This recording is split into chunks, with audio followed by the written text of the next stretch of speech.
Book 2, The Land, Forging, the Light Court. Figures moved at a stately pace along a white marbled floor, inlaid with veins of diamond. Others stood in their assigned places, the same places where they always stood. There did not need to be any concern for someone stepping out of place in the Light Court. Those roles had been established eons before, and it had not changed. It would never change. 3 bells chimed to announce the arrival of a new figure too. The Light Court. In practiced measure, everyone in the court turned to acknowledge the High Chancellor. The tall figure stood dressed in raiment of spun platinum. He took exactly 7 short steps forward in honor of the 7 higher planes and stood quietly. His movement had placed him the center of a stylized golden sunset. Into the floor, the Chancellor stood for the predetermined amount of time that all entrants to the court had to wait. No one knew exactly why that amount of time was required, but that didn't matter. It was simply the way things were done. That was enough for all present. And if it wasn't, well, then they had all learned to make it appear that it was enough. No one spoke, and no one moved. 2 bells chimed, and the Chancellor bowed deeply once. He then walked 7 times, 7 steps forward into the court. His precise stride brought him exactly to the center of another sunset, into the pristine white marble. Once he stopped, the Chancellor bent into an elaborate bow, his head bent down. This one was created from the red crystal heart of a dying sun. The period of waiting began again. None spoke. The Light Court was the heart of power for the armies of light. It had the pristine cleanliness of an operating room and the solemn gravity of a vigil. After a period of time, a 3rd bell tolled. The High Chancellor straightened and looked at his leader. The King of Light sat on his raised throne. The ivory chair was carved from the skull of a dragon god. It was well known that the king had enjoyed a good hunt before the exile. His trophies festooned the walls of the court. To the left of the throne was the tattered banner from the capital city that had once spanned several galaxies.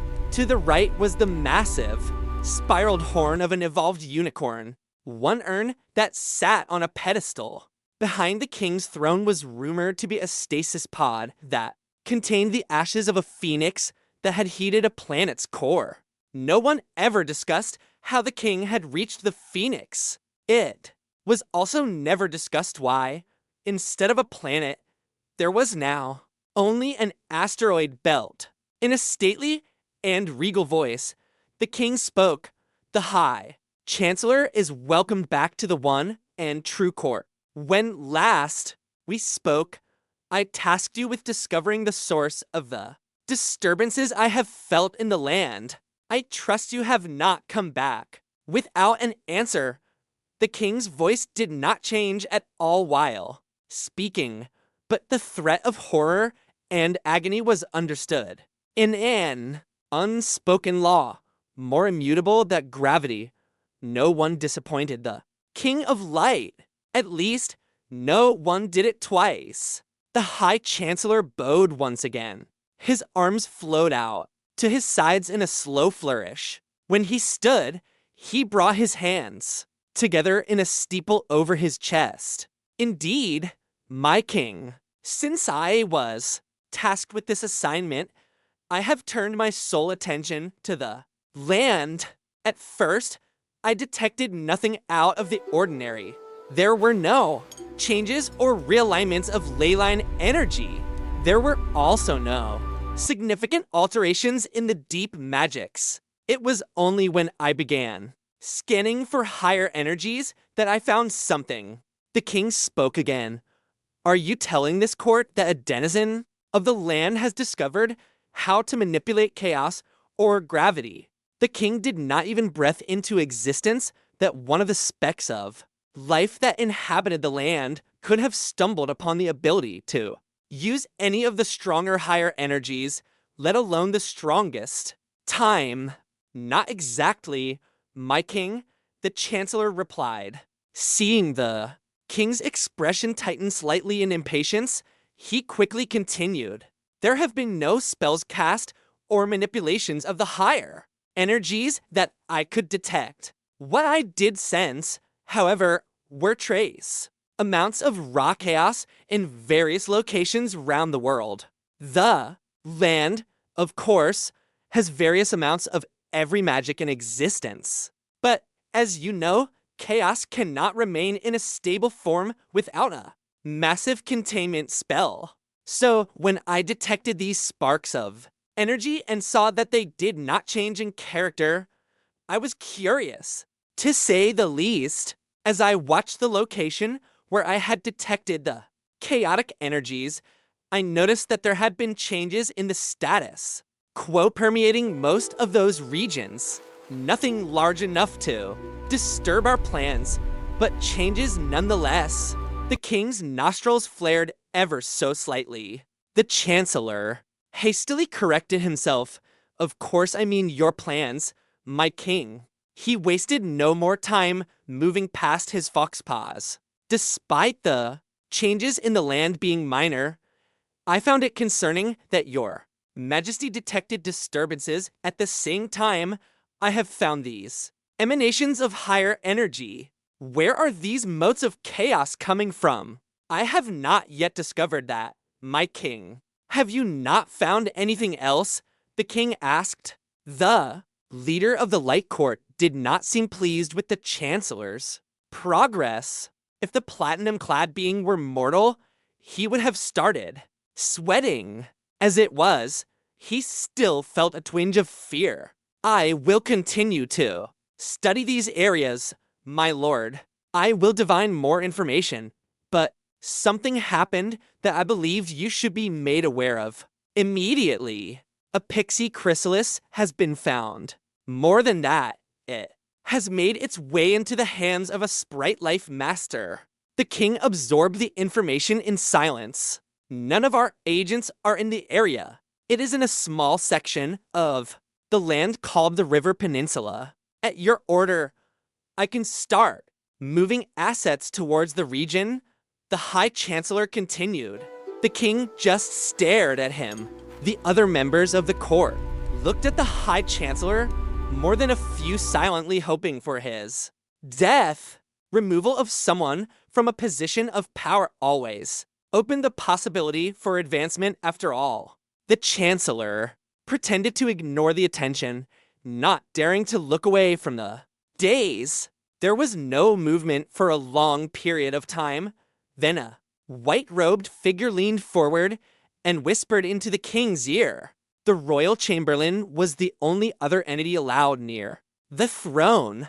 No one knew anything about him except that he was a close advisor to the king. His white robes and deep hood hid any clear view of his face or body.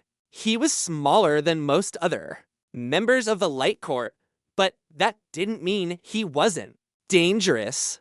Those who opposed the Chamberlain often found themselves on the wrong side of the king's favor. Death was the best result that could be expected after that.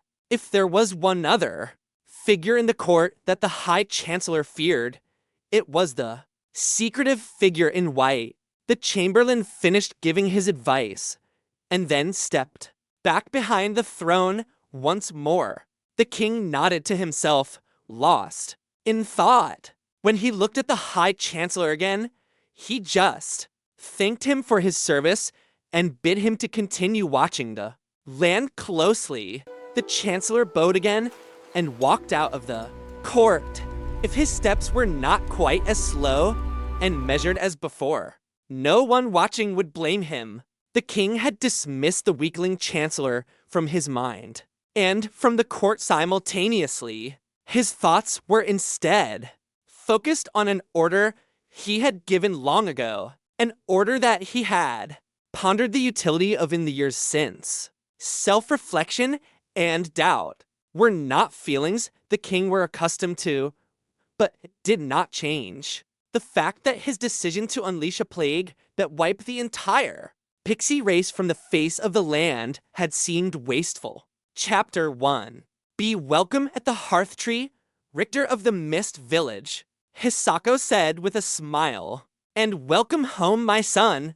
I see you have grown in strength, hopefully in wisdom as well, the last said, with a wry arch of her eyebrow. Thank you, mother.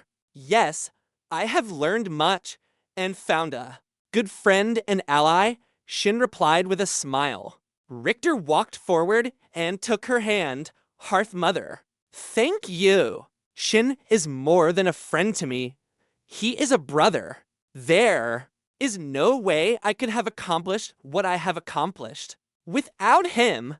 I formally extend the friendship and welcome of the Mist Village to you and your people. I sincerely hope that you will. Ask me for any help that you might need. A serious look came over her face. I was hoping that you would say that. There have been small camps of goblins and bugbears seen in the forest between here and the fire tip. Mountains to the east. They are slaughtering all of the local wildlife and despoiling the forest. We need to clear them out and learn why. They are making inroads into the forest.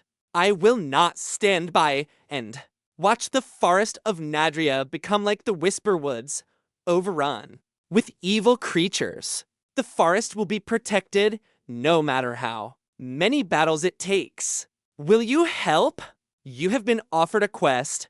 Protect the forest eye. Bugbears and goblins have invaded the forest of Nadria and are disrupting nature's balance. The Hearth Mother is asking your help.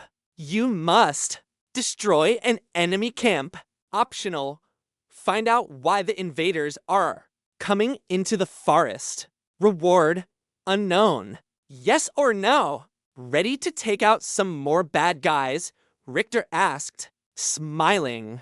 Shin looked back with that happy bloodthirsty grin of his. Oh, yes, brother. That's what we do. Yeah, man. Now, like we practiced, Richter stuck his palm out, which Shin slapped with his own. Immediately, they slapped the backs of their hands together, then made fists, bumped them, drew their fists back, opening them slowly, closed them again, bumped them again, twisted their fists to lock it, then opened their hands quickly, and both said, boom. Hisako just stared at them with wide eyes and her mouth ajar. What are you doing? That is called giving to mother. You wouldn't understand, Shin said with a laugh that was echoed by Richter.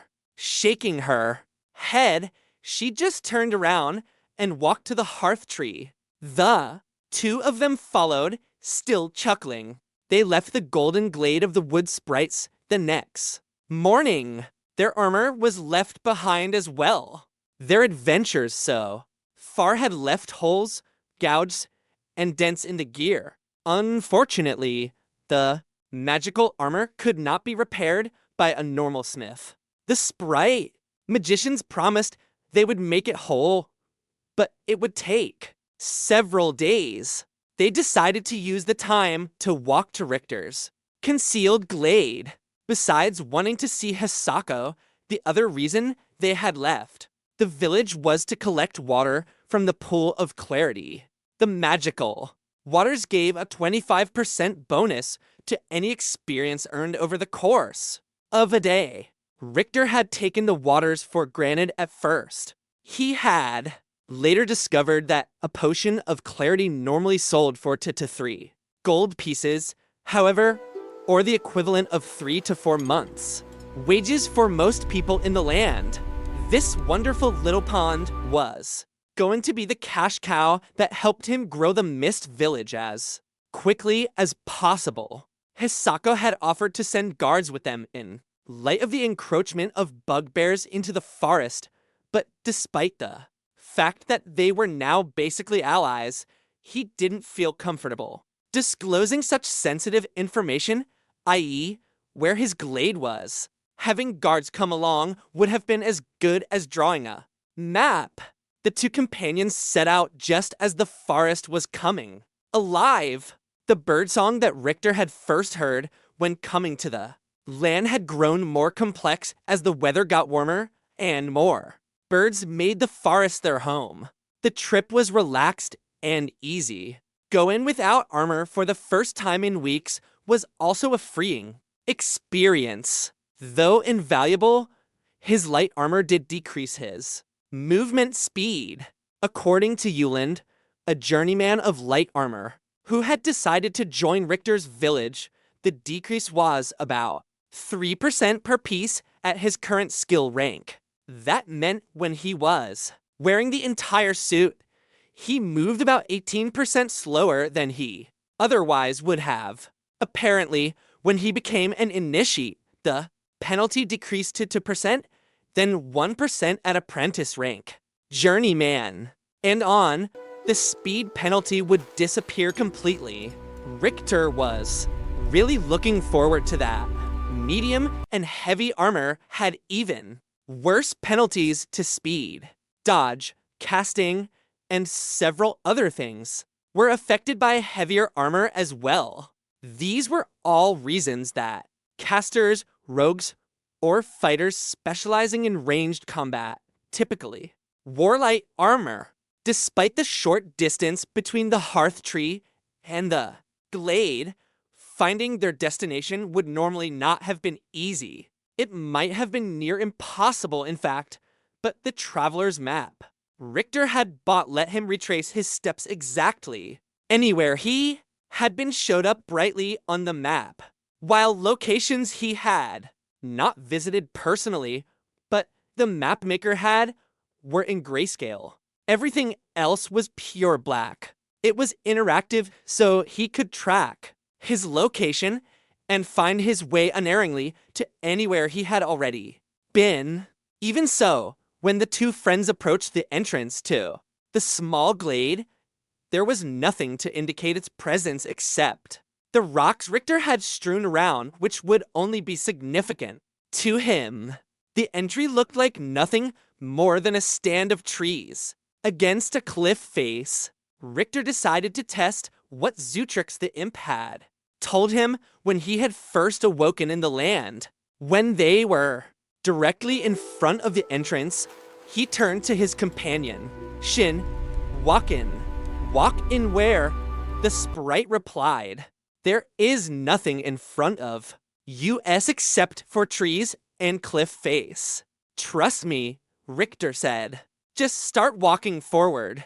Shin looked at him in disbelief, but did as he was asked. He put both hands out in front of him and tried to push past the trees. He didn't go more than 2 feet when he stopped. It was clear that he was leaning on some sort of barrier. The sprite moved several feet to his left and tried again. This time, his shoulders bunched as he pushed against whatever was in front of him.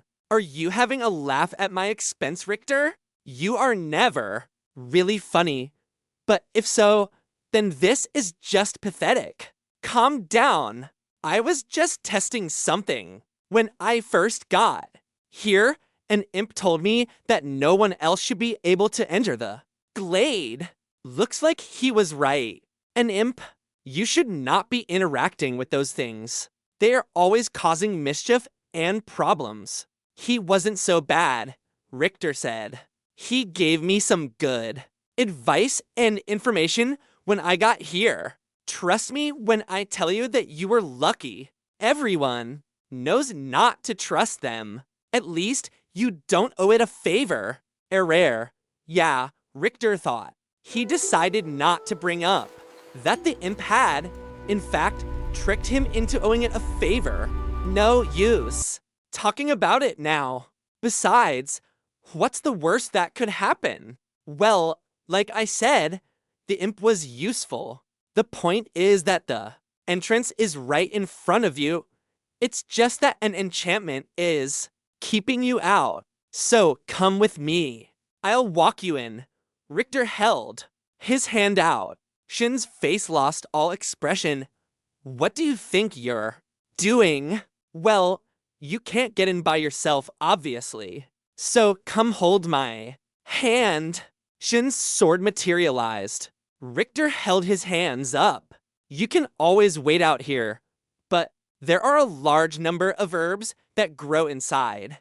I haven't seen most of them anywhere else I've traveled so far, so they're probably pretty rare. Like I said, it's up to you, though. Shin's face screwed up in a pained expression. Richter could practically hear the sprite's teeth grinding. He shoved the sword back into its sheath with his uncannily fast attack speed.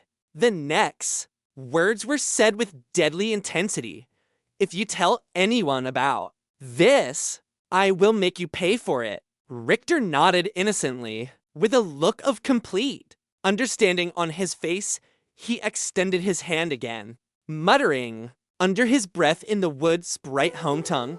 Shin clasped his hand without making eye contact. The two of them walked forward together, and after only a few feet, Richter felt the light tingle over his skin that denoted when he entered the boundaries of the glade.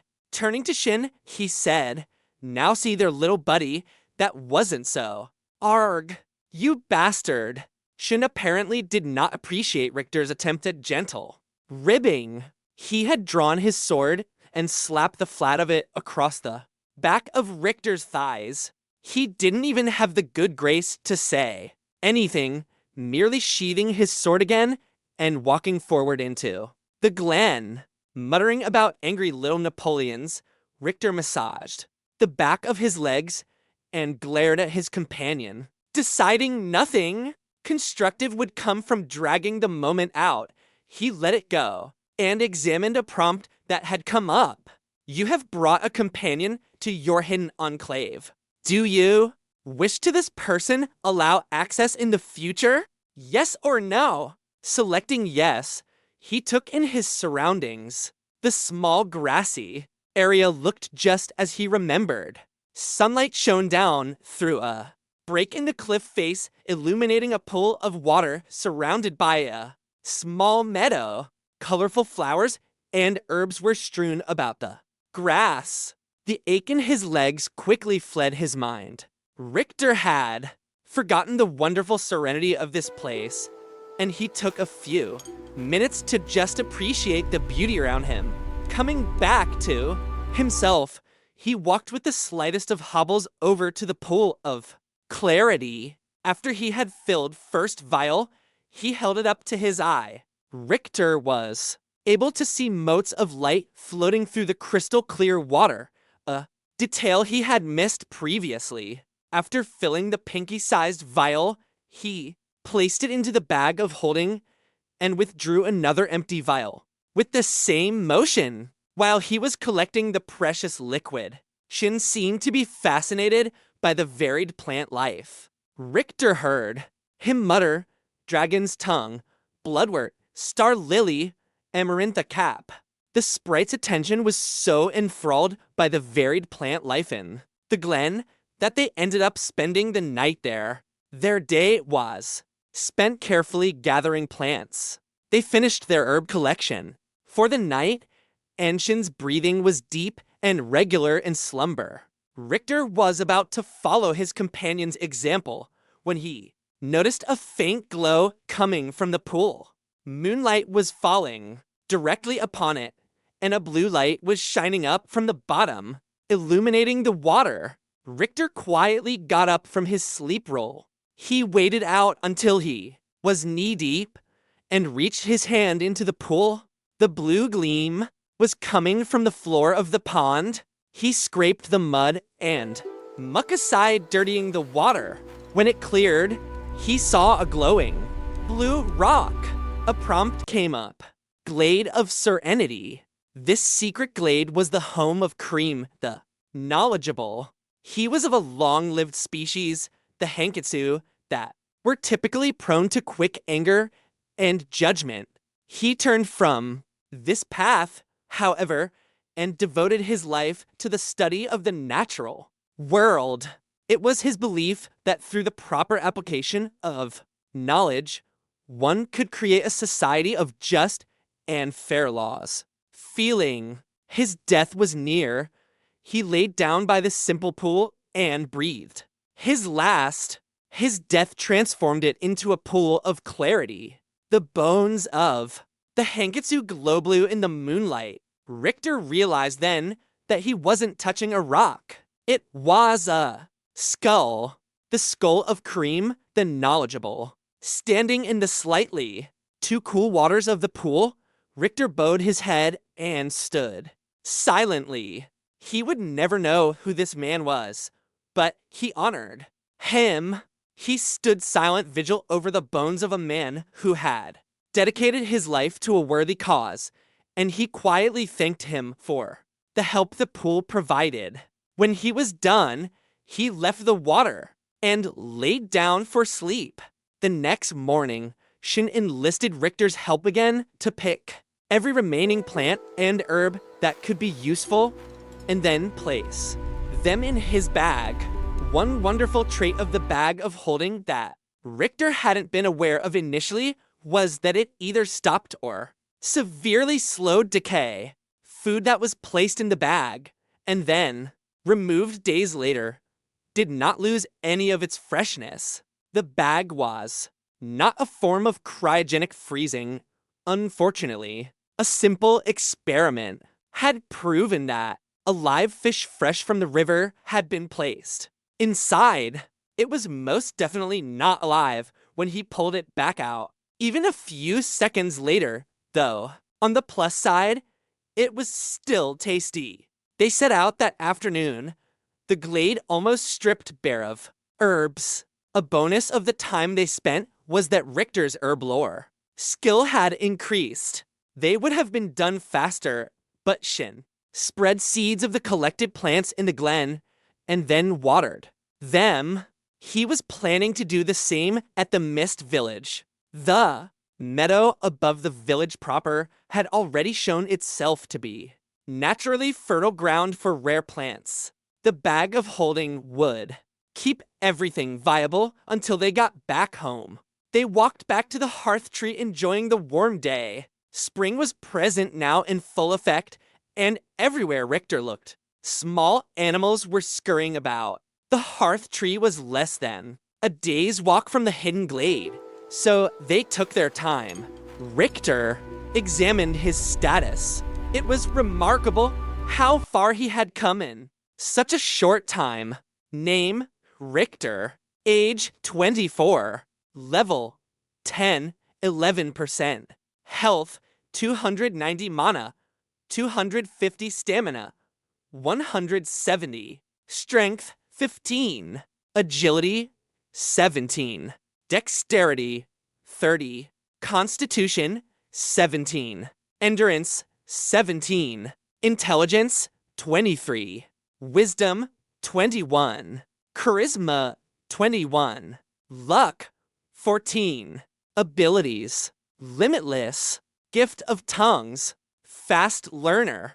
Skills, herb lore LVL5, 36% to next level. 100% affinity. Alchemy LVL1, 0% to next level. 100% affinity. Analyze LVL5, 17% to next level. 100% affinity. Stealth LVL4, 76% to next level. 100% affinity. Archery LVL7, 78% to next level. 100% affinity. Imbue arrow LVL4, 94% to next level. 100% affinity. Focus LVL2, 60% to next level. 100% affinity. Double shot LVL3, 20% to next level. 100% affinity.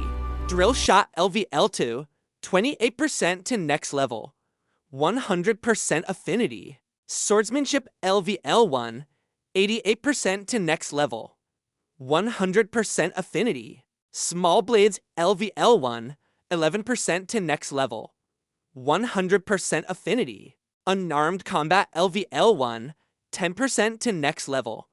100% affinity. Pressure points LVL1, 15% to next level. 100% affinity. Light armor LVL6, 59% to next level. 100% affinity. Gracing combat LVL2, 42% to next level. 100% affinity. Air magic LVL3, 51% to next level. 100% affinity. Life magic LVL1, 49% to next level.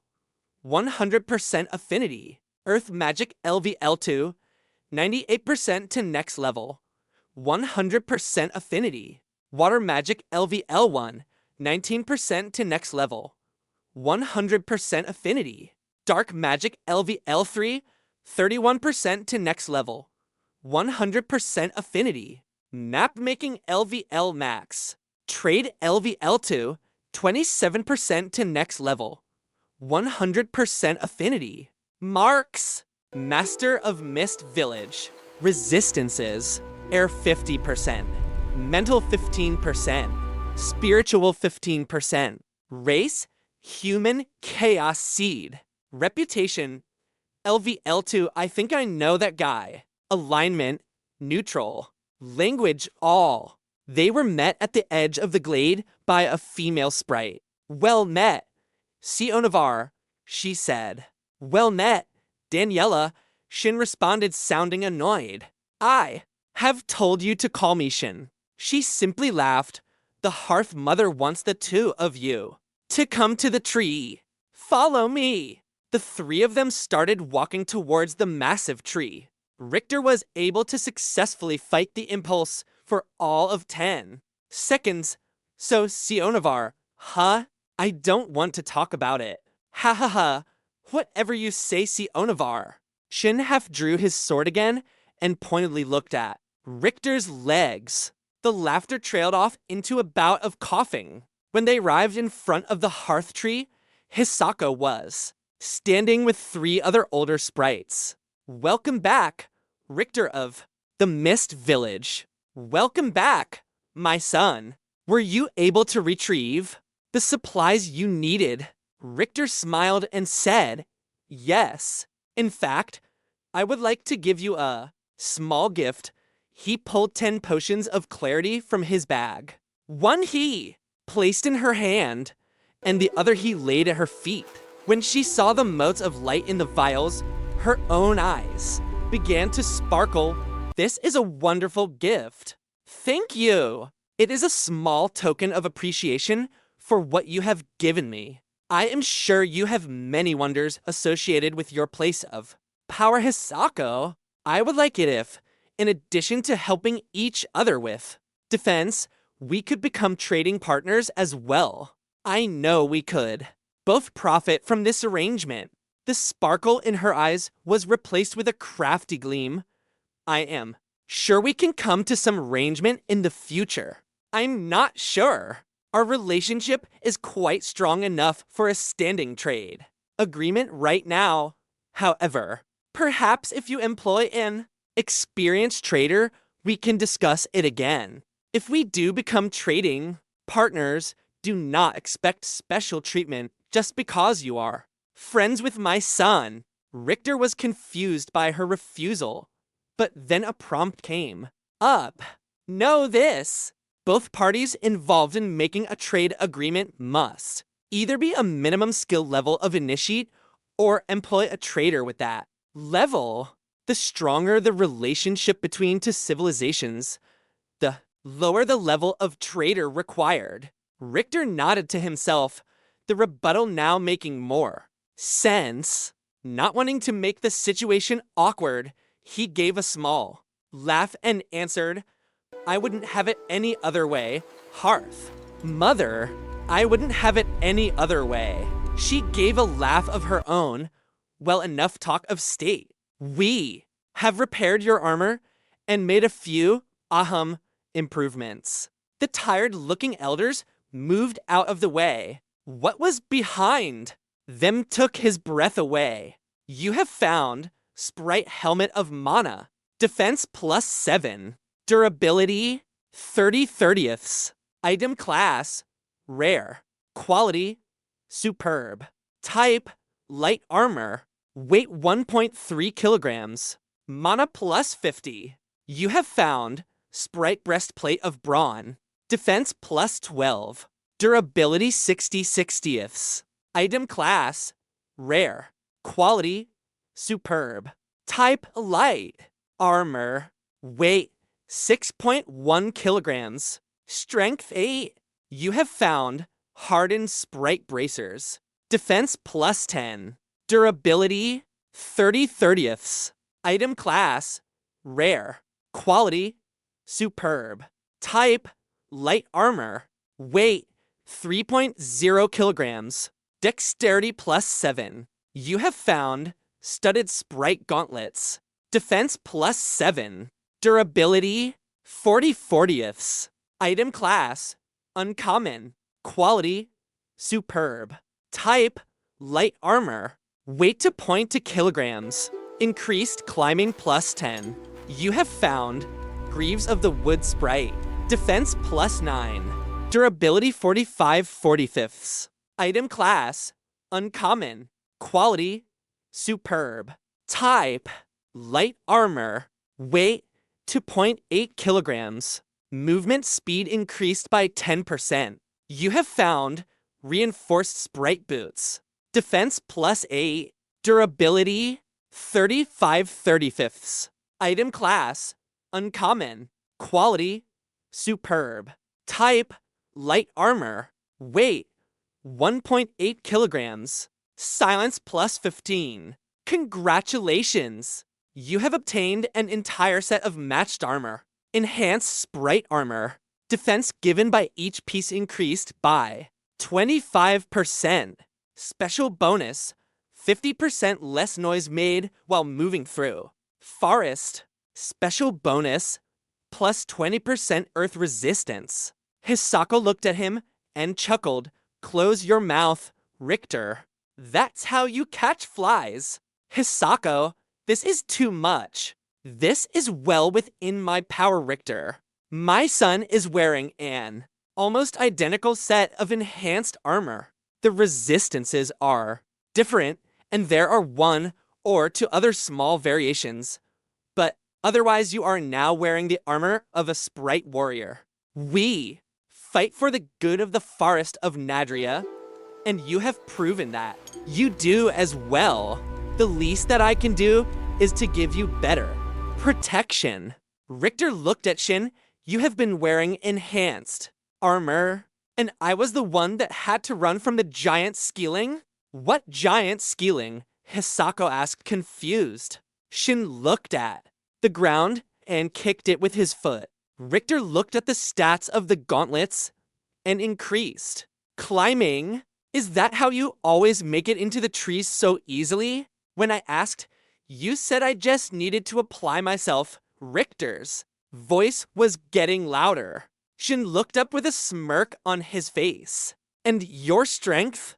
I asked you how you were so strong when you were so much smaller than me. You told me it was because of secret Sprite exercises. You had me do all of those push-ups. Richter's hands leapt out to choke the little man, who was now cackling with abandon. Richter was sure he heard chuckles from behind him too, but he stayed focused on manipulative leprechaun in front of him. Violence would most definitely have ensued if Hisako had not placed herself between the two of them. Peace, Richter, peace. My son has a lot of growing up to do. I am sure he is sorry. Shin kept laughing and shook his head. Richter glared at his companion. Tears were coming out of the bastard's eyes now. Ignore him, Richter. Look what else we have for you. Richter exhaled heavily. Okay, Hisako, you're still a dick. Shin. That was not funny, she half-heartedly admonished. Was that a note of suppressed laughter in voice? When Richter looked at her, all he saw was her normal serene mask, so he couldn't be sure. Still not quite trusting her calm exterior, he decided to let the matter drop. For now, anyway. He would be getting even with Shin at some point, though, Hisako looked to one of the older sprites who nodded back. He went inside of the hearth tree and came immediately back out. His arms were holding something when he shook out his burden. Though, Richter whistled softly in appreciation. You have found Cloak of Concealment. Defense +4. Durability 30/30ths. Item class rare. Quality superb. Weight 0.9 kilograms. Increased concealment all terrains +25. Richter placed his hand on the cloak and felt the fabric. The smooth cloth molded to his skin. It almost seemed to anticipate his movements. Putting it on completely, he found that it reached down past his calves. The molding quality of the cloak kept it close to his body as he moved. At the same time, it was light as a feather, and when he extended his arms, it easily fell away. It would be perfect for either stealth or battle. Once again, I am overwhelmed by your generosity, Richter said, his irritation forgotten as he played with his new and latest toy.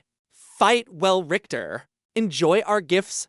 A wry expression found its way onto the hearth mother's face. Richter smiled back. Thank you again. There were one or two other things I would like to discuss. Master to master, so to speak. Hisako nodded. Daniela takes into his armor. The rest of you, thank you for your help. I will speak with Lord Richter alone. Everyone began to shuffle away. Shin and Daniela appeared to be arguing good-naturedly as soon as they started walking together. In a short period of time, Hisako and Richter were alone in the sea of golden grasses. They walked leisurely through the meadow. The grasses reacted to the hearth mother's presence, both bending out of her way and also caressing her outstretched hands. So what did you want to discuss? She asked. First, I'm guessing from your surprise about hearing about the giant scaling, Shin did not tell you about that battle? No, I had no knowledge of this. I have never heard of a scaling any larger than a raccoon. Well, to make a long story short, we found an offshoot. Shin said it was a baby hearth tree or something like that. The seed core was still active, and a scaling had been feeding off of its energy. It had grown to the size of a bear. We killed it and skinned it. Once it was dead, we were able to recover the seed core. Now, I'm sure there is still a lot I don't know about it, Richter continued, but Shin told me that it could grow any number of magical trees. He also told me that you would not mind me planting it in my village. Now I can only imagine what an amazing asset it could be for my village, whatever benefits the tree might provide. However, your friendship is more important to me. The seed core seems like a relic of your people. I will give it to you if you want. Richter pulled the brown sphere from his bag. The green veins pulsed with light. Once more, he was filled with a feeling of contentment, and the smell of warm rain on grass filled his nose. My son was correct. If the forest led you to the seed core, then it belongs with you. But a speculative look crossed her timeless features. Perhaps we can help one another. Your mist village is the physical manifestation of your place of power, much as the hearth tree is the physical manifestation of mine. I am guessing that your village is still at level 1. However, I have access to certain high-level spells that you do not yet. Both of our places of power share a life ley line. As long as the spell is of that school, there shouldn't be any unforeseen consequences. Okay, you lost me. What do you mean consequences? Richter asked. It is never a good idea to recklessly blend magic of different types. It can cause short or long-term effects that might be good or ill. To fully explain would take years of study, but an example is casting heal on a zombie. A spell of life cast upon a creature of death can have the opposite effect. In this case, casting heal actually harms the zombie because it is undead. The same spell might heal a vampire, though because it is living dead. As you can see, the details can get quite frustrating and irritating. It is best not to imbue an already powerful relic with a blessing that just might negatively react with the massive powers your village is built upon. Makes sense, Richter said. So what blessing did you have in mind? There are several, but what I suggest is the life blessing of growth. Seed cores grow much quicker than other trees, but it would still take years for even a level 1 tree to develop. I can advance the growth 1 level, which would equate to 10 to 15 years of growth. The blessing of growth is also the best because we do not know what type of tree will be made. I don't know if Shin explained, but seed cores create whichever type of tree best serves the needs of the lives around it. We can almost be assured it will be a strong tree, though if you plant it at your place of power, I will trust your judgment. The growth blessing sounds wonderful, but you mentioned that I could help you as well. What can I do? I am sure you remembered the chrysalis from the staff. Richter nodded. Unfortunately, we have been unable to revive the royal pixie inside. I can only deduce that the pixie has been in stasis for too long. That, coupled with the chrysalis being used to fuel that evil weapon, must have made its life spark flicker dangerously low. We need an infusion of life energy to safely extract it from the chrysalis. A seed core is the purest expression of life magic that I know. Unfortunately, the hearth tree will not make another for at least 100 years. That is why I need your help. When a seed core is planted, it releases an amazing amount of life energy. You can save the pixie trapped in the chrysalis. Will you help? You have been offered a quest, Resurgence of Light Eye. The pixie race was destroyed many years ago by a magical plague. One chrysalis has been recovered. One last light has been preserved. When you plant the seed core at the Mist Village, will you help Hisako birth the royal pixie chrysalis? Reward unknown. Yes or no? Richter nodded at Hisako. Of course I will help. She breathed a sigh of relief. Thank you. The ceremony for the blessing will take place at tomorrow morning. I will need to use all the mana that can be generated by my place of power, and I have already used a large amount to enhance your armor. My stores will replenish by the morning, as long as we get the seed core planted within a week. The blessing will last. While you wait, today, I have a suggestion. You should work with Yoshi. He is an adept in swordsmanship. He can teach you how to use that sword on your back. Thank you. I would be honored, Richter said, somewhat surprised. It never occurred to him that the diminutive sprites would have a high-level swordsman. Before he let Hisako slip away, there was one last piece of business to address. Do you know where the bugbear and goblin camp is yet? Hisako sighed. We are looking, but so far we have found nothing. We must be cautious, though. The bugbears have been sending out patrols of their own. We have already had several skirmishes. Thankfully, none of my people have been seriously wounded yet. Don't worry, we know they are to the east, so there are only so many places they can hide. We will let you know soon. Richter nodded. and the two of them walked back through the tall grasses. Once they reached the hearth tree, Hisako took her. Leave. As she was walking away, she called out to another sprite to bring the sword adept. She also looked back and said, "Don't worry about returning your old armor. I have a feeling it might come in handy for you to have a spare set. Also," she paused, "you might want to put on your new armor now." The last was said with what could only be described as a devilish grin on her face. With that parting rejoinder, she walked away, a little confused as to why he would need stronger armor in the heart of the wood sprite's defenses. He still took her advice. Once that was done, he stowed his old armor in his bag of holding. It took up a ridiculous amount of slots in the 20 by 20 grid. He would have to unload it in the vault as soon as he got back to his village.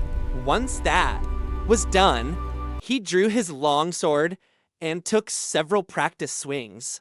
With it, the tall gold grass bent out of his way whenever the sword came near. At first, he thought it was a trick of the wind, but when he intentionally tried to hit the grass, it still avoided the strike. He started a bit of a game, fencing with the grass, which continually dodged out the way. Despite his efforts, he got nowhere near cutting even one of the tall gold blades of grass. He jumped back with his sword extended and one arm thrown in the air behind him and shouted, "And guard, don't play with it, son," a gruff voice said. "That's how you go." Blind, confused, Richter turned towards the voice. He was surprised by who stood before him. The sprite was taller than most. Hisako was the tallest he had seen at 4 feet. This man was closer to 5. He also lacked the smooth, childlike quality to his face that the other sprites possessed. That may have just been due to the scar that pulled the left corner of his mouth down into a slight perpetual frown. But Richter didn't think so. His ears were also more pointed, and his skin a slightly darker hue. Richter decided to use his analyze skill. Name, Yoshi. Half sprite, half human. Level 26. Health 520. Mana 200. Stamina to 190. Racial blends are erratic in their disposition. They can end up with some or none of any of their parent races. Characteristics. Profession, warrior. Level 26. And he had a profession. This was not someone to take lightly. Richter nodded at him. "So you are the sword adept?" "That I am.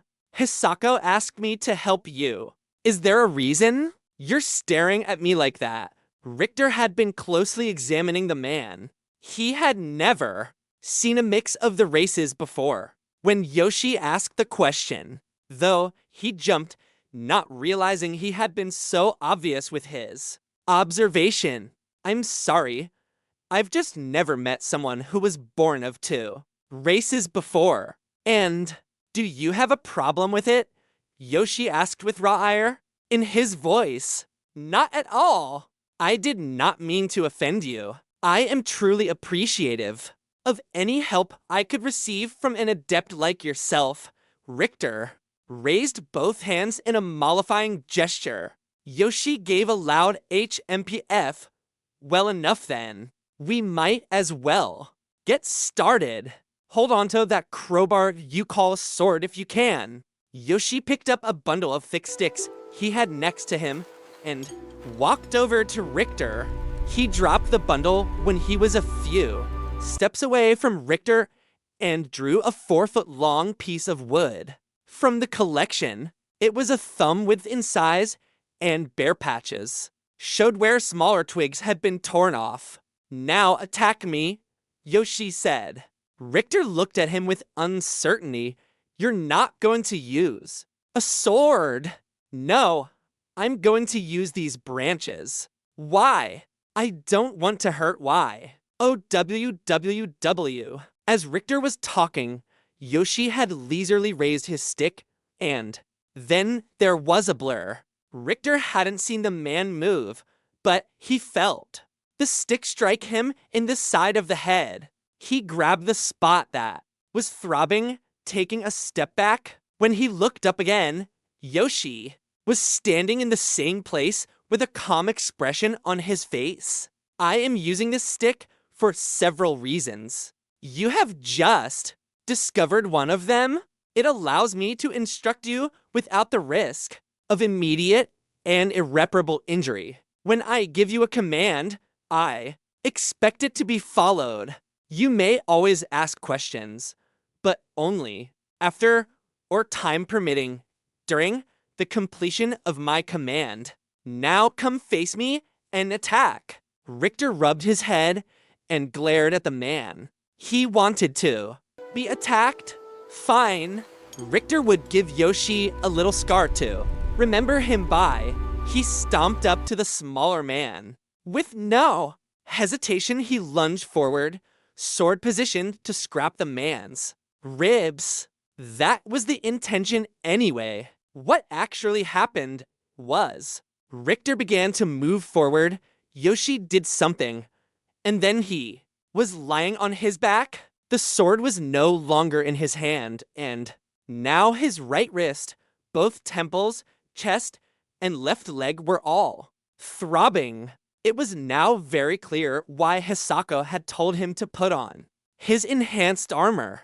Even wearing it, and with Yoshi using only a stick, this was incredibly painful. Richter heard a long, suffering sigh come from Yoshi. Banished gods, why have I been sent such a hopeless case? Well, get back up, human. We have a lot of work to do. Richter's only answer was the combination of a slow exhale and a groan. Chapter 2. The rest of the day was a study in abuse. The strikes with the stick didn't remove more than 1 health at the most. The worst injury Richter received was actually when he tripped over his own feet and landed on a rock. The minor loss of health did not translate to the pain he felt, though. Yoshi was a true sadist. Richter was convinced that the man had methodically beaten every square inch of his body after hours of torment with no lunch break. Richter might add, Yoshi said it was time to stop. That was only because the sun was going down. After Yoshi called it quits for the day, he just picked up his bundle of sticks and walked away without another word. The reason for the large number of sticks became clear after Yoshi had broken the first one against Richter's thigh. The point was further illustrated when the second stick broke across Richter's back. By the third break, Richter stopped thinking about it. That was partly because when that particular branch broke, it was across the back of his head. It was nice having a pause in the training, even if it was because he had been knocked unconscious for a short period of time. Richter slowly stumbled after the sword adept sadist, his entire body screaming in protest. He just wanted to lay down and stop existing, but he refused to give Yoshi the satisfaction. The entire time they had been training, Yoshi had taunted him. All you need to do is walk away. This is not fun for me either. Well, it's kind of fun. Only sissies vomit. Well, I guess I am looking at a sissy. Richter was kept upright through the day out of pure spite. He had pride and would not be broken. Who cares if it now took 20 minutes to walk 100 yards? That's not the point. The sprites were gathered at the base of the hearth tree for their evening meal. Shin was sitting at the center table next to Hisako, and Yoshi was sitting next to him. An empty seat was at Hisako's side reserved for Richter. When Shin saw Richter's pathetic appearance, he started laughing loudly until Yoshi jabbed a quick finger into his throat. After that, his so-called friend was more focused on breathing than mocking him. Richter sat down with a pained noise, and Hisako just looked at him with a sympathetic expression. Was she smirking right before? He had turned to look at her. He had to keep his eye on this woman. She might not be too different from her son in terms of twisted humor. All such unworthy thoughts fled. However, with what she did next, Hisako reached out her hand and laid it atop of his. With a few muttered words, a gold light enveloped her hand and spread up his arm and then over the rest of his body. It alleviated his aches and pains and left him with a refreshed feeling. He sighed in relief. Then he looked at Shin, still struggling to breathe. Richter took an exaggerated deep breath while looking his companion in the eye, and then exhaled overly loud. Shin glared daggers back. Thank you, Hisako. Your sword adept was very energetic in his lesson. Yoshi looked up. Are you complaining, son? Not at all, Yoshi. Who doesn't like being beaten with a rod for 12 hours? The half-man laughed, happy to oblige then. We will do more. When we leave tomorrow, Richter asked with a sick feeling in his stomach. Yes, of course. The Hearth Mother is leaving the protection of the glade for the first time in over a century. Her protection is paramount. Yes, Hisako said. I was going to speak with you about this tonight, Richter. I would like to be there personally for the planting. If you are okay with that, I would be honored, Richter said. Well, that settles it, Yoshi said. We will train each morning, a bit over lunch, and for 2 hours when we stop each night. Right now, your sword work looks like a gnome having a seizure. I shouldn't have to say this, but that is not what you should be striving for. It's important to remember. Yoshi continued to drone on, and Richter just sat back with a sour expression on his face. His appetite had fled for some reason. The next morning, countless sprites were gathered in the golden grasses around the hearth tree. They were arrayed in an expanding spiral with Hisako in the center. Each sprite held hands, with the sprite to either side. They had gathered while it was still dark. As the sky began to lighten, they sang. They're already musical. Voices rose and fell in soft counterpoint. There was no direction or guidance. They simply coordinated as if being led by an orchestra conductor. The music grew as the sky lightened, and a golden glow began to infuse all of the tall grasses. The glow built in intensity, matching the tone of the sprites' voices as the first rays of the sun shone down into the glade of the wood sprites. Hisako raised her own voice, and her soprano rang clear. The seed core was in her hands, and she raised it above her head.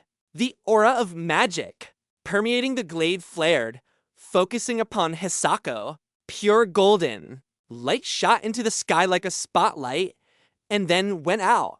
The sprites' voices subsided at the same time. Hisako was left standing in the center of her people with the seed core still above her head.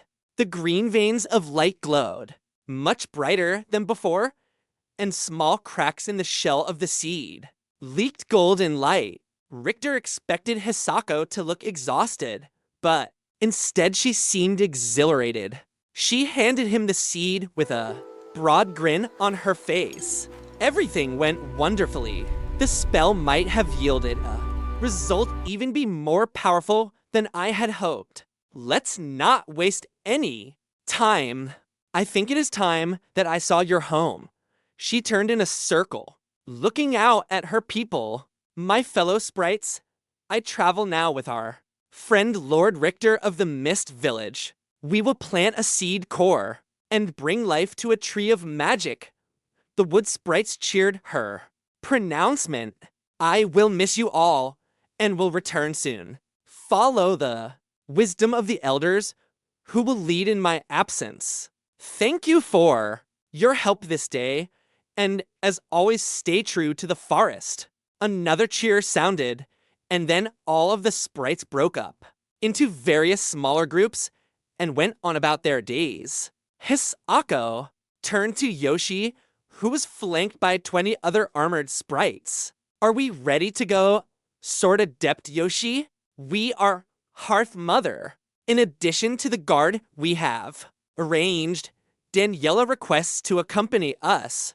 Shin, who had been standing quietly at his mother's side until that moment, decided to chime in. I don't really think that is necessary. A smaller group is less likely to attract attention, especially with bugbears and goblins roaming the woods. Daniela was walking as up he spoke, thinking, Shin, never really your strong suit. I would like to see the home of our new neighbors. If it is okay with Lord Richter, that is? Richter looked at the female sprite and then looked at his friend, Shin. The beseeching gaze on his companion's face was almost pitiful. But what are best friends for, if not to gain a cheap laugh at your expense? He plastered a huge smile on his face. I would be honored to have you join us, Daniela. In fact, you are welcome as long as you like. He gave his best impression of a courtly bow and dipped his head toward the pretty sprite, who laughed delightedly and clapped her hands. When he picked his head back up, he looked at Shin, whose face was screwed up in silent anger. Richter simply smiled even bigger and mouthed the word push-ups. Oh yes, he thought dramatically. You will learn the truth of this old Tarantino proverb. Revenge is a dish best served cold. And it looked like it would be a cold day in hell before Daniela gave Shin a moment's peace. Well, that settles that, Hisako said.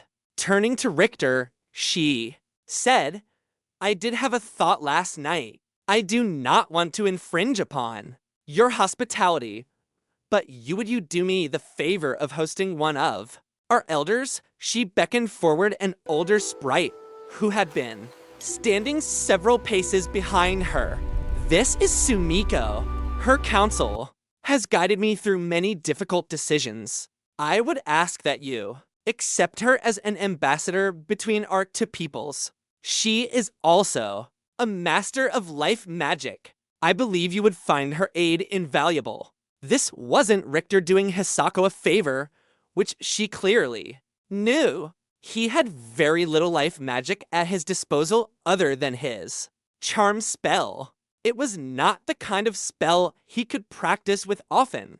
Having a life master to teach him spells and speed his leveling would be incredible. He looked at Sumiko and said, I would be honored to have you join us for as long as you are willing. Your presence will be a gift, and I will treat it as such. Man, he was really getting good at this grown-up talk. Yoshi looked at them all and shouldered his pack. Well, the sun slows for no one. Let's get going. They started walking, but paused at the edge of the golden glade while Hisako took a long look at the hearth tree. Then she turned away, squared her shoulders, and kept walking forward. The sword adept set a brisk pace. Yoshi said he wanted to limit the time spent out in the open. Richter used the time they were walking to speak with Sumiko. The older sprite was only a few inches above 3 feet, but was spry enough to keep pace. She had an easy smile and short-cropped black hair. Her skin was a touch lighter than the normal olive complexion of the other sprites. Her face was a bit rounder as well. Richter spent the first day just discussing the strengths of life magic with her. She was every bit as pleasant as she looked. Sumiko promised to teach him a spell in the morning. His interactions with Yoshi were somewhat surprising. At the Lunch break. The sword adept walked over with a stick. Richter groaned internally, but stood and raised his sword nonetheless. The man simply shook his head and told Richter to sheath the blade. Rather than beat Richter pillar to post, Yoshi instead showed him a sequence of movements called a form. The first form was named the Forest Wind. It focused on shoulder-length sweeps of Richter's blade for attack. The second was called Willow in the Storm. He was made to move through a series of motions that bent him at odd angles, keeping his sword between him and the anticipated attack. For both, Yoshi focused a great amount of attention on Richter's stance. Each movement required him to be both flexible and balanced. They went through the same series of movements for the half hour allotted for lunch each day. When it was time to move again, Yoshi just corrected his stance a final time by gently prodding one leg, grunted, and then walked away. Richter was certainly not disappointed that he didn't need healing again, but the man's demeanor was so different that it was a bit a mystery. He wasn't about to complain, though. He shouldered his bag and walked on with everyone else, resuming his conversation with Sumiko. The next several days followed the same pattern, walking with Sumiko, and during their rests, training the forms with Yoshi.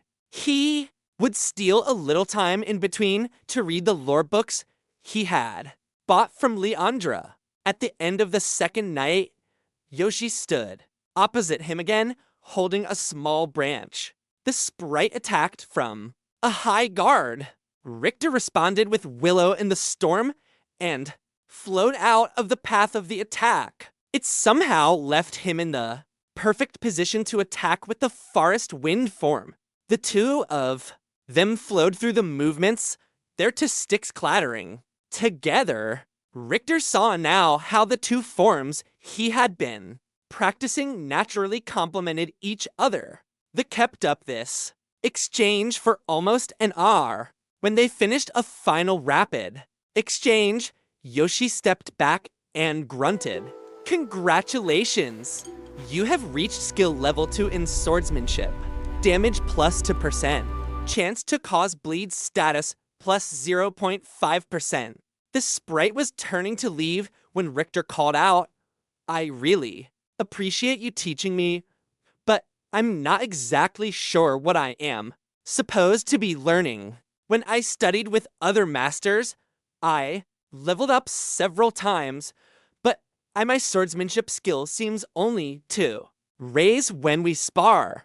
Why don't we spar the whole time? I am teaching you the art of the blade, not how to increase your level. You could bash away at a monster all day long with your sword. It would raise your level, but you would learn nothing. To you, a sword would still just be a club with edges. If you go that route, anyone with a bit of training will still kill you no matter how high your level is, Yoshi replied. That made sense. If there was one thing he had found about the land, was that the proper application of force was just as, if not more important than, brute force alone. I understand. Thank you again, Master Yoshi, Richter said with a slight bow of his head. The sprite was turning away again when a thought occurred to Richter. Master Yoshi, the sprite turned back. If you are meaning to teach me the art of sword fighting, why did you just beat me with sticks the first day? Yoshi looked at him for a moment, then a rueful expression crossed his face. To be completely honest, I was nursing a massive hangover when they told me Hisako wanted me to meet you. I was in a foul mood. Beating you with rods seemed like a great way to vent my frustration. That might not have been fair, but if it helps, it did put me in a better mood. With that shameless comment, the sprite walked away. Richter just stared after him with his mouth hanging open. Chapter 3. The party arrived at the edge of the confusing mist. Enchantment mid-morning on the third day. Richter gave the entire party immunity, and they continued on. Over the past several days, Yoshi had taught Richter a third form, cat swatting at mouse. It focused on quick stabbing attacks while keeping his center of gravity low. Yoshi drilled him in all three, randomly calling out the name of a form. The goal was to have Richter's body respond without thinking. Yoshi made sure that Richter knew he had a long way to go. Richter's time with Sumiko had not been wasted either, as shown by the prompts he had accumulated. Congratulations! You have reached skill level 2 in life magic. New spells are now available. Congratulations! You have learned the spell Slow Heal. Restore 30. Missing health over 60 seconds upon casting. This is a spell of life. Magic. Cost 40 mana. Duration 6 seconds. Range touch. Cast. Time 1 second. Cooldown 1 minute. Congratulations! You have learned the spell Cure. Remove minor poison effects. This is a spell of life magic. Cost 50 mana. Duration 1 second. Range touch. Cast time 2 seconds. Cool down 30 seconds. Neither spell was exceptionally powerful, but Sumiko assured him that as his level increased, the spells increased in usefulness drastically. A few hours passed as they walked through the mists, and suddenly the village was before them. Richter and Shin had been gone a little over a week. The village was showing the same hustle and bustle that had been there when they left. There were also a few welcome developments. The framework for a wooden cradle had been started by the river, presumably for shipbuilding. Work had also been started on the forge, 3 walls already having been erected. Also, the crude earthwork walls at the inner edge of the moat surrounding the village had been leveled in long stretches. It would let people stand on the walls to see a greater distance. Richter wondered who had taken the initiative to do that. He certainly approved. As always, Festooned met Richter at the boundaries of the village. Hey, you sexy beast, Richter greeted the remnant. Festooned was the fragment of an ancient magician's soul. He had been tied to this place of power and was meant to serve whomever was the current master of the Mist Village. He looked like a gray floating sphere with a white light in the center. The orb just pulsed, slowly hovering several feet in the air. Well, don't go getting all mushy on me. Richter laughed. Okay then, what's been happening since I've been gone? Would you like a full report, my lord?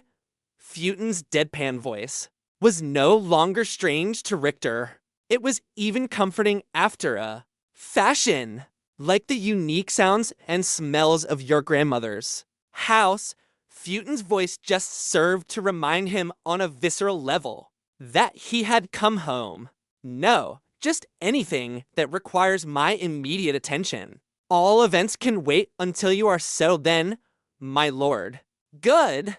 No news is good news. Festooned, this is Lady Hisako, the master of the hearth tree and leader of the wood sprites. She and all members of her party are honored guests. Extend them every courtesy and respond to their questions when asked. Now, please, go ahead of us and have some accommodations prepared for them. The men can bunk in the barracks. Lady Hisako and Daniela, he indicated the other female sprite, will stay in my room. Richter, that isn't necessary, Hisako protested. I won't have it any other way, Hisako. I do not have much hospitality to offer yet, but what I do have is yours. Now, please, Come see my village. The party continued walking forward, and the various new settlers of the Mist Village looked up as they passed. Whatever tasks they were attending to were forgotten. How could carrying water compete with the master of their new home being accompanied by a squad of armed sprite warriors? By the time they had walked to the foot of the hill leading to the first floor of the catacombs, more than 100 villagers had gathered. Richter partly climbed the hill and then turned to look out at his people. I was planning on gathering everyone later, but enough of you are here now. This is Lady Hisako, the leader of the Wood Sprites. They are our friends, and we are lucky to have them. This is the first time she has graced us with her presence, but I look forward to a warm and profitable relationship between our two peoples for many years to come. The benefits of our friendship start for us today. The Hearth Mother has come with a blessing. We will be planting an enchanted tree, and the blessing will make sure that it grows strong. The people nodded and smiled. It wasn't exactly a resounding cheer, but it seemed they were on board, so Richter would take it. He hadn't really thought about the logistics of keeping close to 300 people happy when he had recruited them, but he had a feeling that morale wasn't something he just wanted to ignore. Richter looked at Hisako. When should we do this? I see no reason to wait, she said. The weather is clear now, but there are clouds on the horizon. We can do the ceremony before the weather breaks. Festooned floated towards them from the entrance to the catacombs. My lord, am I correct in assuming that you plan to plant a seed core in the village? Richter was somewhat surprised that the remnant knew what the seed core was. Festooned had been around for tens of thousands of years, but his memory was fragmented. That is what I'm planning. What do you know about the seed cores? Only that they are powerful relics, and that several previous masters have attempted to obtain one, but had no success. They always lamented that the sprites would not provide one. HMMMM, the remnant's memory seemed to be improving. Richter thought, do you remember anything else? No, my lord. Many specific details still remain beyond my grasp. I would offer a suggestion. However, I heard the sprite mother suggest planting the seed now, but I believe tonight would be better. Why do you say this? Hisako asked. She was looking at the remnant with curiosity, but also with caution. Richter didn't understand why she looked so pensive. I believe you are operating as if you were at your own place of power, Master Hisako. I can sense that you are a master of light, life and earth. Were we planting the seed at your seat of power, then this would be the perfect time. The Mist Village, however, is built upon a nexus of life, dark, water, and air. The most auspicious time would be when the environment complements those powers. I suggest that we wait until nightfall. That will coincide with our dark power. The presence of the storm will fulfill the obligation of the air and water powers. The seed core itself is life magic. I believe that waiting will provide the highest chance to obtain a powerful tree. Richter looked at Hisako. What do you think? His reasoning is sound. When I advised to plant the core, now, I admit that in the back of my mind, I was applying reasoning. That would be best for the hearth tree. The blessing will easily last until tonight. It will also let me find the best place to plant the seed. Core. Okay then, Richter said. I will let you all explore and relax. After our trip, if you need anything, just ask. I'm going to check in with my people. He looked over at Shin, who, as usual, had not been able to shed Daniela's company.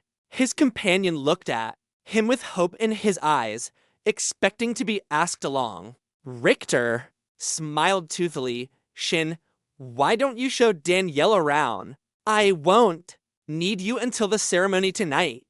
He then turned and walked to greet his people. Shin's glare washed over him with all of the comforting warmth of a sunlight. Richter's first stop was to check in at the half-constructed smithy. He was greeted by his wood elf carpenter Roswan. The elf was a gruff 6-foot-tall man with a somewhat terse manner. What made him truly stand apart was his hairstyle. Most elves had long, straight hair that they wore loose or plaited. Roswan cut his hair short and wore it high and tight with a large part on the left. He was also one of the few elves with facial hair, and he sported a thick, brown mustache. Hello, Roswan, Richter said.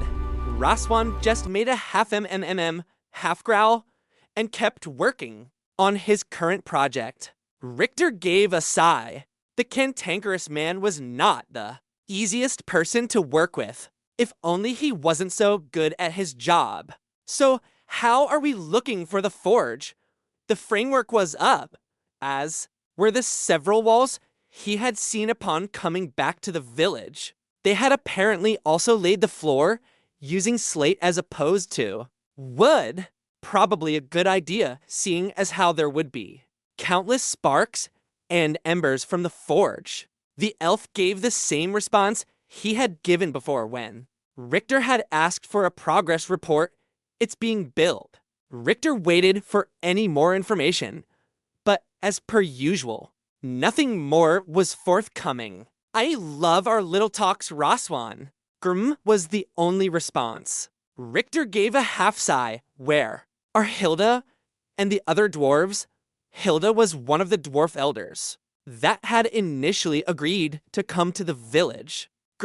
They are poking around in the mountain, he said, gesturing to the foothills and mountains north of the village. Might be back tonight for dinner. Well, is there anything you need?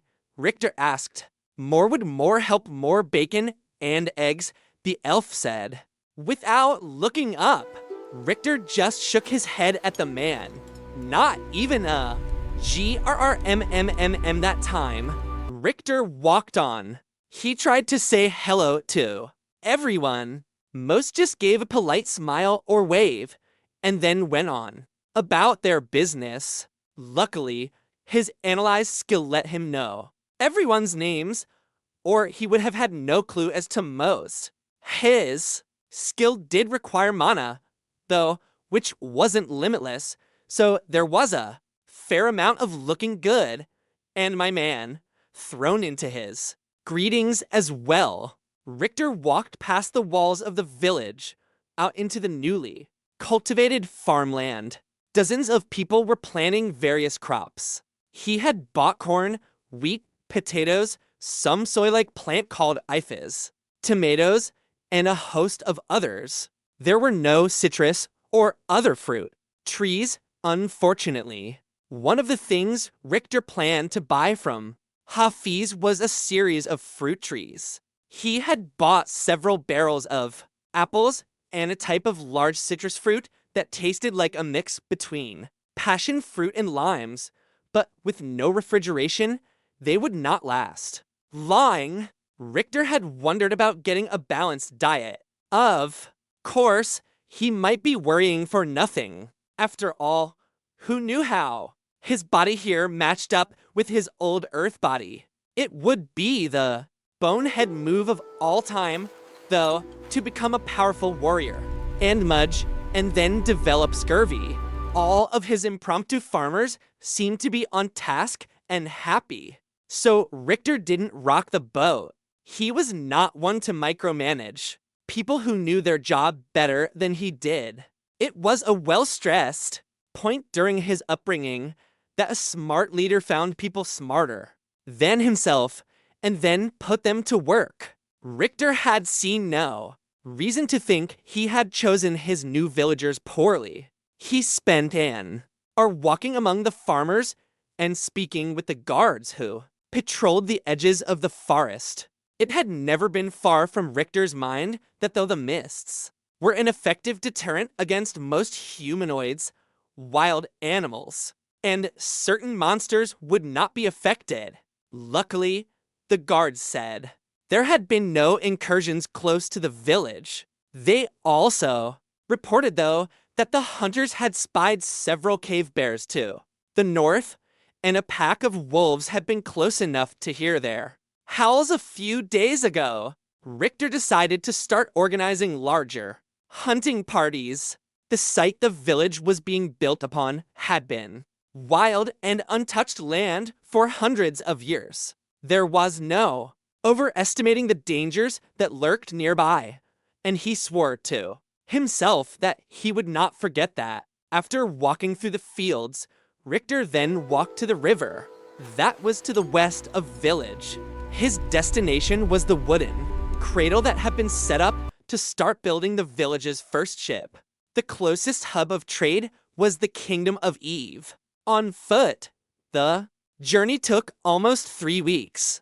With a ship to navigate the countless rivers in this part of the world, the journey could be accomplished in a fraction of the time.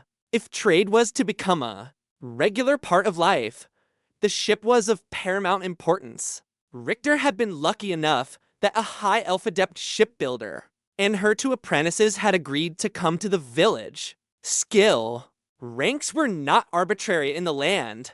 Novice was skill level 1 through 9, 10 through 24 granted initiate level, and levels 25 through 44 meant you were an apprentice. Journeymen were levels 45 to 69, adepts were 70 to 99, and masters had achieved skill level 100 and above.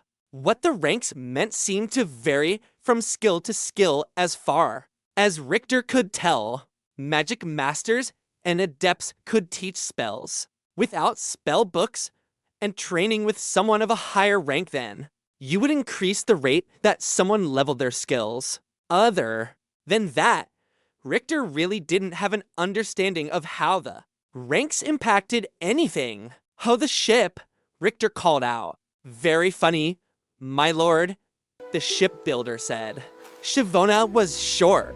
For a high elf at 5.5 feet, she had long black hair plaited to her waist, a petite figure, and broad hips. Rather broad and round. Actually, Richter had noticed that she switched when she walked in a very distracting way. Richter liked her for her confident attitude and competent manner. When they had first come to the village, she had caught him staring a time or two. She never seemed angry, though she just gave him a challenging little smile and then stared right back. He decided to forego that this morning, speaking up before she noticed him.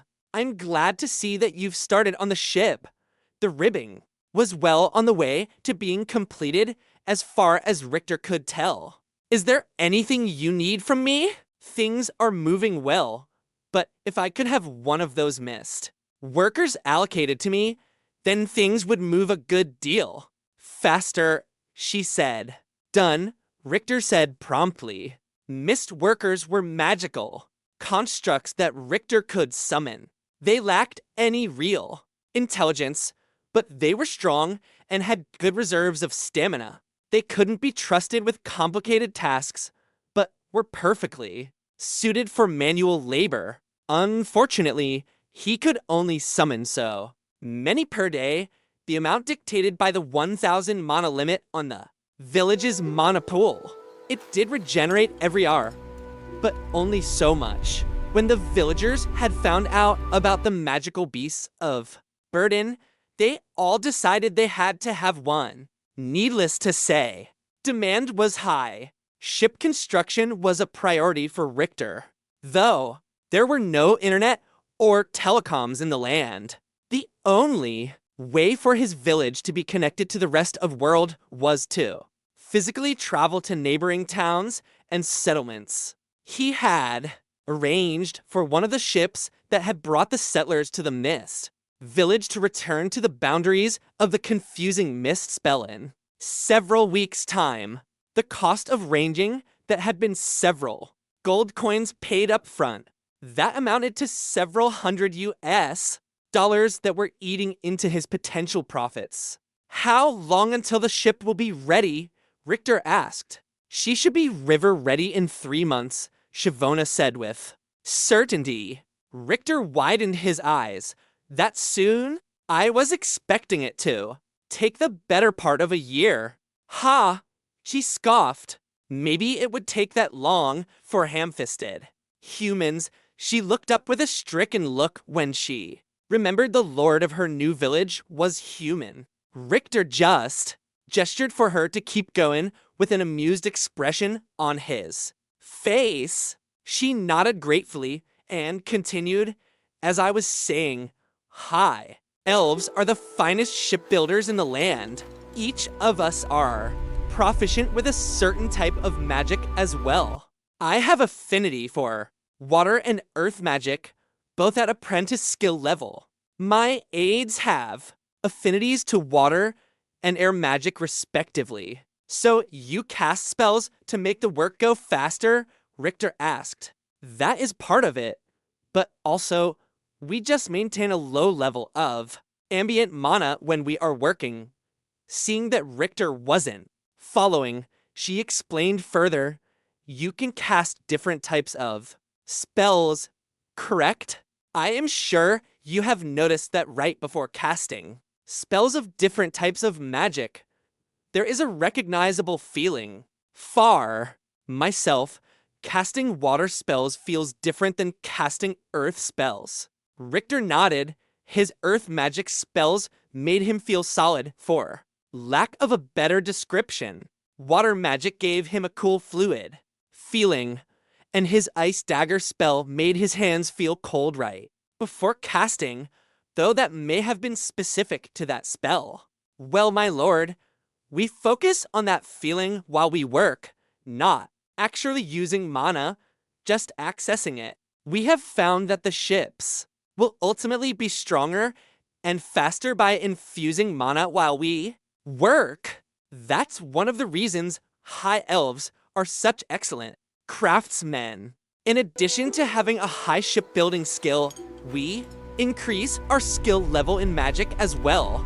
Of course, this ship won't be as strong as enchanted ships and won't have anywhere near the power of Kitachi vessels. Just call me Richter, he said absently. It wasn't often his gift of tongue's ability didn't automatically translate every word. It seemed only to happen when the word expressed a concept he wasn't fully familiar with. Kitachi seemed to translate as caught souls. I don't understand, Richter said. Are you saying you can make the ship stronger? Why don't you? Seeing his confusion, Shavona explained further. A jewel can be infused with a spell and attached to the ship. An example would be the earth spell durability. The spell could be infused into a jewel and then attached to the ship. The ship's structure would be stronger. The size of the ship usually means that several jewels need to be strategically placed in key positions, though otherwise, you have one part of the ship much stronger than the others. It might not seem important, but the boards of a ship need to swell and shrink together. If one area is much stronger than the others, it creates a stress point that might snap the ship in two. I'm sure you can see that using several jewels for one effect, while beneficial to the ship, would be very costly. Richter nodded his understanding. He wasn't completely disregarding the possibility, though. He still had many jewels in his inventory, and it might be worth using a few to enchant the ship. What about a Kitachi? A Kitachi vessel is something else entirely. Richter. It requires that a soul stone that has been invested with a spirit to be irreversibly bonded to a ship. The stronger the spirit, the stronger the vessel. It is not an exact process, though, she cautioned. Over time, the vessel takes on the characteristics of the spirit. I'll give you an example. There is a monster called a water dancer that skips over the tops of rivers and lakes on long, thin legs. It spreads its weight out so each point of contact only dimples the water, but never actually penetrates the surface. Dancers are detestable creatures and will use a paralytic poison to stun you. While you're immobilized, they insert a thin proboscis into your body and drink your blood. She shuddered for a second before continuing. As horrible a creature as it is, however, if its spirit was caught in a soul stone and then bonded to a ship, that ship would skip over the waves and move faster through the water than almost any others. So if I got you a soul stone filled with the right type of salt, you could bond it to the ship, Richter asked. Well, that takes a shipmaster who is also at least a journeyman in the subskill Kyachi bonding, she said regretfully. Richter's hopes fell. Lucky for you, I am just that amazing, Shavona said with a smug look on her face. Richter smiled back at the saucy elf. Really? Oh, I could kiss you. Settle down, Richter. It's not that kind of party. She was still smiling, though. How do I get a soul stone? He asked. Now that is outside of my realm of expertise, she said. But some of the other mages here should have some ideas. Fair enough, he said, delighted. Then I will let you get back to work. Feudin, send over a mist worker daily from here on out.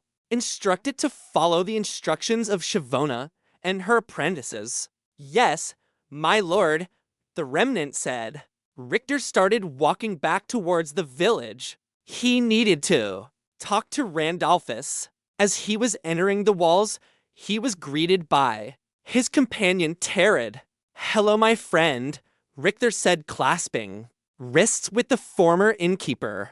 Tattered had large bags under his eyes and a harried look. Barely 2 weeks ago, the man had carried the dead body of his best friend in a desperate escape from law, the capital city of Eve.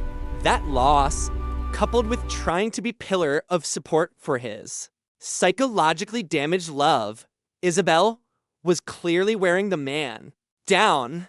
Richter felt a bit of guilt over having left his companion in charge for the last week. Tattered needed more time to recover. He would speak to the carpenters about building a small private cottage for Isabel and his friend as soon as there was time. Hello back, Tattered said with a tired smile. Did you accomplish everything you needed to on your trip? I did. I'm not sure if you know, but the leader of the wood sprites has come back to perform a ceremony for us. I had heard a contingent of sprites had come back with you, but I wasn't sure why. Well, either way, it is good to see you. Is there anything I should know about that happened over the past week? Richter asked. Some predator animals were seen by hunters, but none came close to the village. As you can see, all the villagers are settling in. Well, Randolphus has been amazing in foreseeing problems before they arise. I'm glad to hear that. It brings up the other topic I wanted to talk with you about, Richter said. He looked the man in the eye and spoke softly but firmly. I think you should have some private time with Isabel. You don't need to do anything else for a while. Just let me know when you're ready. That isn't necessary, Tattered protested. I can pull my weight. Richter continued to look at him with a serious expression. I know you can, Tattered. Look around you. None of the people you see would be here if it wasn't for your efforts. You are the one that included me in the raid with the Night Daggers. You are the one that organized for me to speak with the 5 elders. And you are the one Who introduced me to Mama? Richter paused before continuing. You have already done more than I could ever ask. Now I need you to focus on just one thing. Be there for Isabel. Help her heal and heal yourself as well. I have a feeling there will be many trials in the days to come. I will need you at your best. Tattered looked at Richter a few more seconds and then reached out and squeezed his friend's shoulder. Thank you. I will take a few days to be with Isabel and will be ready when you need me. Richter smiled. Good. Now walk with me for a moment until I find Randy. Tattered smiled back.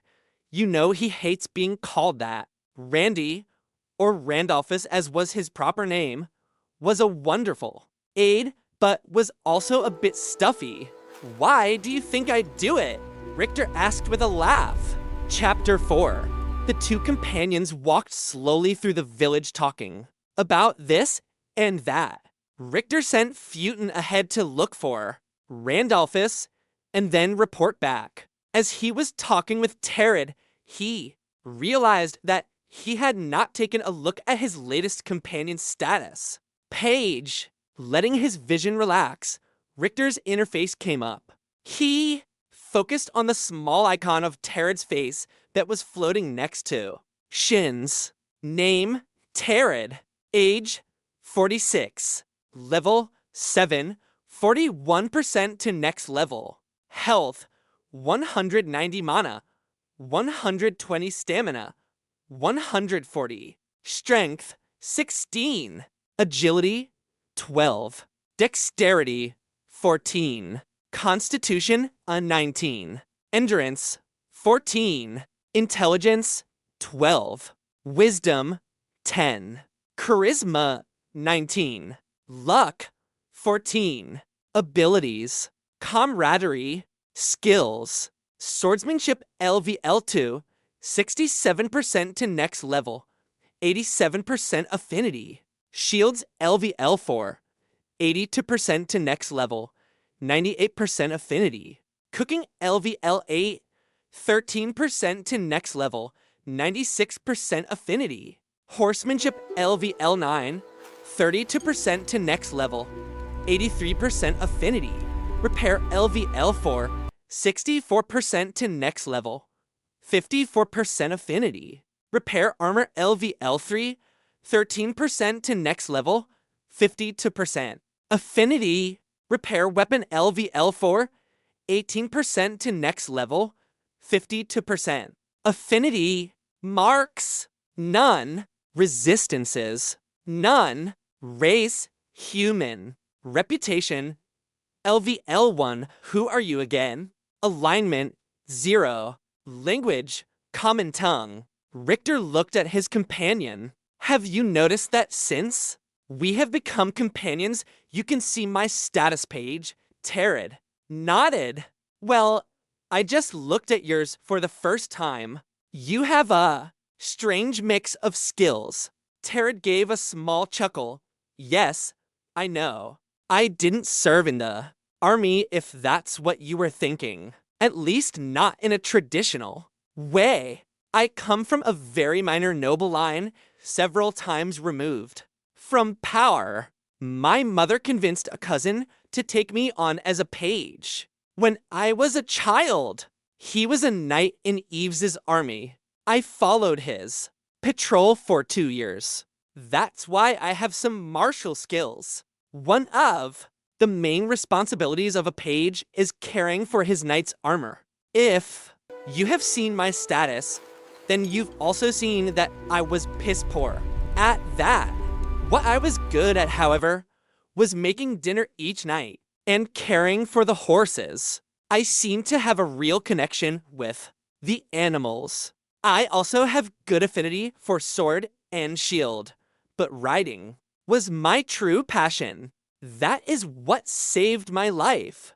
My skill in horsemanship was noticed, and I was promoted from page 2, mounted messenger, while I was away from the rest of my squad, delivering dispatches They were attacked by a tribe of gnolls from the Whisper Woods. They were wiped out to the last man. Tattered stopped talking for a second. I was the one who found them. The gnolls had taken their scalps as trophies, and the battle hounds they train had savaged the rest of the remains. I could even tell which of the bodies was my cousin. That was it for me. I had already been debating whether or not I should leave. I never could get used to being ordered around when I saw their bodies, though I still remember the way they looked, and I still remember the smell of the blood and entrails. Tattered shook himself slightly as if to be rid of the bad memories. Well, that's why I have this strange collection of skills. I came back to law and took on odd jobs till I landed at the Laughing IMP. 10 years later, I owned the inn. My camaraderie ability made things easier. It makes it more likely for people to enjoy my company and want to work with me. As abilities go, it certainly helped me in life. And on more than a few dates, if you catch my meaning, he laughed. Richter laughed as well. He was glad that the shadow that had been cast over his friend's mood with the telling of his story was gone again. He hadn't expected to be digging up such painful memories with his question. Despite the discomfort it seemed to have caused, Richter was pleased that his companion felt comfortable enough to share those personal details. He tried to further lighten the mood. So you're saying that if it wasn't for your ability, then you would be completely annoying and not just the pain in the neck that you are now? Richter asked. Tattered chuckled. Shut up. You got it, Richter said. The remnant was gliding back towards them. Festooned, where is Randy? He is in the catacombs, my lord. The Chamberlain appropriated one of the side rooms as an office. Lead the way. The remnant led them to the inclined entrance leading to the Chamber of the Great Seal. Tattered split off saying he was going to find Isabel. Richter entered the tunnel and came out into the large chamber that housed the mosaic. The 4 spirals constituting the 4 powers of the nexus of ley lines the village was built upon were much the same as he remembered. Each spiral represented one of the 4 powers he could master. So far only one spiral showed signs of life. The clear crystal indicating air magic glowed with an inner light and depicted a cyclone into dimensions. The other spirals for dark magic, life magic, and water magic remained only cold tile. There was one other change that made Richter smile. Someone had hung one of the larger paintings and the rug that Richter had stolen from Count Stonuk. They actually made pretty nice wall hangings, he thought. None of the smaller paintings were anywhere to be seen. Randolphus had told him previously he would see them hung as soon as the carpenters had time to make frames. Festooned continued across the Great Seal and into one of the side rooms. Richter followed him, sparing only a bit of time to look at the stairs leading downward through another arch set into the wall. It led to the next level of the catacombs. Richter had not gone there yet, due to Festooned's warning that it was populated with monsters. He would have to conquer the lower levels at some point if he ever wanted his village to progress to level 2. It was one of the requirements Festooned had told him about.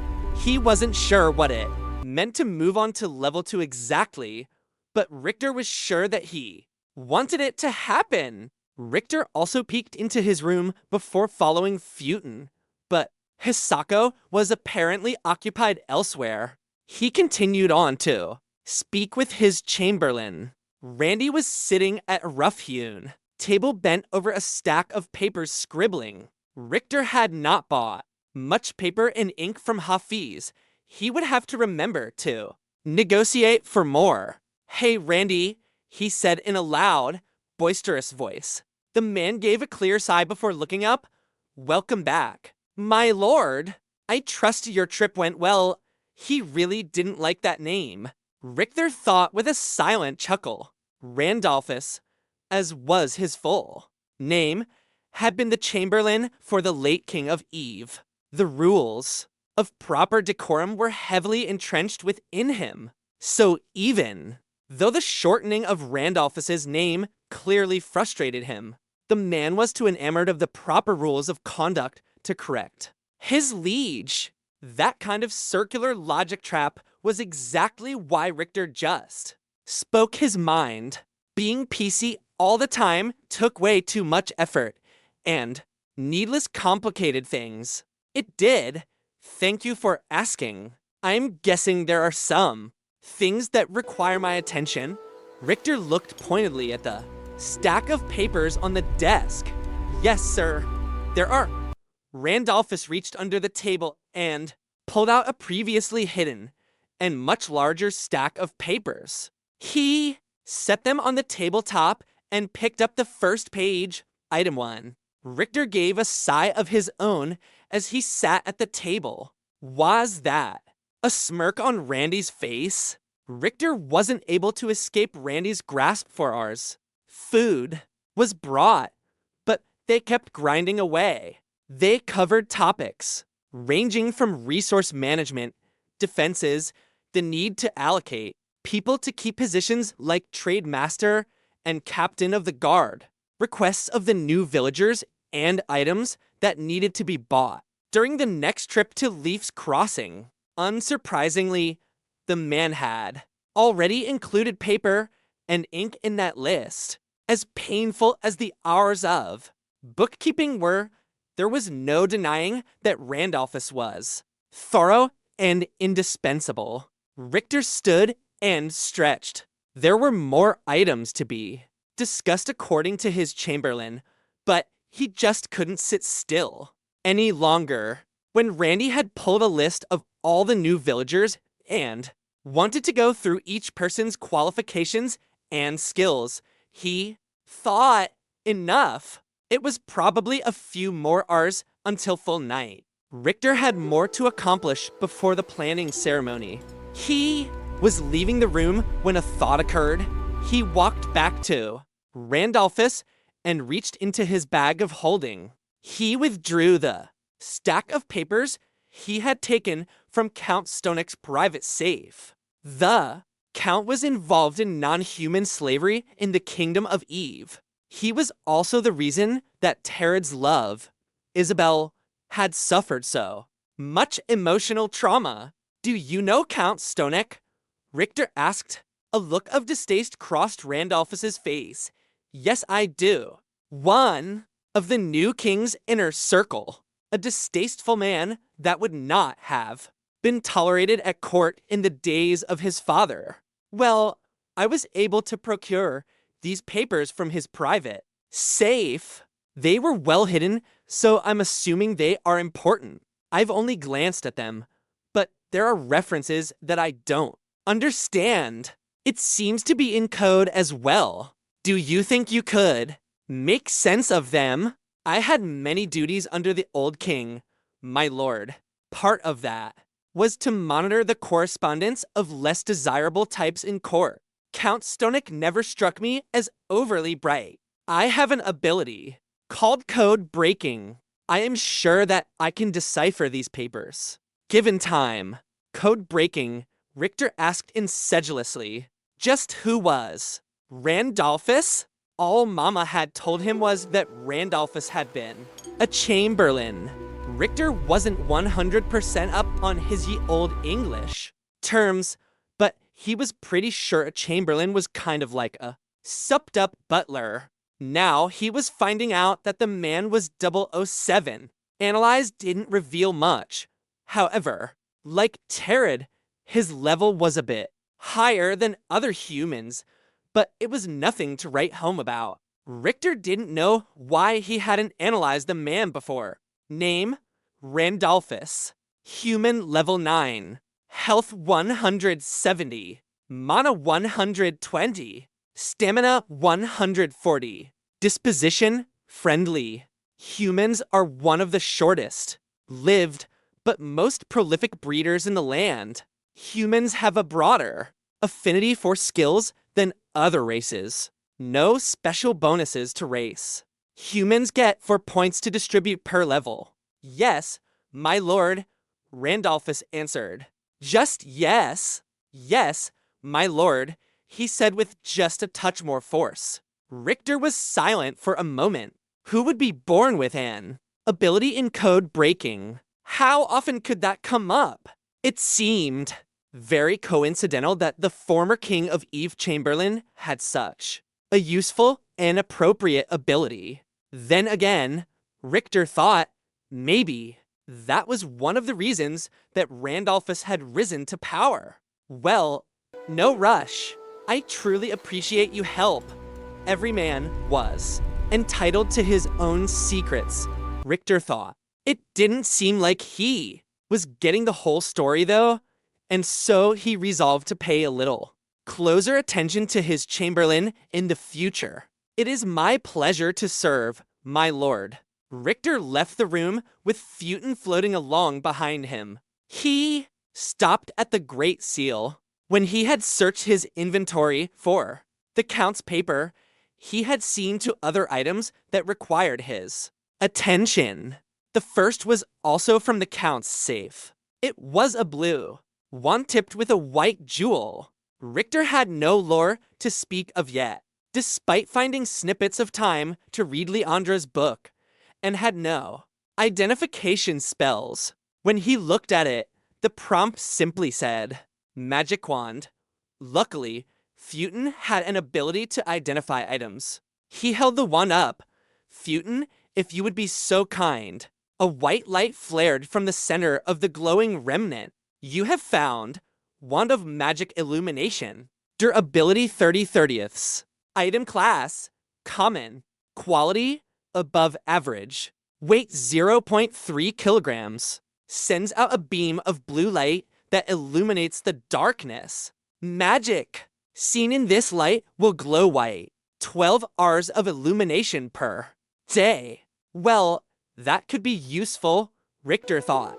He resolved to play with this latest toy as soon as possible. The second item he had retrieved from a thief.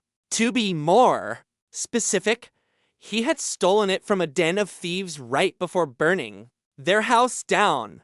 Richter wasn't one to dwell on details, though. He held the book out and Festooned pulsed again. The light in the remnant built for several seconds before subsiding this time. That's strange, Richter thought. It had never taken more than a split second for the remnant to identify an object before. You have found an item of exceptional power, my lord. You have found Tome of Souls Familiar. Durability 500/500ths. Item.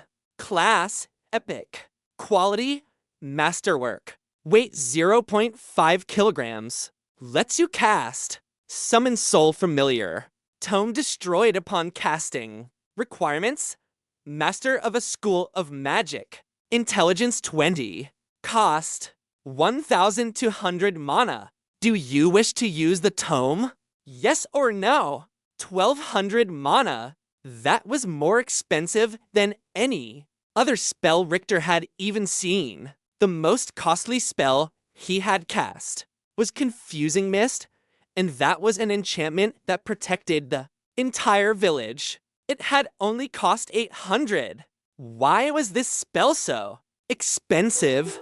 Despite the prohibitive cost, that was probably the reason that he was holding the tome at all. He realized the thieves probably didn't know what to do with it. Also, 8 Masters of Magic didn't exactly grow on trees. The book was almost priceless, so finding a buyer would have been difficult, but for the same reason. They certainly couldn't just give it away. So it had sat collecting dust until Richter had come along and freed it. None of that mattered. though because Richter came to a profound realization. He wanted a familiar. In games and old stories, familiars always lent their masters awesome powers. He could get a mouse that gave a bonus to lock, picking checks, or a falcon that would let him see through its eyes. Maybe a cat that he could have pithy banter with. No matter what, it would be awesome. Most gamers would sell a kidney to get an item, like what he had here. He realized practical things to consider. Though, the village generated 1,000 mana per day. That clearly wasn't enough. Festooned, can I combine my mana with the village mana to cast this spell? Yes, my lord. At the time of casting, simply focus upon how you wish to allocate the mana expenditure. The spell will use it accordingly. Okay, one problem solved. So, if he combined the village and his personal capacity, it would give him the grand total of 1,300 to use. That didn't take into account the mana upkeep for Confusing Mist, though. The spell required a hefty 400 mana smackaroos each day, or the mists would fade away. Festooned, what time is the upkeep for Confusing Mist paid? At midnight, my lord. What happens if the village doesn't have enough mana to pay? The upkeep, Richter asked. The spell would dissipate at midnight. My lord, it would have to be cast again at the full cost of 800 mana. Richter thought. He needed 1,200 mana to cast the spell. The village reserves were full now, so he had access to the 1,000 maximum. If he used his personal mana and took the rest from reserves, it would leave 100. The village recharge rate was determined by the total mana the village could have divided by hours in the day. Put another way, 1,024ths gave 41.67 mana regen per hour. So he just needed to know. Festooned, how many hours until the upkeep is due? 4 hours and 37 minutes, my lord. Richter stared at the remnant in surprise for a moment, not having expected such a specific answer. It was useful information, though it meant that if he cast the spell now, the village would only regenerate 190 to mana by the time the upkeep was due. It would leave him more than 100 mana short of the upkeep. He stood in silence for a while. He understood the importance of the defenses around the village. The Confusing Mist enchantment was definitely important. On the other hand, the hunters had not seen anything dangerous coming to near the village. They also had the trench and the sprite warriors if something randomly made its way close. He did a few more quick calculations. The cost to recast the enchantment was 800 mana. His own mana would refill at about 12 points a minute, so his 300 would be full well before the villages had replenished. Counting his own 300, only 500 more mana would be needed. That would take just 12 hours. He made his decision. The risk was negligible. It was time to get a familiar. He chose yes on the prompt hovering in his vision. Suddenly, there was a complete absence of sound. Richter blinked, then snapped his fingers, but still heard nothing. The great seal changed. The spiral of black became a hole devoid of all light. The edges of the hole distorted space, causing the floor to ripple and bend. The spiral of gold tile was replaced by an arched doorway, standing 10 feet tall. A gentle radiance spilled into the room, and a shining gold tree could be seen through the portal, waving in an otherworldly wind. The blue spiral was replaced by a swirling pool of water. The spiral of air became an actual 10-foot tall swirling maelstrom, lightning crackling across it. Each transformation was independent and silent. In the center of it, all stood Richter. He was amazed at the power around him. He could not have left the great seal if he wanted to. The boundary of each transformation touched the next, leaving free only the gray diamond in the center of great seal. The silence was sundered by a horrific tearing sound. A small black rent appeared in the space above Richter's head. It started small, no larger than his forearm, but quickly widened to the height of a man. The sound intensified proportionally to the size of the tear. It kept growing until it reached all the way to the top of the vaulted chamber and stretched from one wall to the other, bisecting the room. On one side was Richter and the transformed Great Seal. On the other side was a white sky. Black clouds were lit with orange bolts of lightning. Beneath that alien sky was canyon formed of midnight blue rock.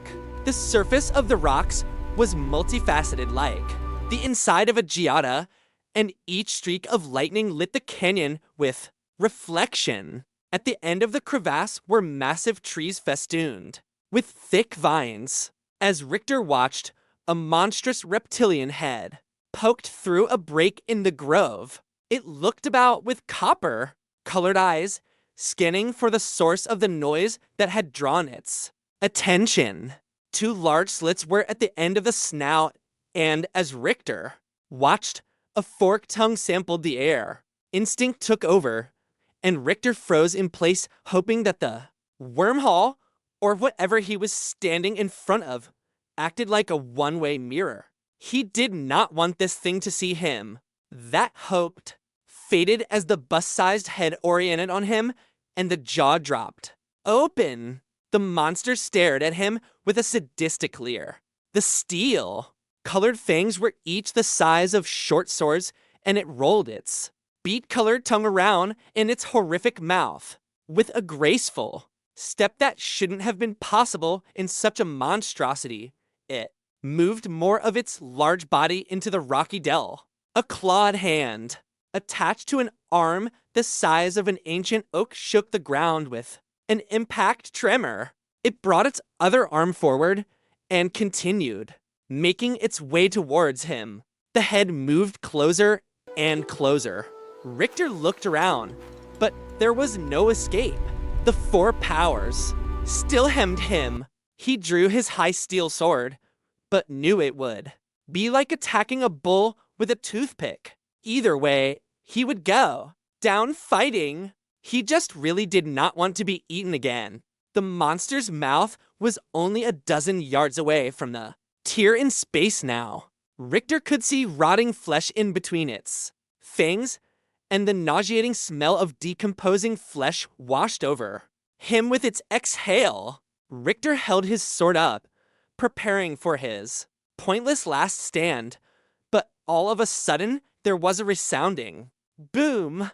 The portal slammed shut, and a wave of force emanated from the rapidly closed rift. It blew Richter down off of his feet. He struck his head on the ground and was momentarily dazed. When he picked his head up a few moments later, the Great Seal had returned to its previous appearance. Silence once again reigned in the chamber, but it was a natural silence filled with tiny, almost imperceptible sounds. Richter's heart was pounding wildly in his chest. As the monster had approached the portal, he had been playing out various scenarios.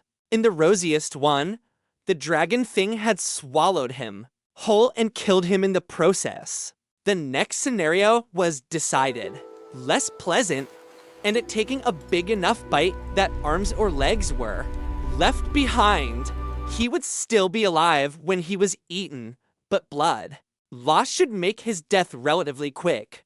The worst case is he was swallowed whole and screamed all the way down the beast's gullet just before he was digested for 1,000 years in the equivalent of the pit of Sarlacc. None of those options were very attractive, but the last would most definitely not be on Fleep or Whatever that stupid phrase the kids were saying these days. His mood wasn't great, to say the least. He had used a massive amount of mana and almost been eaten for his trouble. And there was still no familiar. His temper was not helped by the bachelor party-sized headache that was triggered by the depletion of his mana. If he wasn't already on the floor, he would have fallen. His head felt like it was full of cotton. This was probably a good thing, since it also felt like someone was hammering on the outside of his skull. Festooned. Yes, my lord. What the hell? My lord, are you all right? A voice shouted. Randolphus was standing just inside of the doorway of the room he had been working in. I am fine, Randy. The danger has passed. I'm sorry. I should have warned you I was going to cast a spell. Please go back to work. The man stared at Richter for a few seconds before turning round. He was shaking his head as he walked back to his desk. Richter returned his attention to the source of his ire. Well, Festooned, I'm waiting. I do not believe that was a lower plane of existence. What? Richter asked, exasperated and confused. You asked what type of hell that was. It was not a hell. It was simply an alternate dimension. Richter ground his teeth.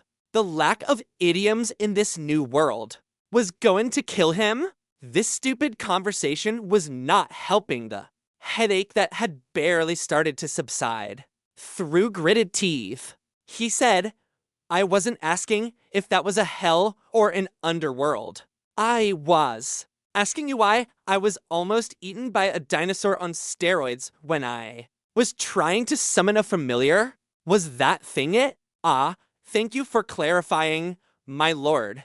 As you know, my memory is still fragmented, but I have no recollection of a familiar trying to eat its master, except for perhaps a demon familiar. As we have already established, however, that portal did not go to a netherworld. Festooned's inane babble was driving him crazy. So what was that thing? Richter felt like he was shouting. Was he shouting? He couldn't be sure. His ears were still ringing from clunking his noggin. I believe that thing was a monster intent on eating you. My lord! Richter just started his silent mantra. Don't kill him. Don't shoot him. Don't see if you can light him on fire. Don't kill him. Don't shoot him. Don't see if you can light him on fire. By his fifth iteration, he was calm again and opened his eyes. In a tranquil voice, he said, Festooned. Yes, my lord. Then where is my familiar? Behind you, my lord. What? Richter asked as he twisted in the sitting position he still occupied. He turned almost all the way round and locked eyes with the small creature on the ground behind him. His world changed forever. Know this. You have summoned your soul's familiar. Every living being is born incomplete. Connecting with others is the only way to move beyond this limitation. You have cast the spell, Summon Soul. Familiar. The spell has reached across all timelines, dimensions, realities, and fractal causalities to find another piece of your fragmented soul. You and your familiar are bound until this universe ends and all souls are once again returned to the true essence. Know this. Unlike the paltry connection of most mages and familiars, the soul bond between you and your soul familiar has unlimited benefits. You will have to discover these over time, but the first is perhaps the most powerful. Abilities are bound to the soul. As such, you will have access to some of your familiar's abilities. Increasing your familiar's strength and level will unlock further abilities for you to access. Congratulations! You have been granted the ability, Sidebond. Thoughts can be shared with another being that has the ability psi. Bond. A connection can only be completed by both parties being willing to participate. Congratulations! You have bonded your soul familiar. Your familiar is a psi dragonling. Know this! You have summoned your soul familiar at the center of your place of power. As you level your place of power, your familiar will evolve. As master of a place of power, your familiar has the ability to cast spells in any power you unlock, and the associated resistances. Your familiar has access to air magic. The psi dragonling was about 1.5 feet long. Its tail was another foot long and was a deep black. The body was long and sleek. The diamond-shaped scales on its appendages and back were slate gray, like the color of a storm in late afternoon. No light reflected off of its hide. The lack of shine didn't make it look boring or dingy. However, it looked beautiful. 2 wings were folded against its sides. They were the same color as the body. It sat up, with its to back haunches folded and its to front legs extended. The dragonling stared up into Richter's eyes. He didn't know what to do with this new creature which was bound to him for eternity. It sounded like he was about to reach out to touch it when he heard a small voice. Hungry! Richter was confused for a moment. The voice was different than anything it had ever heard. It was slightly high-pitched and definitely insistent. It didn't seem to come from any direction. However, had the familiar spoken? Say that again, he said. Meat. Richter pulled his head back slightly. He narrowed his eyes and shook his head lightly. He focused on the small dragon and thought at it. Did you just say you were hungry? Meat. The dragonling blew a small but strong burst of air into Richter's face. It felt like being whacked in the forehead with a chicken leg. His head jolted back slightly, and he looked at his new, lifelong companion with an amused grin. Well, Richter thought, I guess I don't like stupid questions either. Come on, little guy. Let's get some food. Another gust of air struck Richter in the eye. Gaw, what was that for? The dragonling just stared at him and extended its neck to full extension, head cocked slightly to the side. Girl, Richter asked with a questioning note in his voice. The dragonling relaxed and purred slightly. Okay, girl, let's go get some food. He stood up and then turned to face his familiar. He was about to reach down and pick her up when Dragonling hunched her body, and with a powerful jump, launched into the air. One flap of her wings allowed her to gain altitude. Soon the familiar was gliding, lazily above Richter's head. Fair enough, Richter thought. He started walking to the exit. Before he got to the tunnel, a slight weight settled onto him. The dragonling had landed on his shoulders, draped across him like a mink stole. She wrapped her tail round his arm to secure her position. Her weight was in no way troublesome. He had expected a reptile to be cool or slimy, but she radiated a gentle heat. Shaking his head in disbelief of how his life had changed in the last few minutes, he continued into the tunnel. Suu, my soul familiar, is a demanding female who rejects offered affection, but later clings to me in a way that everyone can. See, there is probably a lesson in all of this, Richter thought. Then Alma jumped off of him and dug her claws into one of the wall draperies, and all he said, "Oh shit, my rug." Chapter 5. Richter walked outside and looked out over his village. His people moved about with purpose and with smiles on their faces. He was witnessing the beginning of something special, he realized. Building this village was a cause worth devoting his new life to. Apparently, none of the events in the Chamber of the Great Seal had registered on the people outside. He looked farther out over the surrounding land to see the translucent mists. When they disappeared later, it might cause a bit of an uproar. He decided to make an announcement before people panicked. Cupping his hands to his mouth, he shouted, "Everyone, everyone, please give me your attention." His familiar shuffled a bit on his shoulders at his shout. A few people heard him, who then nudged others to give their attention. After a minute, everyone within sight had stopped what they were doing and were looking up at him. Again, I am so happy to see all of you again. We are already transforming this place. It is no longer the blank slate that we saw when we got off the ships. It has become fields for food, hearths for warmth, and roofs for shelter. It is becoming a home.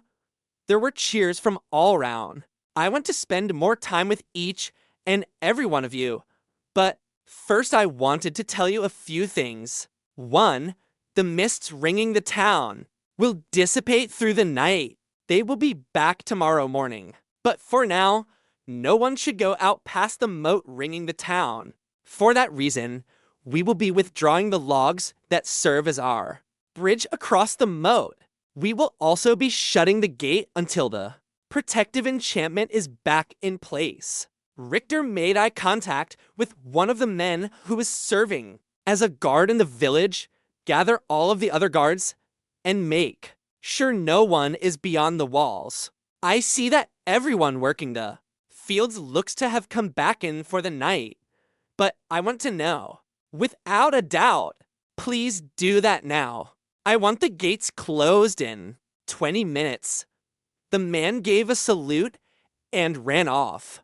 Turning his head to address the crowd again, Richter said, "The next announcement concerns what many of you seem to be pointing at. This is my new familiar. She is a side dragonling. She won't hurt anyone, but you will be seeing her round, so please don't be alarmed." He thought at her quickly. "You won't hurt anyone, right?" She just gave an uninterested sniff. Taking that as affirmation, Richter continued. "Lastly, I'm sure you have all seen our friends the wood sprites throughout the village. Some of you may have been here earlier, but I'll repeat for those of you who were not. Tonight we will be planting a seed core. It will grow a magical tree that will greatly benefit us. The Hearth Mother has done us the great favor of placing a blessing upon the seed that will let it grow much quicker than otherwise possible. We are truly lucky to have such good friends." Richter looked up at the darkening sky. The color was not just due to the setting sun, but also because it was heavy with storm clouds. Richter gave a laugh. "All are welcome to attend the ceremony if you're willing to brave a little rain." The people laughed good-naturedly along with him. Sympathy laugh, Richter thought, but I'll take it. Richter raised his hand to signal that he was done speaking. The people dispersed, and he walked down the slope that led from the tunnel to the village. Below, one of the sprites met him at the bottom. The green-clad warrior stared at Richter's familiar before speaking. "The Hearth Mother is at the lake in the hills north of the village. She asks that you join her. She says that there is no rush, but to please come before sunset. Please tell her I'll be there soon." He would have gone straight there, but a stream of air into his ear reminded him of his responsibilities. He turned his head to look at the dragonling. "Don't go getting fresh." His familiar didn't deign to reply. A quick question to a passing villager pointed him in the direction of the makeshift store. Houses for their food. He walked up to the small series of sheds. He was about to open the first door when his familiar jumped off his shoulders with a shriek. She glided through the air and landed on a deer that a hunter was dressing with a broad-bladed knife. The man stumbled back with a startled cry and raised his dagger. The dragonling hissed at the man, then turned back to the deer. She stuck her face into the bloody haunch and then began tearing off bloody chunks and swallowing them whole. Richter took in the scene and recognized it for what it truly was. A calamity in the making. There would be no bloodshed right now, because he was here to intervene. In the future, however, that was not necessarily a sure thing. He needed to deal with this now. Better to establish boundaries early. He walked up to the dragonling and said, "Stop." His familiar ignored him. He repeated himself only louder, but had the same result. Having had enough, he reached out and yanked the deer to the ground. "Stop!" The dragonling grabbed hold of the wooden frame that the deer had been hanging from. She twisted her sinuous neck to stare at Richter. She let loose a harsh hiss and bared her fangs at him. Richter didn't move. He just looked into his familiar's eyes and waited for whatever would happen. He knew two things. One, in every pack there was an alpha. Two, that alpha was him. They stared at each other for long minutes. The dragonling's back arched as she hissed at him intermittently. After a time, she stopped bearing. Her teeth, though her wings remained flared. Mine, she thought at him defiantly, projecting an image of the deer carcass. He had a feeling that a well-reasoned argument would not convince his familiar. Instead, he thought of the image of her sitting on his shoulders and communicated the thought, family. Then he thought of looking at all of the people who had listened to his announcement. He projected family again, but with less intensity. Then he thought of the hunter and repeated family at the same level. Finally, he projected the image of the deer carcass back to her, ours.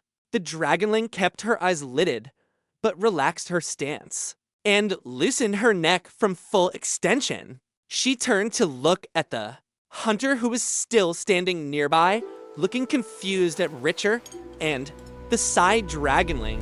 Not surprising, seeing as how the man could not hear the silent communication between the two of them. She looked back at Richter and thought, hungry.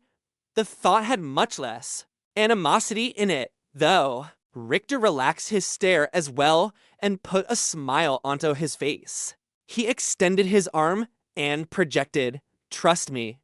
She gathered herself and gave a small jump. She left the wooden post and clambered up onto his shoulders. He addressed the hunter. "I'm sorry about that. I know it must have been startling to have her jump out at you like that. She is going to live here, though. Apparently she prefers fresh meat, a fact I learned at exactly the same time as you. I have told her it was wrong that she almost attacked you. You told her, my lord." The hunter still hadn't completely calmed his stance, not that Richter could blame him. "Yes," Richter said. "We are able to communicate without words, mind to mind. The point is, she is my familiar, and she is here to stay. I doubt this is the last time that she will greet you or the other hunters looking for a morsel. If she comes around, I would appreciate it if you would cut off a large piece of meat and set it aside for her." The man looked at the other hunters, who indicated with small gestures and head shakes that they would not be the ones to feed Richter's vicious little friend. After a long sigh, the man walked forward towards the deer, but his gaze never left the dragonling. Even when he started cutting the meat, he kept looking back and forth. This was why he almost cut one of his fingers off. He was able to avoid disaster, though, and he quickly removed a 2-pound piece of meat. That was as far as he was willing to go. It was clear to Richter that he had no intention of getting any closer. "Place it on the rock, please," Richter said, indicating a low to the ground piece of stone. The man complied and then walked several yards away. Richter turned his head to look at the dragonling. He sent several more thoughts. One was of his mother, feeding him, family. Then a second of Richter and the dragonling in the great seal chamber, family. Last, an image of what was happening right now, Richter, the hunters, and her family. After that, he said, "Go eat love." She flew from his shoulders and settled onto the meat. In no time at all, she was attacking it again and eating with abandon. Richter looked at the hunters. "I have to go. I have no idea how much she will need to eat. It would probably be a good idea that if it looks like she is still hungry, just to give her more meat." The hunters nodded vigorously. Richter didn't really want to leave her so early, but he needed to go see Hisako. Despite the small battle of wills he had just won, he realized she was a wild creature. He couldn't watch over her all of the time, hoping she didn't fly away. He decided to put faith in their soul bond. "Come find me when you are done." She didn't give in, indication that she had heard. He decided not to push the issue. He realized that he was lucky to have survived even one instance of getting between a hungry woman and her meal. He wasn't stupid enough to try it a second time. He started walking toward the lake in the hills above the village. The sun had just fallen behind the trees. No rain had fallen yet, but the first peals of thunder could be heard in the distance. Walking through the village, he couldn't help but feel pleased at the gentle industry taking place around him. All of these people, human and non-human, were working together to create a meaningful home. He felt lucky to be a part of it. It didn't take long to reach the foot of hill. The hilltop was several dozen yards in elevation above the village. It was an easy climb if approached by the slope that was about 10 yards across.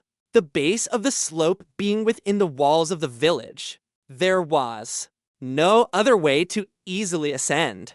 To the left of the slope was a steep escarpment that quickly became a sheer cliff. The lake above drained down the cliff, forming a small waterfall. The waterfall, in turn, made a small river that joined another minor river that came from the base of the cliff. The resulting larger river flowed west into the forest. Hisako, Yoshi, and the other sprites were waiting at the top of the hill, speaking softly. Mostly talking softly, Richter corrected himself. It brought a faint smile to his face to Sishin's beleaguered expression as Daniela continued to express her latest opinion of his companion's faults. Richter looked past the sprites out over the meadow he now stood in. It was the first time he had ever come up here. He realized it was a beautiful sight. The grassy field was more than a mile long, probably closer to between 2 or 3. The southern boundary of the meadow curved outward slightly, the edge defined by the sharp drop-off of the cliff. Along the edge, several rows of tall trees grew. They acted like a screen, blocking visualization of much of what was past the drop. Off the northern and eastern borders were sharp cliffs of white stone. Gray lines traced through the rock, and it sparkled slightly. Randolphus had told him the stone was called marbled quartz. It was the same stone that the mist workers had been collecting from the nearby quarry. It was apparently extremely strong. That, coupled with its attractive appearance, made the quartz a highly sought after building material, at least according to his new chamberlain. The western edge of the meadow was a stand of tall trees that perched above another drop-off. The only easy entrance was the slope. Richter had just walked up. The western end of the hilltop was dominated by a lake. It was easily a quarter of a mile across. A waterfall came from the northern cliff face falling into the lake. A phosphorescent green algae hugged the lake bed, making it glow slightly in the fading light. The undulation of the glowing plants gave the appearance of slow movement beneath the surface of the water. The southern edge of the lake drained down the escarpment, creating the second waterfall that fell to the level of the village. The entire rest of the meadow was a riot of color.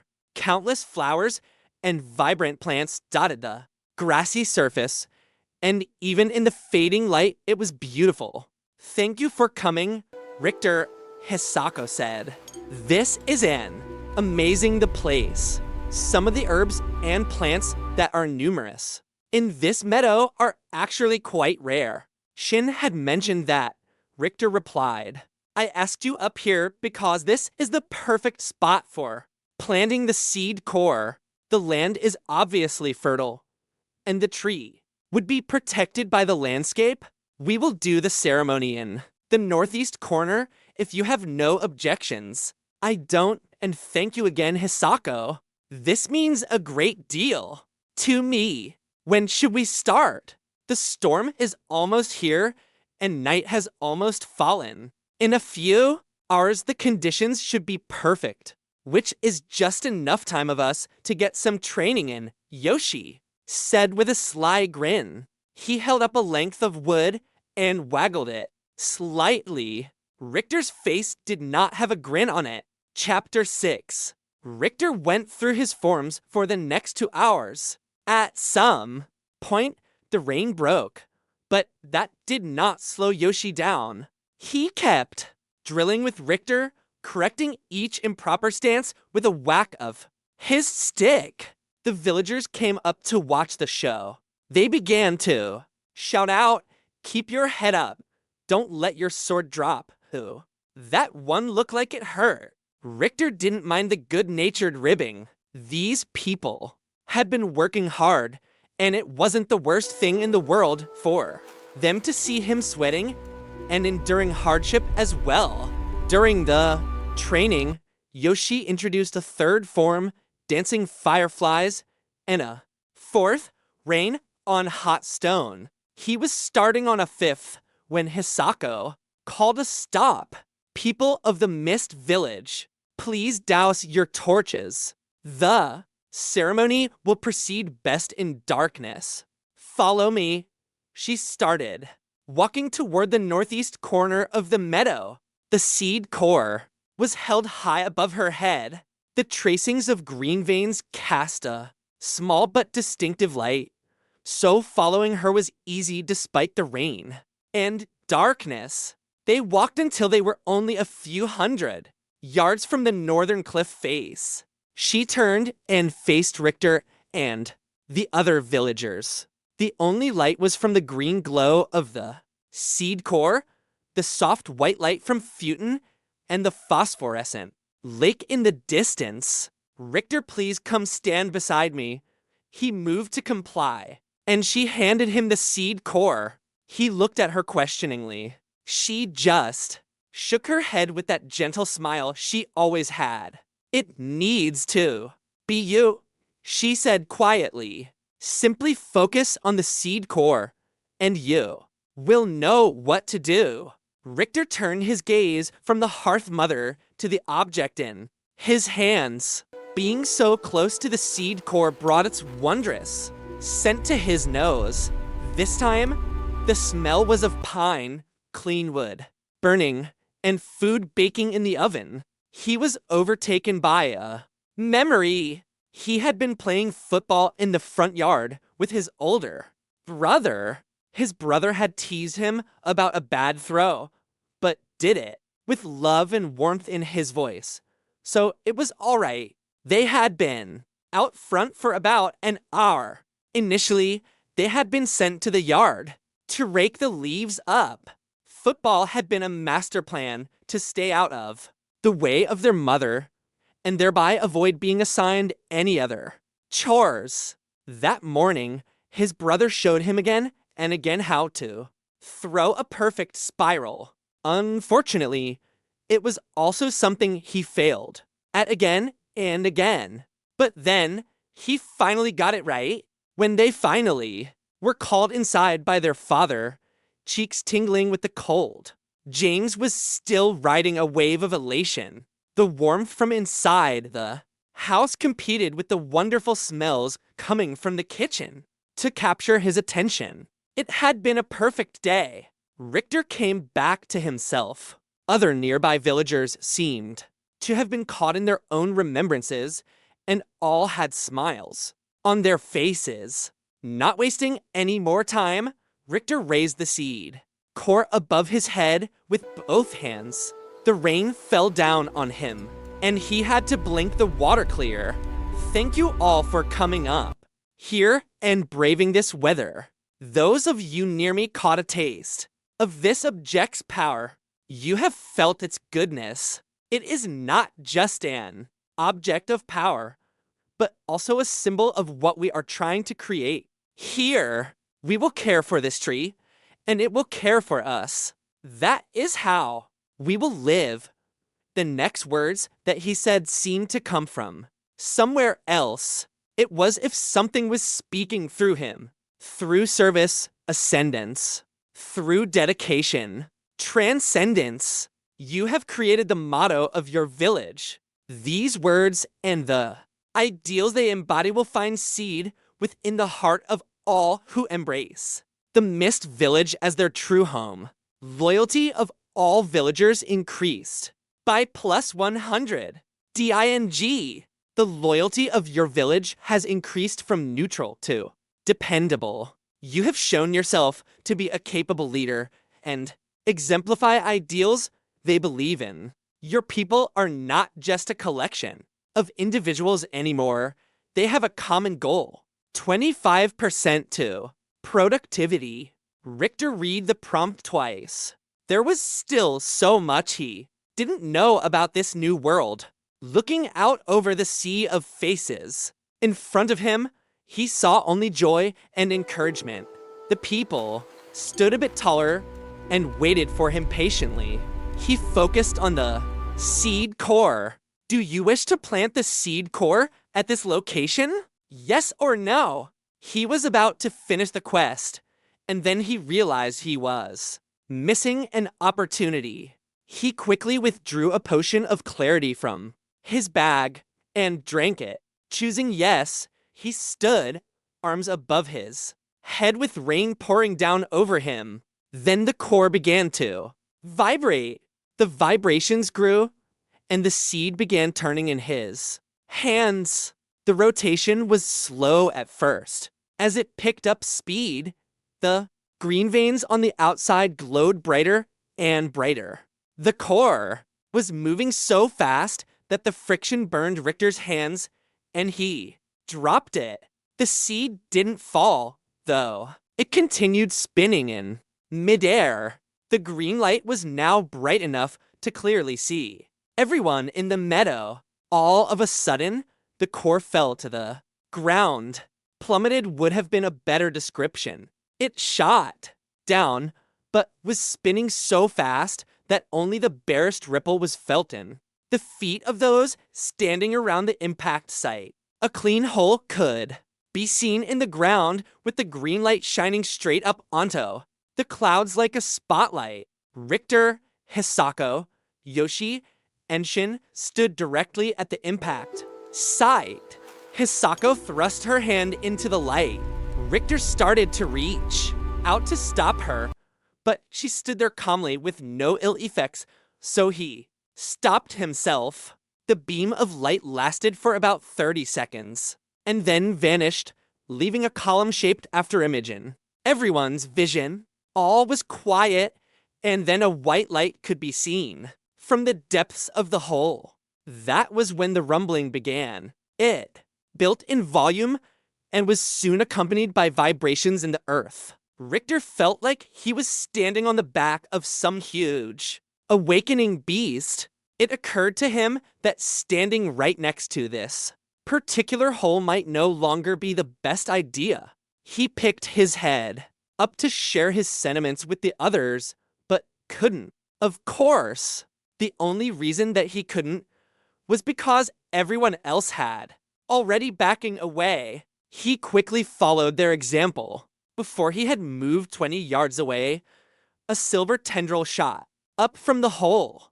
That metallic fiber was only the tip of the spear. The growth continued moving upwards and was joined by others.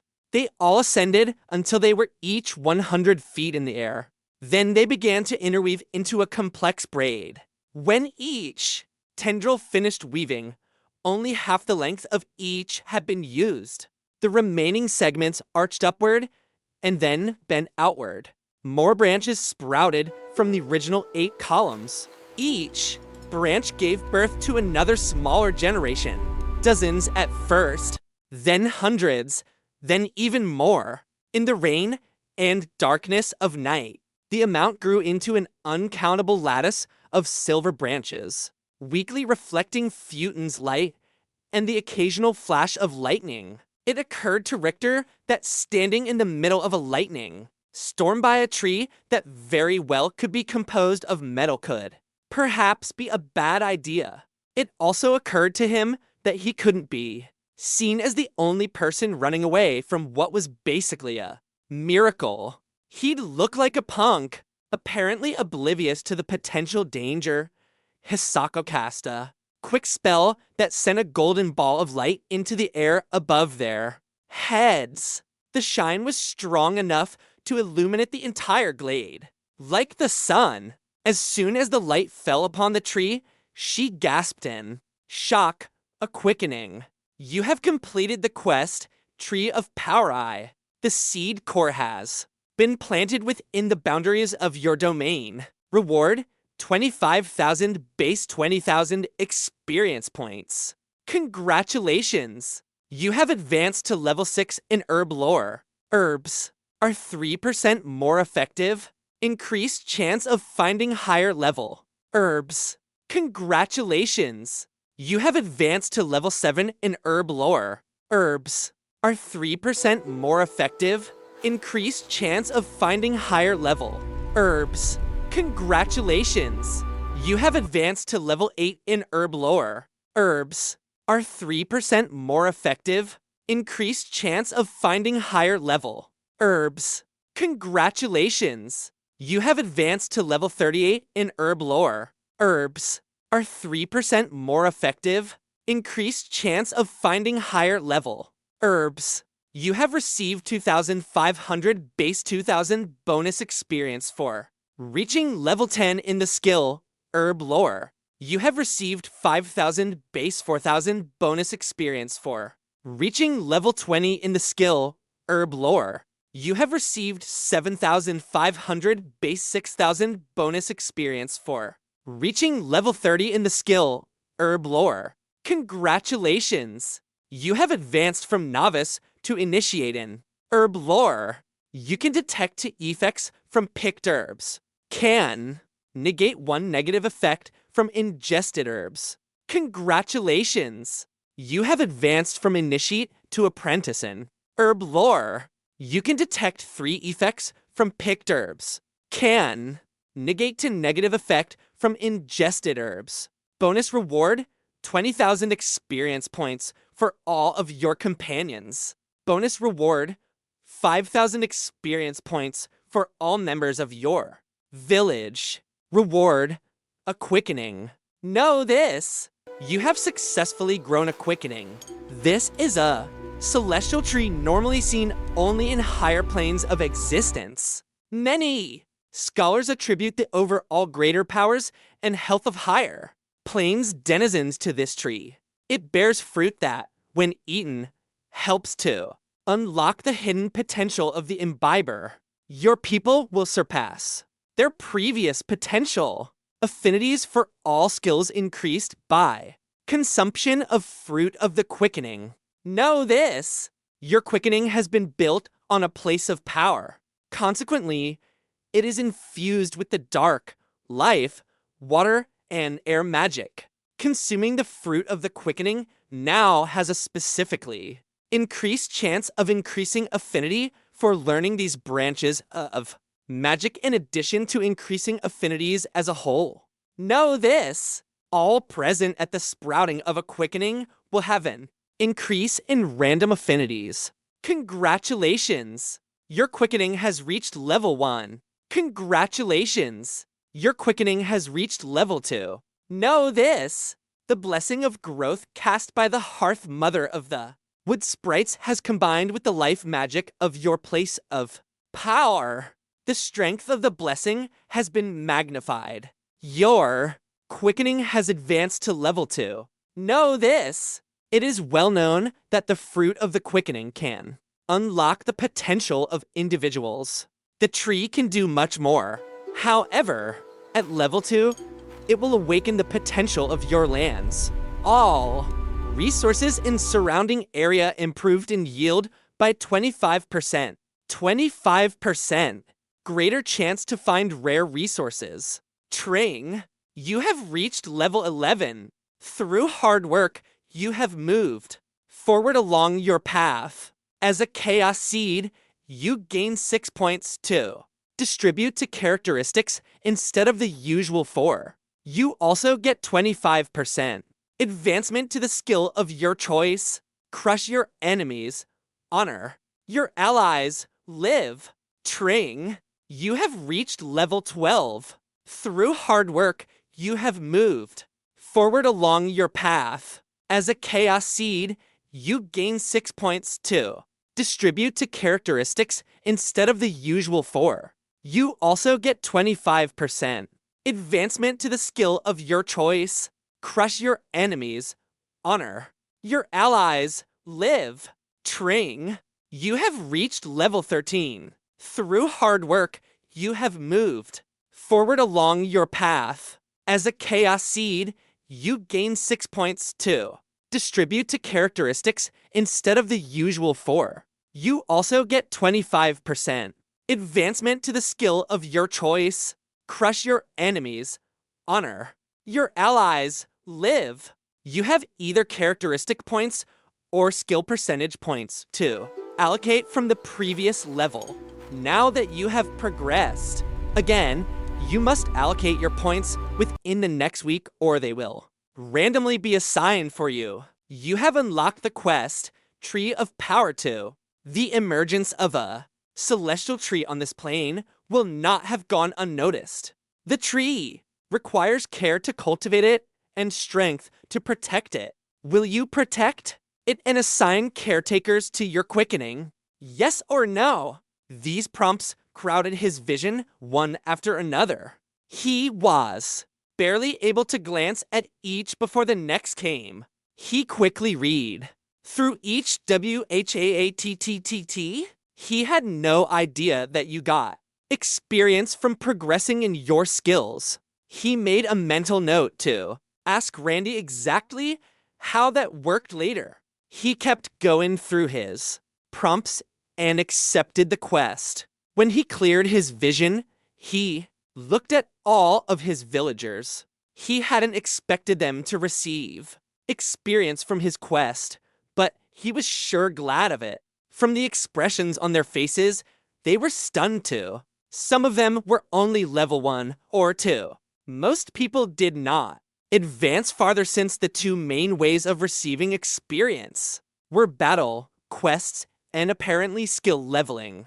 The last depended heavily on your inherent ability for a skill and how much time you could invest into practicing it. Richter took his fast leveling for granted, but he had the boon of his fast learner ability. He had primarily been in combat for most of his time in the land, and as such his magic and combat skills had leveled quickly. Not too many bakers were fighting, and not too many glassblowers were pursuing large quests. There were always small quests associated here, and the Richter had been told, but apparently the experience earned was modest. As such, most non-fighters did not advance their level past 2 or 3. The point was, the 5,000 experience points would bump his lower level villagers up 1 or 2 levels all at once. Richter just hoped the parents would guide their children to wise point allocation.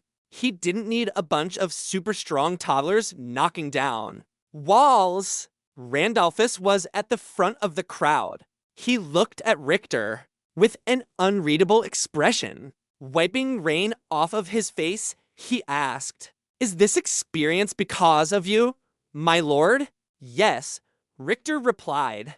"It is a bonus reward for planning the seed core." A chorus of thank you and hooray for Lord Richter issued from the crowd. "Your efforts have aided the development of your people. Morale increased plus 300. Loyalty increased by plus 150. DING. The morale of your village has increased from neutral to happy. Your guidance has made the general mood of your village increase. Plus 10% to population growth. Plus 10% to productivity. 10% to fighting spirit. Thank you, my lord," Randolphus said with his head bowed. Richter just smiled at him and nodded his head. He turned back and took in the sight of the quickening illuminated by Hisako's golden light. The tree truly did belong in heaven, Richter thought. The base was about 50 feet across, each of the 8 tendrils about 5 feet in diameter. Gaps could be seen in the trunk, the tendrils forming an octuple helix. It wasn't the width of the trunk that was remarkable. However, the tree had the shine of polished silver. Every surface was smooth without the ridges that were normally seen in bark. Instead, intricate tracings ran across the trunk in smooth whorls. The branches exhibited the graceful bowing limbs of a willow tree, and the tips were only 5 feet above the ground. It was the forming leaves that made the tree truly breathtaking. Each was about the size of Richter's hand and were a soft white in color. The leaves' thick velvet appearance made them appear heavy, but they easily shifted in the wind, showing their silver underbellies for just a moment before again presenting the creamy white smoothness of their tops. The effect was mesmerizing. Hisako was walking under the boughs of the tree with her hands cupped to her chest. Just before passing under the canopy, she looked back and then motioned with her head for him to follow. Richter and the rest of the villagers walked forward to shelter. Under the tree, the broad leaves formed a thick canopy which effectively kept all rain off of them. Hisako cast another globe of light that made a cheery atmosphere under the protection of the trees. Limbs. As Richter joined her, she gave him a brilliant smile with tears flowing freely down her face. Her words were so soft they seemed like an exhale. "We did it." She had been holding her cupped hands to her chest. She slowly and carefully lowered them to show all what she had been holding. An opalescent orb was resting in her hands. As he watched, it grew more and more clear until it was gone altogether. In its place was a small figure curled up in the fetal position. The creature was wrapped in clear wings that had an iridescent shine. They unfurled, and the diminutive person stood, using Hisako's hands as a platform. She, because despite being only 6 inches tall, there was no doubt as to her femininity, was clad in white cloth that looked like a woman's slip. Her skin was a pale blue that contrasted with the jet black hair. Her eyes were still closed when she tilted her head back, opened her mouth, and began to sing. There were no words. There didn't need to be. Images came clear to the minds of all present, produced from the pure light of her voice. She sang of love and family, of a people dedicated to life and the cultivation of forests. Then the song became melancholy and imparted a story of death and loss. The melody spoke of an entire people dying out. The music pulled sorrow out of Richter's soul, and he wept. The tone became frantic as the survivors struggled to stay ahead of the plague that had savaged her people. The complexity of the song had decreased as the pixie sang, and all present realized that the loss of each tone, it represented the loss of a life. Suddenly, there were only 2 tones left from the entire tapestry of beauty they had initially heard. The incalculable loss tore at the hearts of everyone present. It was enough to bring Richter to his knees. Out of despair, though, came one note of hope. A hope for a people to one day be reborn. The light and younger Tona, daughter, was overjoyed by the news. The queen mother sang once again of love, and then sacrifice. A life consumed by a spell to halt time.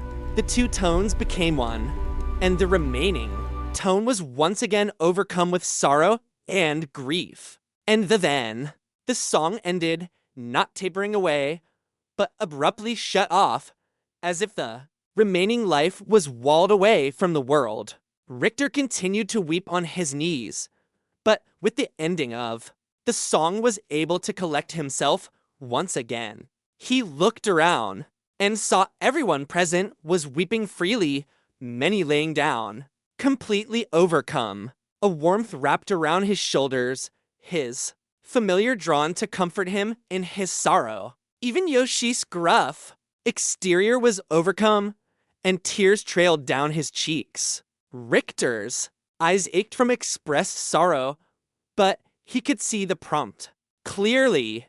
The pixie that emerged from the royal pixie chrysalis was none other than a queen. Her mother sacrificed her life to keep her daughter in stasis until the plague had died out. The pixie race can be reborn. Congratulations! You have won plus 3,000 fame points. You have brought back the lost race of royal pixies. Chime, congratulations! You have advanced to reputation level 3. You seem like someone I should listen to. New quests and opportunities will become available to you. You have completed the quest, Resurgence of Light Eye. Reward, 6,250 base 5,000 experience. You have unlocked the quest, Resurgence of Light 2. Witness the following interaction between Hisako and the Pixie Queen to learn more. Hisako was the only one in the glade that had stayed on her feet. She looked at the small pixie in her hands and said, "Your mother's sacrifice was not in vain. Hope still exists while you are here. Sprites still exist in many places in the land, and we will all fight and die for you. You are home, my queen." The pixie opened her eyes and looked at Hisako. Each sclera was cornflower blue, but her irises were an intense violet that glowed in the night. With a flap of her wings, she flew up and hovered in front of the hearth mother's face. Her voice was the piping notes of a piccolo. "But I'm all alone. I have no one." The sorrow in those 2 short sentences was heart-wrenching. "You are not alone, little one," Hisako said. Her voice was full with sympathy and comfort. "Though you and your people have been absent from the land for long centuries, you have not been forgotten. We have kept your memory alive through the old stories. Every sprite living has grown hearing the stories of your peoples, beauty and goodness. The deeds of great pixies live on in our stories. We well remember the valor of Patanu, the pixie general, who held back the gremlin army. We laughed at the stories Eniola, the pixie trickster, and we will remember your mother, little one, if you would only tell us her name." The pixie hovered in the air looking at Hisako. When she spoke, she did so softly. Her name was Alexandrella. "Ah, Hisako said, "And so we shall remember Queen Alexandrella the Loving. We will revere her for eternity and share the story of how her sacrifice brought light back into the world.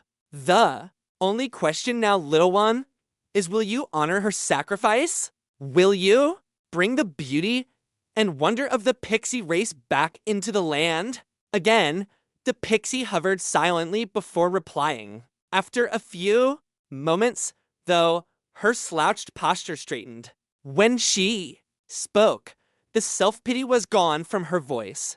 Though her voice still quavered with sadness, it also had the practiced tones of royalty. I give thanks to the wood sprites for their faith and love through the long years. She then turned to Richter. I also give thanks to you. I feel in my heart that you played a large part in releasing me from my chrysalis.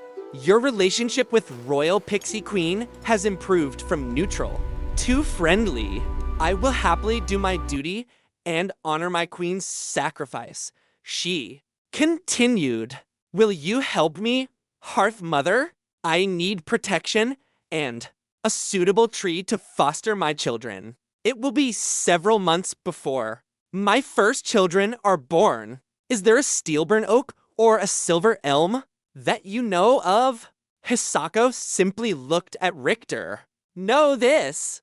The life cycle of pixies is intrinsically tied to nature. Male and female pixies exist, but that is not how they reproduce. Male pixie are larger and stronger than their female counterparts, but are sterile. Any female pixie can create more pixies by binding their spirit to a tree. A cocoon is created that adheres to the tree, and after a time, two pixies are born of this union. The offspring have unique attributes that are determined by the type of tree they are born from. Pixie females can only bind their spirit to a tree once per year. Queen Pixie is special in that she can generate a great deal more mana, and so each binding will create 100 pixies. She can also bind her spirit to a tree twice per year. Be aware, the binding between pixie and tree is unto death. Both benefit from the binding, but if one dies, the other may as well. Update on quest. Resurgence of Light 2. The Royal Pixie Queen needs a tree to foster her progeny. Will you accept responsibility for this task? Reward: increased regard of Royal Pixie Queen. Yes or no? Richter had to read the first prompt 3 times to make sure he understood. When he dismissed it and minimized the second, he looked back at Hisako. The Pixie Queen was still hovering in the same place. He thought he understood what the Hearth Mother was trying to silently communicate. Would he allow the pixie to bind to his new celestial tree? On the one hand, if the pixies would truly gain properties of the tree they bound to, it would mean a great boon for the queen. Her progeny might be powerful and therefore better, able to protect themselves. It could also mean another ally for his village. Pixies could even be considered caretakers, couldn't they? The other argument, though, was that if the queen died, the quickening could be destroyed with her. He hadn't known what tree would grow out of the seed core, but now that he did, could he risk it? The quickening would make his people and the very land his village was built on more powerful. Was it right to risk the future of his people on a very small new life, basically alone in this large and dangerous world? More thoughts for and against went through Richter's mind. Quick as lightning, he felt like he was drowning in calculations and moral obligations, both to his people and his conscience. Ultimately, he based this decision on a decision he had made early in his life. Many years ago, he had decided that when all things were equal, he would act on what he hoped to be true, rather than on what he feared to be true.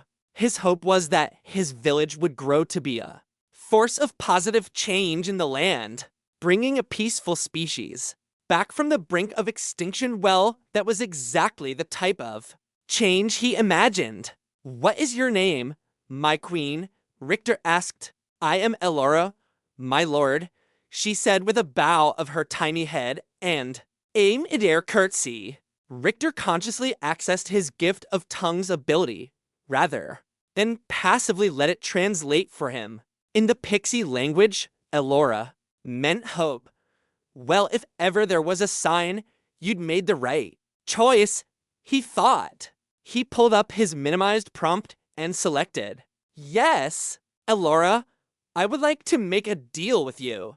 I will protect you and help you in whatever way I can to further the rebirth of your race. And in return," "Yes," she asked in her small voice. "You have to call me Richer," he said with a small smirk. She flew from her position near Hisako to hover before his face. He was able to make out the small details of her tiny expressions. She ranged from confusion to curiosity as she searched his face. Then she gave a small smile and said, "I accept your terms." She held out her small hand to shake. Richter gave a laugh that was echoed by everyone present. Elora was speaking in the pixie tongue, so his people most likely had no idea what she was saying. The sight of a tiny flying woman shaking hands with the master of their village was amusing all by itself, though. He raised his hand and extended his pinky to touch her hand. He bent his finger once slightly up and down, and everyone cheered. "Thank you, Richter." "Oh, thank you. What tree do you have for me? I promise that I will make it grow tall and strong." "I believe you, Elora. And to answer your question, look up." A confused expression on her face, the pixie looked up as requested. She looked around for a second, searching. Then she faced him, her eyes round and wide with comprehension. "But I can't, my lord. This is a celestial tree. I could not be so bold as to bind myself to such a wonderful and vast spirit. I am not worthy of this." Richter held up a finger. "Now we just shook on the agreement, so I don't want to hear my lord coming from you again." Elora's distress was so cute, he was struggling not to laugh. "Now more importantly, you are unique in the land, just the way this tree is. If even half of what I hear from the wood sprites is true, your return is a great boon to all of us. Not only are you worthy, but I believe this tree has grown for the purpose of being your home." Hisako had walked closer while he was talking. "Elora, I understand your hesitance. I am in awe of seeing a quickening in the land as well, but it is not our place to question the will of the forest. You belong here. Will you stay?" The pixie looked back and forth between the two masters. She settled on Richter. "Are you sure?" He could see the excitement on her face. "Of course," he said. "Welcome home." "Thank you." Elora leaned in and placed a kiss on his nose, and then disappeared. "You have gifted with kiss of the royal pixie queen, +3 charisma. You have completed the quest, Resurgence of Light 2. Binding to a celestial tree will accelerate the pixie life cycle. Because of the choice of tree, you have gone far beyond the requirements of the quest. You will be rewarded proportionally. Reward, Elora has increased regard for you. Bonus reward, a new companion. Reward, 1,250 base 1,000 experience. Bonus reward, 5,250 base 4,000 experience. Your relationship with Elora, the royal pixie queen, has improved. From friendly to loyal, Elora, the royal pixie, has become your companion. Companions will stay with you only as long your goals align. You have completed the quest, Tree of Power 2. You have found the perfect caretakers of your quickening. Pixies are the bound to the fabric of the land. All trees thrive under a pixie's care. Reward 5,000 to 150 base 4,000 experience. Tring, you have reached level 14. Through hard work, you have moved forward along your path. As a chaos seed, you gain 6 points too. Distribute to characteristics instead of the usual 4. You also get 25% advancement to the skill of your choice. Crush your enemies. Honor your allies. Live. You have either characteristic points or skill percentage points to allocate from the previous level. Now that you have progressed, again, you must allocate your points within the next week or they will randomly be assigned for you. You have unlocked the quest, Resurgence of Light 3. It will take 1 month for her first children to be born. Will you protect the Royal Pixie Queen until new pixies are brought into the world? Reward unknown. Yes or no? You have unlocked the quest, Tree of Power 3. Grow the quickening to level 3. The quickening is a force of good in this world. Help it to thrive and protect it as it grows. Reward unknown. Yes or no? Accepting both quests, Richter smiled broadly. He almost broke his arm patting himself on the back. His thoughts ran something like, I love it when a plans come together. Now where's my cigar? I'm the man. I piss excellence before I wake up. Narcissism aside, he now saw exactly why potions of clarity were so prized. If you could coincide it with a boss fight or quest completion, you could shave years off of the time it would take to level. After he finished stroking his ego, he tried to figure out where his newest companion had gotten off to. Richter looked at Hisako. She can turn invisible. The Hearth Mother just laughed. Not that I know of, but there is one common theme to all of the stories about pixies. They are fast. Then she did something unexpected. She embraced him. Thank you for this.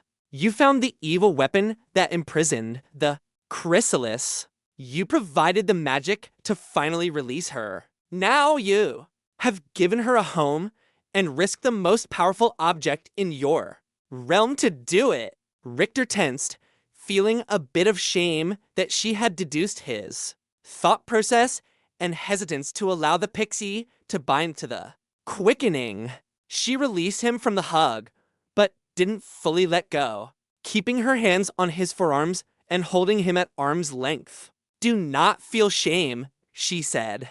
You are a master of a place of power and the lord of a village. Your decisions carry great weight and deserve to be considered from all angles. I might like an innocent saint, but I would not trust him with the well-being of the only pixie in existence.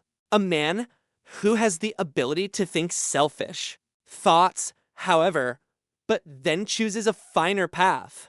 That is a man who I would fight side by side with. That is a man I would trust. Your relationship with Hisako has improved to ally. The relationship of the wood sprites of Nadria to the Mist Village has improved to ally.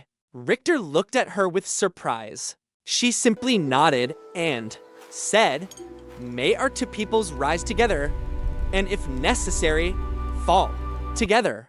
Richter had no words and so simply embraced her again. When they broke apart, Richter saw all of the villagers and the sprites staring at the two of them. Raising his voice, he said, the people of the Mist Village and the wood sprites of the forest of Nadria are allies. May we rise together. First one person took up the shout then another, then.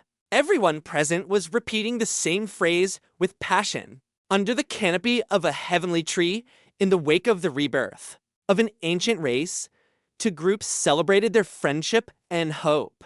For the future, may we rise together. May we rise together. Chapter 7.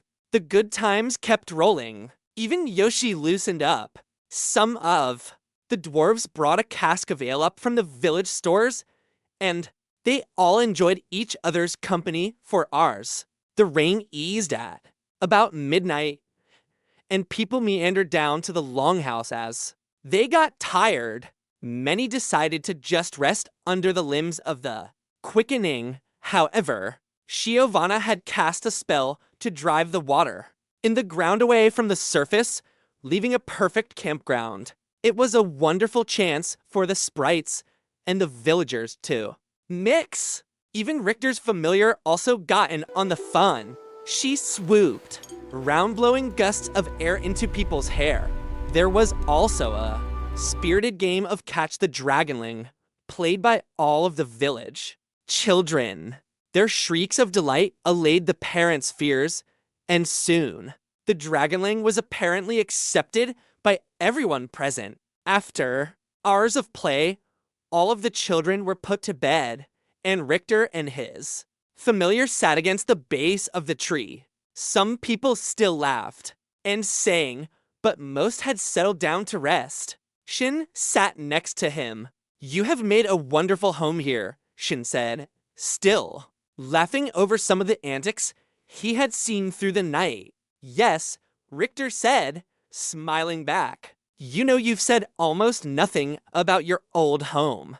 Do you have family or friends that you miss?" "Yes," Richter said, a bit of the joy fading from his face. "I do." "Then why don't you ever talk about them?" Shin asked. "I was raised to focus on what's in front of me and to accept the reality of a situation. The reality is that I'm in the land now, and I probably will be forever. Thinking of the people I left behind doesn't help, so it doesn't matter. I choose to focus my energy on what does matter," Richter said, still looking at the die-hard partiers who were drinking and sharing stories. "Come on," Shin wheedled. "Just tell me something. I don't really want to talk about it. It doesn't matter who I was. All that matters is that I'm Richter." He was shouting at the end. He didn't look at Shin. He just kept gazing at his people. Shin looked at him with a shocked face. Anger also made its way across the sprite's features briefly, but it fled when he realized his questions much have scratched at a buried hurt. So he just sat back against the trunk of the quickening and shared his troubled friend's company in silence. They both watched the laughing villagers. Richter let his anger extinguish in the soothing tones of his people's joy. Then he started talking softly. "My mother is a strong woman. My father is kind. My brother has the biggest heart of anyone I know. My sisters devote themselves to helping those in need. I have nieces and nephews who are the most brilliant and beautiful creatures in any world. I was training as a healer, what my people called a doctor." He stopped talking. They sat in silence again. "How can you be okay leaving all of that behind?" Shin asked. When Richter didn't start talking again. "I would have them here with me if I could," Richter said. "But they would all encourage me to listen to my heart. And as much as I loved looking up at a Georgia sky, I have always wanted an existence of magic and wonder. I had an amazing life there. And yes, there are people I left behind that I miss dearly. The land is my home now, though," he said firmly. "My mother always said, indecision causes confusion, confusion causes accidents, and accidents cause death. I won't be indecisive." Shin nodded in appreciation. He too had a strong mother who had both wisdom and an inability to not share it. Of course, Richter continued, she also said that every time I masturbated, God killed a kitten, so her advice was all over the map. Richter's voice lowered conspiratorially. Just so you know, that was the day I started actively making a world without cats. Shin chuckled and Richter smiled. Like you said, I am making something wonderful here. I feel truly blessed to have you as a part of it, my friend. The sprite looked at him, and they shared a quiet moment of friendship. That was short-lived, however. It ended when Daniela shouted, Shin, quit loafing around and come over here. Seeing the sprite wince, Richter chuckled, you better get over there before her voice hits a higher octave. He waved his friend away and then looked at the sigh dragonling that was lying across his lap. Richter was convinced she just viewed him as a walking pillow. His hand rested on her warms, scales slowly stroking her. She purred at the attention. What do I call you? He said.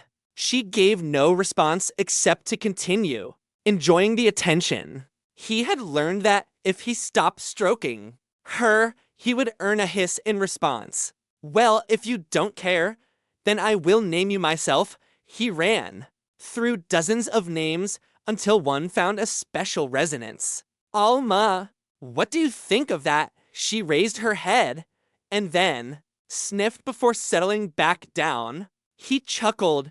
I'll take that as agreement. Richter spent more time just looking out over his people and the sprites. This was a perfect moment. He was smiling as he drifted off to sleep. Danger. Wake. Danger. That was the first thing he heard, even though it was only in his own mind.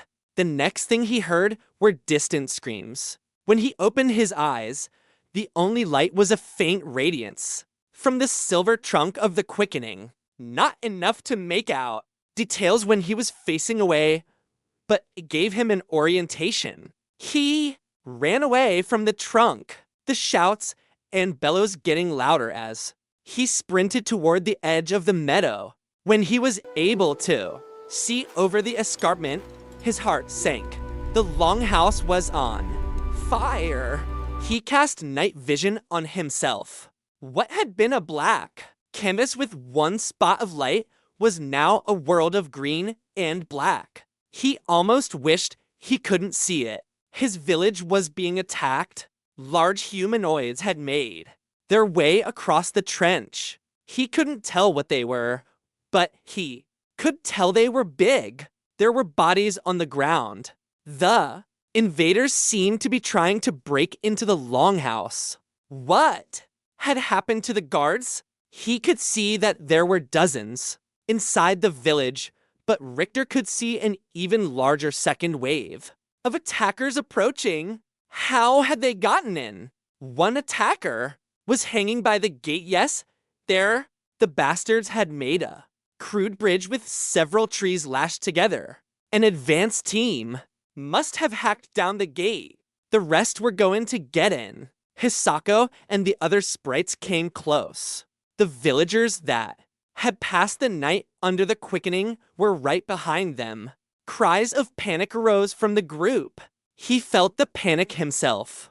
They were being attacked. He froze in disbelief at what was happening. Then he heard Shin. Richter, look at me. He turned his head to look at his companion. The sprite just said, we're here with you. We will save them.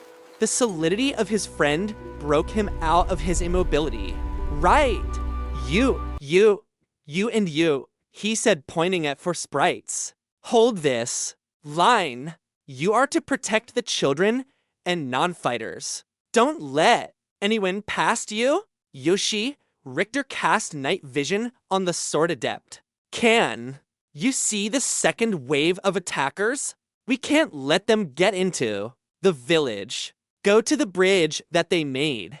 I need you and the other sprites to destroy it. He nodded once and then started giving orders to the sprite warriors. Richter looked out at the villagers.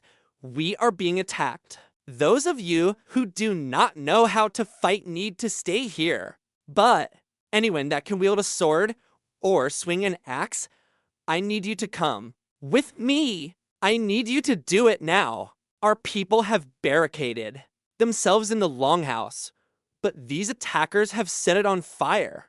They don't have long until they will be forced to open the doors. We need to kill whoever this is before that happens. Now who will? Fight! He had been afraid that his speech would not rouse anyone, but he was wrong. 30 men and women stepped forward. One dwarf woman held onto her man, begging him not to go, but he gently disengaged and stepped forward. Richter was ashamed that he didn't remember his name. We are with you, my lord, but we have no weapons. What can we do? Hisako stepped forward with a fierce expression on her face. We take them from their dead hands. You four, guard this hill, like Lord Richter ordered. She pointed at Daniela and Shin. You two, come with me. The rest go with Yoshi and hold the line of the village to make sure no more get in. Mages, you have 1 minute to cast whatever buffs you can. It's time for battle. I have some extra weapons, Richter said, handing out the short sword and 2 daggers he had in his inventory. Then Richter gave a bloodthirsty grin. These stupid bastards have made the mistake of invading our home.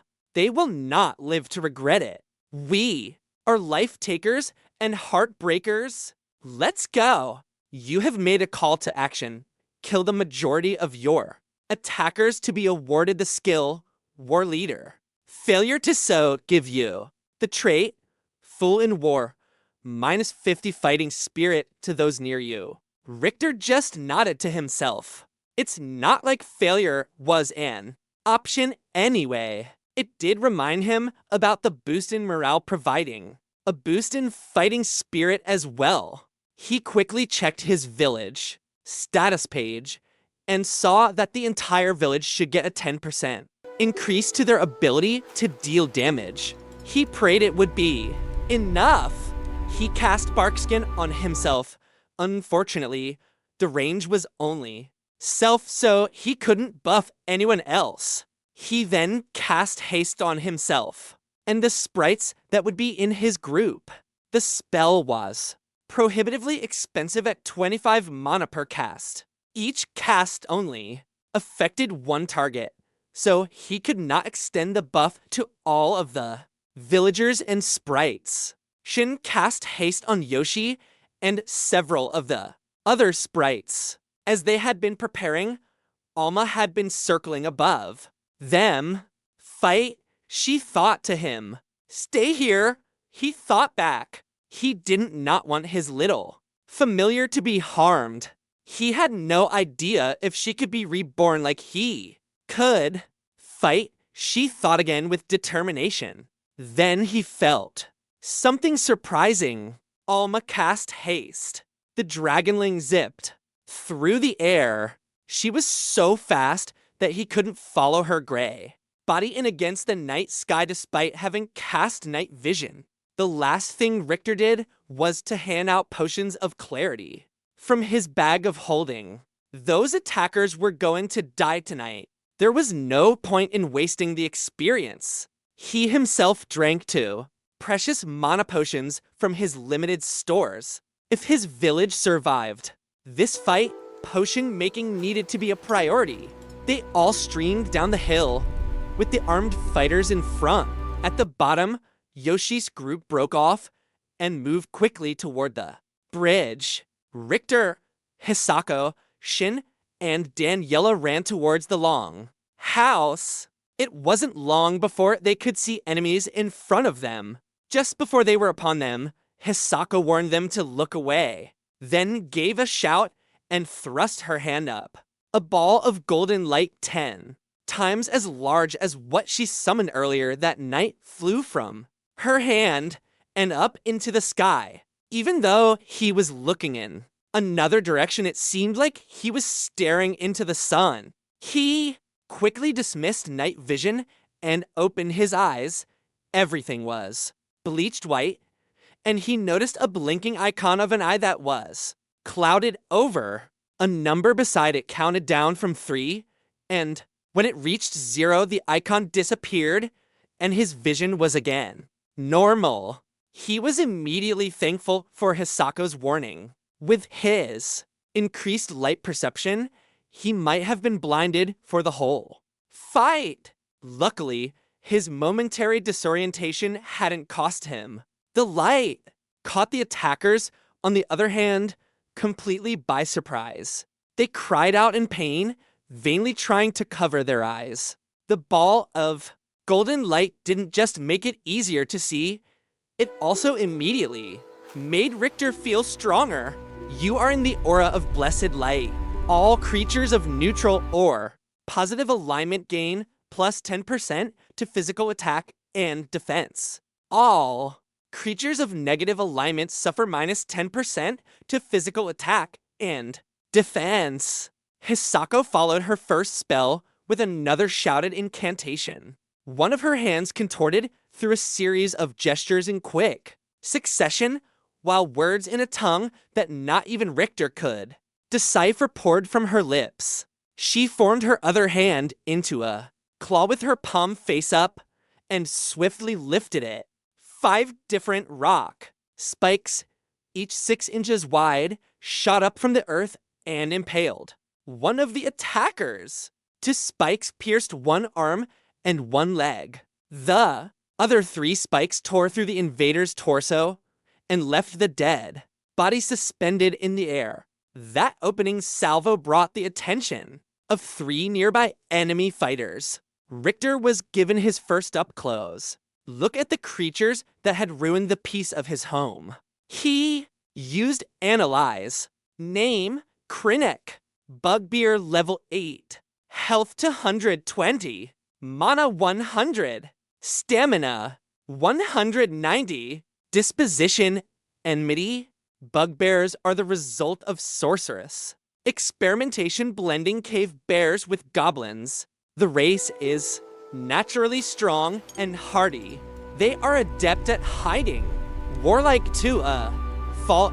It takes a strong leader to control them. Well known to incorporate other races in their war parties. Bugbears get 1 point to distribute per level, and each level gives +1 to strength, +1 to constitution, +1 to dexterity, +1 to endurance. The bugbears, they had found the village, but how? The mist was only down for the quickening. The beam of light that had shot into the sky would have acted like a beacon. Then once the defenses had fallen, it had led the bugbears straight to them. Then it would have been a simple matter of making a bridge to cross the trench. This was his fault. The time for recriminations was not now, though. That point was made clear when the bugbears roared and then rushed forward to attack. The first ran forward to attack the Hearth Mother. At 6 feet tall, the burly goblinoid must have thought that Hisako's diminutive 4 feet would make her easy prey. He was wrong.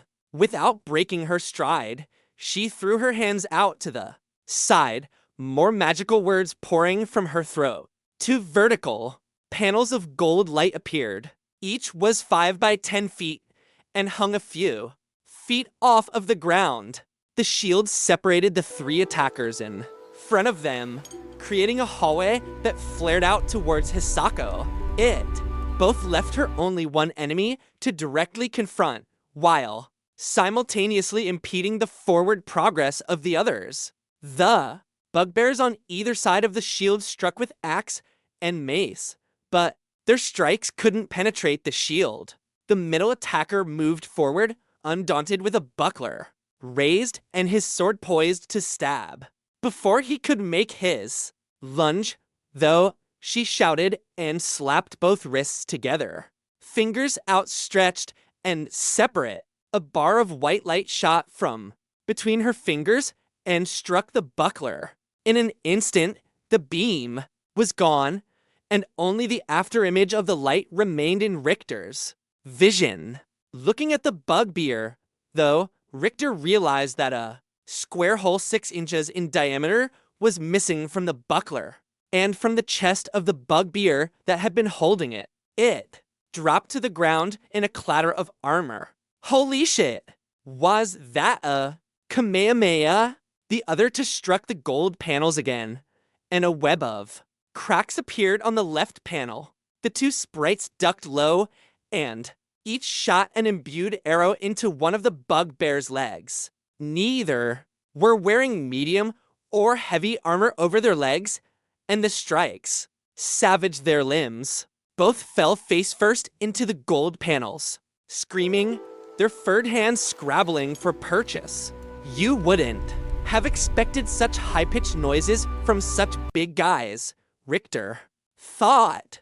Hisako swept her right arm down quickly, and both shields vanished. The bugbears collapsed to the ground. Before they could even try to roll over, a pair of swords stabbed into each neck, and they lay still. Hisako and the sprites had killed 4 attackers in the space of 10 seconds. He was glad they were allies. The villagers behind him were in shock as well. Most were simple craftsmen or workers. Even the casters probably hadn't been in combat before. The wood sprites, however, fought constantly to protect the forest from invaders and monsters. When faced with the fighting prowess of the sprites, the villagers were dumbfounded. Feeling Richter could well understand. Despite having fought beside Shin, he had never seen the sprites working as a group before. His village had a long way to go if this was an indication of the level of battle that they would need to operate at. He clapped his hands to break his people out of their reverie. If enemies hadn't heard the short but fierce battle, then his clap wouldn't alert them. And if they had heard the fight, then the element of surprise was gone anyway. Grab their weapons. He pointed to one of the villagers that he remembered was an aircaster. Take the shield. Support our fighters. Those of you without weapons yet, stay in the center of the group. The better armed group continued to move toward the burning longhouse. The screams were getting louder, and smoke was thick. In the air, more than half of the roof was covered in flames. The goal of Richter's group was to get to the doors of the longhouse. 10 bugbears were still hammering at the doors. If his people were going to survive, they would have to be dealt with. A series of loud booms came from far ahead of them, heralding Yoshi's arrival at the bridge.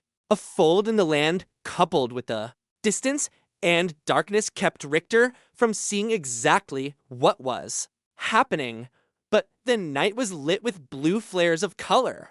They provided brief moments of illumination, like a storm on the horizon. No time at all passed between the sprite's initial attack and the responding roars of defiance from the bugbears. In the resulting clash, at least one scream ripped itself from a sprite throat. Hisako looked at him upon hearing the pain of her people. Richter thought she would immediately run to their aid, but the only expression on her face was one of steely resolve. We will finish our task and save your people. My warriors will last until we can join them.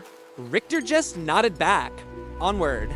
They hadn't made it another 100 yards when the next attack came. The bugbears had indeed heard their attack on their comrades, and they had prepared. The group of defenders was making their way to the longhouse when Richter heard Alma's voice. In his head, danger. Suddenly, the air in front of them rippled. There was shriek of pain, and whereas before there had been nothing but open space in front of them, They could now see bugbears arranged in broad horseshoe pattern no more than 10 yards ahead. Directly in front of Richter's group, at the tip of the arch formation, was a tall figure, wearing black robes. The hood was thrown back, showing a mostly bald head with a top knot tied in a bun on top. The face was green, and the lower jaw protruded, till large fangs extended upward in place of incisors. At that moment, the robed figure's face was screwed up into a rictus of pain, and both hands were slapped to the sides of his head. The wail of pain was tearing itself from his throat. Richter looked in shock at the force raid against them.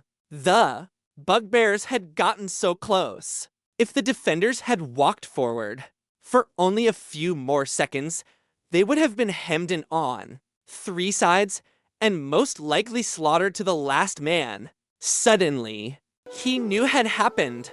At least he knew part of it. Alma had been flying above Richter and the others. Then she had felt the thought patterns of the hostile group in front of them. She could not read thoughts, but she had been unable to miss the clustered minds in front of Richter and his group. She had flown ahead, and as soon as she passed the veil of dark magic, she saw the ambushers. She then dove and used a psi blast to distract the caster. The attack made him lose concentration, and the ongoing enchantment was interrupted. The spell backlash coupled with the psi attack had caused the shriek of pain that alerted them. Richter had no time to wonder about how he instantly had this information. The dark veil had apparently protected the bugbears from the effects of Hisako's spell. The removal of the concealment spell, however, made them shy from the light the same as the first. 3. That was probably the only reason that Richter's group had not been immediately overwhelmed once the caster was distracted, despite not being in the perfect position for them to spring their ambush. The 15 or so skirmishers in front of them were still more than enough to cause serious damage. Shoot, Richter shouted. His own target was the caster in front of him. The mage was the first enemy magic user Richter had seen so far, and he well knew that this battle could hinge on removing the caster from play. He imbued his arrow and shot, not taking much time to channel his mana. The pure gold aura round arrow made an after image in his sight as it sped towards the helpless mage. At the last moment, though, a large bugbear with a kite shield jumped in the path of arrow. The projectile struck the shield with a loud bang. The contact did knock the off-balance bugbear backwards, but the mage was spared. At the same time that Richter shot, Shin and Daniela both unloaded arrows into the closest bugbears. Both were critical hits, one to the face and another to the knee, shearing off the lower part of the creature's leg. Even if they weren't immediate kill shots, the attackers wouldn't be back in the fight anytime soon. Hisako looked around at the enemy's raid against them, and then fell to one knee. Both of her hands reached out at shoulder height, and then circled opposite each other until they were vertically in line with her sternum. Her fingertips touched in 3 complex hand configurations. Then her hands shot back out to shoulder height a second time, and she once again started circling them back. She looked off in the distance, completely focused on her casting, her lips forming words in an unbroken chant. Richter had no idea what spell she was casting, but clearly that required more than a 1 second casting time. It was also clear that she was vulnerable. While she cast it, she had to be protected. He turned to the villagers. With weapons, protect her at all costs. Whoever is unarmed, stay back. The other bugbears had started moving forward. The sprites, fiendishly high dexterity, let them loose one more imbued arrow each, but only Daniela's shot knocked an enemy down. Shin's shot was blocked by a hasty side swipe of his target's buckler. The arrow skewed past and detonated harmlessly on the ground 20 yards away. Richter knew that if the attackers made it to them, they would be torn apart. He did the first thing he could think of. He cast Grease. The spell summoned a slippery substance coating the ground. In a 10 by 10 area, the two enemies in front of him fell. Unfortunately, his aim was off, and he was inside of AO area of effect as well. He fell as the two attackers continued to slide towards him. One had fallen forward, and she raised her half moon axe to chop down into Richter as soon as she got close. Two of the villagers stood with Shin, fighting hand to hand against the goblinoids. Daniela had backed up several feet and continued to fire arrows past the defenders into the mass of enemies. In such close quarters, however, imbuing her arrows would harm both friend and foe, so she relied on skill alone to make her kills. The remaining armed villagers and the air mage holding the shield stood in front of Hisako, who was still chanting her spell. The rest of the villagers remained in the background, throwing small rocks they found on the ground. It served as little more than a nuisance. However, the battle was joined. The bugbear's slide in the grease had ended only a few feet from Richter's prone body. If she had slid the entire way, then he was sure that her axe would either be battering at his armor or buried in his body. Even so, she was up on both legs and one arm. The other arm still held her axe aloft and was about to slam it down onto him. Praying that the spell was strong enough, he cast Charm. The axe had already descending towards him when he finished the 1 second cast. They made eye contact as the blade passed the halfway point. A brutal smile broke out over her face, and then she twisted her body like a corkscrew. She rolled over completely and struck the bugbear to her right in the shoulder. The blade bit, but the thick leather armor her former comrade was wearing stopped any serious damage. He snarled and grappled with his traitorous ally. Though wounded, he was putting up a large fight, and her axe was useless in such close quarters. Richter rolled out of the AO of his grease spell, carefully standing on his feet. He didn't see how he could help his charmed fighter without risking damage to her as well. They were rolling around too fast for him to risk an arrow. He turned his attention to the rest of the fight. Shin, Daniela, and two armed villagers were facing off against 5 bugbears. Shin was holding his own, but the villagers were hard pressed. If it wasn't for Daniela taking shots of opportunity, the two would be dead already. The large bugbears were not appreciably slowed. However, their leather armor was tough and hard to penetrate. Even the arrows that did strike flesh hit nothing critical. None of them could sink too deeply through the natural armor of their hide. The stalemate didn't last long, however. With a terrified scream that became a wet burble, one of the villagers fell. The bugbear that killed him had brought its warhammer down. In a mighty overhand swing, the poor fool tried to parry with his sword.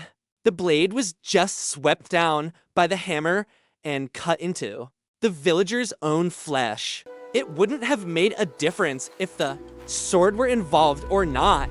Once the hammer fell into the man's chest, all that was left was a ruined, bloody mess. The attacker pulled his weapon out with a horrible sucking sound. Richter bellowed in outrage. These people were under his protection. He activated double shot. 2 arrows flew from his bow in the space of a second. The only flaw to using this sub-skill of archery was that both arrows had a greatly decreased accuracy than normal. The second arrow suffered twice as much penalty as the first.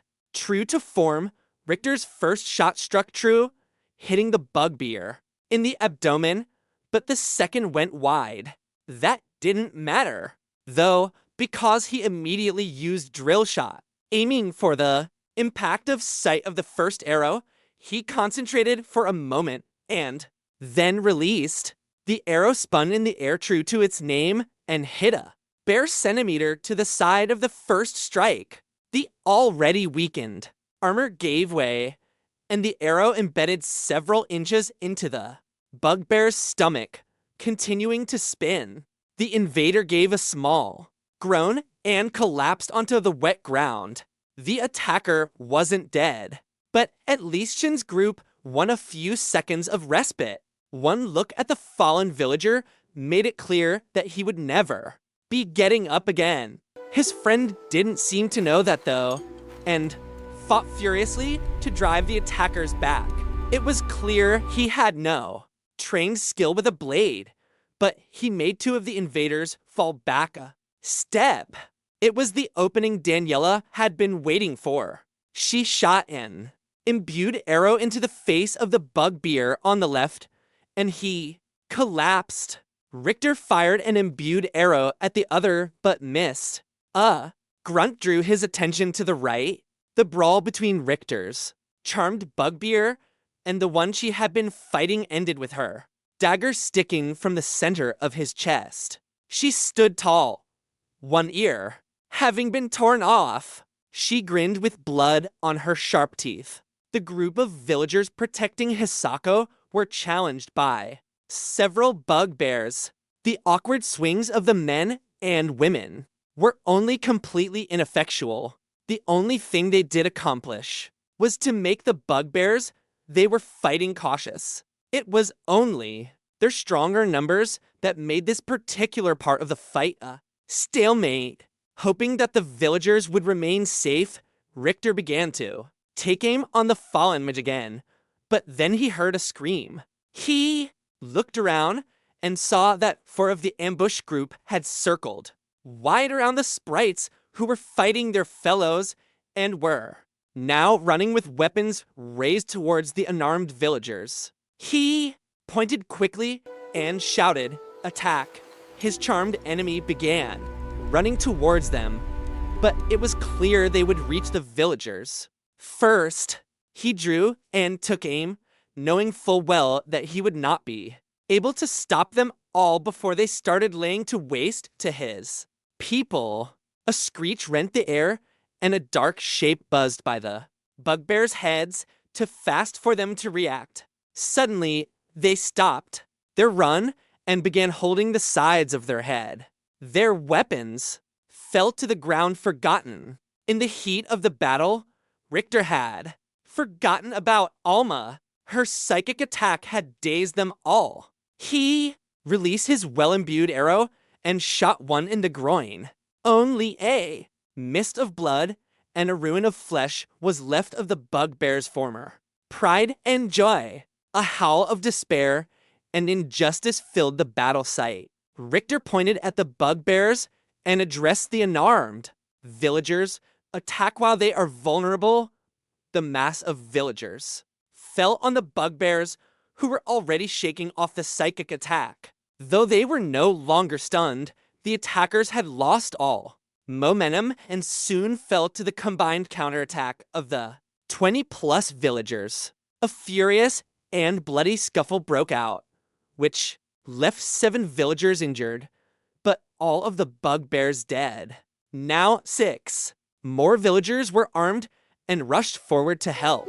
A shout drew his attention back to Shin and the invaders he had been fighting. The other villager was still on his feet, though. One arm hung limp and bloody. Next to him was the dwarf that had chosen to fight against the wishes of his woman. He had initially been guarding the hearth mother, but must have stepped forward when the other villager died. The dwarf was now trading blows with an attacker. The shout had come when Shin had driven his needle-like sword into the knee of another bugbear. A vicious swipe of a studded mace made him let go of the handle as he rolled out of the way. He unshouldered his bow, but before he could knock an arrow, the mace wielder was on him again. It was all the sprite could do to keep out of the way of the swings. Richter was knocking an arrow to help his companion when his body was locked into immobility. Everything he could see had developed a purple tint, giving the world a surreal look. Just as, importantly though, his health started falling at 5 points per second. From his vantage, he could see the aircaster and one of the villagers guarding Hisako were also surrounded by an aura. Since everything was purple to him, he couldn't be sure theirs were as well, but it was a safe bet. That damage must have recovered from the spell backlash. At this rate, he would be dead in less than 2 minutes. The villagers in even less time. Richter really hoped that they had invested the points from their leveling into Constitution. Without investing the points, they could be dead in 20 seconds. Richter tried and strained, but he couldn't break free. What was the duration on this damn spell? 20, 40, 80 health. Gone. And the pain. It felt like his muscles were being torn apart. From the inside, he would scream if only he could. Worst of all, though, was that he could see his people in the same spell. They couldn't last much longer. And then something amazing happened. Hisako finished casting her spell. He had been wondering what spell would take such a long cast time. Richter wasn't disappointed. Above her head, a ribbon of gold. Light appeared, stretching 10 feet vertically into the air. It rotated. Clockwise began to form a window into a daylit realm. The area round the portal grew perceptibly warmer. It continued to spin until it was a perfect circle, the entire process taking no more than a few seconds. Through the hole in the air, Richter could glimpse endless fields of gold grass. They looked like the grasses surrounding the hearth tree, but whereas that was a small circular patch, this was a plain that extended on into the distance. A figure emerged from the portal. 7 feet tall, the creature's physique was astounding. Sculpted muscles were highlighted by tattoos that covered every area of exposed flesh. He was wearing a white sleeveless vest with a hood that was drawn up, hiding his face from view. Pants of the same color extended down to his ankles, and his feet were bare. On his back were two white wings that slowly flapped. They were longer than the man was tall when extended. In his hand was a crystal sword that created rainbows when it refracted the light of the portal. Once he was out the summoning portal, he landed in front of the Hearth Mother. The light from the portal filled Richter with a sense of well-being.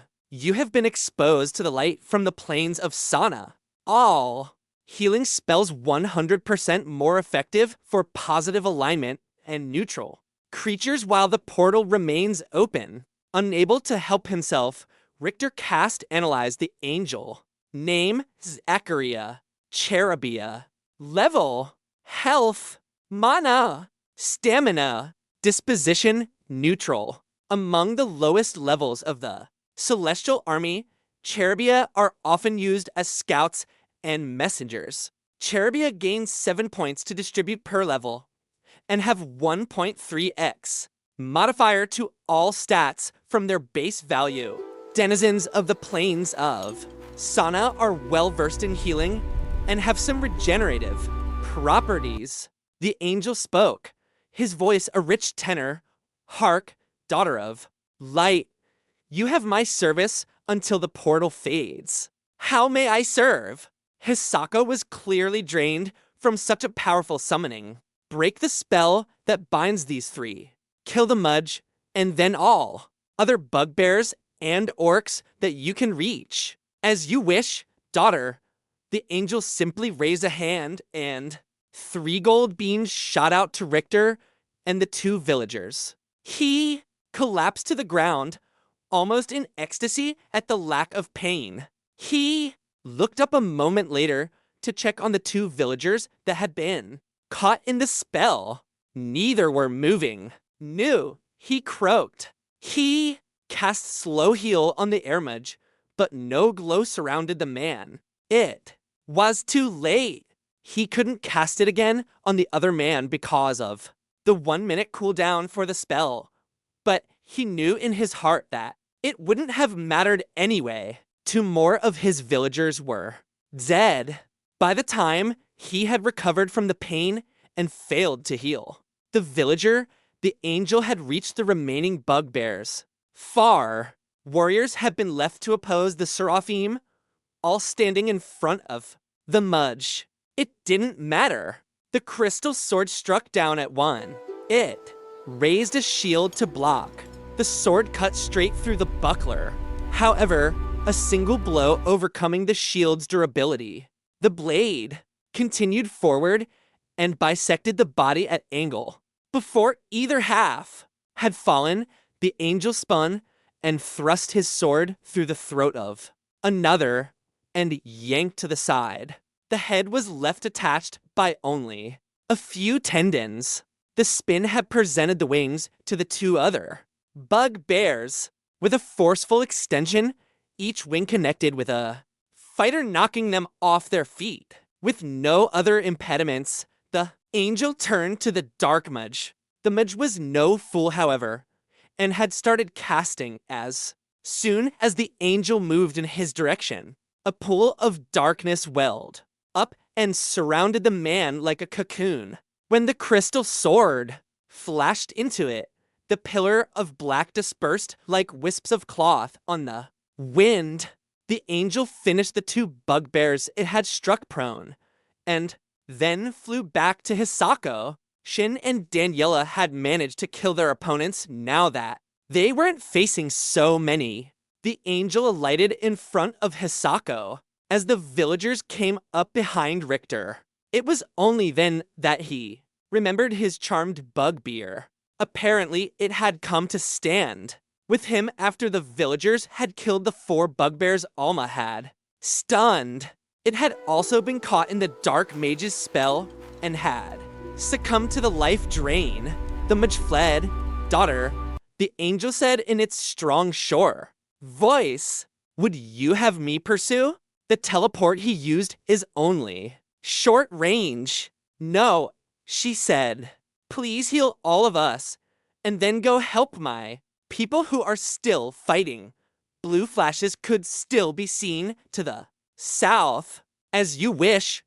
The hooded head bent, and he puts his hands together with the sword held pointing up. A gold light began in his hands and then infused into the sword, bathing a 40-foot area in light. Richter immediately felt his pain diminish, and he saw his health bar improving. He recovered all of his lost health in only 3 seconds. He absolutely had to get a healing spell like that. A quick look round showed all of the injured villagers had been healed as well. The dead, sadly, remained down. I go now, daughter, but advise you to join the fight. My time here grows short. He gestured to the gold portal, which had lost half of its bright intensity. The angel then jumped into the air, and with a flap of his powerful wings, flew towards the fighting at incredible speed.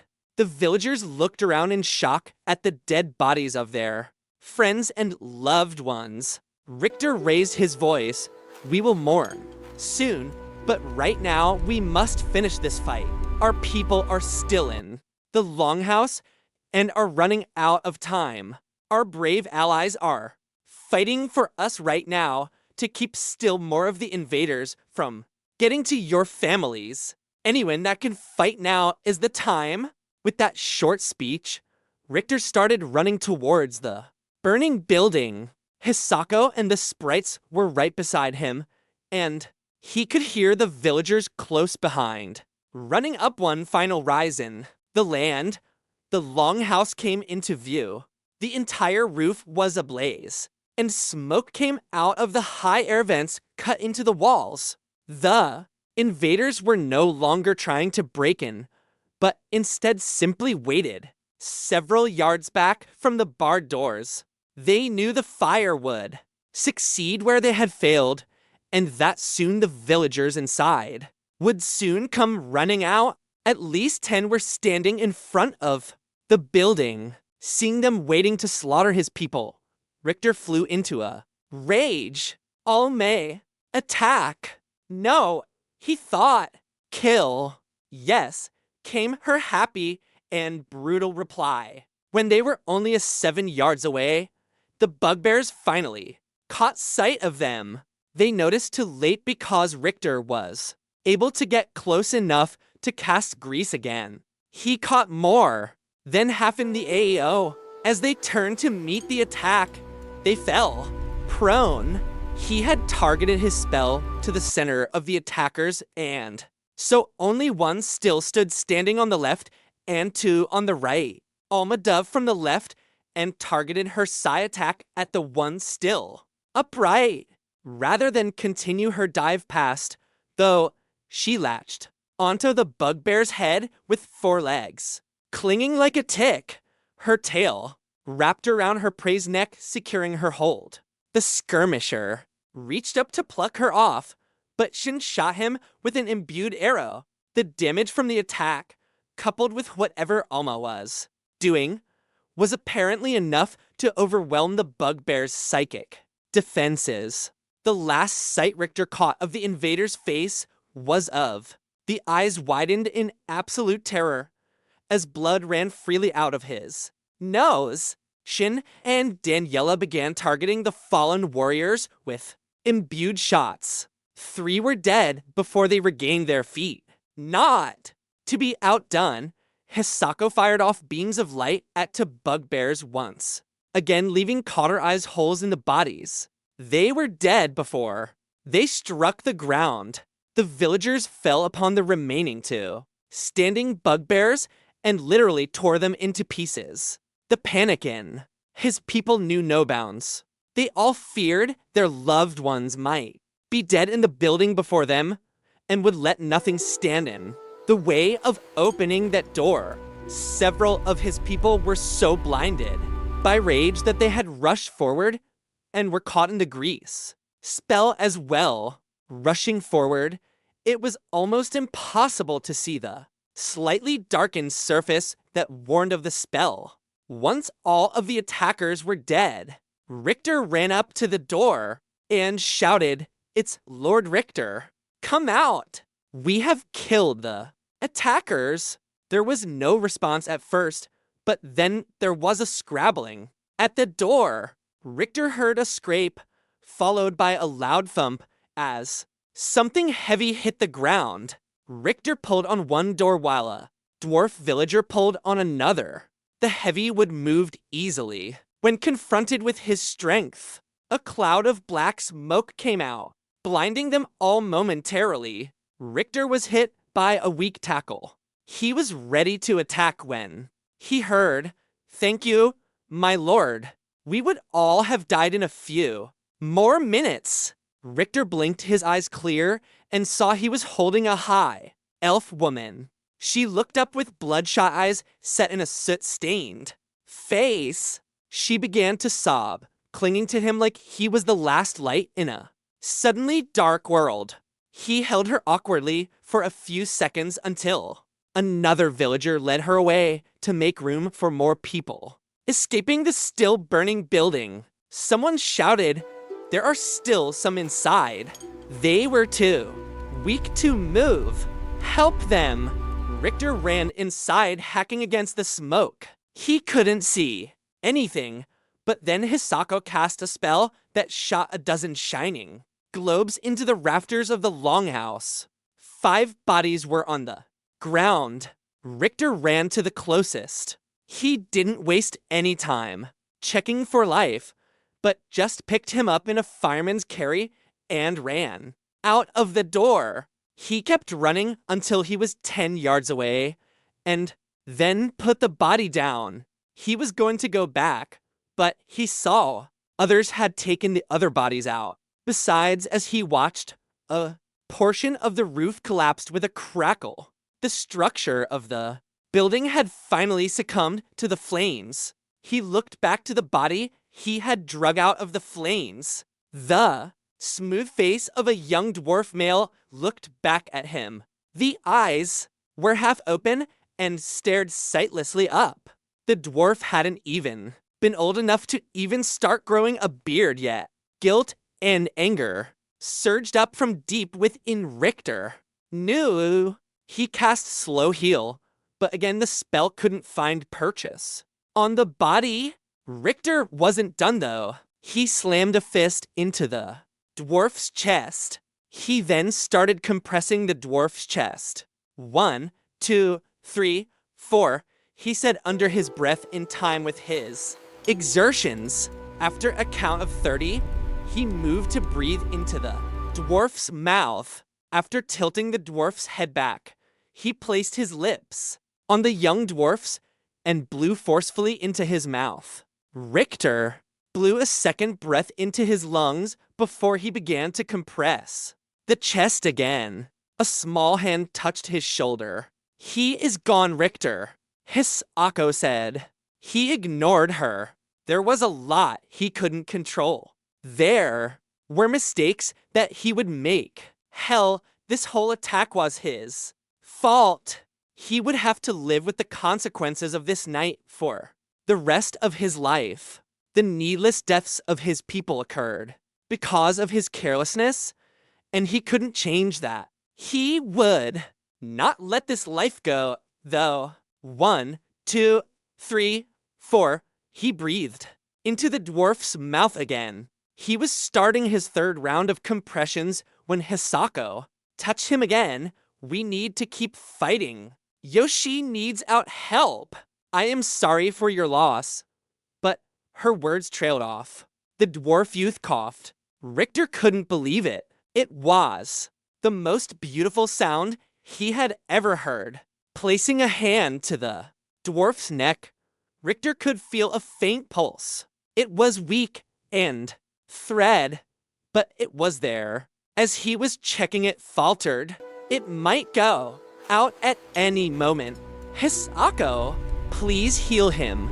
She was staring at the dwarf in shock. But how this is impossible. Hisako, please, Richter pleaded. She shook her head to clear it and extended one hand. A golden glow surrounded her hand and extended to the body of the dwarf. The pulse grew strong under Richter's hand and the breathing eased. The dwarf lapsed into an easy sleep.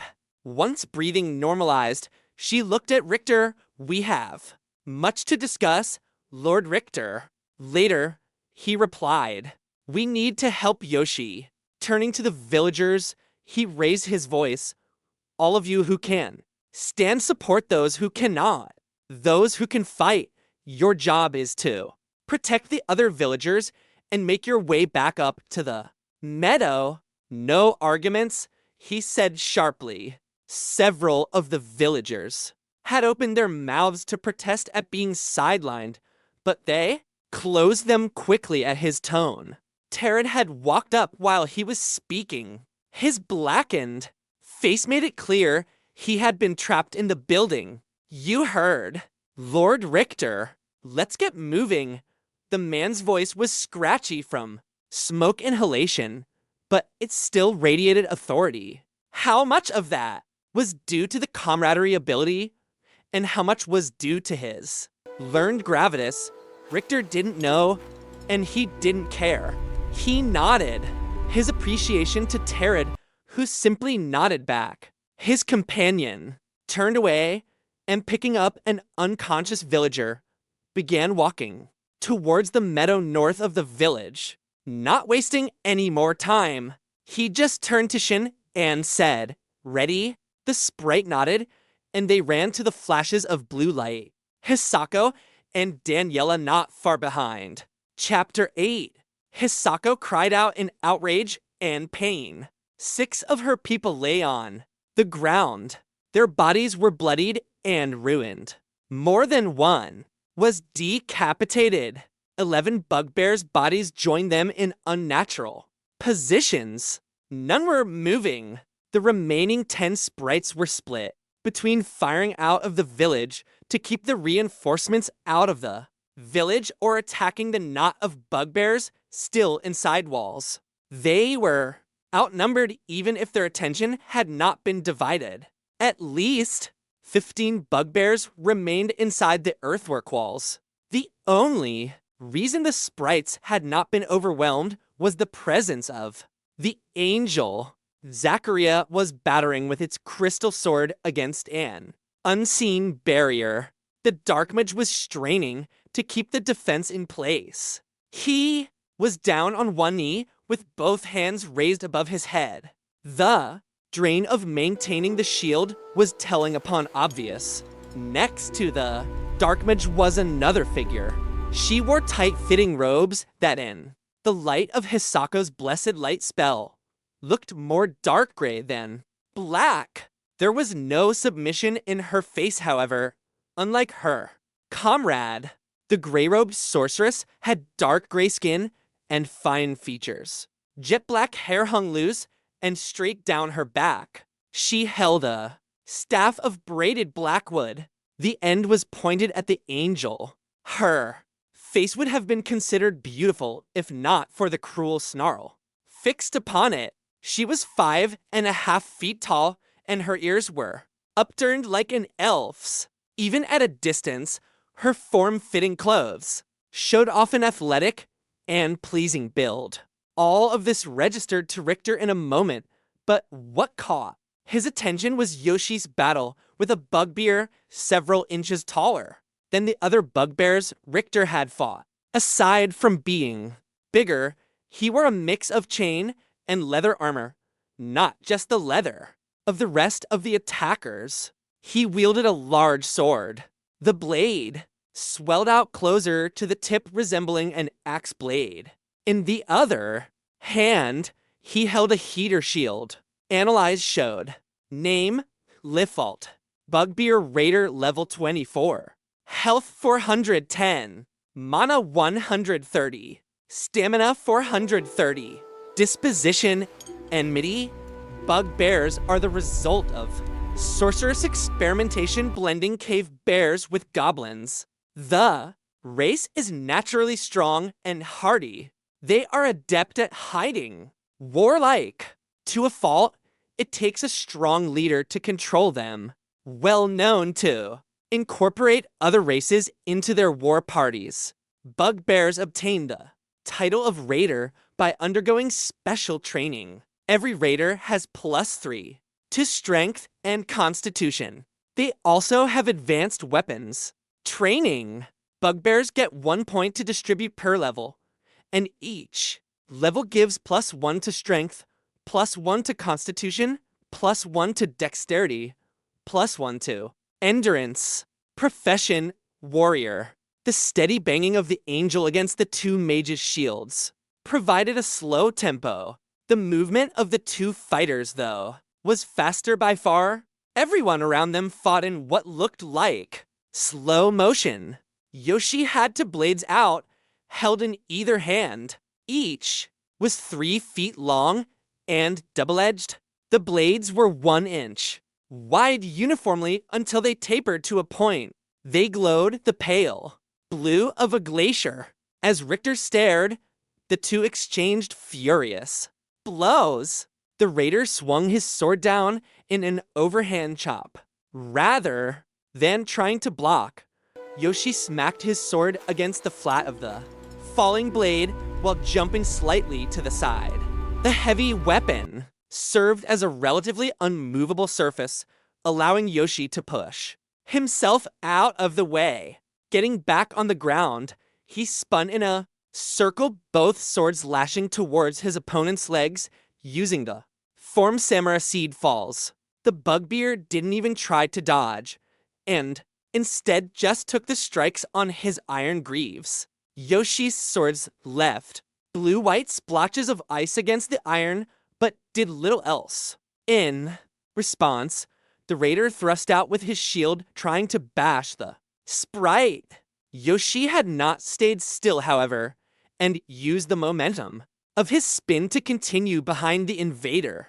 That was the idea. Anyway, seeing his shield bash fail, LitAlt lowered his center of gravity and pivoted on his front foot, keeping the shield between himself and Yoshi. He activated thrust, and his heavy blade shot forward, several times faster than it would have by strength of arm alone. Richter's breath caught in his throat. At such a short range, there should be no way that Yoshi could dodge. Richter was wrong again. Yoshi bent backwards at the waist almost to 90 degrees, putting one leg behind him for balance. At the same time, he crossed his swords in front of him, catching LitAlt's weapon in the crook of the two blue blades. The other side of the angle they formed was only an inch from Yoshi's chest. The tip of the sword drew a drop of blood from the end of the adept's nose, drawing his blades across. His body in a reverse scissoring motion, he pushed the sword up and away. He straightened and he spun both of his swords back into a guard position. The two circled one another before resuming their deadly dance. The raider led with his shield, with the sword laid atop, sticking towards Yoshi. Taking half steps forward, he closed the distance and jabbed over the top of the shield. Yoshi struck the sword away and swung the sword in left hand over the shield. The bugbear had already retracted his blade, though, and was able to deflect the half-sprite strike. The two started to circle again, putting some space between them.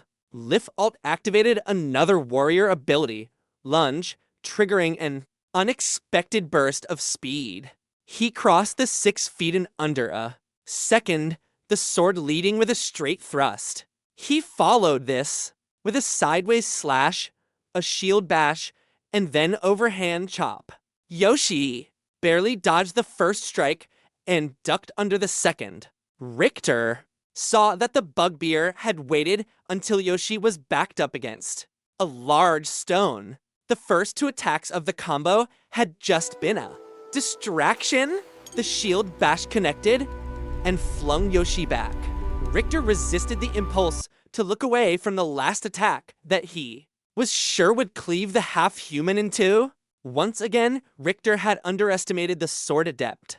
The shield had indeed connected, but had not knocked Yoshi off balance. He used the force of the shield bash like a springboard to propel him to the stone. He quickly kicked off the large rock and jumped over the bugbear.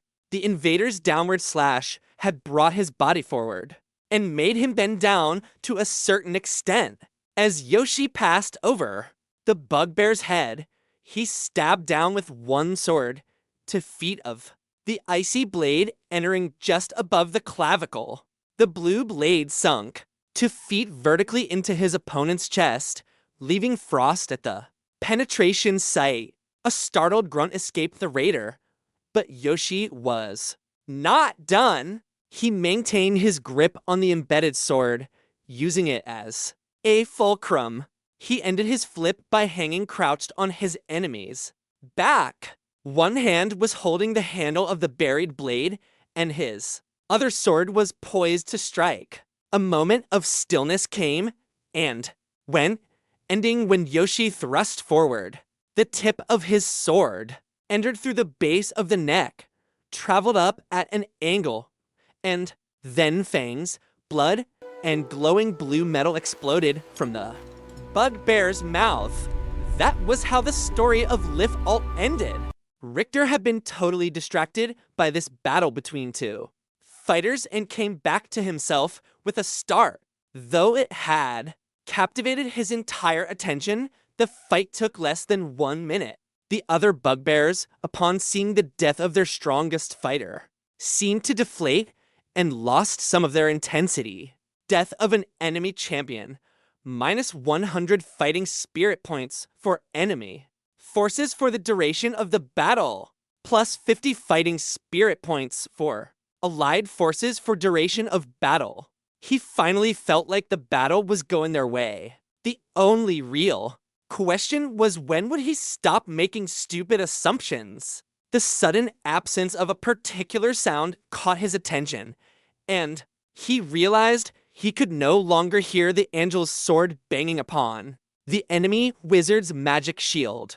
Turning his head, he saw the Cherubia raise his crystal sword in salute to Hisako. Good luck, daughter of light. The angel faded from view. Its time on this plane done. Large cracks could be seen in the black shield that the mages had huddled behind. The disappearance of Cherubia created an unspoken ceasefire. The remaining bugbears broke off their attack on the remaining sprites, backing up towards their casters. Their large shields were dented from blocking imbued magic strikes. The sprites broke off to form around Hisako and Richter. Yoshi stood in front, both swords glowing softly blue in the darkness. No one spoke at first, and the two groups just glared daggers at one another. Richter took the opportunity to drink several mana potions. Something about this particular piece of land tickled his memory, but he stopped thinking of it when the female caster said, "Hello, Hisako. It has been a long time." Her voice was a sultry syrup, the kind of tones that everyman thinks he wants to hear. "Hello, Modara," Hisako replied with venom in her voice. Richter looked at her surprised. He hadn't ever thought he would hear such vehemence coming from the kind and matronly sprite. Her face was a mask of stark anger. Richter looked back at Modara, who seemed amused by the Hearth Mother's fury. "You will not escape this time." Modara just laughed. She held up her staff. "I think you might be overconfident, or do you not recognize what I am holding?" "I see your new bauble," Hisako said in the same tone as before. "I also saw how much you strained to keep the angel at bay. There can't be much mana left in it. You will die." Yoshi spoke up. "Let me take her head now. Hearth Mother, I know what this whore of darkness has done. Watch how you speak to your betters, fool. I will drink the fluid from your eyes."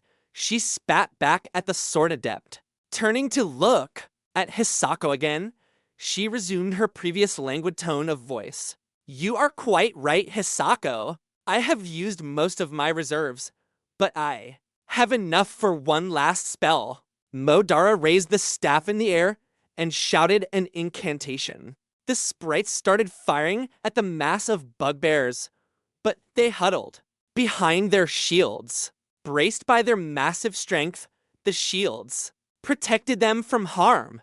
The two casters were behind the warriors, and the fighters seemed content to let Modara finish casting her spell. After a few seconds, she let loose a shout and thrust the staff into the air. Dark streamers of energy plunged into the ground between the two groups.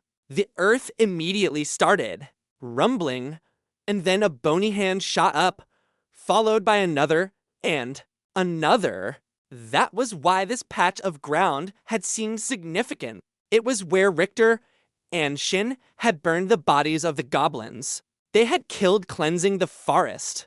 Modara's laugh rose into the air. "You really should be more careful where you put a mass grave." In no time at all, dozens of skeletons had climbed out of the ground. The sprites started firing at these new enemies, and the first volley dropped several, but the dark mage had not been sitting idle. He finished his spell, and dark tendrils wrapped around each skeleton. Whereas before the sprites' imbued arrows had caused the skeletons to collapse, now they caused much less damage. The defenders would have been overrun, but Hisako saved them again. The Hearth Mother raised both arms in an X in front of her face. and then spread her arms wide.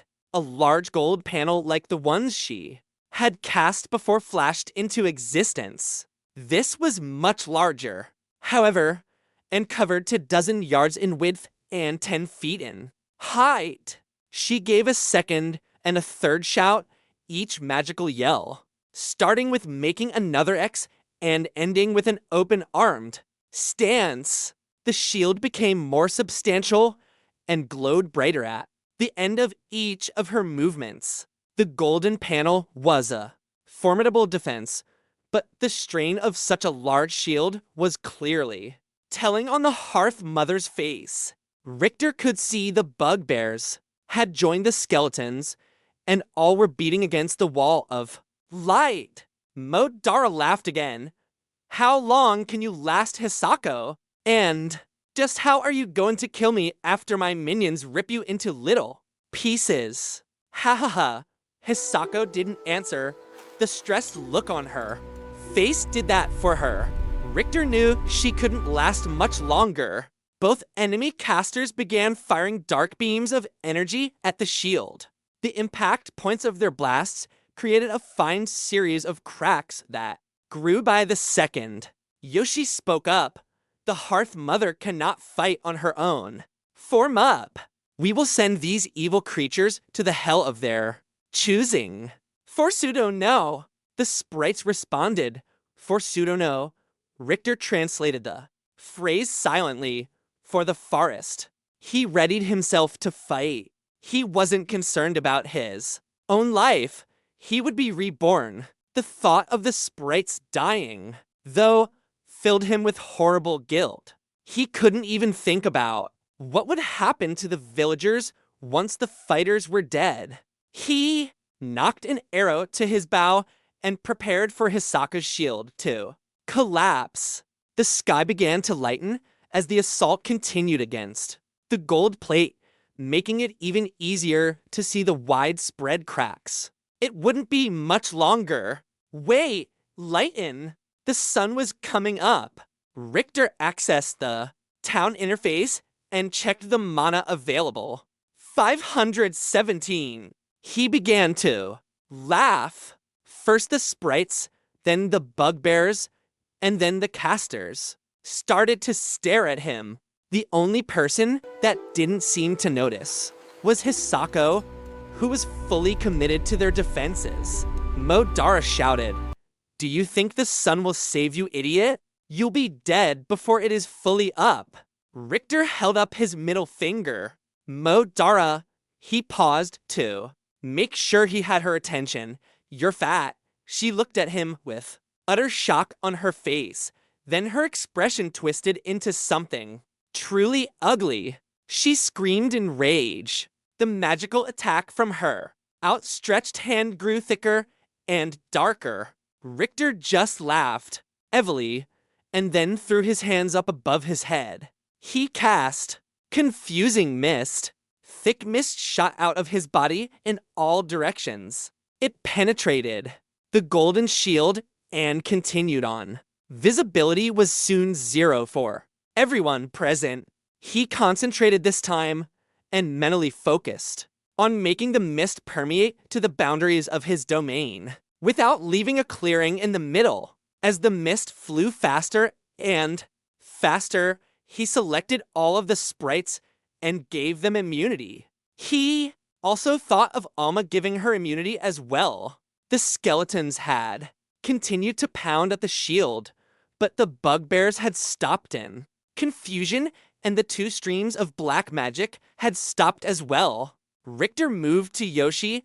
"We need to retreat with Hisako. Tell everyone to be as quiet as possible so that we can loose them in the mists." The sword adept nodded and spoke quickly to the other sprites. All shouldered their bows. Enshin came to stand next to Richter. Alma alighted on his shoulders, hissing at the enemies on the other side of the golden shield. A glowing gray orb was also floating 30 feet away. Richter shouted, "Festooned." The orb flowed towards Richter. "Yes, my lord." The Remnant's deadpan voice sounded even stranger than normal, against the screams of outrage and bloodlust coming from their foes. Dara's voice rose above the others as she threatened the bugbears with painful deaths if they let Hisako flee. We need to escape. We are going to run as silently as possible. Lead them off in another direction by imitating our voices. As you wish, my lord.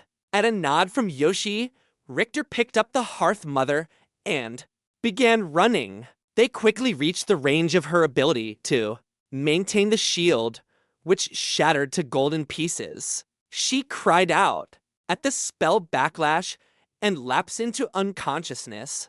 The fragments dissipated before striking the ground. As soon as the wall was down, the skeletons and bugbears surged forward. Blasts of black energy shot in their general direction. One caught a sprite in the shoulder, throwing him to the ground. The brave fighter didn't make a sound, however, and regained his feet quickly. Yoshi moved to support him, and they all continued forward. The increased agility of the sprites let them outstrip the bugbears and skeletons. After a minute, voices issued well to the left, and the sounds of pursuit followed it. Once again, Futon's ruse was working. They ran for another 5 minutes until there were no sounds. Behind them, stopping to assess, Richter looked at Hisako. She still had not regained consciousness, but she didn't seem to be in any distress. He waved to 2 of the sprites and whispered furiously, "Take the Hearth Mother to the meadow. Stay there and protect them all." He carefully handed over her body. A thought occurred to Richter, and he spent a few seconds giving immunity to the sprites that were guarding the villagers and all of the villagers he could remember. Shin came close and asked softly, "What do we do now?" Richter, Yoshi, and the other sprites looked at him as well. He looked at his best friend and the other fighters with a harsh glare. "We kill them all." Chapter 9. Yoshi made eye contact and nodded once. Bows were unlimbered, and the fighters walked back towards the distant sounds. There was more blood to be spilled. Yoshi separated the remaining sprites into 3 teams. The order for the other 2 groups was to find pockets of attackers. They would fire and retreat, using the concealment of the mists for protection. Richter advised all of them about the properties of his spell. They won't be able to see you unless you get too close, within 5 or 10 feet. Once you attack, though, it negates the enchantment for a short while. Also, if you imbue an arrow, they may be able to detect you despite the mists. If that happens, retreat until they lose sight of you, and then attack again. They all die. The sprites had no objections. They had lost treasured friends and comrades. The final group was comprised of Yoshi, Richter, Shin, Daniela, and a 5th sprite named Red. Richter guessed it was because he was wearing a red shirt. When Daniela had asked what their mission was, Yoshi had simply said one word: Modara.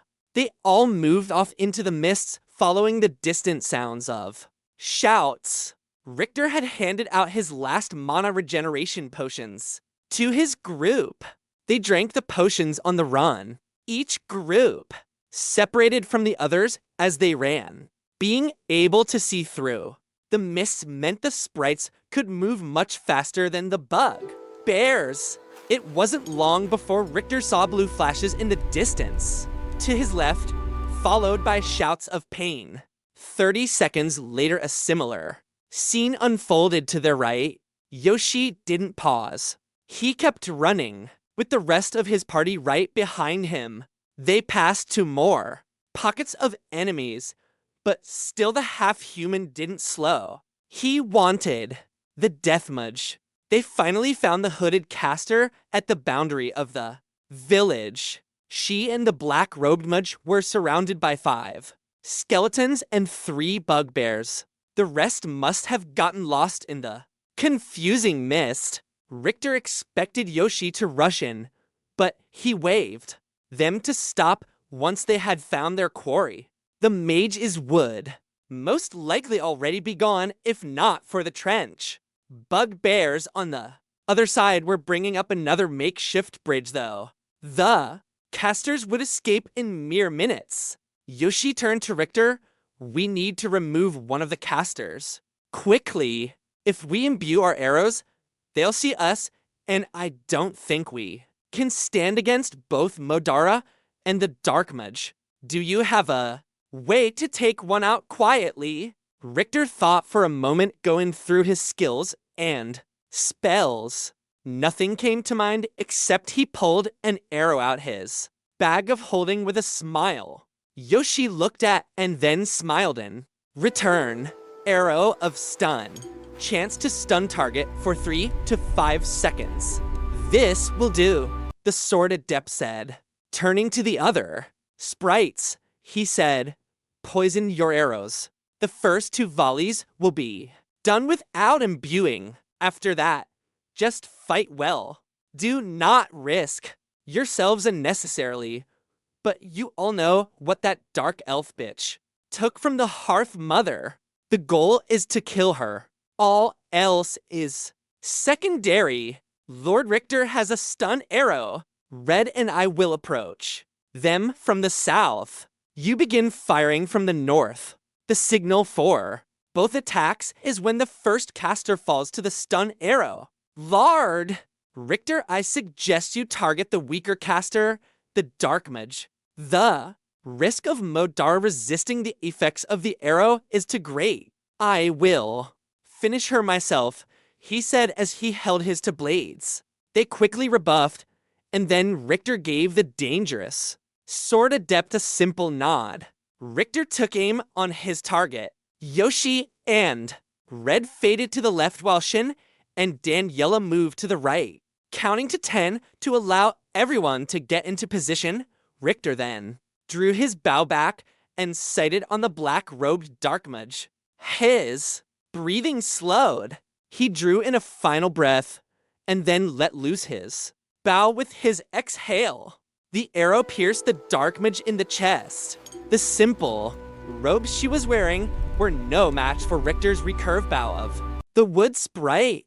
It penetrated and she collapsed to the ground, not moving. At the same time, Alma swooped down, releasing a burst of psychic power that made Modara shriek, and 2 of the bugbears dropped to their knees screaming. Shin and Daniela sank arrows into, and the final bugbear, one sank, found a home in his furry throat, and he fell back with a wet gurgle. The critical strike coupled with the poison on the arrowheads ensured he would not rise again. Modara thrust her staff at Alma in a rage, unleashing a dark, destructive beam. Much to Richter's relief, however, his agile familiar was able to avoid the attack and flew off into the mist. Thank God she had cast haste again. The skeletons started moving towards Shin and Daniela.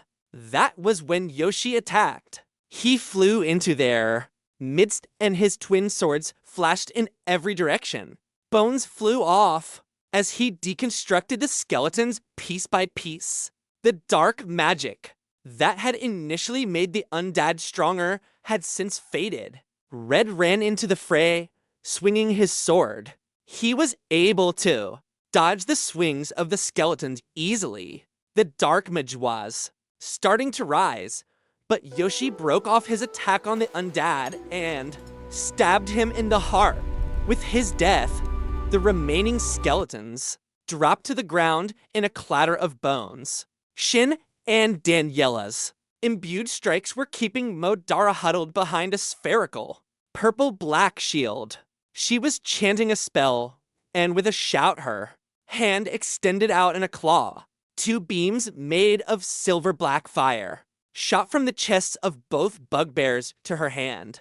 Pulses shot from their bodies towards Modara, and the energy gathered in an expanding ball centered on her hand. The two bodies slowly rose into the air as their life energies were drained away by the death. Mudge. Unfortunately, Red's dash brought him within the radius of Modara's spell as well, and a third tether shot from his chest. The sprite's back arched in spasm. Yoshi yanked his gaze up from the dark mage's body and, seeing Red being attacked, reared back and threw his sword at Modara. Seeing him start his motion, she snarled and yanked her arm down. The black ball of energy became a tear in space that she fell through. The tear closed, and Yoshi's sword flew through the space she had occupied only a moment before. The bodies of Red and the two bugbears dropped to the ground. Yoshi said nothing as he walked stiffly to where his sword had fallen. Richter ran over Red, but there was nothing to be done. The sprite's skin was pale and cold. His expression was frozen in a rictus of pain. Shin and Daniela joined Richter, looking at their red-shirted fallen comrade. Yoshi started walking towards the trench, the area that Modara and the others had been trying to cross was actually not far from the ruined gate. The original bridge was just to the side of the gate and would have given them an easy escape from the village if only they had seen it through the mist. Yoshi sheathed his swords and picked up one corner of the heavy log bridge. He looked back at them. Come where? Shin asked with sadness in his voice. He was kneeling beside Red, holding the dead sprite's hand. Modara has gone, probably miles away if she is even still on this plane. Where are we going? Shin's voice was stressed and fatigued. Yoshi put the corner of the bridge down and pointed at Red's body. They all die. Come. The sword adept walked back to the bridge and picked up the same corner again. Daniela, Shin, and Richter all looked at each, then followed and picked up a corner. If Richter was being honest with himself, his desire for blood and vengeance had been extinguished. The original order had been his, however, and he wouldn't have others fighting while he rested. They extended the wooden bridge out over the trench and then crossed out of the village into the wild forest beyond. They began to hunt. Even years later, they never discussed what happened after they crossed the trench, but not one bugbear left the mist alive. Chapter 10. It was afternoon by the time the four made it back to the village. Once their bloody task was completed, they had all waded into the river. None of them had wanted to re-enter the village covered in gore. Richter had retrieved the better weapons and armor from the slain invaders, but even his bag of holding was not large enough to hold them all. He mentally made marks on his traveler's map so that all of the gear could be recovered. The map would also serve to help gather the bodies as well. In addition to being a health risk, Richter believed that even enemies were entitled to proper disposal of their bodies. In this case, they would all just be placed in a pit and burned, but it was still better than being left for the animals. The loot from the bugbears was nothing amazing. Most of the gear was standard, but Richter did find several potions of healing which would come in handy. They crossed the bridge, pulling it in behind them. The Dark Mage offered better loot. You have found Magic Ring. Durability 12/12. Item class uncommon. Quality average. Weight 0.1 kilograms. You have found Magic Ring. Durability 11/11. Item class uncommon. Quality above average. Weight 0.1 kilograms. You have found Magic Ring. Durability 25/25. Item class rare. Quality, superb. Weight 0.1 kilograms. You have found apprentice dark mage robes. Defense plus 12. Additional plus 15 versus magical attack. Durability 20/20ths. Item class, common. Quality, average. Weight to 0.8 kilograms. You have found magic amulet. Durability 20/20ths. Item class, uncommon.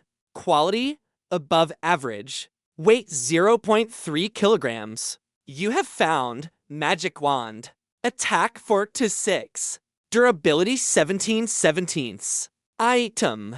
Class, uncommon. Quality, superb. Weight 0.2 kilograms. You have found minor mana potion X4. Taking this will restore 40 mana points over 6 seconds. He was well familiar with the blue mana motions and so could identify them by sight. Richter would need Festooned to identify the other items whenever he turned up.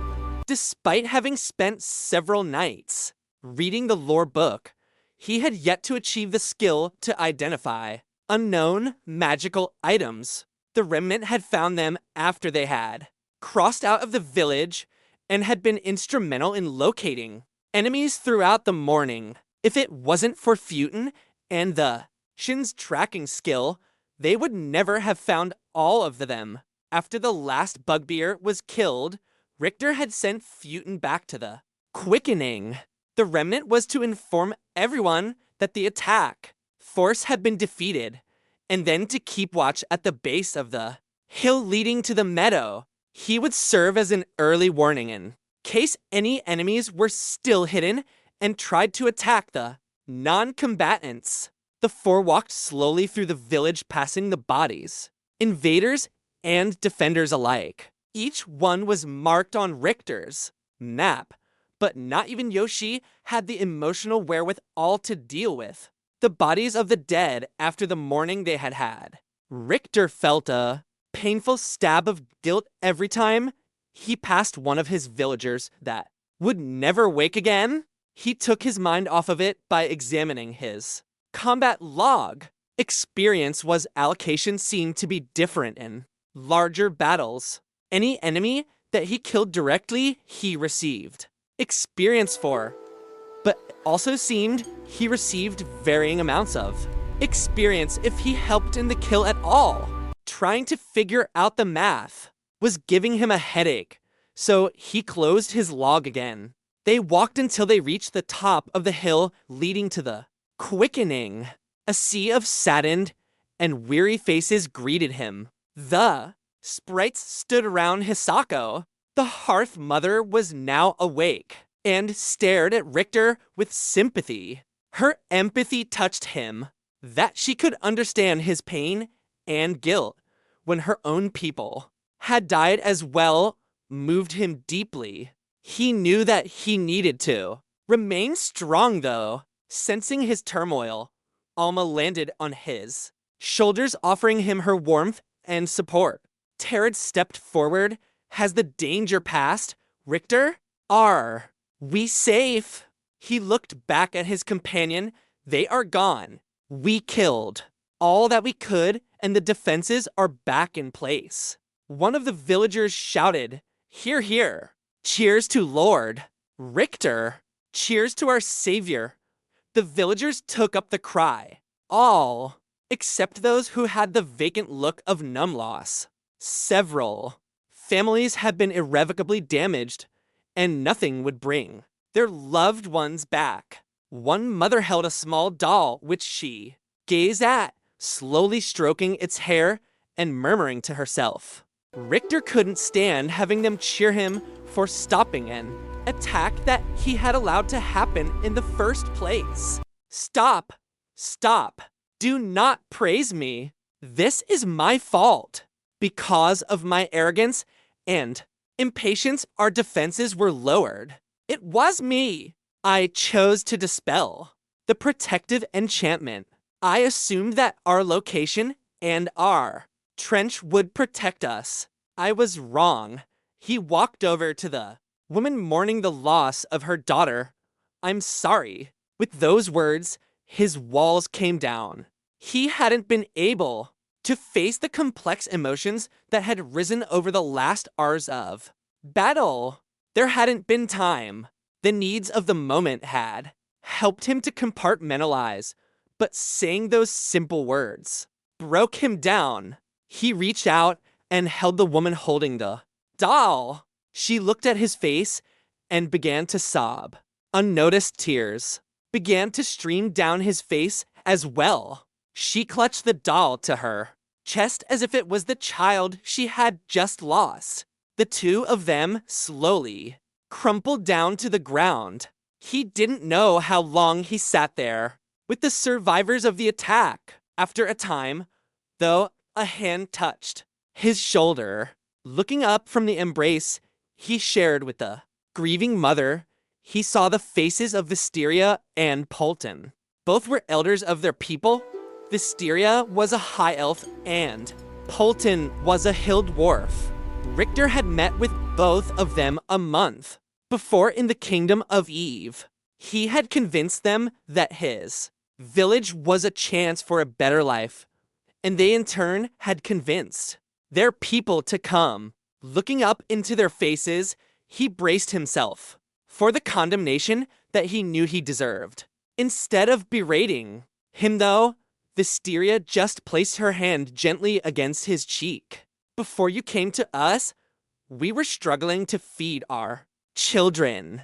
The laws of Eve were crushing us, and it was becoming shamefully common for our men to be wantonly killed or our women abused.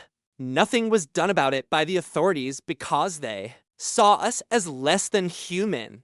That changed the day that you came to speak to us. You didn't promise a miracle or a perfect life. Instead, you offered us the chance to rise or fall based on our own merit. Visteria's voice was soft and understanding. Polton spoke after her.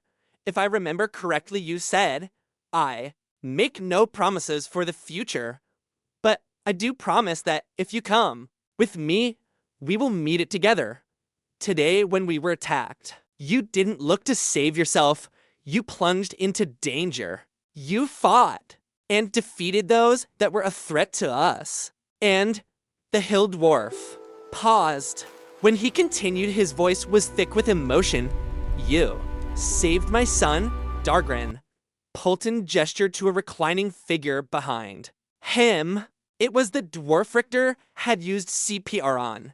Dargren looked exhausted and worn, but was alive. When he noticed Richter's attention, he smiled weakly and raised his arm in greeting. Visteria withdrew her hand from Richter's cheek. She offered a hand to help him stand up.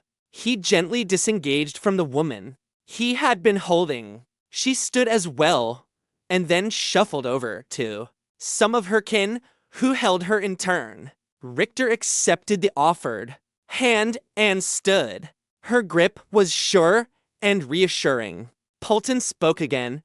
It is easy for us to forget your youth when we are confronted with the knowledge that you are master of a place of power. You made a mistake, and it was a terrible one. It had real consequences, and as a result, lives were lost. You will have to live with this forever. Nothing you do will ever undo what happened here. Tonight, Richter would not have thought it possible, but his heart sunk even lower with the dwarf's words. He didn't try to deny it, though he deserved these words of recrimination and more. So much more. Polton wasn't done speaking, though. If I guess correctly, though, you have gained in wisdom tonight. He looked at Alma, and perhaps you have gained a great deal more as well. Know that you do not need to make every decision alone. If you but ask, we will readily give our counsel and help. Either way, however, if your offer remains to stand with us come what may, then we will stand with you. Richter looked around at all the faces around him. Many of the villagers nodded to show agreement with Polton's words. The rest at least looked at him with acceptance. Tattered gave him a small smile. While he held Isabel, Enshin moved to stand beside him. The sprite didn't say anything, but then he didn't need to. They had been through fire and death together. They would always stand together. Richter squared his shoulders and set aside his self-pity. His guilt would be with him for some time to come, but Polton was right. He had made a mistake. He had forgotten that this was not a game. He had been so wrapped up in the loot of the tome, and so eager to use his cool new toy, that he had sacrificed the safety of his people. He would have to live with that. A mistake was not all he had made. However, he had also made a promise to stand with these people come what may. He couldn't undo what had happened, but he could start preparing for the future. It was time to get back to work. He was about to address everyone when a prompt clouded his vision. The notification symbol in the corner of his vision was blinking, indicating that at least one other message had appeared and been auto-minimized during the course of the battle. He was about to minimize this one as well to just deal with them all later, but the interface was a silvery color that he hadn't seen in a prompt before. Congratulations! Your actions on behalf of your village have awarded you your first tenets. A tenant is achieved when a preset series of conditions are met. The tenant will provide certain qualities or privileges to your settlement. At the current level of your village, you may have one tenant. At the next level, you may have two tenants. All previous tenants can be replaced at the time of the village leveling. Congratulations! You have been awarded the tenant. Don't mess with Texas I. You have been attacked and taught those fools a serious lesson. Specifically, less than 10% of those who started the attack lived to see another day. Defense plus 10% in future attacks. Small chance of future attackers acquiring fear status when faced with your merciless forces. Congratulations! You have been awarded the tenant, an honorable ruler I. You have made an error that negatively impacted your settlement. More importantly, however, you acted in a way that was consistent with your conscience. You were honest with your people and admitted your fault. As a result, they will trust you more and feel more comfortable relying upon you. Loyalty for all inhabitants increased by plus 0.5 per day. Would you like to assign a tenant now? If you do not, then one will be randomly assigned in 1 week. Yes or no? Richter shook his head. His first impulse was to choose the first prompt. Right now, all he could think about was protecting his people, but he resisted the urge to act impulsively. That was the kind of the action that had led to the attack. He would have to learn more about both options. He decided to deal with it later. What he needed to do was take care of his people. There were tasks in front of them that needed to be completed. Richter started speaking. Okay then. This is what we do. Over the next several minutes, he outlined tasks for everyone that was able to help. Even the children were given assignments. He detailed several of those more comfortable with weapons to go stand guard around the trench. The defenses may have been back up, but Richter wouldn't take chances again. Randolphus thankfully had survived the attack and assured Richter that a guard rotation would be set up around the clock. Quasia, the gnome dark magic adept, promised to cast night vision on the guards for the night shifts. A quick request to Yoshi also got him a detail of sprites to sweep the village and surrounding land a final time to ensure no other enemies were near. He then tasked several of the villagers with collecting the bodies of their fallen comrades. The enemy bugbears would be left. For the missed workers, Sumiko said she would aid with the disposal of the bodies. There was apparently a simple blessing that would keep the corpses from being resurrected in the future. He instructed Festooned to summon as many of the workers as possible as quickly as possible, but to pay special attention to having the full 400 mana needed at midnight to pay the upkeep of confusing mist. Festooned responded with his customary, "Yes, my lord." He asked Shin to make more potions, specifically as many mana potions as possible. It was time to put the superb quality alchemy set he had bought to good use. Thankfully, another sprite said he was skilled in herb lore, and an arcane gnome said he was quite skilled at potions. Unless they could make their own mana and health potions, the only other source would be to wait until they got a shipment from Leaf's Crossing. That would take at least a month. That brought him to the next important issue. He asked Giovanna to go with the sprites once they went outside of the city walls. He needed to know if work done on the ship had been destroyed or not. Connection to the outside world was of the utmost importance. He also asked several of the farmers to go on the same trip and check the crops. The children that had shown skill with herb lore were to sweep the meadow with Shin or the other sprite and help collect herbs for potion making. The rest of the villagers were to salvage whatever could be useful from the fallen invaders and the ruins of the longhouse. Tattered was in charge of that group. His ability to get along with people would make this day go much easier. It might also soften the realization that they would all be staying in the rooms off of the Great Seal until another longhouse could be built. Elora flew up while he was talking. She felt terrible that she had not been helpful during the attack. In turn, Richter just apologized for putting her in danger. He assured her that her only task was to live and grow. She seemed to feel better after their short talk and flew over to hover by Hisako. Richter checked in with the Hearth Mother, who besides being a bit tired, appeared to be none the worse for wear. She agreed to rest in Richter's quarters for at least the next couple of hours. Yoshi and a few other sprites would stand guard. She protested it wasn't necessary, but the adept was not to be budged on this matter. Richter addressed the group of human and non-human villagers. Once again, thank you for everything. We will rebuild.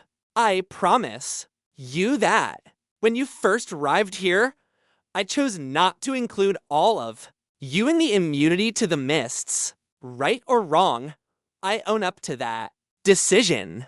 We are in a different place now, though. We rise or fall together.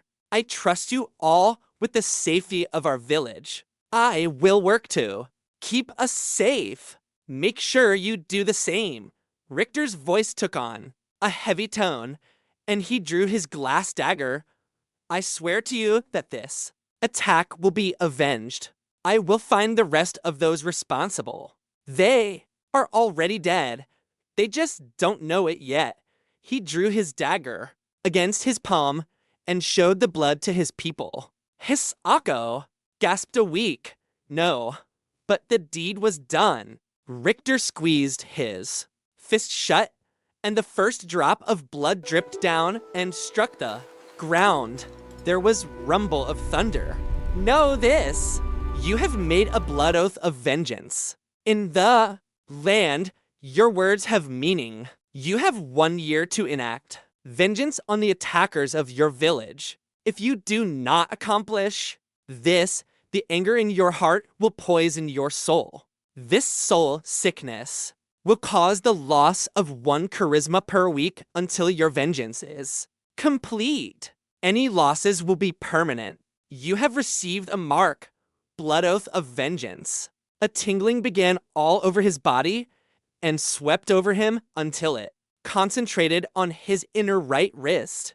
Looking down, he saw a red diamond with skull inside of it. A slight glow was in the center of the eyes. It faded from view in a few seconds. Richter could live with the countdown. Whoever was responsible for this attack would be lucky to make it a year. As far as the physical mark, he would figure out what it meant and deal with that too. He was preparing to leave the meadow when he heard someone say through service, ascendants, the other villagers answered together in a shout through dedication, transcendence. Yes, Richter thought, I will protect these people. In fact, my people. Before you leave to start your tasks, I would like to make an offer. If any of you wish it, I will use my power as an heir, master to awaken any air magic you have inside of you. His announcement drew a sharp intake of breath from most of those present, and everyone started talking at once. He could only awaken air magic in those who had over 50% affinity for that school of power. Just because they had over 50% did not mean they would ever naturally manifest, though. With Richter's intervention, however, anyone over 50% was guaranteed to be able to cast spells. His pronouncement raised such an uproar because knowledge and magical power were jealously guarded secrets in Eve. Only the rich or powerful would be able to be taught magic without a lifetime pledge of service to the king or one of the magical guides. It was like Richter had just offered a chance for a free ride to Harvard or somewhere even better like Dartmouth or Morehouse, too. Everyone in the glade, the quickly formed a line, and as each passed by, he placed his left hand on their heads and his right hand on their hearts. He would then murmur, by the right of my power, I awaken your power. For most, nothing happened, and they would leave with a disappointed but grateful expression on their faces. In no less than 31 villagers, though, 11 of them children, he felt the same warmth he had experienced when he had awoken Shin's power. The feeling would emanate from the center of his chest and flow down his arms into the man, woman, or child, and find a resonance within them. For only a few hours of work, he now had 31 new air novices in his village. Each of them were pulled aside from their duties, and Randolphus documented their affinities and any starting spells they were granted. Most of the villagers only received one spell or none. It seemed like it was tied to their affinity, however, and 5 villagers with affinities above 90% at skill level 1 received to spells. Far the most part, the spells were the same as what Richter had started, with haste and errant wind, but a few received spells that Richter didn't have. Randolphus's descriptions were exact. Glitter dust. This spell will create a 5 by 5 foot area of shining sharp dust. Anyone caught in the AO will suffer certain effects. Effect 1. Hidden creatures will be revealed. Effect 2. Chance to blind creatures susceptible to such attacks. This is a spell of air magic. Cost 30 mana. Duration 1 minute. Range 10 feet. Cast time 1 second. Cooldown 30 seconds. Air push. This spell creates a column of air 10 feet in front of you, 1 foot in diameter. Does no real damage, but will knock enemies back and possible prone. This is a spell of air magic. Cost 15 mana. Duration 1 second. Range 10 feet. Cast time 1 second. Cooldown 2 minute. Gentle rain. This spell summons a small rainstorm. This can be cast inside This is a spell of air magic. Cost 40 mana. Duration 20 min. Range 100 yards. Cast time 5 minute. Cooldown 1 hour. Some of the spells were very useful. Glitter Dust would have been indispensable in the attack on the Night Daggers. At the very least, it might have kept Richter from being shived in the back. The Air Push was also a good offensive spell. And as far as gentle, Rain Richter smiled. He had a feeling that the crops would always have what they needed. To finish increasing the air magic skill of his villagers, he had a group teaching session. When he was done, all 31 air novices knew at least haste and errant wind. He left them with the instruction to practice their new powers every day. Unfortunately, they could not teach Richter their spells, but at least someone knew them, he thought. When he was done, he started walking down the hill. As Richter was turning away, Shin asked him, "What are you going to be doing, my friend?" Richter stopped his movement and instead placed his hand on his companion's shoulder. "It's time to get stronger."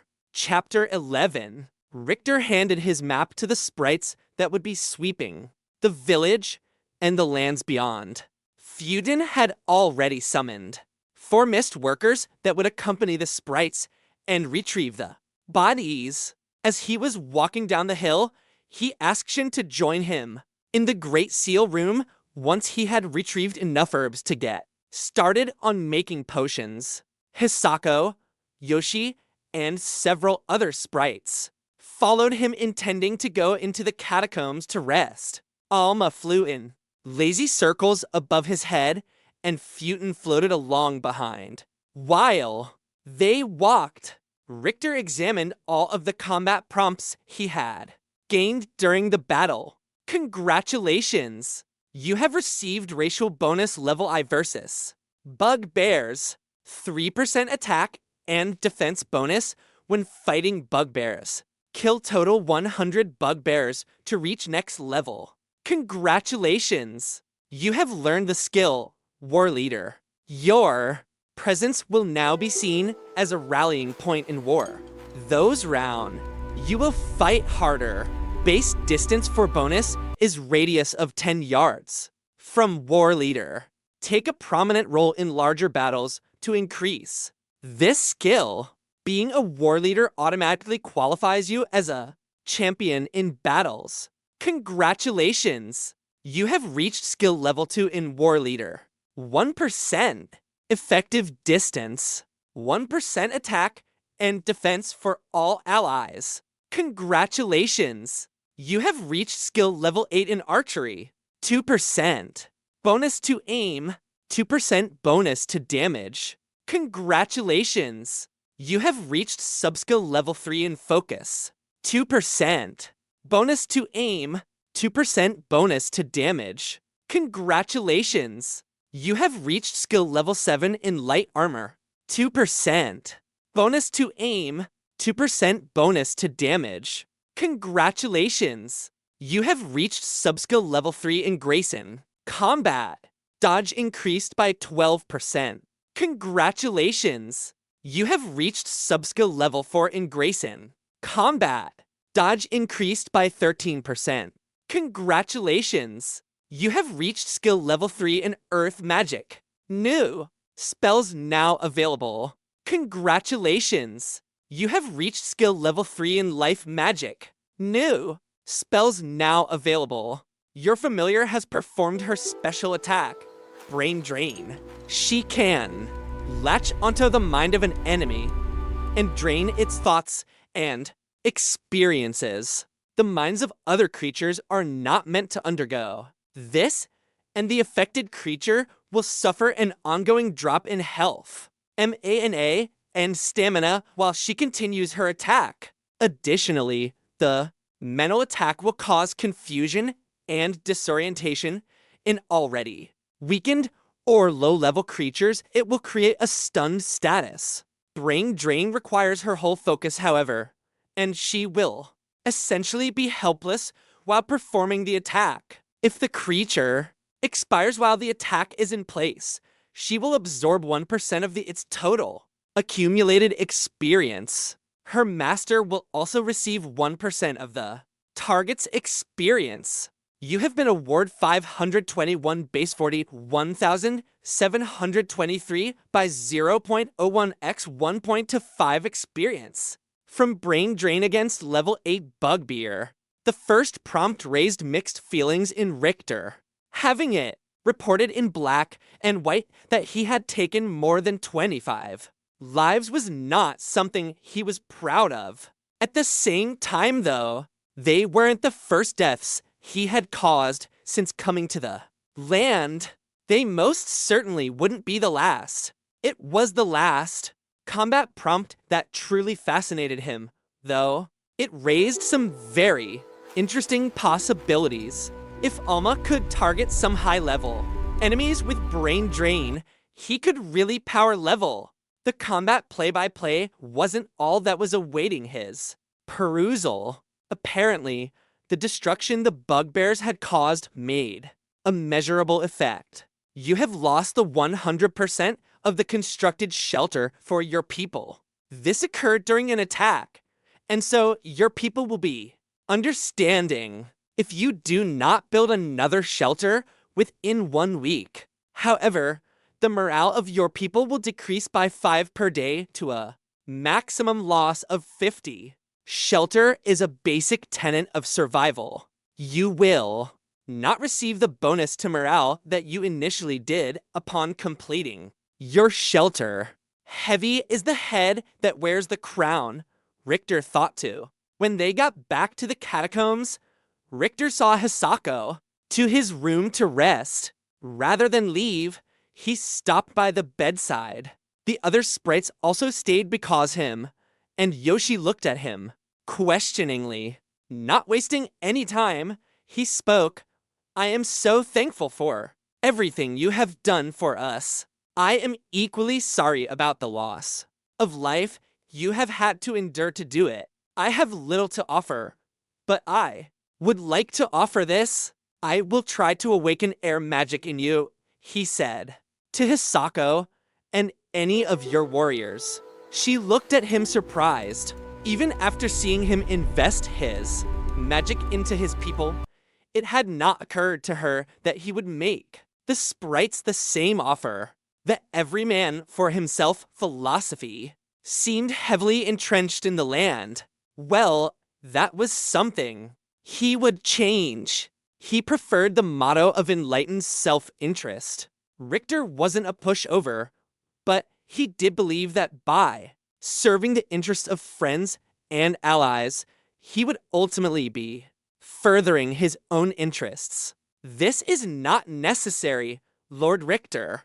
We are allies. It is our honor to fight by your side. I know, Lady Hisako, he replied just as formally. There was a time for friendship, but right now he was operating as the leader of his people. He was extending a potential weapon to an ally. In truth, he should have done this before. I offer this freely. You do not know how precious the gift that you offer is. However, it is not to be done lightly. It is not, Hearth Mother. Will you accept what I offer? She nodded her head in acquiescence. Richter walked forward and placed his hands upon the Hearth Mother. He soon felt the magic intertwine with her soul, and she opened her eyes and air. Mage Novice. He smiled and was about to extend the same offer to the other sprites, but she caught his hand in a surprisingly strong grip. I offer this freely as well, she said, her hands extended. Understanding what she offered, Richter bowed his head and bent down. By the right of my power, I awaken your power, she breathed, and Richter felt for the first time what he had made others feel. Much of it was indescribable, but felt like his soul was a House with many rooms. Some were darkened, but in one a light had now been kindled. Forever on from this day, he would be. More. Congratulations. You have learned the skill, light magic, increasing. Your skill will allow you to cast more advanced spells. He thanked her profusely, and then they taught each other the spells that they could. Congratulations. You have learned the spell, Simple Light, creates a ball of white light that will hover above your head, moving with you. This is a spell of light magic. Cost 2 mana. Duration 10 minutes. Range self. Cast time 1 second. Cooldown NA. Congratulations. You have learned the spell Farlight. Creates a ball of white light that can be fixed to a distant surface. This is a spell of light magic. Cost 5 mana. Duration 10 minutes. Range 100 yards. Cast time 1 second. Cooldown NA. Congratulations. You have learned the spell Mirror. Creates a 6x3 foot reflective surface.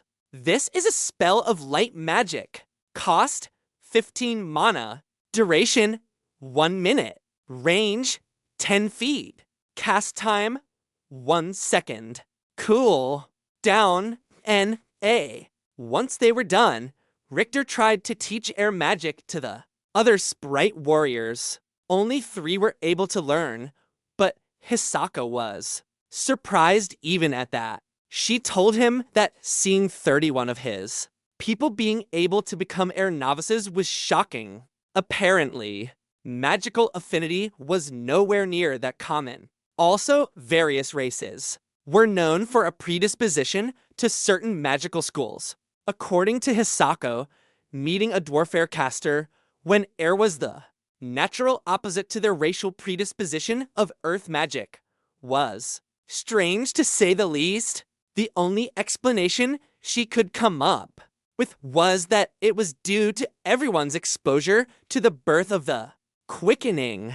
When they were done, Richter finally left Hisako to rest and then walked back into the Great Seal room. Futin. Yes, my lord. I need help with identification. Richter pulled out the items. From the dark mudge, the gray orb flared with an inner white light. And then Richter re-examined the items. You have found Ring of Health.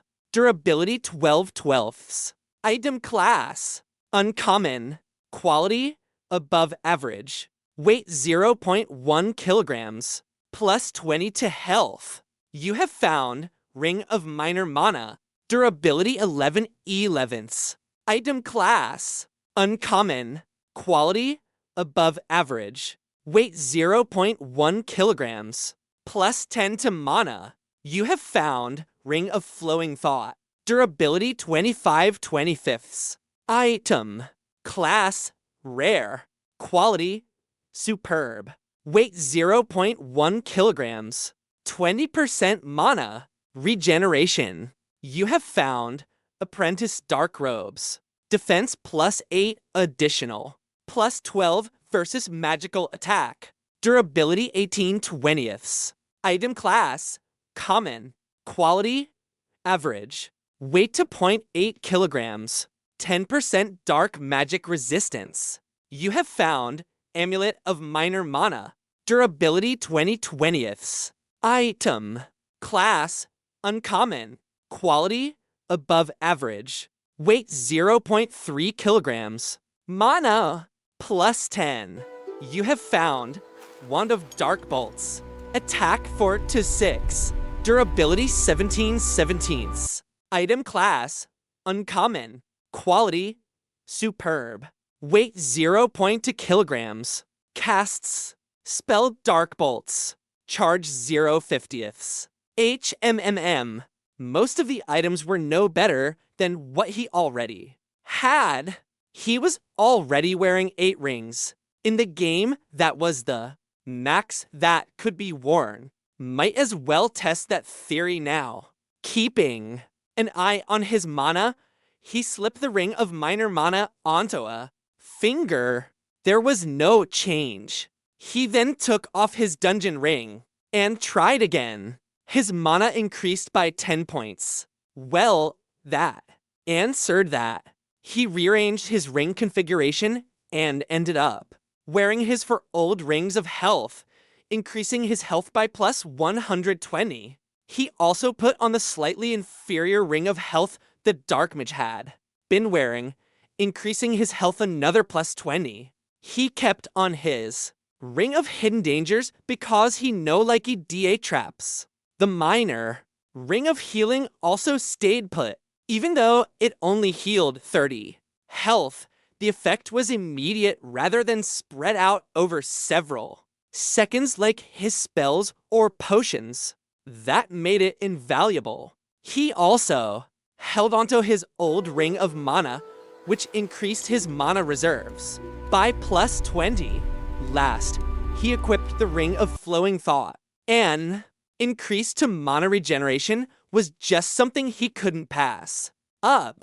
The amulet would be a definite step down from his necklace of scry defense, so he just put all of the other items into his bag. Next, he quickly allocated the points and percentages from his previous level increases. His fingers almost tingled at the thought of being able to drop 24 points into his stats. The running and the fight had given him +1 to agility. Strength had been a neglected attribute for him so far, as most of his kills had been at a distance. This first, larger battle showed that things did not always go as planned. He invested +6 into strength. With the +8 from the Sprite breastplate, he could put some real power into his melee attacks now. The same logic of investing in close combat went for stamina. It would be of greater importance in close quarters combat. He invested +3 in endurance. His dexterity was high enough for now, and he was also benefiting from the Sprite armor bonus. Constitution, however, would always be important. Higher level enemies meant higher level damage. He allocated +8 to Constitution. Last, something inexplicable drove him to do it, but he put +1 into luck. The other 6 characteristic points he decided to hold off on. Seeing as how he was going to be tackling a dungeon soon, it might be nice to have an ace in the hole. He did a quick check of his status. Name, Richter. Age, 24. Level, 14, 21%. Health, 390 mana, 300 stamina, 200. Strength, 29. Agility, 18. Dexterity, 34. Constitution, 25. Endurance, 20. Intelligence, 23. Wisdom, 21. Charisma, 24. Luck, 15. Abilities, limitless. Gift of tongues, fast learner. Cybond, skills. Herb lore LVL 38, 91% to next level. 100% affinity. Alchemy LVL 1, 0% to next level. 100% affinity. Analyze LVL 5, 24% to next level. 100% affinity. Stealth LVL 4, 76% to next level. 100% affinity. Archery LVL 8, 18% to next level. 100% affinity. Imbue Arrow LVL 4, 62% to next level. 100% affinity. Focus LVL 3, 11% to next level. 100% affinity. Double Shot LVL 3, 31% to next level. 100% affinity. Drill Shot LVL 2, 40% to next level. 100% affinity. Swordsmanship LVL 2, 29% to next level. 100% affinity. Small blades LVL1, 11% to next level. 100% affinity. Unarmed combat LVL1, 10% to next level. 100% affinity. Pressure points LVL1, 15% to next level. 100% affinity. Light armor LVL7, 5% to next level. 100% affinity. Gracing combat LVL4, 88% to next level. 100% affinity. Air magic LVL3, 82% to next level. 100% affinity. Life magic LVL3, 57% to next level. 100% affinity. Earth magic LVL3, 29% to next level. 100% affinity. Water magic LVL1, 19% to next level. 100% affinity. Dark magic LVL3, 64% to next level. 100% affinity. Light magic LVL1, 24% to next level. 100% affinity. Map making LVL max. Trade LVL14, 52% to next level. 100% affinity. War leader LVL2, 43% to next level. 100% affinity. Marks. Master of Mist Village. Blood Oath. Resistances. Air 50%. Earth 20%. Mental 15%. Spiritual 15%. Race. Human Chaos Seed. Reputation. LVL3. You seem like someone worthy of my attention. Alignment. Neutral. Language. All. He was really getting an extensive skill collection. The page was actually starting to look a bit cluttered. He played with the settings a bit and was able to remove the 100% affinity that was on every skill. Better, he thought. Then he put the 100% of skill percentage points into archery, which was still his strongest combat skill. It brought him to skill level 9, only one level away from more. Sweet experience. Satisfied with how everything was shaping up, he addressed Festooned again. A while ago, I was offered a quest to unlock more of my power, but I hadn't met the requirements yet. I have a feeling that now that I'm above level 10, you can help me to learn more about it. Yes, my lord. Festooned flared and a prompt came across. Richter's vision. You have met the requirements of a previously restricted quest.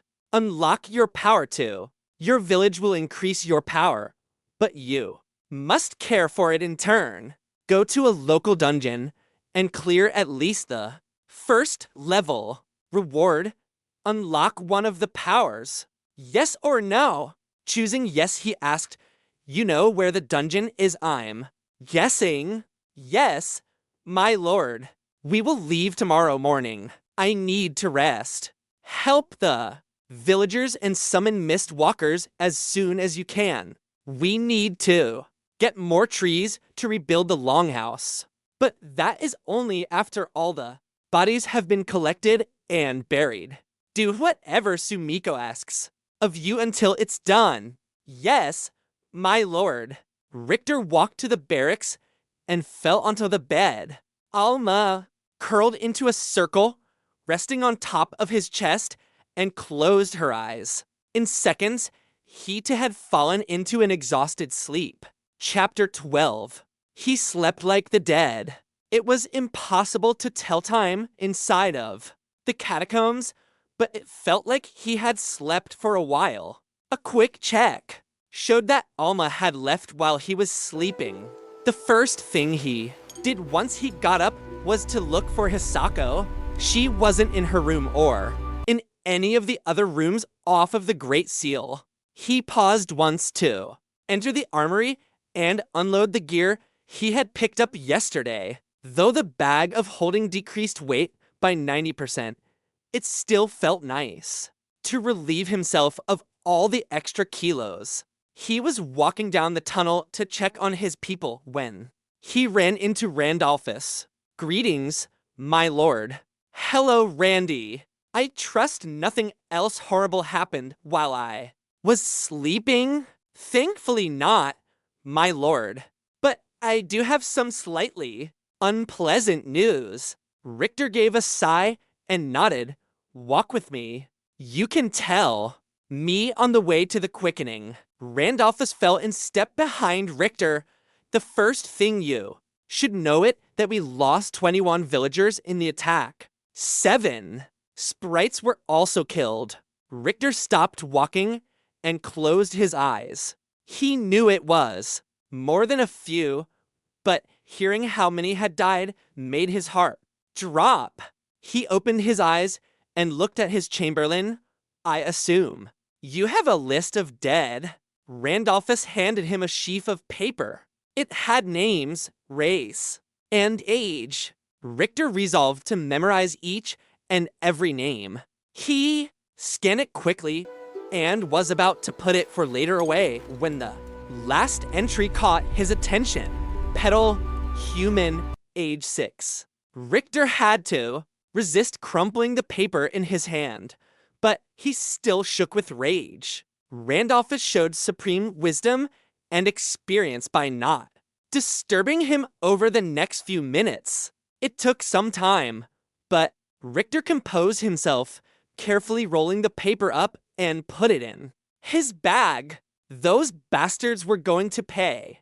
Thank you for preparing this, Randy. What else do I need to? No, unfortunately, my lord, the invaders attacked from the direction of the farmland.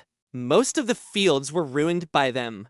The farmers still have seed, but they worry that by the time they till the earth again and go through the process of planting, it might be too late for certain crops. If that is true, then we would need to buy additional supplies to last us through the winter. Richter nodded, which Randy took as an indication to continue. We have collected our dead and have taken them to the meadow, north of the village. I thought that would be the proper place to bury them. They could overlook the village they had died for through eternity. Richter nodded again. He mentioned a thought he had regarding a memorial, which Randy said he would look into. What else, Randy? The mist workers have gathered the bodies of the dead. Invaders. A large pit has been dug outside of the city walls. Lady Sumiko has been blessing them as they are brought over.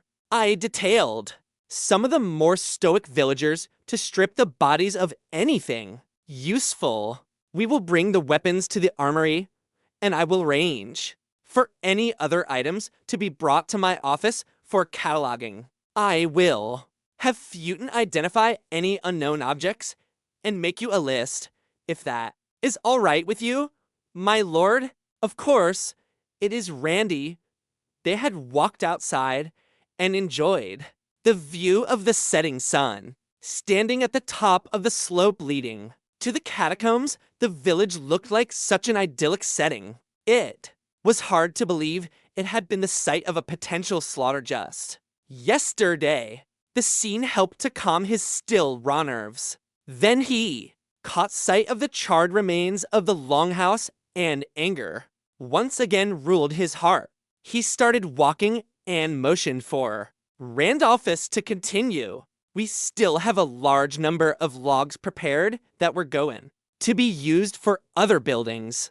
I am working on choosing another site for the longhouse and will organize crews to take away the wreckage of the previous one. Housing will be given the utmost priority. No, Richter said a touch sharply.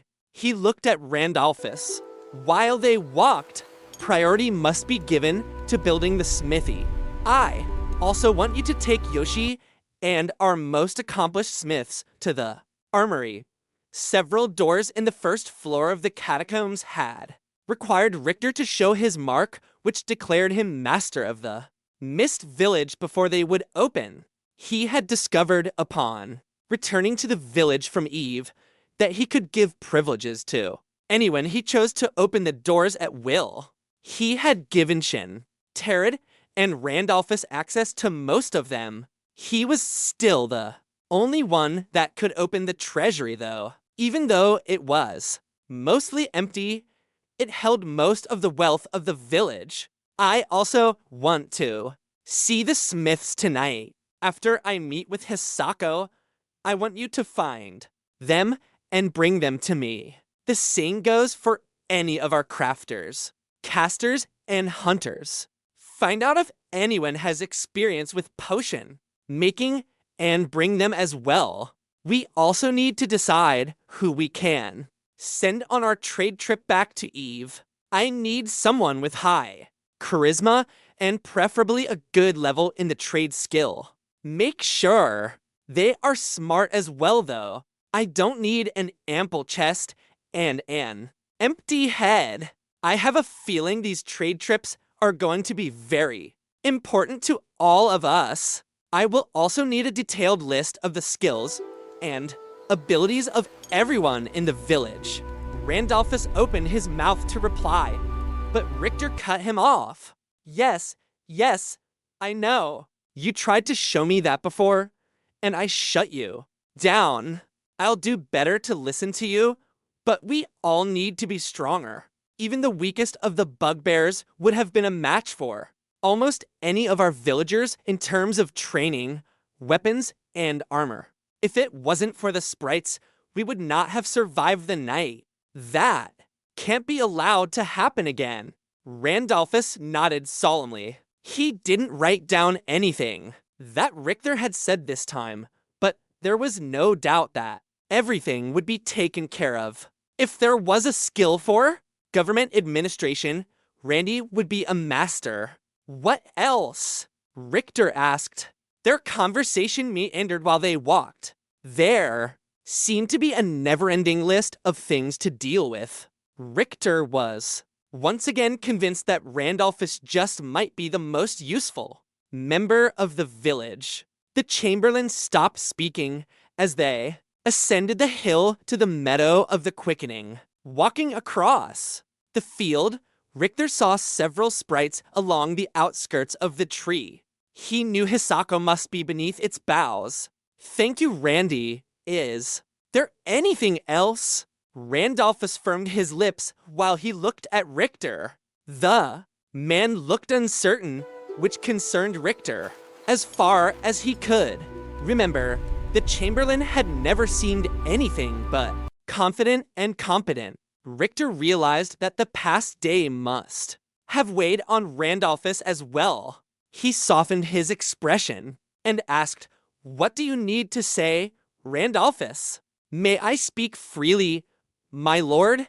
Richter nodded. "It may not be my place, but I heard your confession this morning, and I witnessed the forgiveness the elders gave you." He sighed deeply before continuing. "I know you let the attack weigh heavily on you. What I need to say is that it should have. More, you should have considered the gravity of the attack before you cast your spell. Because you were impatient, several of your people died. Some of them children. Now, I don't know if we could have avoided the attack if the enchantment had stayed in place, but we would have had a better chance. You failed your people yesterday." Richter just stood with his jaw tight. Hearing this was rubbed salt on his emotional wounds. Randolphus wasn't saying anything. That wasn't true. However, so he nodded and waited for the man to continue. Randolphus stared at his lord, seeing that his words were having an effect. He continued, "I have served men of power for several decades and seen countless more in my position at court. Some of them have been strong and some have been weak. Some have been wise, but far too many were foolish. One thing was true of all of them. However, they all made mistakes." Randolphus' voice softened somewhat while Richter stood listening with unshed tears. "What matters is what happens afterwards. You are not hiding from your errors, but instead are letting them inspire you to be better. What I have said was all true, my lord. It is also true, however, that I am proud to serve a man who values of the lives of his subjects. I believe you to be a man of honor. Randolphus bowed his head. I am in turn honored to be your chamberlain. A small bit of the tension and guilt Richter had been feeling alleviated. It wasn't much of a change, but it was noticeable. He put his hand on Randolphus's shoulder. Thank you for your words. I know that I could not do this without you. Please do not ever hesitate to share your thoughts or your counsel with me, especially if you think I am making a huge mistake. Richter wanted to lighten the mood with a faint smile, but couldn't draw one to his face. Randolphus looked relieved that his words had been received. Well, when he spoke his next words, he was once again the epitome of propriety. Of course, my lord, I will take leave now and put in motion what we have discussed. I will bring everyone you asked for to the Great Seal. The chamberlain turned and left, and Richter walked under the canopy of the quickening. He soon saw Hisako and several of the other sprites. She had cast globe of light spells in response to the setting sun. Once again, the silver undersides of the leaves shone with the golden white light of her spell. As he got closer, he saw a look of wonder on her face. The expression was mirrored on the faces of the other sprites.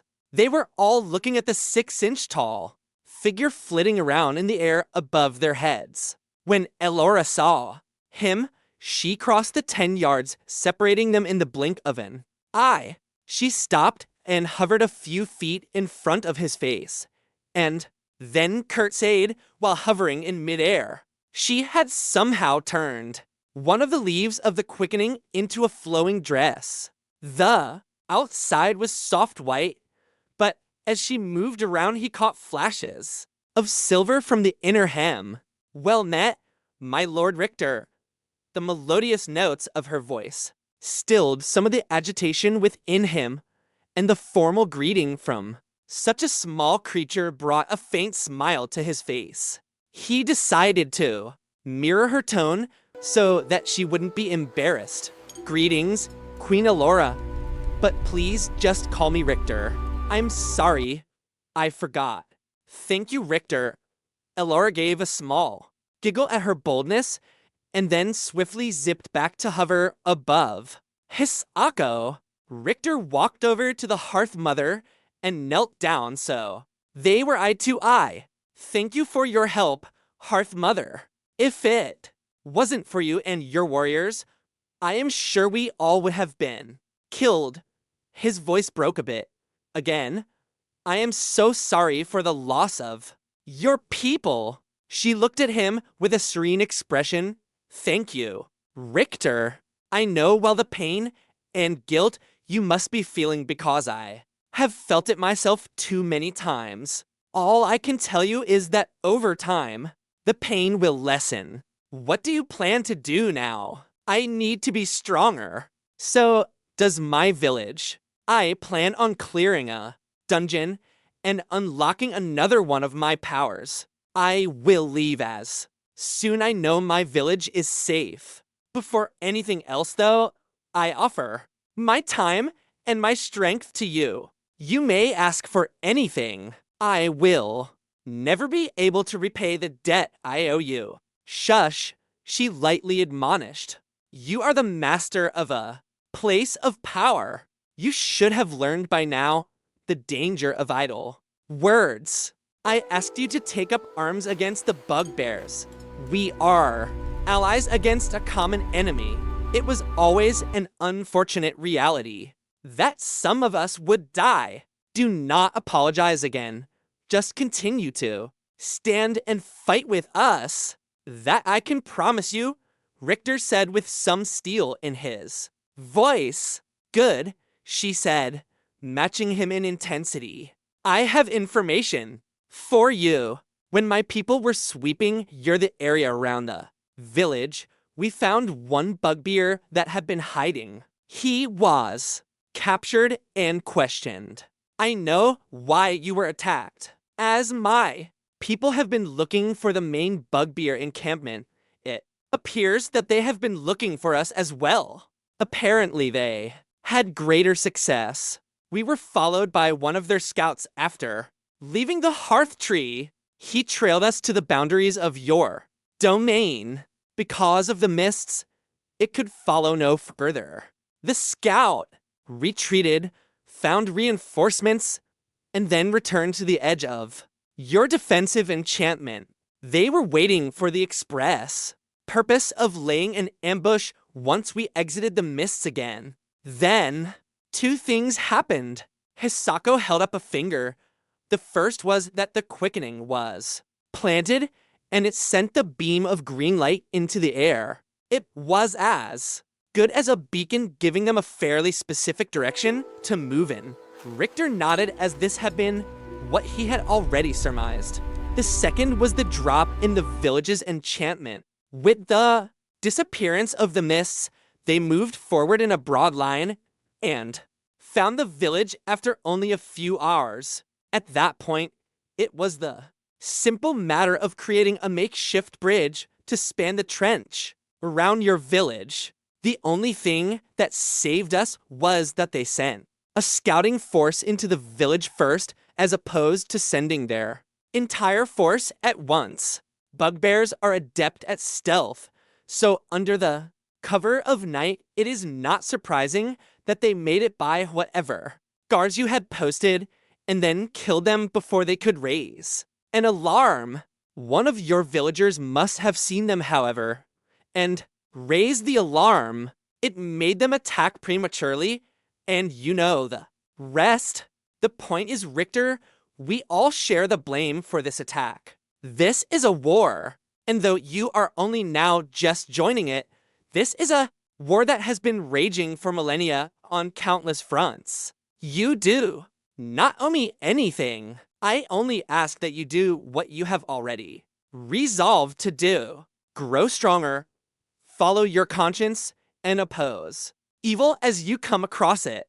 The perspective he gained from Hisako's recounting gave him some peace. He turned to Yoshi. Where is the bugbear? The sword adept pointed down the hill and past the village wall, waiting to be put in the pit. I had to asking some of my questions forcefully. There was no ambiguity to that. Richter could not muster any criticism of Yoshi's tactics. He and Shin had done the same to a goblin in the past. Even if he hadn't, the invaders put themselves in harm's way when they attacked. They got what was coming to them. Understood, Richter said. Well, you know my plans, he said. To Hisako, what are yours? I will stay here for a time if that it is all right with you. I wish to spend more time with Elora. She will bond to the tree soon, and I will want to be there for that.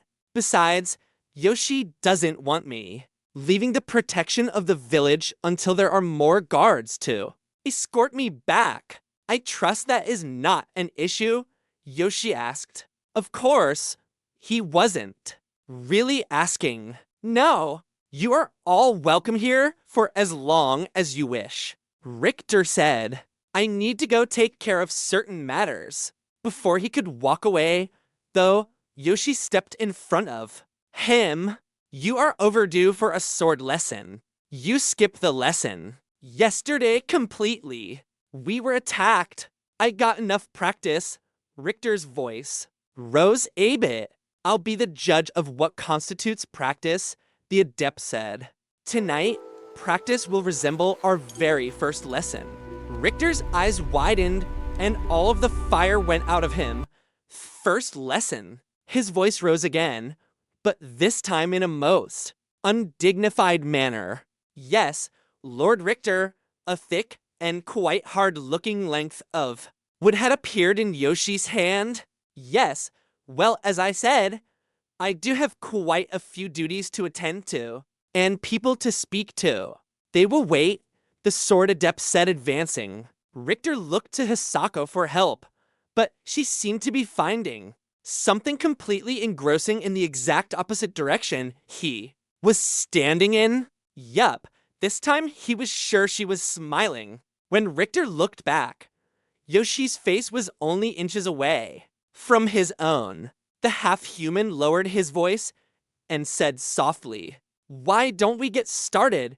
A toothy grin was on his face, and a manic gleam had made its way into his eyes. Richter said the only thing that came to mind. Der Rare. Chapter 13. Goddamn how Flovafists. This was the first utterance Richter made to the collection of skilled people that Randolphus had gathered at his request. More than 100 people were crammed in the chamber of the Great Seal. He was sitting at the head of the table that his chamberlain had brought out of one of the larger rooms on the first floor of the catacombs. Alma lay curled in a ball on the table in front of him. After his training with Yoshi, standing during the meeting was out of the question. Even sitting would have been beyond him if Hisako hadn't taken away the worst part of his pain with a spell. He was still left with minor to medium aches and pains, however, which had elicited the aforementioned expression when he had turned to fast and felt a painful spasm in his back. There wasn't even any point in casting another healing spell. His health was full, he was just sore. "Sorry about that," Richter said. "I have gathered you all here because I want us to be working in the same direction. First, we need to speak about rebuilding the longhouse and finishing the smithy. The smithy will take priority." There were a few murmurings at that, but Richter held up his hand until they died down. "We were woefully unprepared during the attack. We have a very small amount of guards and fighters when we examine our entire population. That will be fixed, but in the meantime, we will balance it out with better equipment and training. So we get the smithy finished as quickly as possible, and then the longhouse. After that, I want a switch to building with the quarried stone as opposed to just wood. Let the chamberlain know if you need anything else." He asked the builders and carpenters if they had any questions. They merely said they would need a great deal more stone and more mist. Workers. Randolphus made a note of it, and they moved on. Next, he turned to the hunters. "You need to range a bit more. A field. I don't want the hunting grounds near the village to be depleted, but the bugbears are out hunting for us, so be especially careful. No one hunts alone for the foreseeable future. If you find an enemy and can make a kill safely, then go ahead. If it is a larger force, send one person back to notify us while the other follows from a safe distance." The 7-strong force just nodded. He went on to the next item on the agenda. For this next question, he addressed the entire room. "Why aren't there more enchanted weapons?" No one spoke. They all just looked at one another. Finally, a high elf spoke. Analyze showed. Name, Glorin. High elf level 14. Health 210. Mana 320. Stamina 150. Disposition, friendly. The elf stats were normal for his level, but he had the profession of crafter. Richter really had to learn more about professions, but now was not the time. Without getting into specifics, Lord Richter, it is expensive and not many have the expertise to enchant. It also requires specialized items that are rare and difficult to acquire. Several people around the table nodded in agreement. "Do any of you have skill with enchanting?" Richter asked. "I cannot speak for anyone else, but I have some experience." "My lord, I made enchanted jewelry in the past," Glorin replied. So what do we need specifically? Richter asked undaunted. If there was one thing that his years of gaming had taught him, it was that the right gear was crucial. Even more than training and chimed, items were a force multiplier and really could turn a person into an army of one. First, you need a captured soul, my lord. Someone needs to give up their soul. Richter couldn't believe what he was hearing. Glorin laughed. No, my lord. The souls of most sentient humanoids cannot be captured. For instance, none of the races in this room could be captured. All creatures have souls. However, if a spell like Soul Trap is cast prior to a creature dying, then its spirit will be captured if you have a soul stone. Richter sighed. Well, then how do you get a soul stone? They are made, my lord. It is a relatively simple process. Any stone can be made into a soul stone, even simple rocks. Well, that's good news, Richter thought happily. Those soul stones would only be sufficient to catch the souls of simple animals, though, like rabbits or deer, even the soul of a large bear could not be contained in such a low-level gem. Well, that news is not as good, Richter thought sadly. So, how do we make better soul stones? Richter asked, afraid that he already knew the answer. Gemstones are used, sir. The higher quality of gem used, the stronger the soul that can be trapped. And I'm guessing that stronger souls make stronger enchantments? Yes, my lord, Glorin replied.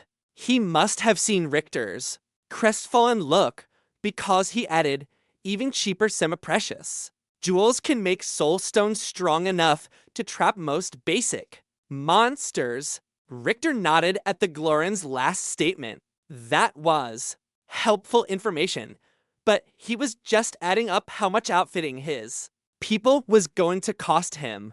This world seemed dedicated to bankrupting him. The chest of jewels that was his nest egg just didn't seem like that much anymore. He really needed to sell those potions of clarity.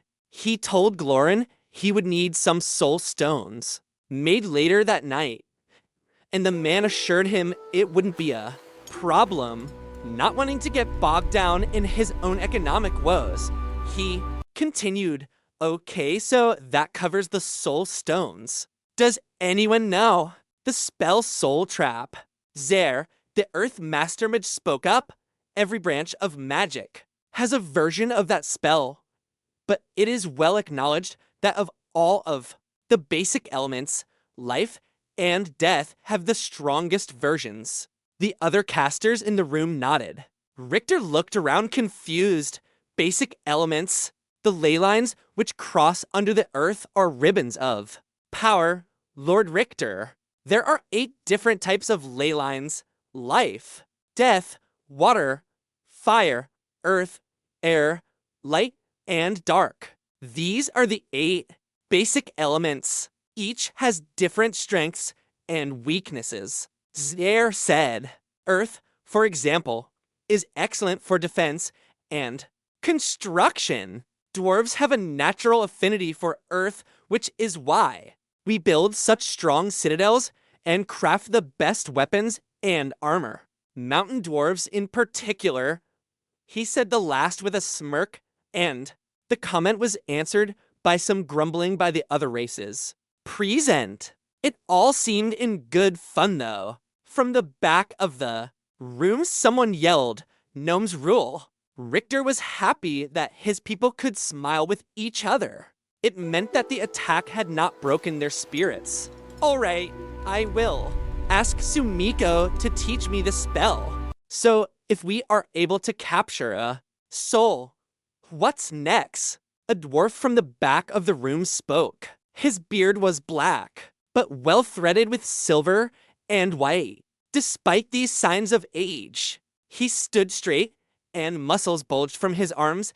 This is all well and good for making cute baubles to look at as you sit for afternoon.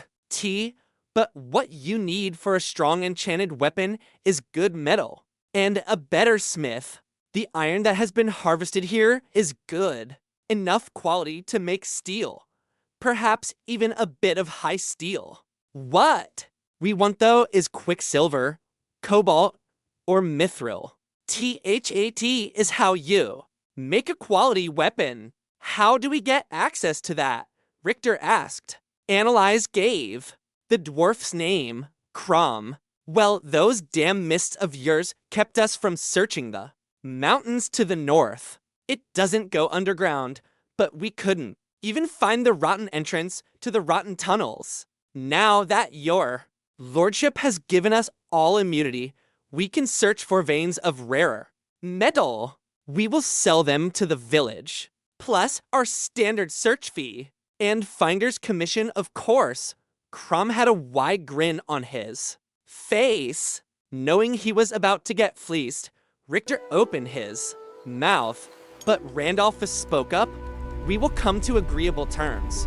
I negotiated the long-standing contract between the old king of Eve and King Gromhold of the Serrated Mountains. I am well-versed with the customs of dwarven negotiation.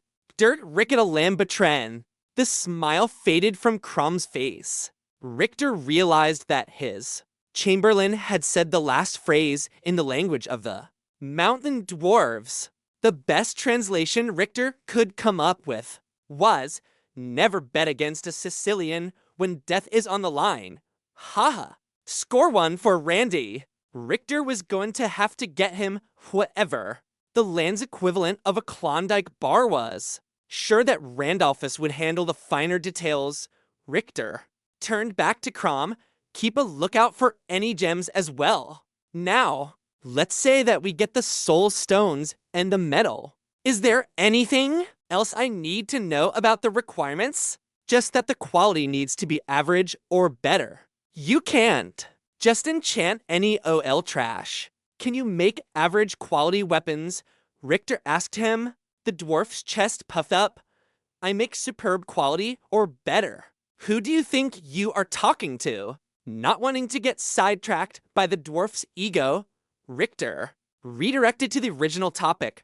So when we have all of that done, what enchantments can we make? Crom's chest lowered and his expression took on a rueful look. I am the most advanced smith in the village. I am a journeyman in my smithing skill and have reached apprentice level in earth magic. I am known to make strong and durable weapons. I have also almost reached journeyman level in enchanting. The knowledge of how to create magic weapons is jealously guarded.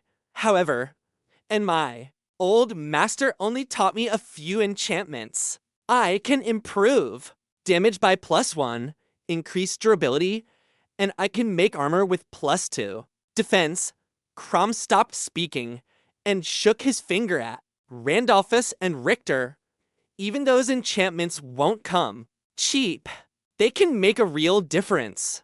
Damn greedy dwarves, Richter thought. Well, how can we learn more? Only masters or adepts can pass down those enchantments. Without a skills book, masters can even make new enchantments or alter existing ones. Learning enchantments is actually one of the tasks a journeyman smith must undertake in order to one day be recognized as a true master by the dwarven people. Even if your skill level gets to 100, and you can technically be called a master, without 10 enchantments to your name, you will never be recognized as one by the other dwarf smiths. Okay, Richter said with some impatience, that's fascinating and all, but what does that have to do with us finding more enchantments to put on our weapons? Hearing his tone, the surly dwarf snapped back. Because only one dwarf is recognized as a smith master by the mountain dwarves each year. Because the competition is so fierce. No. Journeyman would make a skill book for another, and we only trade. In rare circumstances, masters tend to stay in one place, so you have to go to them. Even then, you must devote years of service to pry even one enchantment from them.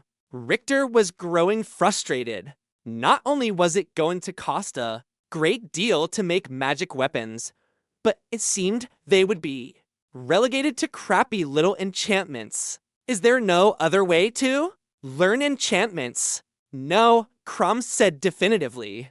Well, not unless we can find a magic forge. The dwarf started laughing, and I only know of 7 of those south of the wilds. Not even you, Lord Richter, could afford to use one of those. This guy was really starting to get on Richter's nerves. First, the dwarf had tried to rob him with a smile on his face, and now he was getting all prickly. Well, how would a magic forge help? Speaking slowly as if to a toddler, Crom said, magic forges can deconstruct other magic items. The item is destroyed in the process, but the forge has a chance to learn the spell forever. The more a smith uses the forge, the greater the chance he can learn the enchantment and then make more items with that enchantment. Because of that, it costs a minimum of 100 gold coins to use a forge for even one day. And as I said, even then, it's not a sure thing that you will learn an enchantment. Then how do we make a magic forge? Richter asked. It was quiet for a moment, then all of the dwarves and even some of the elves and gnomes started laughing. The laughter seemed to feed on itself and only got louder as they all saw each other having a chuckle at Richter's expense. Shouts started to ring out. Make a magic forge? Why don't you make your bed first? Was his mom here? As if magic cores just fell from the sky. Gnomes rule. After a minute or two, the laughter died down, and Crom spoke. Again, you need a magic core to make a magic forge. Magic cores are relics from the time before the gods were banished. They cost more than a king's ransom. Ha ha ha. I tell you what, if you find a magic core, I will enchant for free. Richter put an uncertain look on his face. Well, that doesn't seem fair. You would still be getting to learn new enchantments without having to pay for them. Crom laughed even louder. True enough. Then I would pledge myself to you as I would a dwarf chief, to serve by your side in war, to make your clan my own, and to work to increase the power of the village. What do you say, lads? What will we give Lord Richter to let us use his ancient relic of power? Crom's voice was more than mocking. The laughter started up again, followed by shouts. We will give up half our finder's fee, serve in the militia, 2 casks of Mythigan red ale. Gnomes rule. Richter still couldn't see who was saying that last bit. Almost 100 people were now shouting what they would give if Richter could produce something as wondrous as a magic core. Laughs and catcalls were mixed in, fighting a losing battle to keep a smile from his face. Richter quickly added one last point, and you would all teach your skills freely to other villagers so we may all get stronger. I came a shout from all in the room. Gotcha bitches, Richter thought with extreme satisfaction. He reached into his bag of holding and took out the magic core he had obtained during a quest. He placed the clockwork sphere on the table. Red and white light peeked through the gaps in the mechanism. The silence in the room was so profound Richter could have heard a pin drop. Looking at Randolphus, he asked, "Did you record all of that?" Randolphus smiled broadly. "Oh yes, my lord. Negotiating pay for services should go quite well here on out in light of the promises that have just been made." Richter was quite pleased with himself at getting so many to agree to reduced rates. Apparently the universe agreed. Congratulations! You have reached skill level 3 in trade. 0.5%. Bonus to buying and selling per level. Congratulations! You have reached skill level 4 in trade. 0.5%. Bonus to buying and selling per level. Congratulations! You have reached skill level 5 in trade. 0.5%. Bonus to buying and selling per level. Congratulations! You have reached skill level 14 in trade. 0.5%. Bonus to buying and selling per level. You have received 2,000 bonus experience for reaching level 10 in the skill trade. Congratulations! You have advanced from novice to initiate in trade. You can now smell when there is a deal to be made. You can now make trade agreements with other settlements that you have an ally relationship with. Well, started from the bottom, now I'm here indeed. Richter thought, seeing the cascade of windows. He dismissed each quickly, as they were all basically the same. It was awesome having that bump from leveling his skills again, though. But he hadn't taken a potion of clarity in the last 24 hours. Damn, he had to remember too. Ask Randy about the experience from skill leveling. Maybe there was a way to power level more skills. HMMM. It looked like he could enter into a trade agreement with the wood sprites now too. He realized with a smile. He would have kept enjoying the shocked looks on the faces of his villagers, but the silence only lasted for a few moments. Then it was pandemonium. My lord, don't waste the core on a forge. We can use it to make a golem, a gnome shouted. No, no, a creation table. The core can power a shield for the village. Gnomes rule. Just let me study it. Richter held up his hands for quiet. At first, no one seemed to want to follow that direction, but Randolph stood with a thunderous look on his face. He slammed both hands down on the table and shouted, "Your lord called for quiet."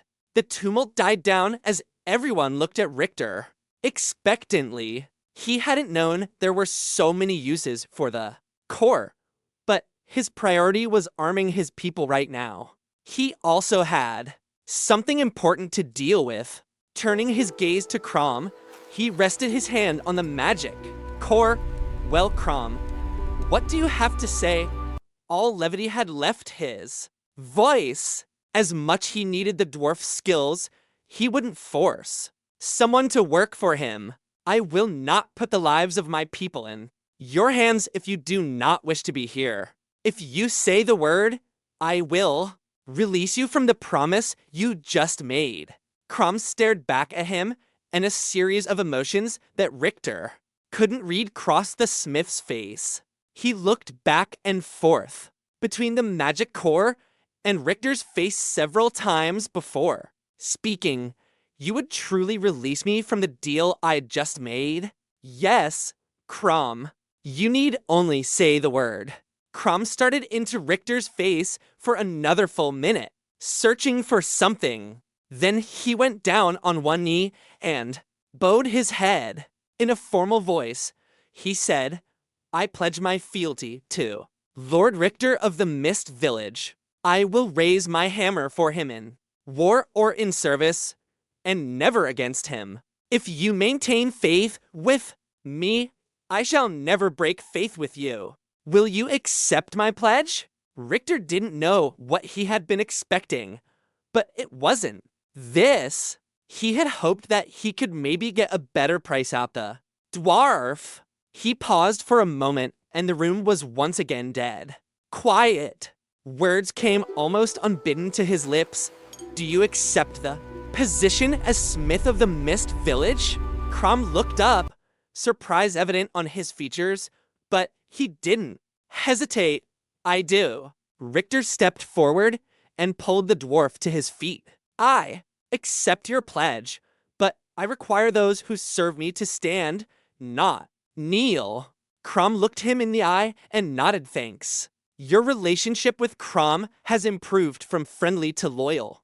Congratulations! You have uncovered the first job of your village. You have filled the position of smith. Your village will benefit proportionally to the skill of whomever you have chosen. The level of your smith is journeyman. All weapons and armor produced in your village 8% more effective. Richter read the prompt and smiled. It looked like this meeting would get him more than just a boosted trade skill. I will grant you access to the armory, he said. Let me know what we can use and what can be melted down for new weapons. I will see to it, my lord, Crom said in a respectful voice.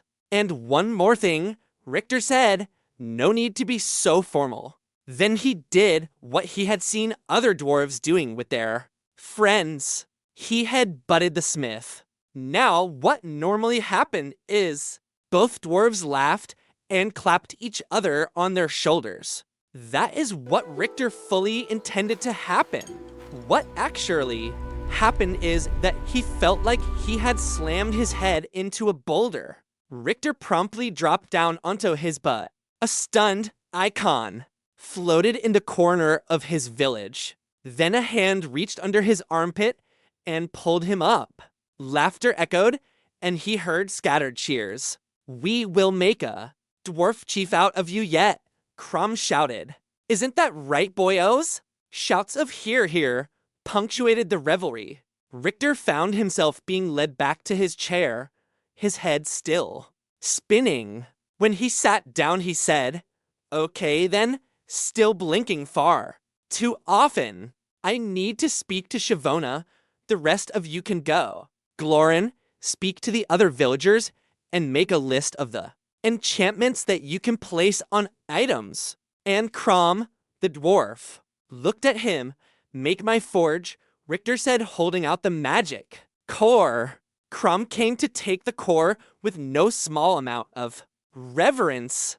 They filed out, but not before Richter heard Crom say, that's why he's my lord. He is smart to hand off a task before he works himself to death. But just to be sure, he keeps a woman round to bring him back to life. Ha ha ha. The only people that remained in the room were Richter, Shin, Randolphus, and Shavona. Richter started stroking Alma's scales. The dragonling gave a contented purr. I am going to say this. Simply, I want you to build a Kitachi vessel. Can you do it? And if so, what type of soul would you need? Shavona looked at him with surprise. That is not what I was expecting you to say. What were you expecting? He asked. Maybe some sort of joke about the motion of the ocean? Richter looked at her form, curved in all the right places. Shin was laughing freely, and Randolphus had given a hard cough at her words. Not today, Richter said with a smile. My stomach still feels a bit queasy from all the blood that was spilled. Oh, I can understand that, she said. But how does your mouth feel? Shin stopped laughing and stared at her in shock. Randolphus cough now threatened to bring up a lung. Pretty much all of me is closed for business right now. Your loss, she said with a smirk. Now, if you're serious about making a Kitachi, some monsters are better than others. Water-based monsters are generally the best. Like what? He asked. Loch Ness Monster, Pier Anaconda, Sharnado, HMMM, she said to Randolphus. It's almost like he is trying to be funny looking at Richter. She said, no sweetheart, I mean. Like a water dancer, water elemental, or a kelpie. Okay, so how soon do you need it? Richter asked. Not until I have finished with the boat. It would be dangerous to attach a spirit to an unfinished vessel. You mentioned expelling jewels and attaching them to hull. Would that work with the defense plus to that Crom had mentioned? I don't think so. First of all, you can't forge a ship. His skill with making enchanted weapons won't translate to building an enchanted ship, even without that. And I don't know much about smithing, but it sounds like he changes the quality of the object he works upon. Something like that would not mix well when you are going to bind a spirit to the boat. Just trust me, Lord Richter. You don't need to worry about the boat. If you give me 5 or 6 jewels, then I'll handle the rest. What you need to worry about is who will sail it. One of the reasons Kitachi vessels are not often made is that it takes an extremely strong will to pilot one. Ideally, someone with the sailor profession would captain her. They get a bonus to ship related skills. Theoretically, anyone with a strong will could force the spirit into submission, but if you lose the battle, what happens? Richter asked. If you lose the battle, you run the risk of spiritual damage. You could have a piece of your soul ripped out. You could be killed. You could even be possessed. Ho, ho, ho, Richter said. You didn't mention anything about possession before? Now that he was thinking of it, possession might be one of the only ways to permanently kill someone like him. There have got to be ways to minimize the risk. There are, she assured him. I just have no idea what they are. Richter felt less assured. I told you that I can build your Kitachi vessel. I never told you I could captain one. My lord, what I recommend is you just let me build you an enchanted ship if you can. Spare the gems. Whoever you choose to crew the boat can cut their teeth sailing this first enchanted vessel and improve their sailing skills. I also will fulfill a quest of mine by working on these boats. Speaking plainly, if we wait to build the Kitachi, I can build you a better boat and you'll have more experienced people to sail it. You make a good argument, he said. Okay, we will hold off on the Kitachi right now. I need the first ship built ASAP. How quickly can you have it done? You said I could have 1 missed worker per day. Can you spare another? After the armory, building the ship is the top priority. How about for a day? More than I need. Just make sure I have to at the start of each morning, if you please. Richter nodded. How many gems do you need? And does it matter what type? Mid-level gems will work for this. I need 5, though 6 would be better. I can have the ship ready in a little over 2 months. Richter looked at her with some surprise. You said it would take 3 months when I asked you a few days ago. She shrugged. Things are a bit different now. She offered no further explanation, so Richter just shrugged in return. If he could get his ship faster, then he would take it. Richter pulled out the appraisal sheet Hafiz had made for him. After a quick check, he removed the gem chest from his bag of holding. It was what he kept his gems in. He selected 3 agates to tigerize and 1 malachite. Shavona caught a glance at the wealth of gems in the small chest and gave a small gasp. Leaning in, she breathed words softly into his ear. After the first few sentences, Richter began coughing. Whatever Randy had must be catching, he thought. When she was done speaking, Shavona stood up slowly and gave him a smile full of promise before walking out of the room. Shin looked at him quizzically. Huh? I didn't know that someone your color could blush. Chapter 14. Randolphus, Shin, and Richter talked over a few more items. Richter resolved to include tattered in future discussions like this, even though the true significance of companions was still unclear. Richter knew in his heart that they were important. He needed to spend more time with the man and figure out how he fit into this new society. He didn't think he would be including Elora in discussions. Yet though, he thought with a smile, giving birth to a new race had to be hard enough. Shin gave an update on his task. He told Richter that he had the components to make health potions of various strengths. The other sprite that had helped him with collecting herbs, Feudave, was an apprentice in alchemy, and the arcane gnome that had spoken up, Bin, was a journeyman in alchemy. Apparently, the gnome knew several useful potion recipes, including mana replenishment. It took at least a day to prepare, but several mana potions would be ready by tomorrow. Shin gave him a smile and told him a few other potions would be ready as well. When Richter asked what they were, the sprite just waved off the question. Richter told Shin that he intended to leave in the morning to unlock his next power. The sprite said he would be ready. Shin left, and only Randolphus and Richter remained in the room, and Alma, of course. She had flown to rest on a sconce set into the ceiling when Shavona had started getting naughty. The Chamberlain and his liege sat together in silence. Richter was pretty sure Randy was feeling the same thing that he was. Relief and satisfaction at being able to just sit and do nothing for a moment. Randy started scrawling some more of his endless notes.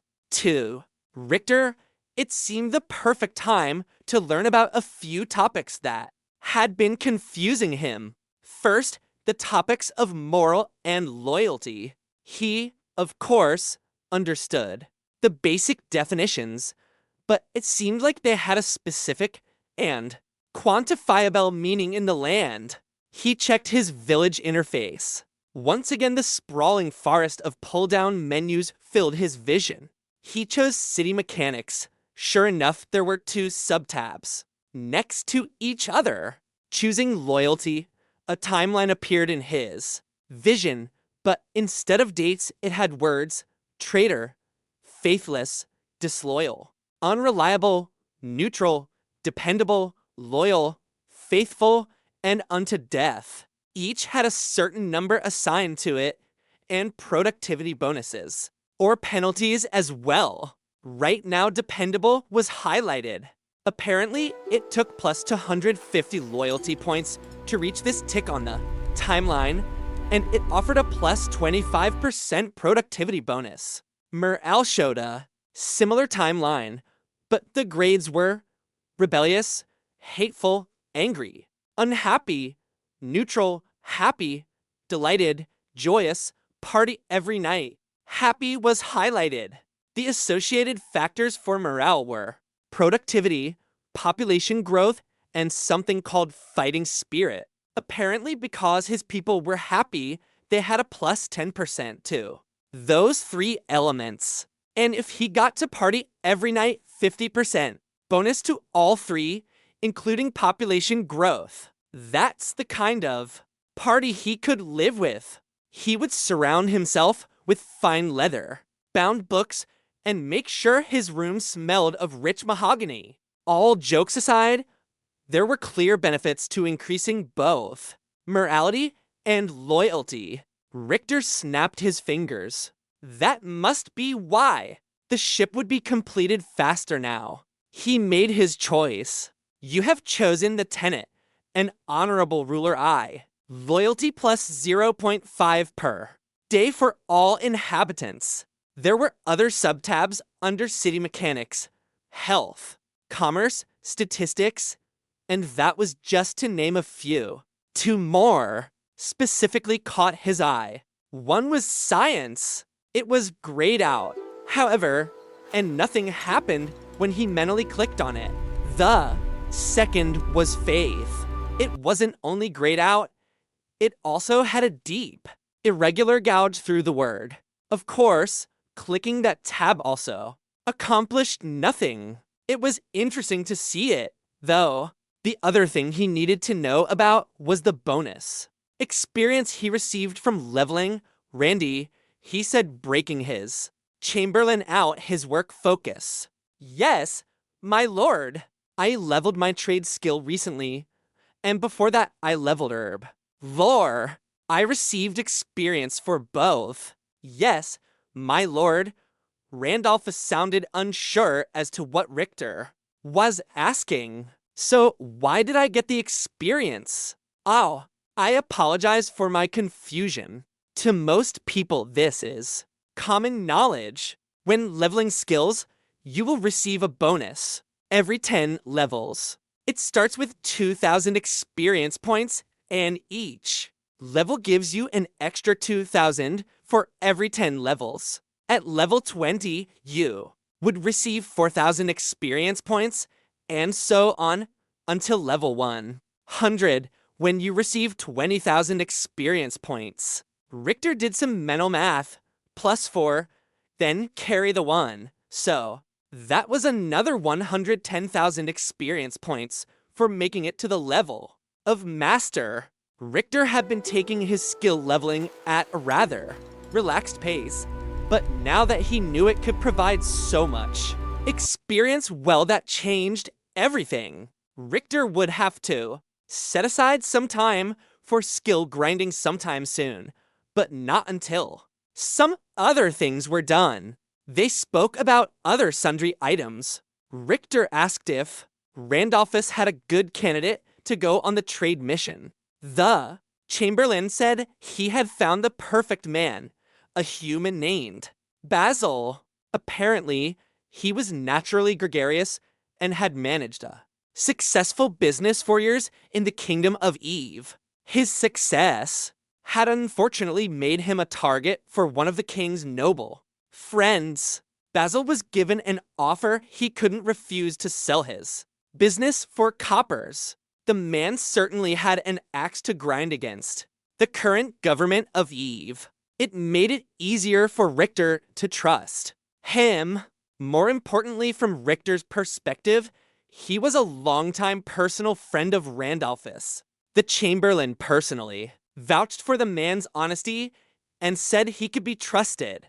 Richter wanted Basil sent as soon as possible to rendezvous with the ship captain. He removed 200 potions of clarity and set them on the table. He also placed 500 gold on the table for any expenses that might arise. Randolphus protested the sum was too big, but Richter disagreed.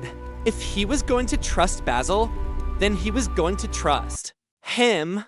Richter didn't believe in half measures. Randolphus nodded, his head saying he was honored for the faith he was being shown. Richter waved it away, uncomfortable with the older man getting emotional. He focused on what he needed done. Richter had a list of things he wanted to be brought back from Leaf's Crossing. It included another 2 months of food rations, more vials, paper, and a dozen other little items. Richter instructed Randolphus to poll the villagers and sprites to see if there was anything specific that they needed.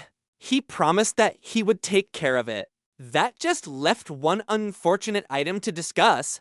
Have the arrangements of the funeral been made? Yes, my lord. I have arranged for the bodies to be taken up to the meadow. I was actually going to suggest that we leave now. Richter nodded and stood up. Together, the two men walked to put their fellow villagers to rest. The funeral went smoothly. There were tears to go around, but the villagers pulled together in support. Hisako and the other sprites were present as well. Sumiko had cast a spell on the fallen sprites. It left their bodies wrapped in golden threads like a mummy. Richter was told that it would halt decay until they could be returned home to be buried in the custom of the wood. Sprites. The hearth mother recited a small speech in the language of her people at the end of the ceremony. No one felt like saying much after that. They all went in separate directions to retire for the night. More than a few walked to the quickening to sleep under its canopy. Richter couldn't blame them. The sense of well-being that exuded from the tree was palpable. Richter walked up to the hearth mother. She was surrounded by Yoshi, Shin, and the other sprites. I am leaving tomorrow morning. I need to finish my quest, he said. Will my son be accompanying you? She asked. Richter looked at Shin, who seemed confused by the question as well. Yes, Richter replied. Do you not want him to? I am not saying that, but I well remember how dangerous my own quests to unlock my powers were. My son must follow his own path, and it will be as the forest wills. I have a request, however. Anything, he said immediately. I would like you to take Yoshi with you. Both Richter and Yoshi began to argue against that at once, but she raised a hand to stop them. I am quite safe here behind the enchantments now, and I have recovered fully from the battle. We will be working and fighting together quite a bit in the future. It will be to our advantage if two peoples are familiar with each other's weakness and strengths. There is no better way to accomplish this than working together to complete a quest. Yoshi waited for her to finish speaking, then immediately said, I cannot leave you alone, Hearth Mother. These mists are not full. Proof as you well know. Anything. Enough, Yoshi, she said sharply. She seemed to immediately regret her tone because then her voice softened. I know you worry for me, but we must all take chances in the coming days. There have been more incursions into the forest by those with evil in their hearts than any time in recent memory. Do not forget, if not for the efforts of Shin and Lord Richter, where we now stand could have been the heart of a goblin stronghold. Instead, she sighed and looked at the quickening with satisfaction. We are sitting in the presence of a celestial tree. Most importantly, the other half of our souls has been returned to us. Instead of new enemies, we have new friends. She patted Richter on the shoulder with a smile. She looked at Yoshi again. Please be ready to leave with Lord Richter in the morning. Help him accomplish his quest. The sword adept bent his head in acquiescence. As you wish. Hearth Mother, Daniela, will you go as well? This quest could benefit from someone with brains, Hisako said with a wry smile. Of course, Hearth Mother, the cute sprite said with a smile of her own. Shin gave a faint groan. Then we leave in the morning, Richter said. Shin, finish preparing the potions. Yoshi, let's do some sword practice. The look on the sword adept's face was almost worth the pain that followed. Yoshi decided that this time, practice would consist of multiple sparring sessions.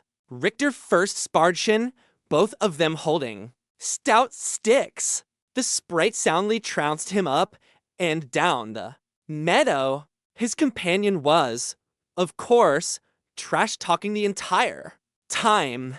Unexpectedly, Yoshi had saved him by saying that Shin needed to work on his own forms, and they faced off against each other. It was Richter's turn to be amused as Shin was whacked in the backside more than once. Then entered Daniela. With a cheery smile, she asked if Richter would like to spar. He made a mental promise not to hurt the small woman. He soon found out that his promise wasn't necessary because apparently she had already resolved to beat him like he owed her money. It wasn't the most humbling experience in two lives to be beaten soundly by a 3.5-foot tall woman, but it was up there. She moved like a ghost. Her two-blade style was strongly reminiscent of the sword adept's fight with the bugbear raider, leaving no doubt who had trained her. He face planted at least 5 times. At one point, he was pretty sure he shouted at her, "Stop laughing at me." That may have been a hallucination, though. Richter was relieved when she finally stepped back and thanked him for the exercise. That relief only lasted until he saw the other sprites standing in a line, patiently waiting for their turn to spar with the master of the Mist Village. Richter was nearing the end of his patience as he sparred with the last sprite in line. Yoshi had been watching his practice silently when he started his fight with the last sprite. However, he started ordering Richter to use certain forms. The names came faster, and Richter's training allowed him to follow. Before he knew it, he was standing over his sparring partner with his stick pointing at the sprite's chest. A cheer rose up from the other warriors, and even his vanquished foe smiled ruefully before accepting Richter's help to stand again. They shook hands and parted with no animosity. Yoshi just walked up and said, "That was less horrible." Then he walked off. Richter's mouth dropped open in shock. He spread his arms wide and looked around as if to say, "Yeah boy," Shin just shook his head and turned away with a laugh. Daniela followed close behind him, already restarting her constant monologue on the sprite's many faults and how he could improve if only he would listen. Laughing quietly as his friend's stoic demeanor, Richter walked over to Hisako. He made a quick request, to which she readily agreed. Thanking her, he decided to keep moving before the heat left his muscles. Prior training sessions had taught him that as soon as he slowed, his muscles would cool down, and then the aches would begin. He collected his map from the sprites and then began to jog down to the village. While he was moving, he saw a minimized, unread prompt. He had advanced his sword skill by a level. Pleased with his progression, he made his way down to the village. The sun was going down, and he wanted to speak with Sumiko and Glorin quickly before passing out. Luckily, Futon showed up while he was jogging, and Richter sent him to gather the High Elf and the Life Master to await him at the Great Seal. When he got closer to the soon-to-be site of the rebuilt smithy, he heard raised voices and arguing. Sighing to himself, he jogged over. Crom and 4 other dwarves were shouting at each other. Every word uttered got louder and brought the arguers closer. Together, anyone could see this was about to come to blows. In fact, judging by the lack of other people around, Richter was the only dummy running towards this conflict. Ho, what's with all hubbub? The dwarves stopped fighting and looked at him confused. Richter sighed. Damn, colloquialisms. He tried again. Why for art thou fighting? Crom immediately started talking again. Why the hell did that work? Richter thought. These short-sighted fools want to just shove the court into any old anvil. Richter just looked at him when the dwarves started arguing. Again, in Dwarvish this time, Richter held up his hand again. Hey, somebody tell me what the problem is. He pointed randomly at one of the dwarves. What's the argument about? Well, your lordship, the core can be combined with any anvil too. Make a magic forge, but it will combine with the highest quality metal it is touching and change the entire anvil into that metal. Thereafter, any weapons or armor made will have special traits based on the metal the forge is made out of. Richter had to take a second to process that. So you are saying that if you put gold next to the magic core, then you could turn an entire anvil into gold? Yes, my lord, but gold would make a horrible anvil. One of the dwarves responded. This guy didn't get it. And we can do this over and over, he asked. Richter was already dreaming of a factory churning out gold anvils by the dozens. He was going to invent both the car and gray poupon just so he could drive around handing it out. The core can be taken out of the magic forge, but the anvil would return to its former metal. Richter sighed. He guessed that would have been too easy. We would also lose any levels or spells that the forge had. Learned, the dwarf continued. Yes, Crom spat, and that's why we need to do this right. The material that is used in the anvil will convey certain properties to the weapons we make. Right now, we only have common metals, and these blockheads want to waste a magic core when we don't have anything stronger than high steel. Even aurichalum would be a better choice, but I would sooner make love to Anthill in winter than use the metal of those accursed bastards. Wait, Richter said, raising a hand to hold off any more of Crom's tirade. What do you mean levels? The forge could get stronger. Another dwarf spoke up. That is the other reason magic forges are so valued. They will absorb the skill of those who work upon them. Each weapon that is made upon them and each weapon that is deconstructed on it will add to the experience of the forge. When it has enough experience, it will level. The dwarf smiled, and that is when the really amazing things start to happen. You see, my lord, Richter held up his hand for the umpteenth time. He was too tired to get a lesson in smithing right now. He turned back to Crom. What metals are there? And which one should we use? Crom's face lost much of its animosity as he started thinking of a topic near and dear to his heart. Well, iron and steel, of course. Bronze or its base metal copper is also possible, but only a blockhead or backwoods tribesman would make weapons out of bronze these days. High steel can be made by combining molten steel and zanite. Glass is stronger, but only those crazy islanders know how to forge it. Moonstone will make you a nice light armor.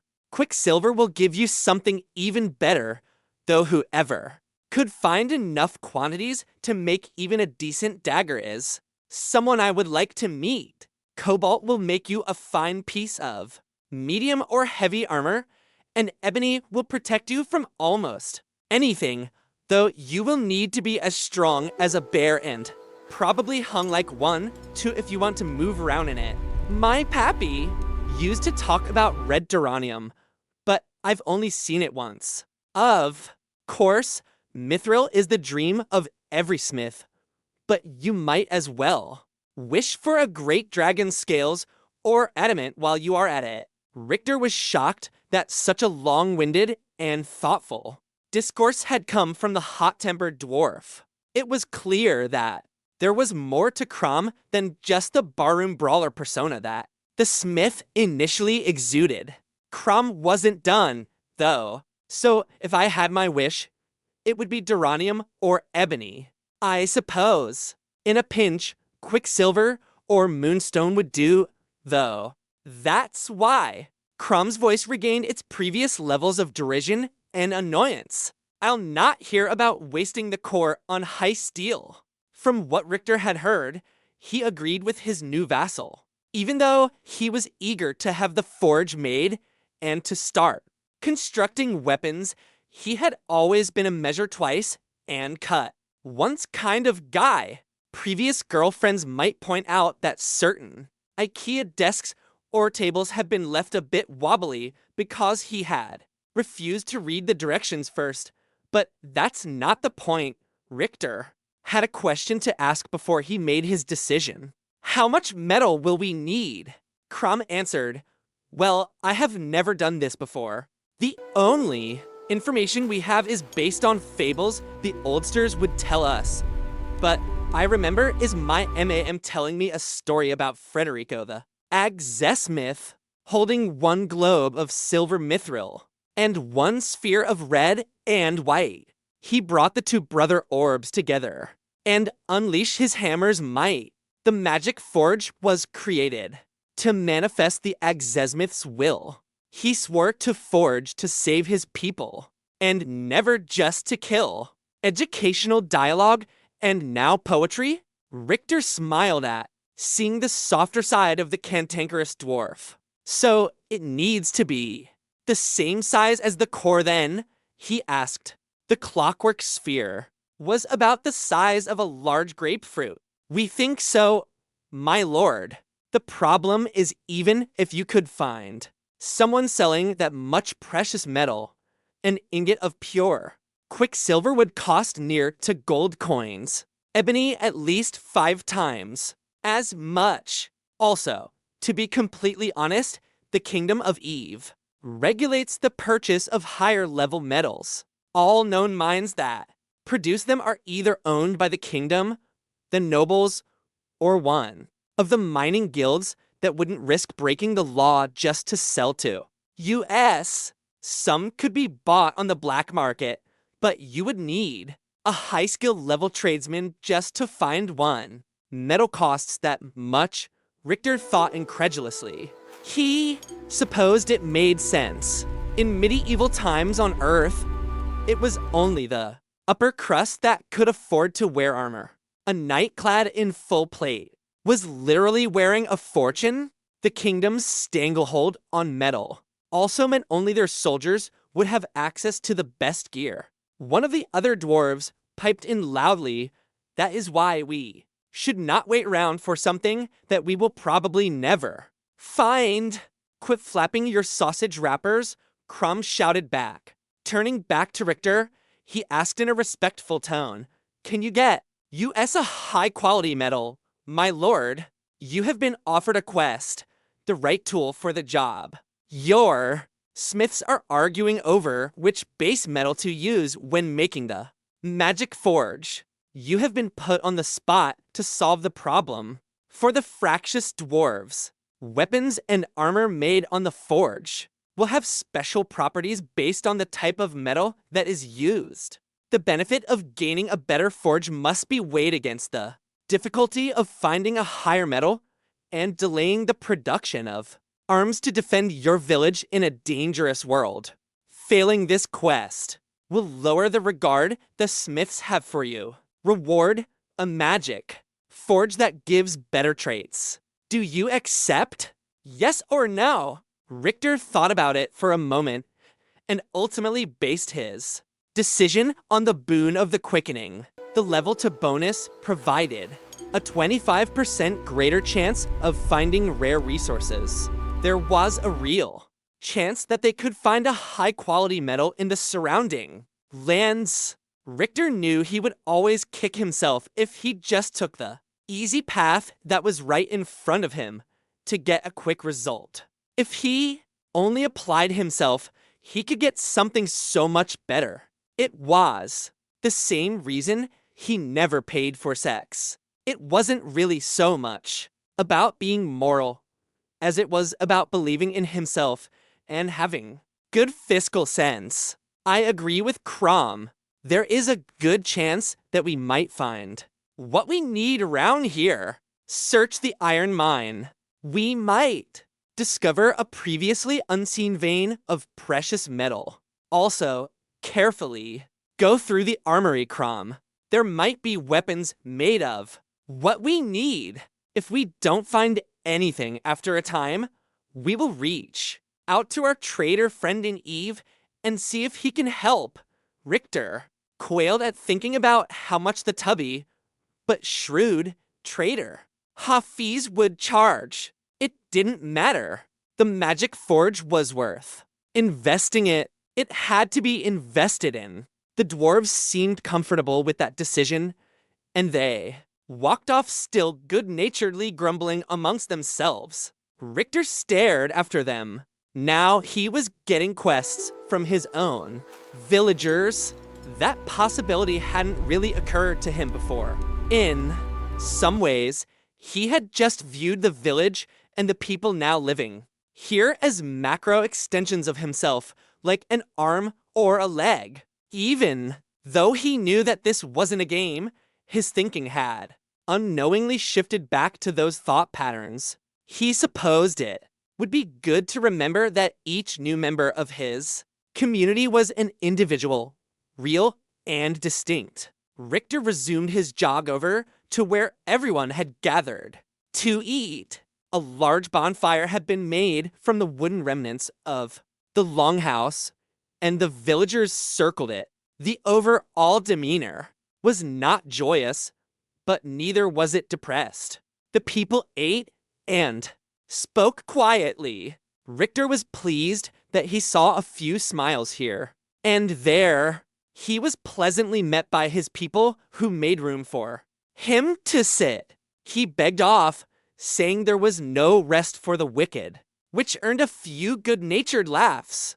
He piled some food on a wooden plate and made his way up to the Great Seal. Sumiko and Glorin were sitting in a small room that had a table set into it. They seemed to be laughing about something, but both rose quickly at Richter's approach. He waved them back down, futilely tell them again that things like that weren't necessary, and then came to the reason he asked to see them. Sumiko readily agreed to teach him the spell Soul Trap.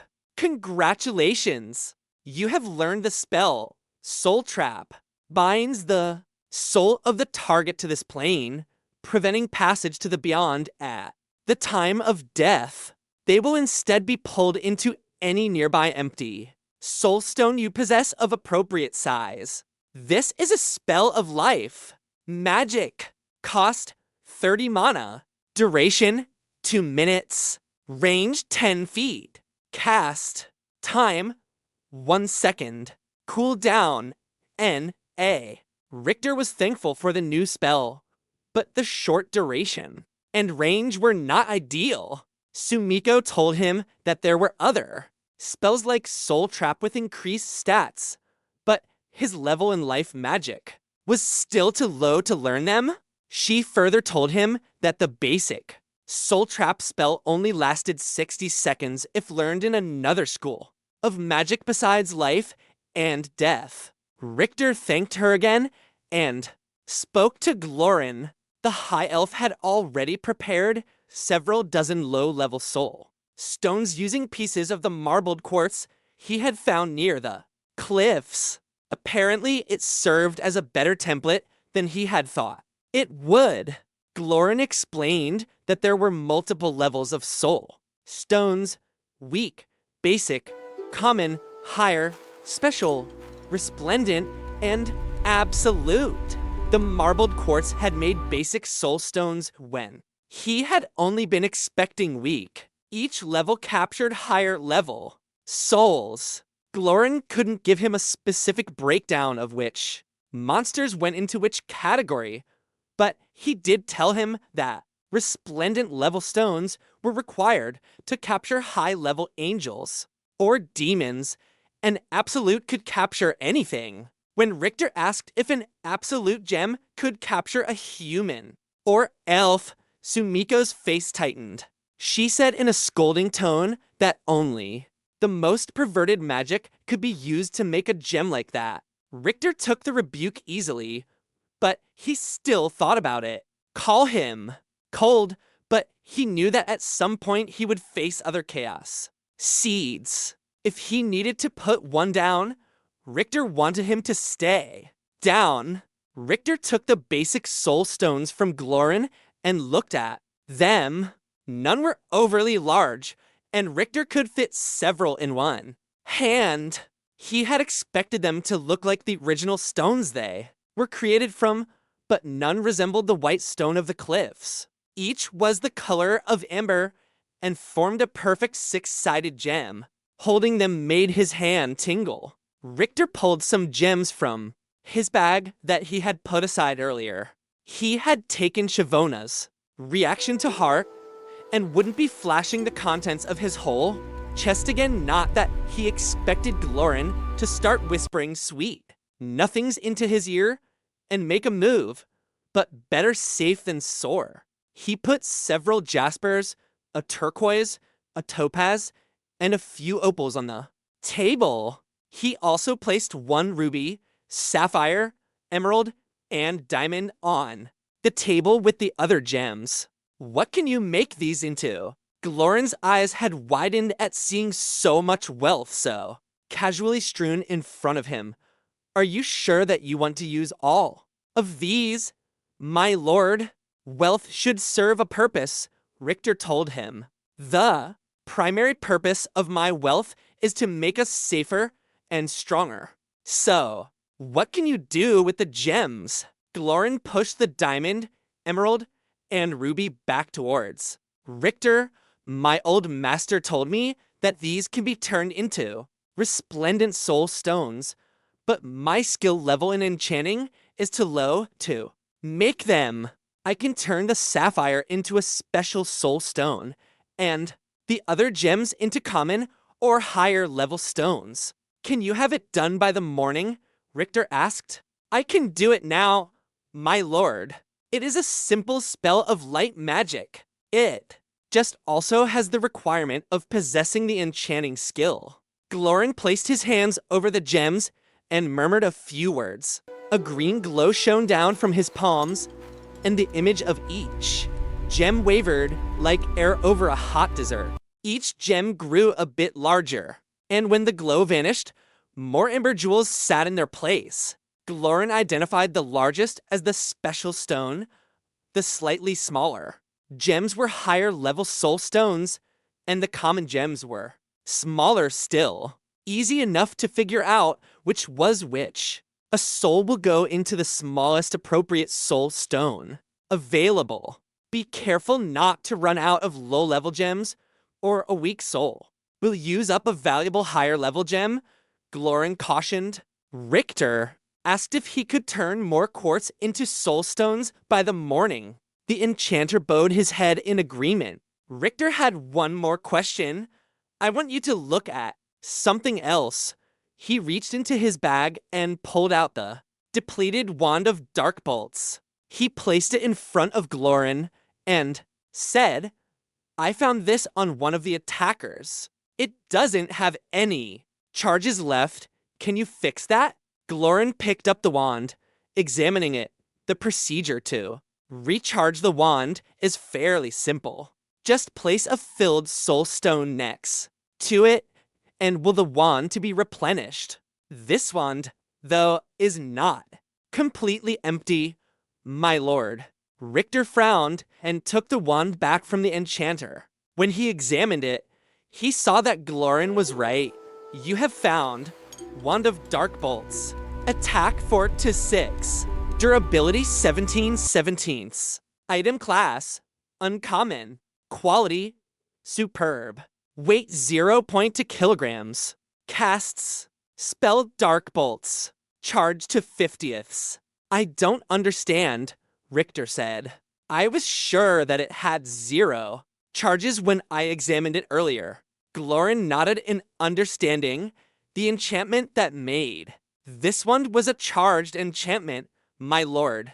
That means that, unlike your armor, which gives a constant bonus, the wand has a limited number of uses. After that, it just becomes a stick with a weak attack. The charges can be restored by using filled soul stones as we discussed, but it will also slowly recharge over time.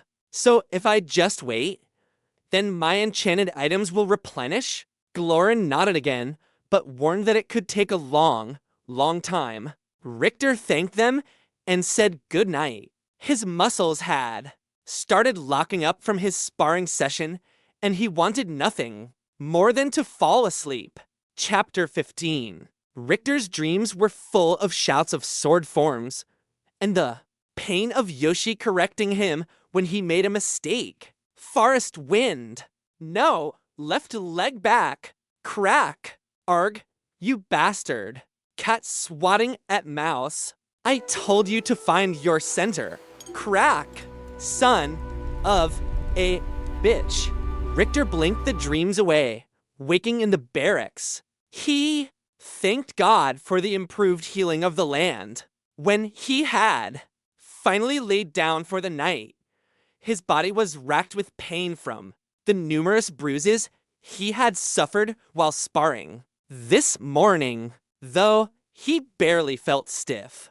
The villagers filled the other bunks, most still sleeping. A few spoke softly to one another, but no one had left their beds yet. At the start of the tunnel leading outside, there were 3 large bundles and a cloth bag. Checking the bundles, he saw the arrows he had asked Hisako to create. The sprite arrows were still the best projectiles he had encountered since coming to the land with their +1 to damage and accuracy. The bag was full of basic soul stones. He slid the 3 bundles of arrows and poured the soul stones into his bag of holding, and then walked outside and greeted the day. Alma had swooped down from the arches above the Great Seal and settled on his shoulders in what was becoming her customary perch. The darkness of night had just fled, and the clouds above were lit with peach and orange hues. The forest was waking up. Round the village, and distant animal calls could be heard. He had always enjoyed the stillness of mornings. He just stood there with his familiar and watched the sky lighten over the treetops. After a time, he saw 3 figures walking from the meadow north of the village, and the forms resolved into Shin, Yoshi, and Daniela. It was time to go. Richter was wondering how to find Festooned when the remnant floated along. "How do you always seem to appear when I want you?" Richter asked. "Because you will it, my lord. I can sense your desire." Well, that's not at all creepy, Richter thought, but still, good too. "No, take us to the quest site," he said. "Yes, my lord." Alma rose into the air as the 4 adventurers started following the remnant out of the village. They went east following the foothills of the mountain above. The path was initially the same as that which Richter had taken to unlock his first power, but after an hour, Festooned began to move in a more southeasterly direction. They walked in relative silence. One of the things that Richter shared with the sprites was an appreciation of nature and its beauty. After fighting a pitched battle barely a day ago, the forest sounds and scents were a form of spiritual healing. Shin handed out the potions he had been able to make. Everyone got to healing potions. He gave Richter 3 restore mana potions, keeping 2 for himself. Everyone also got a restore stamina potion. The potions were all classified as minor, restoring a base 43.6 points over 6 seconds. Shin explained that the potion had a base healing of 40, but the bonus in his alchemy skill made his potion 1.5% more effective per level. That made Richter wonder about the bonus from his herb lore. Skill. Herbs were supposed to be 3% more effective per level, so he should get a 114% bump now. He pulled a sprig of forest sage, one of the common healing herbs that grew in this region of the forest, out of his bag. Forest sage. Ingesting this will restore 21.4 health points over 30 seconds. You also get the feeling that this is a component of cure poison potions and will make a savory dish to boost stamina. Still not as good as potions, Richter thought, but a definite improvement. The restoration potions were all useful, but not what Shin was excited about. He handed over 2 more to Richter. "You have received Potion of Bottled Fire. When smashed, this potion will create a 5 by 5 foot circle of intense flame. Anyone inside the AO will suffer 30 health damage per second. Duration 20 seconds. You have received Bottle of Pure Light. Shake potion vigorously to activate. Will emit an intense light that drives back creatures of negative alignment. Duration 10 minutes. Richter congratulated Shin profusely. The sprite looked embarrassed for the first time Richter had ever seen, but was clearly pleased as well. He warned Richter that he wouldn't be able to make other high-level potions unless they found more crystal. Richter just looked at him in confusion, and Shin explained that powered crystal was an important resource in making magical equipment and arms. Richter shook his head. It meant just one more thing that he would have to take care of when they got back. He would have to ask Randolphus about it. How was he supposed to remember all of these things? Just then, Festooned caught his eye. Though, Festooned, remind me to ask Randy about finding more crystal when we get back to the village. Yes, my lord. How? I may not be Master Chief, but I do have my own Cortana. He thought. Alma glided above them, often flying off to hunt squirrels or other small animals. The dragonling never seemed to get enough to eat. She would then come back to circle above their heads or fly down to perch on Richter's shoulders. At least the familiar was fastidiously clean. Richter thought, happy that he wasn't getting bloody bits all over him. He was walking along, letting his mind drift, when he noticed a change in an icon at the corner of his vision. The black dragon indicating Alma had a small gold cross affixed to it. He focused on it, and her status window popped up. Name, Alma. Level 3, 78%. Health, 130 mana. 130 stamina. 130. Unused level points, 2. Abilities. Bond. LVL1. Points until next level, 1. Blast. LVL1. Points until next level, 1. Brain Drain. LVL1. Points until next level, 1. Can use. Air Magic. Resistances. Mental, 100%. Air, 50%.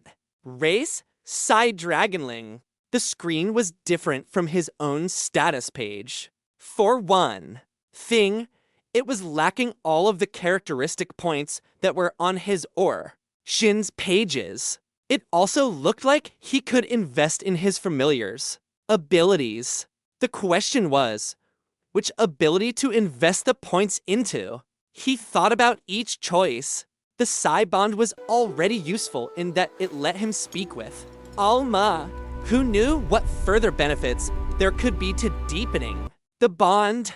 The value of the blast was obvious as well. During the attack by the bugbears, Alma had been able to break up their lines of defense.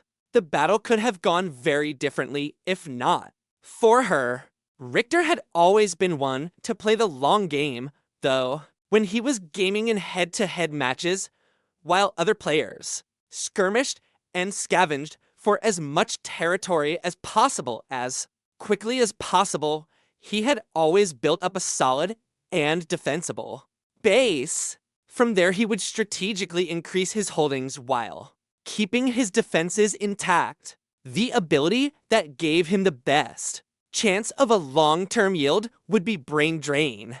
Even though he didn't know exactly what would happen when the ability increased, the extra experience would make leveling a lot easier.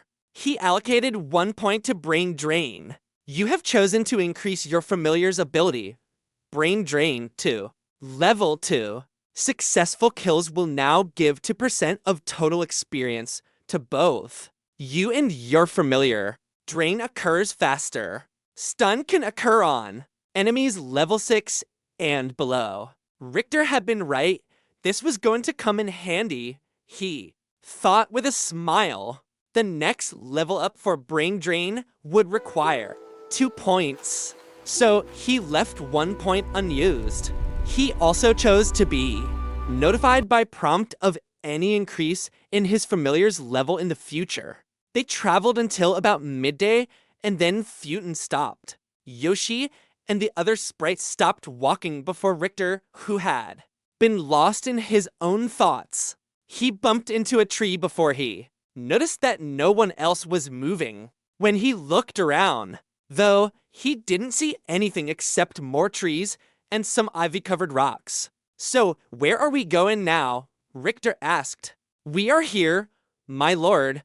The entrance is hidden behind the rock." "In front of you?" Richter and Shin walked up to the vine-covered rock they had stopped by. He started pulling at the thick vines. The strength of his new body was enough to pull them off easily. Yoshi and Daniela joined them. Richter used his dagger to cut through thicker vines and roots. Nothing was seen except for bare greystone until Daniela called him over. A small circle of clear glass had been set into the rock. Smiling, Richter raised his left wrist, willing his mark to show. Then he thought about how he wanted the entrance to open. Just as Yoshi shouted, "Wait," that was the last thing Richter heard before the ground dropped out from under their feet and they plummeted down into darkness. Chapter 16. Richter came to with a knot on the back of his head and a throbbing headache. The only light was from the hole 30 feet above them and from Futon's soft white glow. It was just enough to illuminate Yoshi's angry face. "Stupid Gyoti!" Richter looked over at him. "You kiss your hearth mother with that mouth?" Yoshi just started pacing and muttering under his breath. Gyoti was sprite speak for irritating fool. Shin had called him that a time or two. "Is everyone okay?" Daniela spoke up, saying she was fine. Shin groaned and then questioned Richter's parentage. He took that to mean that his companion was fine.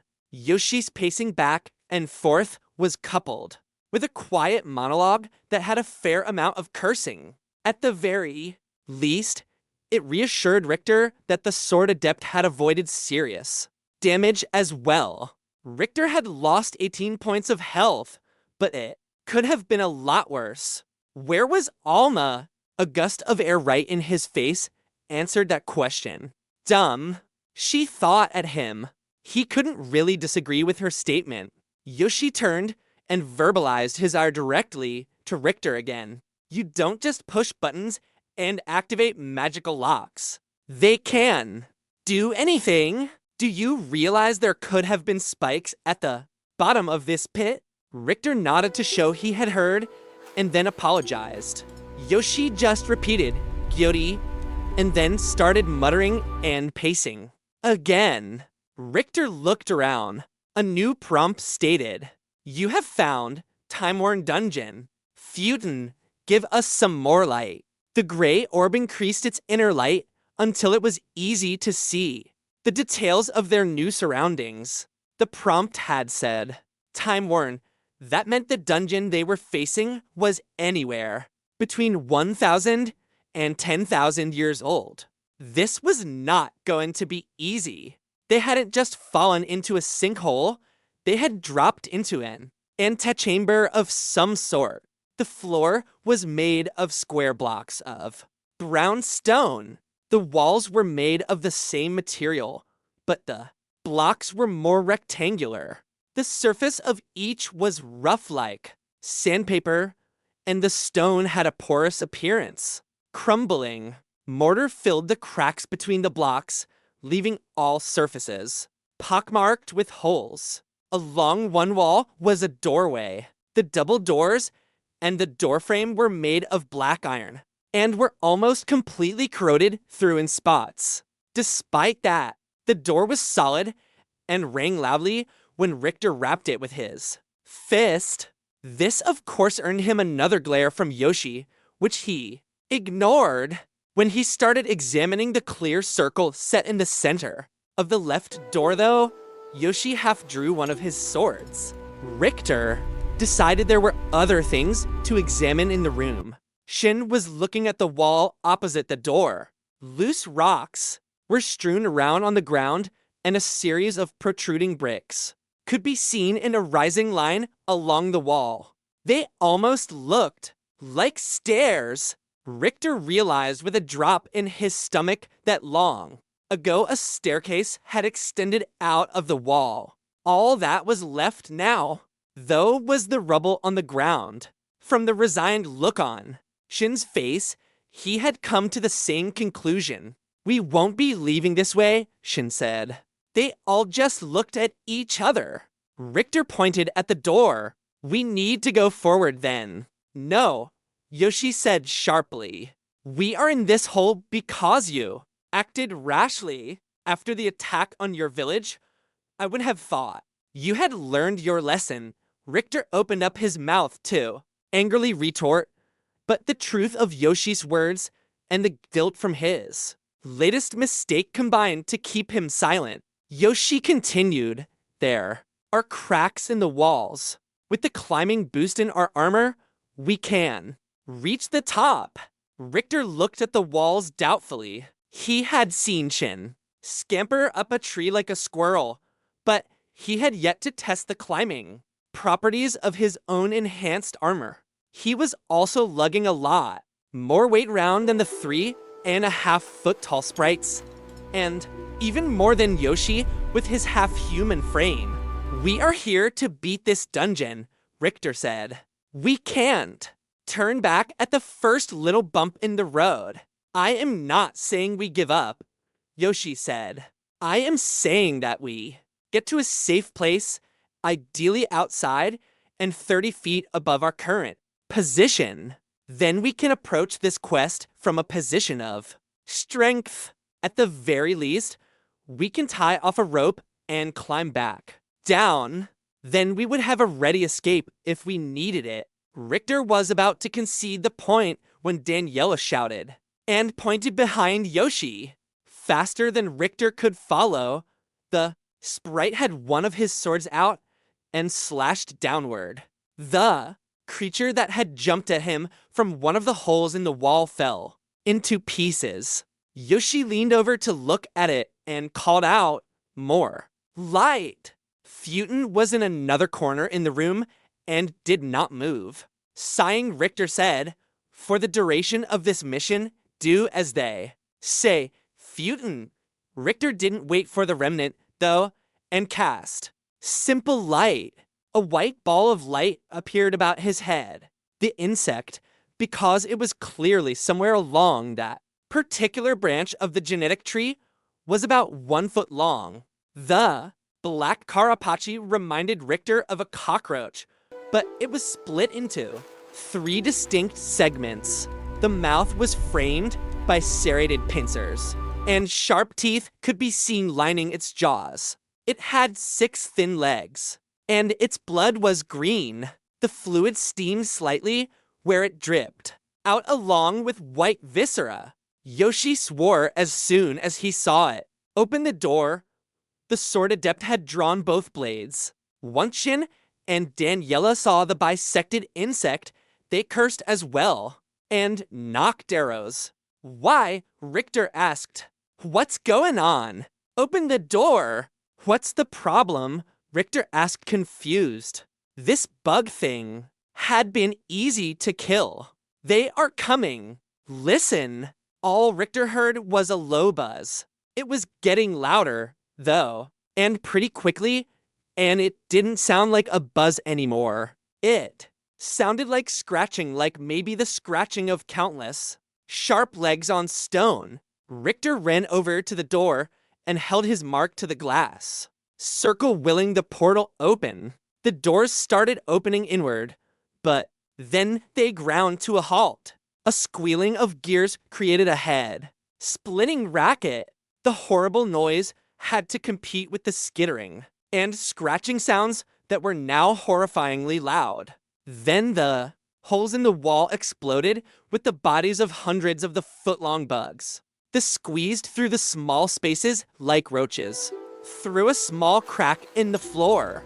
They looked exactly the same as the last one, and they were swarming towards Richter and his comrades. Richter threw his shoulders against the doors, trying to get them open another few inches. It barely budged. Shin and Daniela were firing imbued arrows at the high speed of 1 per second, but it was like trying to stop a flood by throwing rocks at it. Yoshi stood in front of them, ready to strike any that got too close. Alma helped by sending psychic pulses into the swarm, but the damn things jumped. She was having to weave in the air to avoid being brought down and torn apart. Richter threw his shoulder against the door. Again. It moved a bit, but not enough. The gears were rusted shut. If only he could oil them. Or gee. Quickly, Richter cast grease. Not on floor, but on the wall that held the door. He wasn't even sure he could cast the spell vertically. But thankfully, the familiar brown gravy-colored slickness coated the wall and the hinges. Richter slammed his shoulder into the door again and felt it give a little. Another shove, and it flew open, making him sprawl on the floor of the tunnel beyond. The loud boom of the door against the inside of wall, coupled with the impacts of the sprites' imbued arrows in a confined space, robbed Richter of all of his hearing. The sprites had rushed in after him, still firing back into the antechamber.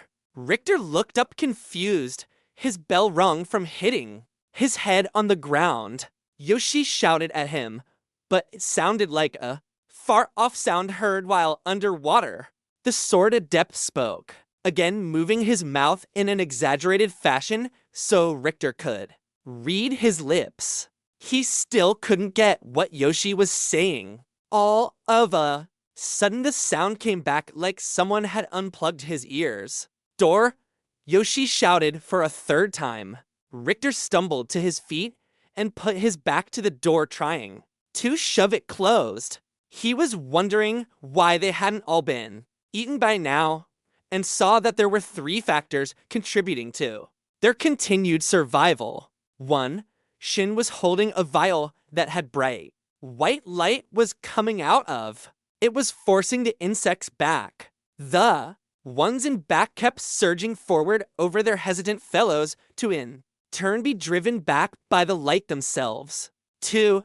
Daniela's was still firing imbued arrows into the swarm of bugs. Each strike momentarily cleared a section of the antechamber floor, but it would immediately be filled again with more of the giant insects. 3. The attention of the bugs was divided between trying to kill the party of adventurers and eating their own wounded. As Richter tried to yank the door closed, he had one thought on his mind.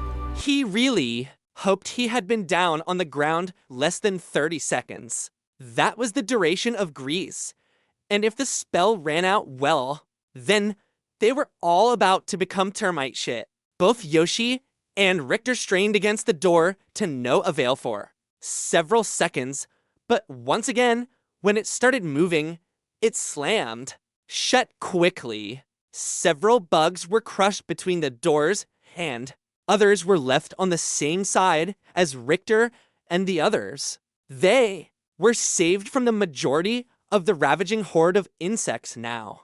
Locked outside in the antechamber, at least momentarily, the sprites immediately started dispatching any of the giant roaches locked on this side of the door. Before all the bugs killed, Richter analyzed. 1. Isurient beetle, LVL2, health 40, mana 0, stamina 50, disposition NA. Isurient beetles are a plague upon the land, also known as hellbugs, eaters, or the scourge. These voracious creatures perform only 2 actions, eating and reproducing. Highly territorial and aggressive, every sentient species, no matter the alignment, hates these creatures and will kill them on sight. Entire regions have been lost to these swarms of isurient beetles. Fortunately, their queen has a short lifespan of 1 year, after which that particular nest will not resurge for a century. Unfortunately, that 1 year is enough to turn forests into wastelands. God, if those things have been able to bear any of them to the ground, or Alma, where are you? Here, she thought to him soothingly. He looked up and saw her clinging to an empty torch bracket set into the side of the tunnel. He exhaled in relief. There were only a few eaters left on their side of the door, Yoshi having dispatched the rest. A thought occurred to Richter. Wait, he called out. The sprites pulled back from the 5 insects. Remaining insects. What? Yoshi said, irritated. The bugs were clustered in a corner, gnashing their serrated teeth in anger, but not willing to rush. The dangerous sprites. Stun them, Richter thought. Alma swooped to the corner where the bugs were and let loose. A sigh blast. The bugs fell over in a stupor. It appeared her attack worked well on the simple creatures. Thank Abrams and Huedin for small favors. Disable them, but don't kill them if you can help it, he said to the sprites. It was a relatively simple matter for them to cut the eaters' legs off while they were disabled. By the time the bugs could respond, their mobility was gone. Richter consumed a potion of clarity and then looked up at Alma, curious what would happen. He offered her a potion of clarity as well. She took the end of the vial in her mouth and then put her head back, letting the potion slide down her throat. Richter gave a vicious smile and then said, "Drain them." The dragonling let loose an excited cry and pounced on the first eater. Richter cast Soul Trap on each in turn. She took less than a minute before moving on to the next. As she finished each, a ribbon of multicolored light flew into his bag of holding. While he watched her kill the beetles, Richter re-enabled his prompts showing experience from kills. He had disabled it soon after coming to the land because it was too distracting. With each kill, though, his experience went up by 75 to 90 depending on the beetle's level, not including the 25% boost that the potion of clarity gave. He also received a second prompt because of his familiar's brain drain ability. Depending on the level of eaters that Alma consumed, he would get between 30 or 80 experience as well. The awesome news was that experience from brain drain was increased by his potion as well.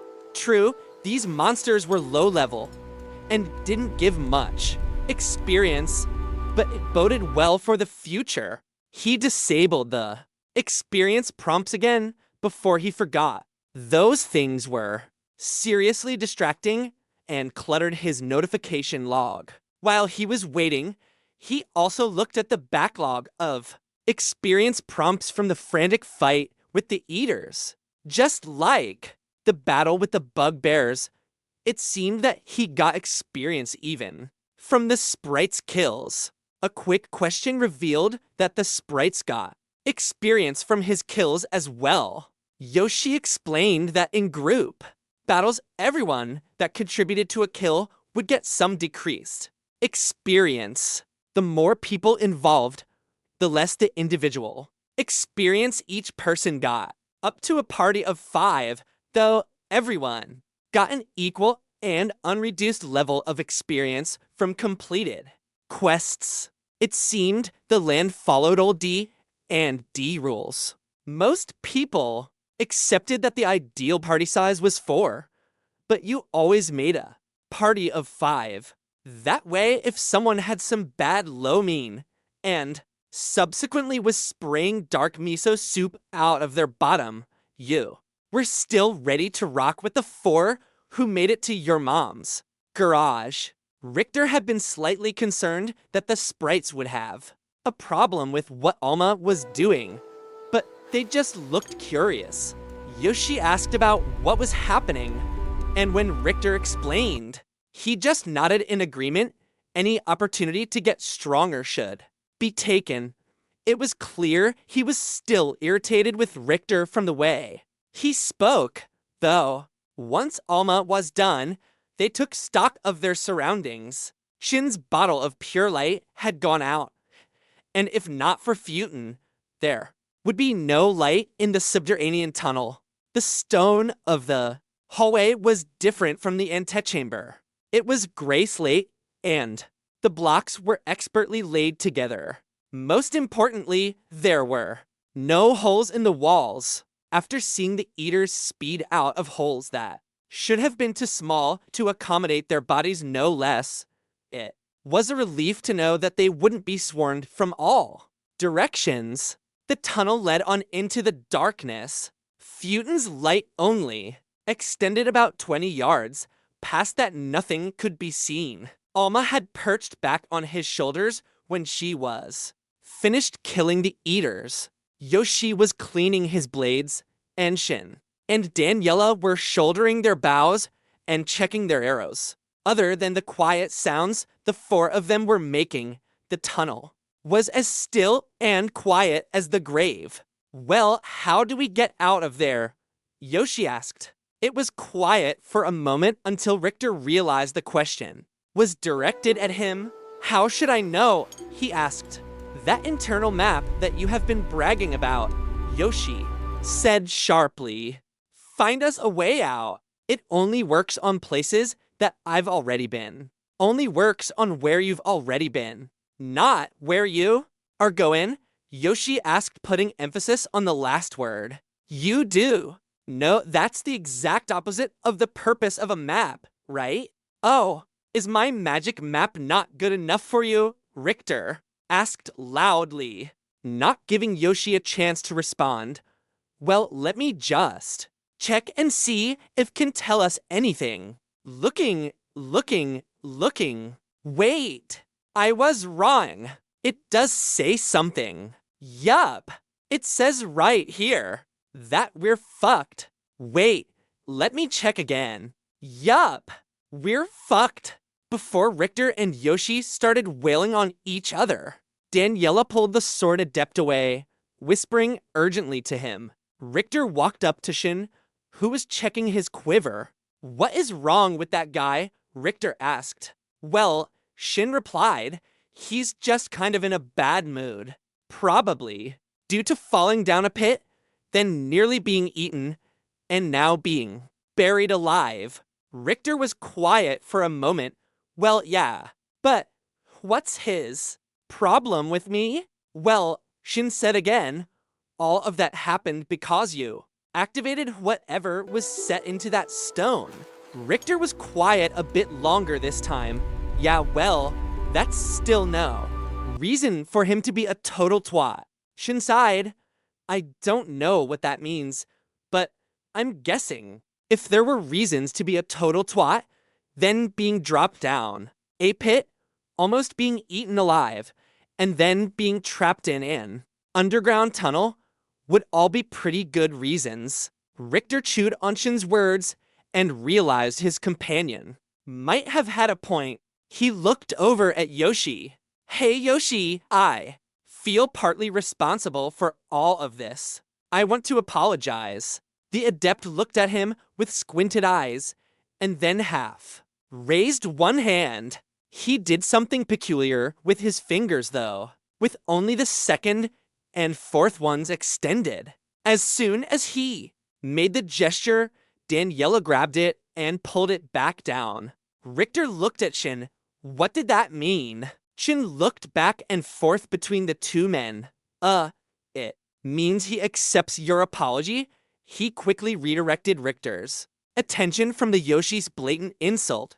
If we are going to be trapped in here long, then we might be in trouble. I just used a third of my arrows, Shin said.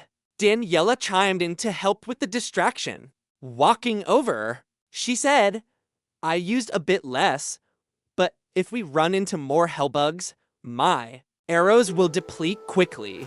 Richter looked at the two sprites, quite sure that hand gesture did not mean I accept your apology, but seeing Yoshi leaning against the tunnel wall clearly pissed, he decided to let it go. This was at least partly his fault after all. Not a problem, Richter said.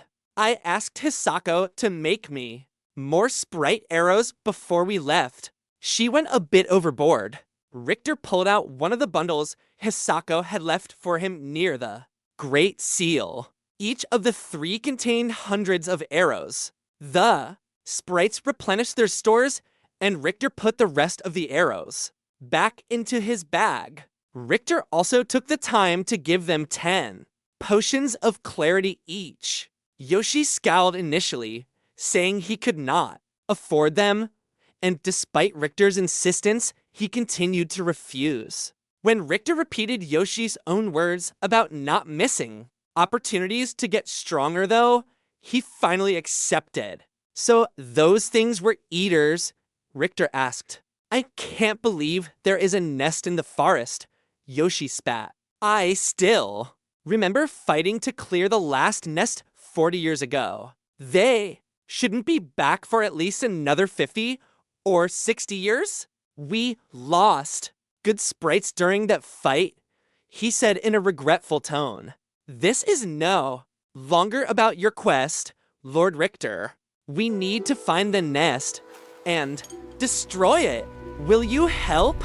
You have been offered a quest, Scourge the Scourge Eye. Yoshi has just discovered the forest has an infestation of hellbugs. He has made clear that finding the nest is more important than anything. He wants your help.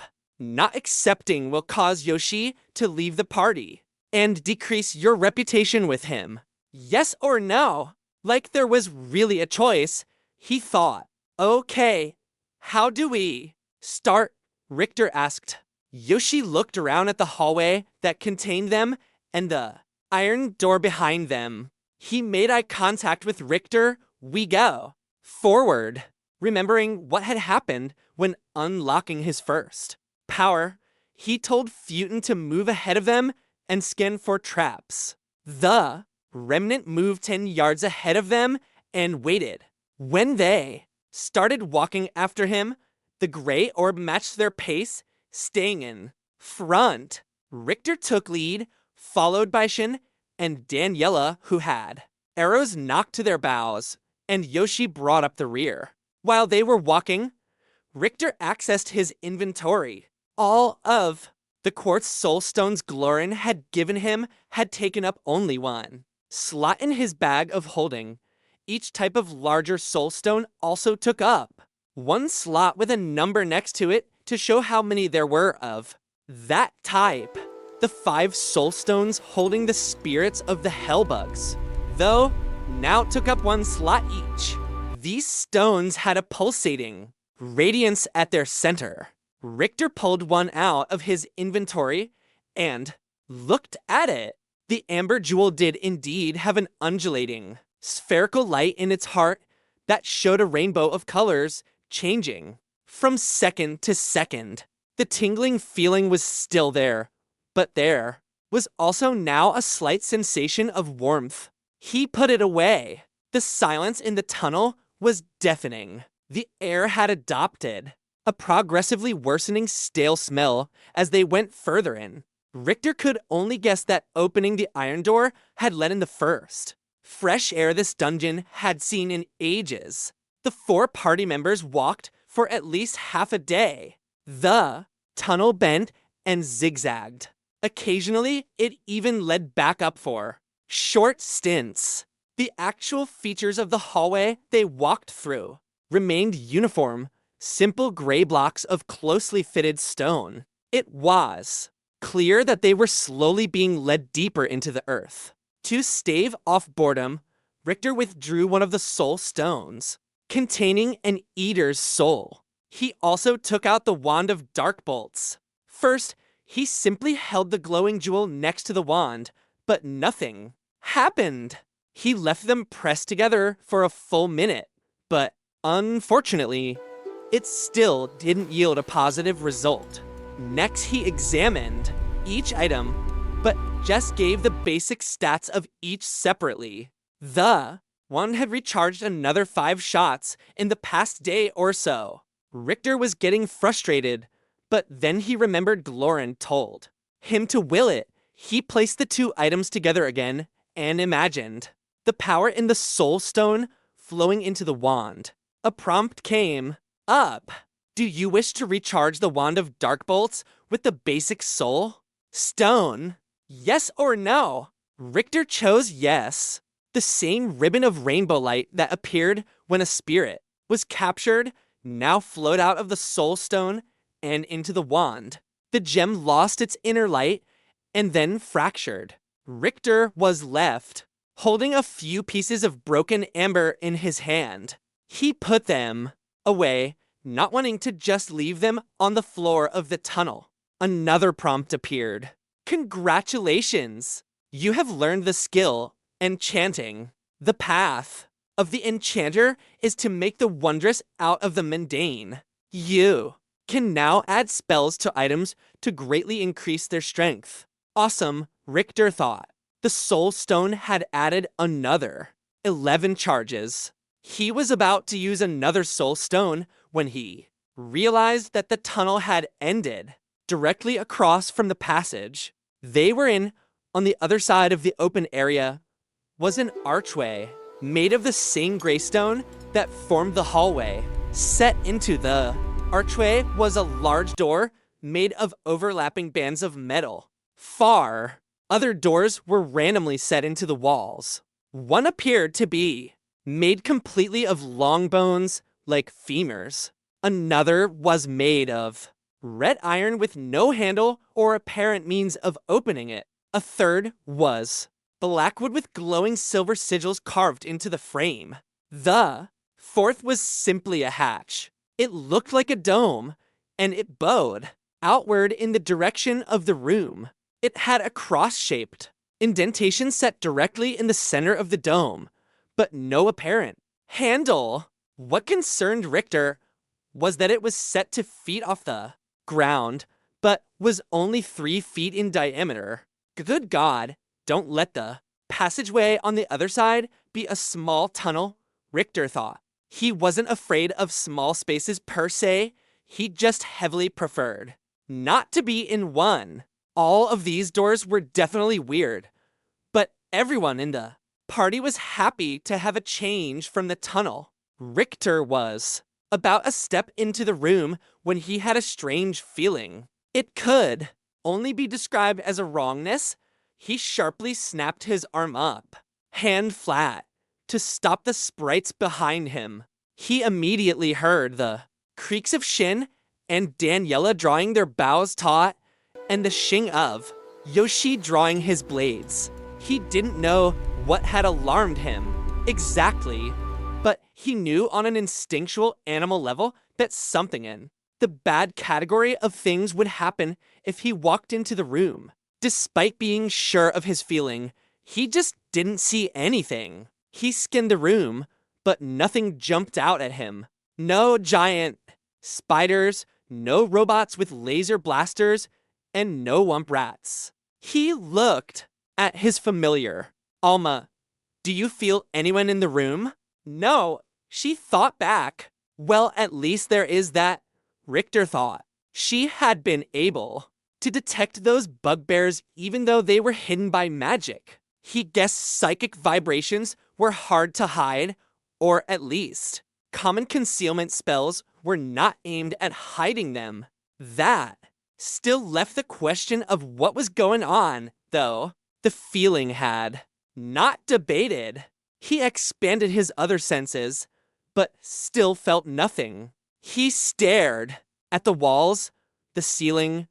The floor was that a red glow. He knelt down and examined the floor of the room closely.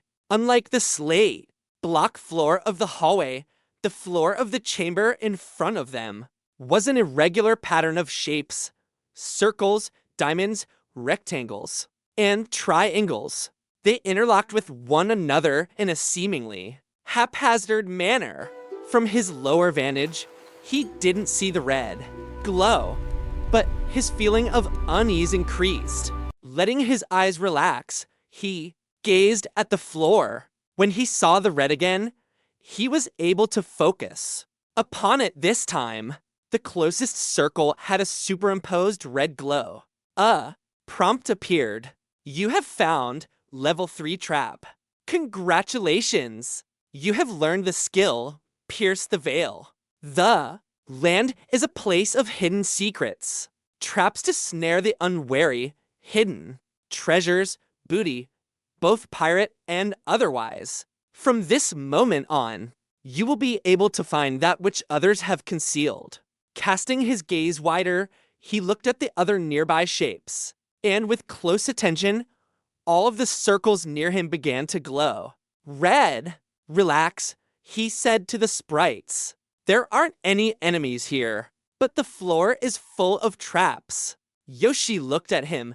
Who trained you in trap detection? No one, Richter replied. He tapped one of the rings he was wearing. It's called the Ring of Hidden Dangers. It increases my likelihood of detecting traps. The real question is, he said looking at Festooned, why didn't you warn us about the traps? The trigger was not magical in nature, my lord. I have no skill in detecting this type of trap. Why doesn't everything always just work out for me? Richter wailed silently. So far only the circles were glowing, but that still made the floor a minefield.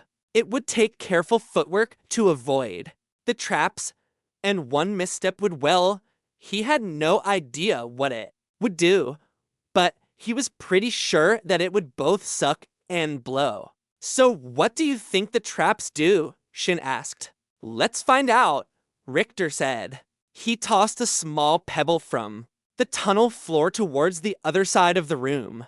It bounced once, then lay still. Yoshi reached out a hand to stop him, but Richter's impulsive action caught him by surprise. Nothing happened. Richter looked at Yoshi's irritated expression. Maybe the traps are duds, he said. A loud whoosh heralded a foot-high gout of black flame, extending vertically up from the floor in the exact spot that the pebble had first hit the floor. At the same time, a flash of steel showed at the final resting place of the stone. 3 different razor wire hoops shot up from the floor, crisscrossing each other at ankle height. Both traps started and ended in the space of a second before disappearing completely. The only evidence that anything had happened was a lingering smell of burnt ozone. Fuck me, Richter said slowly, backpedaling away from the dangerous room. What was truly terrifying was that neither of those traps seemed designed to kill. They would just remove a portion of a leg. Then you would fall back on even more traps. And yeah, definitely in the bad category of things. I thought you said the traps weren't magical. Festooned. Since when is black flame not magical? I said the trigger wasn't magical, my lord. Greet, Richter said. Gyori was all Richter heard before a hand slapped the back of his head. Hard. What did I tell you about just pushing buttons? Richter was wired from everything that had been happening, and the disrespect from the sword adept pushed him over the edge. He took a swing at the sword adept, who dodged under the blow. The situation would have grown more out of control if not for Daniela. Enough! Mother Forest. The Hearth Mother was right. The female sprite shouted. There isn't a brain among you, Lord Richter. Yoshi was right. You had nitrogen monoxide idea what those traps would have done. It could have triggered something that would hurt us even though we're still in the tunnel. And you, she said, pointing a finger in Yoshi's face, are not making a bad situation any better. Gyori or not, Lord Richter is the master of these lands, and the Hearth Mother sent you to assist him. Now, can you stop bickering like old mothers and act like men? I can show you how if you need me to. Richter and Yoshi glared at each other, but by the end of Daniela's verbal barrage, Richter was looking down in shame. Even Yoshi looked a bit sheepish. Richter looked back up at Daniela's fierce expression and then at Shin. His companion was standing behind her, clearly trying not to laugh. Little bastard, Richter thought. He looked back at Yoshi. He couldn't find it inside himself to apologize just for striking back. But Daniela was right. It had been a bonehead move. He nodded at the half-human. Yoshi gave a non-committal grunt in return. Richter decided it was as much bro love as he was going to get. He turned his attention back to floor. All of the circles that are close by are rigged. I am assuming they all are. So what do we do here? Yoshi pulled out two small spikes of metal. One had a small hook at the end. The other undulated like a sine wave at the end. The opposing ends of both spikes were sharpened like needles. We disarm them. Point out the closest trap. Your skill to detect it might be more advanced than mine. Richter showed him. The sword adept knelt down to examine it. After a few seconds, he said, I see it. His face was only inches away, but he never directly passed any part of his body directly over it. Yoshi looked at it, and then he looked at it, and then he looked at it. After 20 minutes, the other sprites sat down in the tunnel. After 40 minutes, Richter joined them and broke out some hard rations from his bag and handed them to Shin and Daniela. Ours passed. Shin was in the middle of his dwarf, a goblin, and an elf walk into a bar joke when Yoshi called out to get their attention and then waved them over. Richter was hoping it meant they could start moving again, but he really had wanted to know why the dwarf had looked so triumphant and why the goblin's butt was sore. You figured it out, he asked Yoshi. The sprite told him to kneel down and then pointed to a small square to the side of the circle he had been studying. The release mechanism is here, Yoshi said, pointing at the square. That's why it took me so long. I was examining the circle meticulously, but couldn't find any way to disarm it. Then it occurred to me that if one symbol triggered the trap, maybe another disarmed it. Watch. Yoshi reversed his to tools, pointing the needle-like ends of both picks downward. He placed them at opposite corners of the square. They slipped into barely perceptible holes. He pushed both down, and with a soft click, one side of the circle popped up. Yoshi carefully pried it up further, and a mechanism could be seen underneath. A bar was underneath the circle, and it was connected to a small spring. That was in turn connected to a bar of metal which disappeared down into the floor past the point that Richter could see. With a grunt of satisfaction, Yoshi used the hook end of one of his tools and detached the spring from the lever. That was apparently the trigger for the trap. He then put the circle back into the floor and stood. He cracked his neck and then arched his back, stiff from squatting for such a long period of time. Is it disarmed? Shin asked. Yoshi waved Shin closer and then put a hand around the younger sprite's shoulders once they were standing next to one another. The adept looked at Shin and said, "What do you think?" At the same time that he asked the question, he stomped down on the circle. Shin shouted in alarm and leapt back. Yoshi just stood there with a manic grin on his face. So, are like all sprites assholes?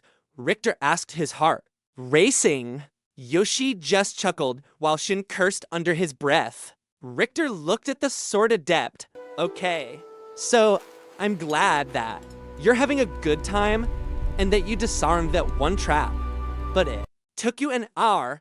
He looked out at the sea of small shapes that comprised the floor of the large room in front of them. That's why I'm going to need your help. Did you follow what I did? Richter checked his prompts and saw. Congratulations! You have learned the sub-skill Trap disarm. You have learned how to disable the mechanism of traps. Through careful application of your new subskill, you can make the world a safer place. This is a subskill of traps. As you have learned this subskill, you have also learned the skill traps. Congratulations! You have learned the skill traps. You can set traps that will harm unwary enemies, but use caution lest you harm the innocent as well. I guess I did, Richter said. Let's get to work. Yoshi handed him a pair of lockpicks. You have received lockpicks. Durability 5/5. Item class, common. Quality, average. Weight 0.01 kilograms. Before getting started, Richter pulled out and activated his wand of magic illumination. The blue beam of light didn't show anything on the floor though, thankfully. Even with having been shown how to disarm the traps, it still took Richter at least 15 minutes to disarm the next one. Unfortunately, the shape that hid the disarming holes varied. The release mechanism that Richter found was under a triangle. The only hint seemed to be that it needed to be near the circle. One of his picks also got caught when trying to withdraw it because Richter was moving too fast. The durability decreased by 1. When he asked Yoshi if he had any more picks, the sprite told him no and called him a gyoti. Richter thought about snapping back, but decided distracting Yoshi while he was disarming deadly traps was a bad idea. At least while Richter was still working next to him, that is, Richter realized he would have to slow down even farther. If he messed up too many times, half of their total number of lockpicks would be gone. He looked out at the hundreds, no thousands of small circles set into the floor and sighed. He got back to work. Hours passed as they slowly made their way across the floor. The good news was that Richter got a small amount of experience for each trap that was disarmed. His skills with Pierce the Veil, traps, and trap disarm improved as well. Congratulations! You have reached skill level 2 in Pierce the Veil. +1 to perception. Congratulations! You have reached skill level 3 in Pierce the Veil. +1 to perception. Congratulations! You have reached skill level 4 in Pierce the Veil. +1 to perception. Congratulations! You have reached skill level 5 in Pierce the Veil. +1 to perception. Congratulations! You have reached skill level 6 in Pierce the Veil. +1 to perception. Congratulations! You have reached skill level 2 in traps. All traps. 2% more effective. Congratulations! You have reached skill level 3 in traps. All traps. 2% more effective. Congratulations! You have reached skill level 4 in traps. All traps. 2% more effective. Congratulations! You have reached skill level 2 in trap disarm. 2% more likely to disarm trap. Congratulations! You have reached skill level 3 in trap disarm. 2% more likely to disarm trap. Congratulations! You have reached skill level 4 in trap disarm. 2% more likely to disarm trap. Richter could only reason that Pierce the Veil leveled faster than the other two because he was using that skill directly, whereas all of the points going towards traps were actually coming indirectly from leveling its sub-skill, Trap Disarm. It meant his Trap Disarm skill might have risen higher, but its growth was limited by the fact that sub-skills could never be a higher level than their main skill. He thought about examining the logs to see exactly how much his traps skill leveled in proportion to his Trap Disarm skill, but then decided that would be about as interesting as watching paint dry. He got back to work. As they had moved deeper into the room, the level of the traps had increased as well. This was initially a problem because the mechanism was more complex, but Yoshi was again able to show him what to do. After that, it was just back to rinse and repeat. The good news was that the higher level traps gave a commensurate higher level experience and seemed to level his skills faster. The hours of focus required to get to the middle of the room had taken their toll. Richter was mentally fatigued. His actions were getting sloppier as well, and he had fumbled disarming another trap. Thankfully, he didn't trigger the trap, but it did remove another point of durability from his other lockpick. He told Yoshi that he thought they should rest. He had expected some Goonies never say die nonsense from the sword adept, but instead the swordsman agreed. At seeing Richter's confused expression, he said, "There is no honor in pushing through a bad position." As they were walking back to the hallway, Richter muttered, "Yeah, that's why I always put their legs in the air." Chapter 17. Richter was about to lay down when a stray thought that had made his heart pound in fear. He called out to Festooned and asked, what would happen if neither of them was in the village to pay the upkeep for confusing mist? Richter was already recriminating himself for putting his village at risk again. It didn't matter that he hadn't foreseen being gone so long. He should have. He was ready to risk running across the trapped floor when Festooned soothed his panic. The remnant told him that the upkeep was automatically paid, as long as there was enough mana. Since neither of them were accessing the village's mana pool, the spell would continue with no issues. Also, the remnant reminded his lord that they were still within the boundaries of his domain, even though they weren't in the village proper, which meant Richter could still access the village's mana. Richter had breathed a sigh of relief. He hadn't been thinking clearly. His mental fatigue had combined with physical exhaustion, letting panic take over. Once he let go of that worry, though, he laid down on his bedroll and passed out almost immediately. He didn't sleep long, though, thanks to a boot nudging his ribs. Yoshi was waking him to stand watch. Richter made the argument that they didn't need to keep watch, as Festooned could hover in one part of the tunnel and the other part was protected by the trap floor. Yoshi wasn't hearing any of it, though, and they all spent one shift awake. When everyone had slept, Richter and Yoshi got back to work. Walking back to the center of chamber, they had a decision to make. The room wasn't perfectly round, and the angle of one wall meant that the bone door closest to them, Richter wanted to keep going straight to reach the metal door. Yoshi, on the other hand, argued that if their picks broke before they got to a door, then they would have to try to run the gauntlet of the floor.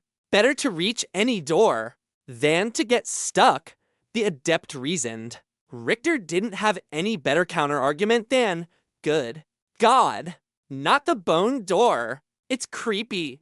Or why is it a shit idea to go towards the bone door, you ask? Because it is so obviously a shit idea. Needless to say, they ended up disarming traps towards the bone door. It took another day and a half to disarm the increasingly difficult traps, but Richter took his time and didn't lose any more durability on his lock picks. While they were working, Richter asked something that had been on his mind for a while. How did you become a warrior? How did you get your profession? Of course, the adept didn't answer at first. That would have been too easy, Richter thought. He did end up answering, though. If you have reached level 20 and have a journeyman skill level in a combat skill, you are given the opportunity to prove yourself. If you so choose to take that opportunity, you will be taken elsewhere. There you must defeat the challenges set before you. If you succeed, then you will be assigned a profession. What if you don't defeat the challenges? Richter asked. Well, then you come back. Yoshi replied irritably. There aren't any consequences. Yoshi gave a long-suffering sigh and looked at the ceiling as if begging for strength. When he spoke, he enunciated each word like, Richter had a mental deficit. If you do not pass the challenges, then you lose a personal level and 1 skill level in every skill you have. Trying not to let Yoshi's attitude get to him, he just reflected on the information he had just learned. Soon, Richter would reach personal level 20, except for herb lore, though he was far from a journeyman in any of his skills. He would have to start skill grinding sometime soon. He knew he was pushing it, but decided to ask another question. All professions require you to be a journeyman and reach level 20. He was remembering that Glorin had the profession of crafter despite being only level 14. Yes, Yoshi snapped. He went back to disarming his traps, but then picked his head back up, except for non-combat professions. Those you can reach at level 10, but you still need to be at least a journeyman in a related skill. And in answer to your next questions, yes, you are a gyori, and no, I won't kiss you for a copper. Yoshi gave a bright garish smile, which swiftly fled his face, leaving behind only a cold glare. Richter took the hint this time and got back to work himself. By the time they reached the bone door, he had reached level 10 in his trap skills and level 11 in pierce the veil. He got the normal bonus experience from reaching level 10 plus the 25% bonus, but unfortunately only received half the experience for leveling his sub-skill. Total, it was 6,250. He deserved every point, he thought, massaging his aching back. While Yoshi went back to Liedshin and Daniela through the disarmed traps, Richter looked at his status page. Name, Richter. Age, 24. Level, 14, 60%. Health, 390 mana, 300 stamina, 200. Strength, 29. Agility, 18. Dexterity, 34. Constitution, 25. Endurance, 20. Intelligence, 23. Wisdom, 21. Charisma, 24. Luck, 15. Abilities, limitless. Gift of tongues, fast learner. Cybond, skills. Herb lore LVL 38, 43% to next level. Alchemy LVL 1, 0% to next level. Analyze LVL 5, 31% to next level. Pierce the Veil LVL 11, 71% to next level. Stealth LVL 4, 76% to next level. Traps LVL 10, 5% to next level. Trap Disarm LVL 10, 7% to next level. Archery LVL 9, 18% to next level. Imbue Arrow LVL 4, 62% to next level. Focus LVL 3, 11% to next level. Double Shot LVL 3, 31% to next level. Drill Shot LVL 2, 40% to next level. Swordsmanship LVL 2, 15% to next level. Small Blades LVL 1, 11% to next level. Unarmed Combat LVL 1, 10% to next level. Pressure Points LVL 1, 15% to next level. Light Armor LVL 7, 38% to next level. Gracing Combat LVL 4, 88% to next level. Air Magic LVL 3, 82% to next level. Life Magic LVL 3, 71% to next level. Earth Magic LVL 3, 32% to next level. Water Magic LVL 1, 19% to next level. Dark Magic LVL3, 64% to next level. Light Magic LVL1, 34% to next level. Map Making LVL Max. Trade LVL14, 86% to next level. War Leader LVL2, 43% to next level. Enchantment LVL1, 7% to next level. Marks. Master of Mist Village. Blood Oath. Resistances. Air 50%. Earth 20%. Mental 15%. Spiritual 15%. Race. Human Chaos Seed. Reputation. LVL3. You seem like someone worthy of my attention. Alignment. Neutral. Language. All. He still had his 6 characteristic points in reserve. After seeing the devilish trap floor, he decided holding off was the right choice. Who knew what the next challenge would be? He had also received 3 noteworthy prompts during the past few days. Congratulations! You have advanced from novice to initiate in. Pierce the veil. In addition to hidden traps, you can now find hidden compartments. Congratulations! You have advanced from novice to initiate in. Traps. You can set traps with proximity triggers in addition to simple pressure triggers. Congratulations!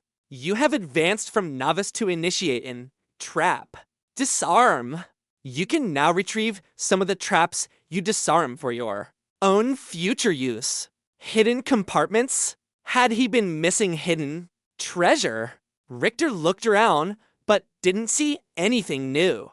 The other question was, why didn't he progress to initiate for trap? Disarm? He could only guess that it was because it was a sub-skill. The 3 sprites walked up. Shin was protesting. Of all the doorways here, are we sure that we want to go into the bone? Doorway. Richter was just about to chime in. That's what I said. When Yoshi made an abrupt swipe of his hand. This was the most efficient option, Yoshi said. We have limited resources, and without further information, each choice was the same as the others. Looking at Richter, he asked, "Do you sense anything?" Richter shook his head.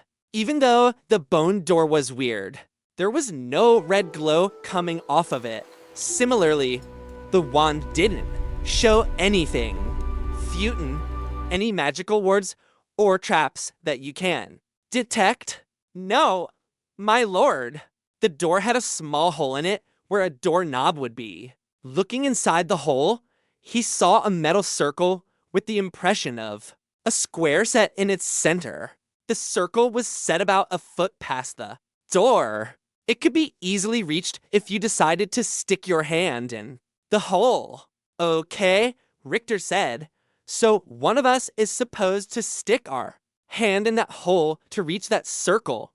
But then it's going to be all like, oh no, something grabbed my hand. And where did that monster come from? Oh, curse this completely unexpected twist of fate. Oh, the humanity. Richter was really getting into the role and was doing his best. Sterling Archer by the end of it. The sprites just looked at him with unamused expressions. Tough crowd, he thought. He tried another. Tact. The point is, this is an obvious trap. And I don't think any of us wants to lose a hand to prove it. Well, what do you suggest? Yoshi asked, annoyed. We go to the metal door, which incidentally, unlike this bone door, doesn't have the obvious promise of sure death attached to it. Richter said, we do not have time to go to another door. Then be my guest, Richter said. He swept his arm towards the hole in the bone door. Yoshi stared at it for a minute and then said, I need some time to think this through. Until I figure out a solution, though, we should keep working on the other traps. We might as well go in that direction. He gestured loosely towards the metal iron door. He turned around and walked towards the middle of the room again. Richter's eyes opened wide. Really, dude? Really? Yoshi just kept walking. Shaking his head, Richter led Shin and Daniela back through the traps so they could wait safely in the tunnel. He was walking back to join Yoshi when Alma shrieked unhappily. He handed her some dried meat out of his bag, which she sniffed at in disdain, but ultimately took. She had made her displeasure at the lack of fresh meat clear the first time he had offered it. All he got in return was a stream of air into his face. The two men got back to work. Something interesting happened as they were making it to the metal door. After he disarmed a trap that at first seemed no different from the others, it had started glow a reassuring green. None of the other traps had ever done that before. He kept staring at it, hoping a prompt would appear, but he had no such luck. A little voice whispered in the corner of his mind, but he shushed it. It was talking crazy. He kept staring at the green glow, and the voice whispered again, louder this time. Try to grab it, an adventurous little part of him said. Why don't you try to grab it? The cautious part of him thought. Back. Then all of him thought, please God, don't let anyone find out that I'm talking to myself. Alma stared at him suspiciously. The green light probably means everything is fine, the adventurous part of Richter said. Just put your hand in the hole. Something great might happen. Well, something great might happen at a glory hole. But I'm not sticking my hand or any other part of me in one of those either. Have you forgotten what happened in Tijuana? Silence reigned in Richter's head. The cautious part of him cheered in victory. That was when the chicken noises started. Bwack, bwack, bok, bok, bagwak. After 2 minutes of that, he gave in. Fine, I'll do it, Richter thought. The adventurous part of him reintegrated into his psyche with a smug grin. Richter stuck his fingers under the circle and into the green glow. His jaw was clenched shut, expecting to lose his hand at any moment. Finally, a prompt came up. Do you wish to retrieve level acid trap? Yes or no? Now why get a prompt? He silently asked, staring up at the ceiling in exasperation. He selected yes, and the circle of the trap came completely free. A metal contraption with a glass sphere rose to the level of the floor. The sphere was clear and was mostly filled with a syrupy red liquid. You have found adhesive fire acid trap. Durability 5/5. Item. Class uncommon. Quality average. Weight point to kilograms. Once triggered, will release a spray of acid in a circle 5 feet in diameter. This acid will adhere to anything it touches, making it extremely difficult to remove. Does 7 to 10 damage, 85% acid, 15% fire magic per second for 20 seconds. Despite having had to guess about the green light, Richter was pleased at this new weapon. This acid sounded like some serious stuff. He was also feeling like he didn't want any part of a trap like this going off near him. He cautiously got back to work. A day later, they had finally made their way to the metal door. His trap skills increased another 2 levels. Unfortunately, it was always the way that the higher skills rose, the harder it was to level them. Up close, the bands of metal that created the door had a previously unseen feature. The entire surface was covered with impossibly thin and short spikes. Richter hadn't seen them earlier because they were completely clear. Not one was longer than an inch, but they were so tightly packed and so numerous that touching the door ensured being pricked. Richter tried to cut one free with his glass dagger, but the spike seemed to be impervious to damage. What did happen, however, was a drop of clear viscous liquid welled from the end of the spike. Shin collected it in an empty vial he took from his pack. He wafted some of the odor towards his face, then took out a second vial of orange power. He placed a small amount of water in the first vial and added some of the powder. When he swirled the mixture round, it turned into a milky purple solution. With a disbelieving look on his face, he added a small brown leaf and it began to produce green bubbles. Shriek venom, Shin said in surprise. What effects does it cause? Richter asked. Death, Shin said definitively. It is one of the deadliest naturally occurring venoms in the land. We cannot touch this door. Even one drop would kill us. You, he said, pointing at Richter, might be able to survive being stuck once by a spike because of your larger size, but not twice.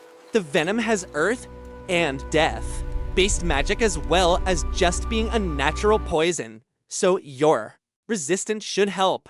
But again, I wouldn't risk it. What is going on? Richter cried out. Who would come up with a massive metal door covered in near invisible spikes that leak deadly poison? The architect, author for this dungeon must have been insane or just insanely clever and attractive. No one spoke for a second. I am not sure why you would draw that last conclusion, his companion said, but I am sure that we cannot touch any of these spikes. There has to be a way out of here, Daniela said. We are just not looking in the right place. Maybe one of the other doors will be helpful. Richter knew that they would ultimately have to check out the other doors, but felt sure that each one would present a problem as well. As a matter of course, he pulled his wand and scanned for magic. The door itself glowed white uniformly. No real surprise there. In frustration, Richter dropped his hand.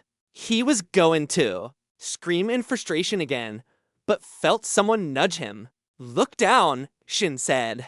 Richter looked, and in the beam of blue light emanating from the wand were words in a flourishing script. It contained umlauts, tildes, and other unknown accents. Daniela drew in her breath sharply. What? Shin asked, turning around sharply to scan the room.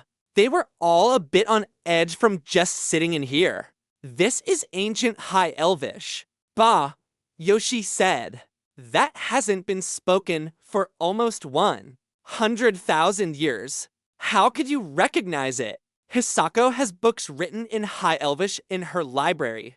If you enjoyed doing more than just stroking your sword, you might have learned something as well, she answered waspishly. Shin took a step back from the potential confrontation. He was always smart like that.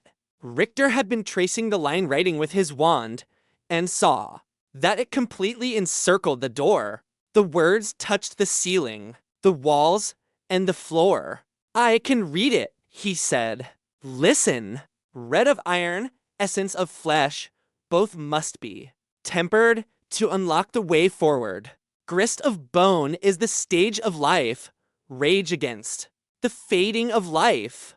To prepare the way forward, remove the distractions of the past. Heed this warning or suffer the error of youth. Death comes on swift wings, causing a terrible storm. The passage of birth is the loss of the womb.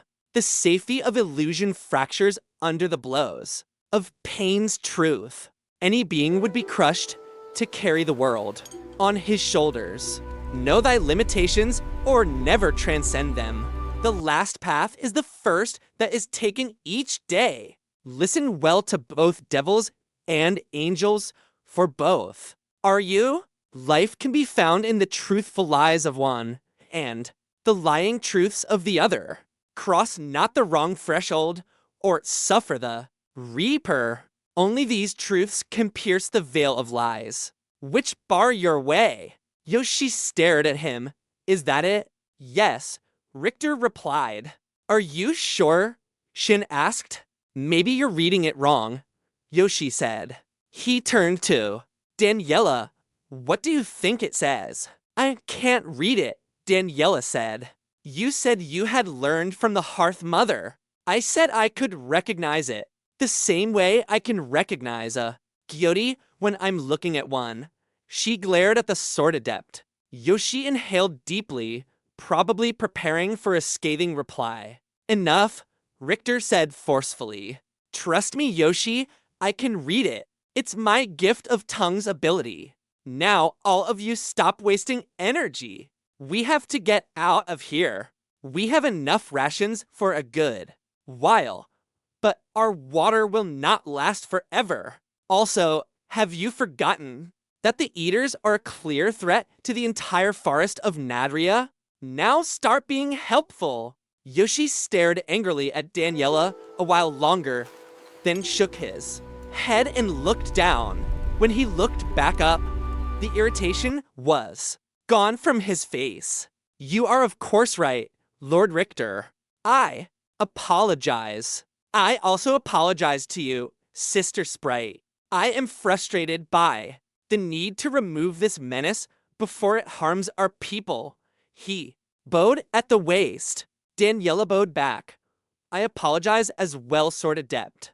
Richter looked back and forth between the sprites. Yeah. Kumbaya. We still need to get out of here. Shin asked him to repeat the inscription. When Richter was done reciting, he said, well, flesh and iron can be red, and we have a red door. No one else had a better idea.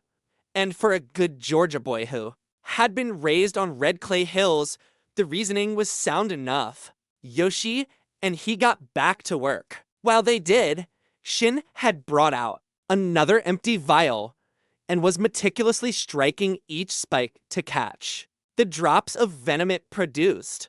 Though it took ours, he got all of the spikes within easy reach of his short frame.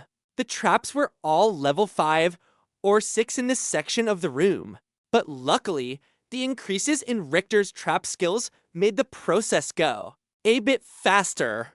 They both had to rest before they were done. On the plus side, Richter was awarded to more traps. On Paralyze and another that triggered a needle coated with fear poison. It took the greater part of a day, but they made their way to the red door. Richter had been hoping that once they got right up to it, a means of opening it would be revealed, but a careful inspection showed nothing until he used the one that is, the blue light, revealed more spidery script appeared. Brighter than light, blacker than dark, stronger than earth, faster than air, deeper than water, hotter than fire, more cherished than life, more inevitable than death. Something about it, the inscription tickled his memory. It was like hearing a familiar song, but in another language. He repeated the inscription to himself silently and thought about how the riddle made no sense. Nothing was brighter than light. Nothing was hotter than fire. Nothing was more inevitable than Richter's eyebrows rose, and he said nothing. As soon as he finished speaking that one word, the door began breaking apart. A piece fell off, but did not strike the ground. It bent down the middle, and the two halves began opening and closing. Before he knew it, a red butterfly was flapping its wings.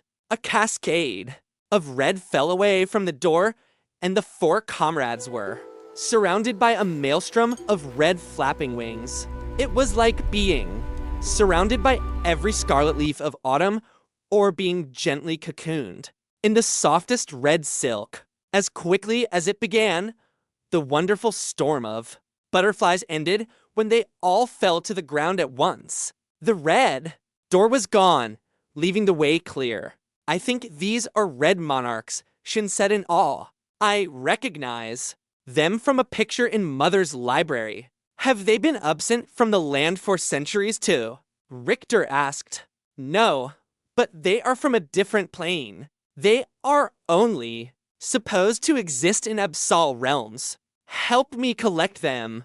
The four reached down and collected all of the fallen butterflies, handing them to Richter for storage. Then they assumed the same formation as before, Festooned leading with Richter several yards behind, and Yoshi bringing up the rear. The tunnel beyond the red door looked like it had been hewn from solid red rock. The walls were irregular, and walking required some balance. A couple hundred yards into the tunnel, Richter started to smell water. Soon he could hear a distant roar. The tunnel opened into a large rectangular cavern. The roar was made by what Richter assumed was a waterfall at the far end. Unfortunately, the intensity of Festooned's light was not enough to illuminate the entire room. The party stood on a ledge that looked out over an underground lake. They stood only a few feet above the waterline. In the distance, Richter could just make out a small rocky island. An ornate chest was sitting in the middle of it. What caught his eye were the rock's walls. Large clear crystals were periodically embedded into the stone. Okay, so what's the catch? Richter asked. No one had anything helpful to say. Festooned intensified his light at Richter's request, but they could still barely see past the island. Richter cast farlight towards the end of the room. The ball of light didn't make it far. The luminous white sphere traveled less than 20 feet. When one of the crystals on the wall flashed, a bolt of red lightning streaked from the crystal towards the ball of light and impacted it with a loud ZZZT and resulting boom. He, Richter said nervously. He looked around at his comrades and saw that all of them were staring at the crystal with their mouths slightly open. Daniela had taken an involuntary step backwards. Richter looked around, ill at ease, but no other bolts of red death seemed to be forthcoming. Shaking his head and exhaling solidly, he started to work the problem, if there was one. Thing he remembered from his semester as an engineering major, it was that where most people saw problems, engineers looked for solutions. Richter had always thought it was good advice in any walk of life.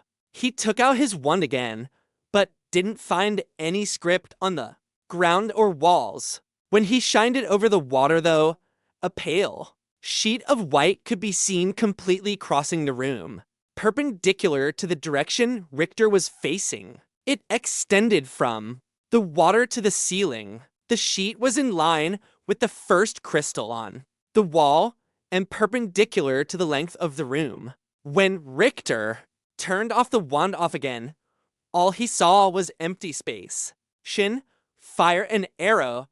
The sprite knocked and fired towards the island. The arrow flew straight, and as soon as it passed the white sheet, another red light flared in the jewel. Immediately, a bolt of red lightning shot from the crystal and struck the arrow dead on. All that was left was ash that fell down to sprinkle on top of the water. Richter shook his head. There had to be a way across the water. Shin tried to hit one of the crystals. The sprite took careful aim and shot at the closest crystal. The lightning flashed and the arrow was destroyed just before impact. Richter looked at the remnant. Festooned, could you withstand those lightning strikes? It might not destroy me, my lord, but there is a good chance that it would disable me. You would have to retrieve me, and I would not revive until I was brought back to the Great Seal. Even if you were invisible, I cannot say, my lord. I will try if you order it. The risk was way too big, Richter thought. Festooned was vital, too. the running of the village. He couldn't risk the remnant on the off chance that it might work out. Richter racked his brain and then said, Shin, can you shoot an arrow so it goes under the water right before it would cross the first crystal? Shin just gave a self-assured smile, then drew and fired. The arrow struck the water and continued on for a few more feet. Even though it crossed the plane of the crystal, there was no discharge. Not initially anyway. When the arrow bobbed back to the surface, it crossed the plane of another crystal, and red lightning shot down, destroying it. Okay, Richter thought, I guess this means that they would be safe as long as they were under the water. He decided to bring more light to bear on the situation. He shot multiple balls of light with his Farlight spell. Richter was careful not to cross the magical white plane of the crystals. Soon, there was a shining archway made from little balls of light. Now the entire room could be seen clearly. The rocky island in the middle of the cavern was several meters long. There didn't seem to be any crystals in line with the isle. As long as he swam just a bit past the tip of the rock, he should be able to climb up safely. This was, of course, all contingent on his belief that the crystals only fired when something passed directly in front of them. If they started to cover an arc of space, he was totally dead. So all we need to do is swim under the water until we reach the island. It's just about 150 yards. Yeah, Richter said. He checked Shin's status. Name, Shin. Age, 44. Level, 11. 82% to next level. Health, 230 mana. 210 stamina. 140. Strength, 18. Agility, 18. Dexterity, 52. Constitution, 18. Endurance, 14. Intelligence, 21. Wisdom, 13. Charisma, 10. Luck, 12. Abilities, woodcraft, concealment, skills, herblore LVL 11, 51% to next level, 96% affinity.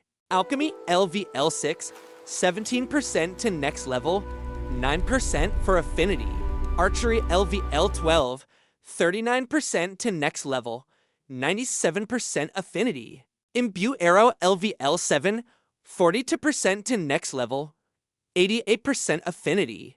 Double Shot LVL 3, 32% to next level, 98% affinity. Drill Shot LVL 2, 45% to next level, 98% affinity. Stun Shot LVL 2, 83% to next level, 99% affinity. Tracking LVL 5, 62% to next level, 98% affinity. Swordsmanship LVL 9, 21% to next level, 91% affinity. Air Magic LVL 7, 15% to next level, 95% affinity. Marks, none. Resistances, life 10%, earth 10%, light 10%. Race, wood sprite. Reputation, LVL 1, who are you again? Alignment, +2. Language, sprite, common tongue. Shin had moved up 3 levels. It was probably because of the 20,000 experience bonus from planning the quickening. If Richter's memory was right, though, it looked like Shin had invested a couple points into Constitution and Intelligence and 1 point into Charisma. Maybe that's why he wasn't such a pain in the neck anymore. He thought Shin had obviously been practicing his air magic. What had happened with his affinities, though? They were way higher than before. Shin, Richter said in shock, when did your affinities get so much higher? The sprite smiled. Don't you remember the quickening? You. No, giant silver tree, white leaves normally only seen on higher planes of existence. Seeing Richter's glare, he chuckled. Well, ever since then, my affinities have been higher. Richter nodded. He remembered reading a prompt that everyone present at the planning would have higher affinities. He had just forgotten after all of the other momentous things that had happened. Either way, he was happy for his companion. The main reason that Richter had Chekshin's status page was to see the sprite's agility and endurance. Those seemed to be the main traits that swimming underwater for a prolonged period would entail. Shin's stats were lower than Richter's, however, though. Richter checked with Daniela and Yoshi for their stats. Daniela numbers were well lower than his, and while Yoshi's endurance was higher, the adept's agility was lower proportionally. Well, that leaves me, he said. He explained what he had figured out about swimming underwater, and they had all made the same natural conclusion. Yoshi argued that he would make the swim, but even if their stats had been equal, Richter would have gone instead. He was immortal, after all. He took off almost all of his armor and clothes, not wanting the drag outside of the practical concerns of swimming encumbered. His light armor imposed a 3% penalty on his movement speed per piece. The only thing he kept on were his greaves. They provided a 10% boost to movement speed, so by his reasoning, he should still get 7% bump. That might be the difference between life and death. Upon Yoshi's suggestion, he attached the sheath of his glass dagger to his thigh with a 2 thin lengths of cloth. He tied his wand to the other leg.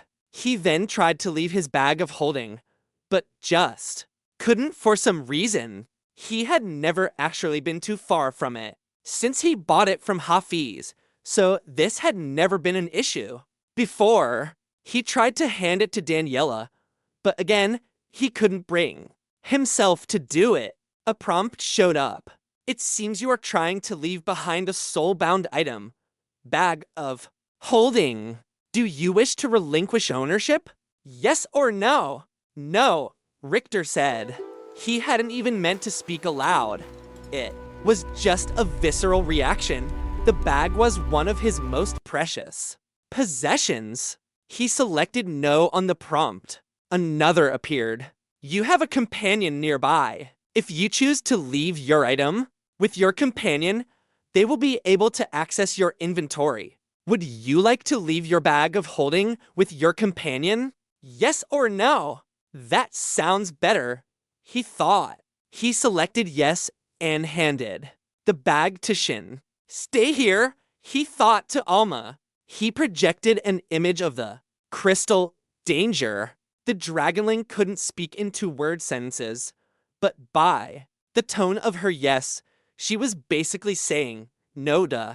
He walked to the water with only his legs covered and said, don't act like you're not impressed.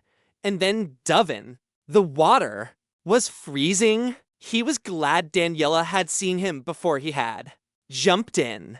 He swam above the water until just shy of the first. Crystal then took 3 breaths. The first was shallow, the second and third normal. With that last breath, he began his swim. His arms moved in a modified breaststroke and his legs beat a strong, steady dolphin kick. He didn't rush. That was one of the most important things to know about swimming. Panic increased heart rate, which increased other autonomic processes, which increased oxygen consumption. If he ran out of air before he reached the island, then that would equal deep fried Richter.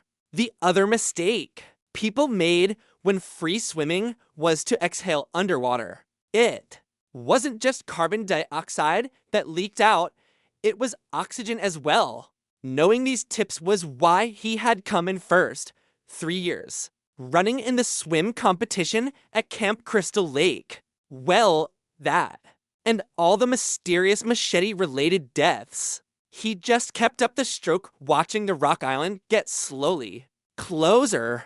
He tried not to think about what would happen if he broke the surface. Even if he ducked right back down, that lightning would hit the water, and you guessed it, deep-fried Richter. When he was 30 yards away from his goal, his stamina bar began to decrease. It was slow at first, but then it began to drop faster and faster. He could see the rock in front of him, but he was starting to get lightheaded and his limbs were getting sluggish. He wasn't going to make it. He flailed forward under the water in a panic. He was kicking forward in frantic bursts, struggling to reach the safety of the small spit of rock. Kick, stroke, kick, stroke. The green bar of his stamina was running on empty. His hand hit a rock. He was getting ready to kick again when his mind registered what had happened. The island. He grabbed it and threw himself forward. His lungs drew in an ever so sweet breath of air. It was better than the coldest brew on the hottest day. He heard something from behind him, but couldn't make it out over the now louder sound of the waterfall. Besides, that was when the lightning hit him. Blackness, more indistinct sounds, and then he became aware of a red flashing light. Cops. He had to flush his stash. Why hadn't he moved to Colorado? Wait, what? As his head cleared, the sounds became clearer and resolved. Intuition shouting, "I have to get to him," and Yoshi shouting back, "You can't help him." Richter opened his eyes. The pain racking his body was horrendous. It felt like his nerves were on fire. He would have screamed if he had any control over his body, but in addition to his pain, his stamina was almost depleted. The green bar slowly refilled, but his red health bar continued flash. The reason was clear enough, since only the thinnest sliver of red could still be seen. When his stamina bar had recovered to a certain point, a wretched scream poured from his throat. He could feel his vocal cords tearing from the stress of it. And then he tasted copper. Richter heard Shin shout, "He is still alive. I'm going after him." "You won't make it," Daniela screamed back. Richter couldn't let Shin chance the swim. Daniela was right. He would never make it. He rallied his mental faculties and cast slow heal. He tried to anyway. The pain made him clumsy, and he fumbled the simple hand movement. He used his ring of healing, which provided a minor abatement in the pain. He accessed the ring a second time. The last time, he would be able to use it for 24 hours, and again the pain subsided minimally. With a now greater ability to focus, he cast slow heal a second time success. Over the next 60 seconds, he regained another 30 health points. With the 2 uses of his ring of healing, the flashing sliver of red stabilized. The debilitating pain abated to a level that could be called merely horrendous. He sat up and looked towards the ledge. He saw a naked Shin struggling against Daniela and Yoshi. He held up his hand towards them and said, "Stop." He repeated himself. A bit stronger, "Stop." The sprites took notice of him and stopped struggling. He flapped his hand twice, indicating Shin should stay put, and then lowered himself back down to the ground. He cast slow heal again. He didn't waste any more thought about his argumentative comrades, and just followed a simple pattern. Cast, breathe, wait for the pain to slowly abate as the cooldown for slow heal elapsed, then cast again. Once his health had recovered past 50%, the worst of the pain was gone. He finally could think straight and ponder deep. Thoughts like, how was he still alive? And why didn't Vicodin exist? Here, he pulled up his combat log. Richter hit by red lightning for 723 damage. Damage type S, air. Magic 90%, earth magic 10%. Air magic damage 650.7 reduced. By air resistance 50% to 325.35. Earth magic damage 70 to 0.3. Reduced by earth resistance 20% to 57.84. Total damage 383.19.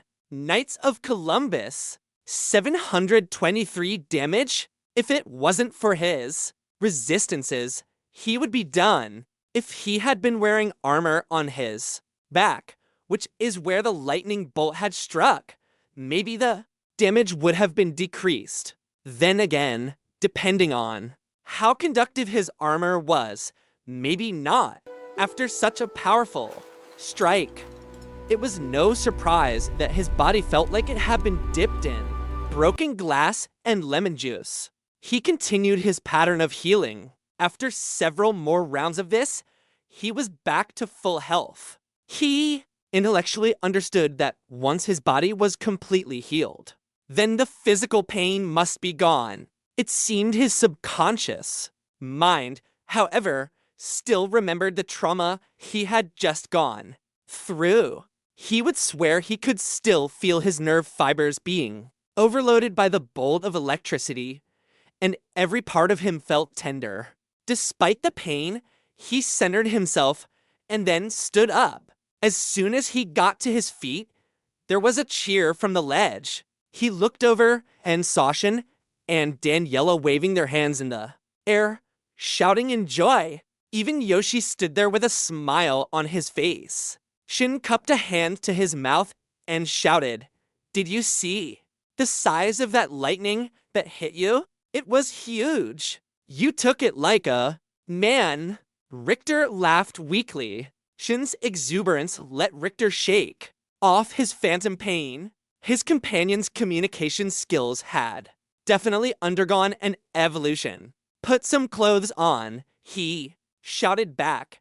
"Nobody wants to see that." He took stock. There didn't seem to be anything else on the island except for the chest. No red patches appeared, so he felt reasonably sure there weren't any traps. Loosening the ties on the wand, he cast its blue light all across the rock and the chest, but nothing flared white.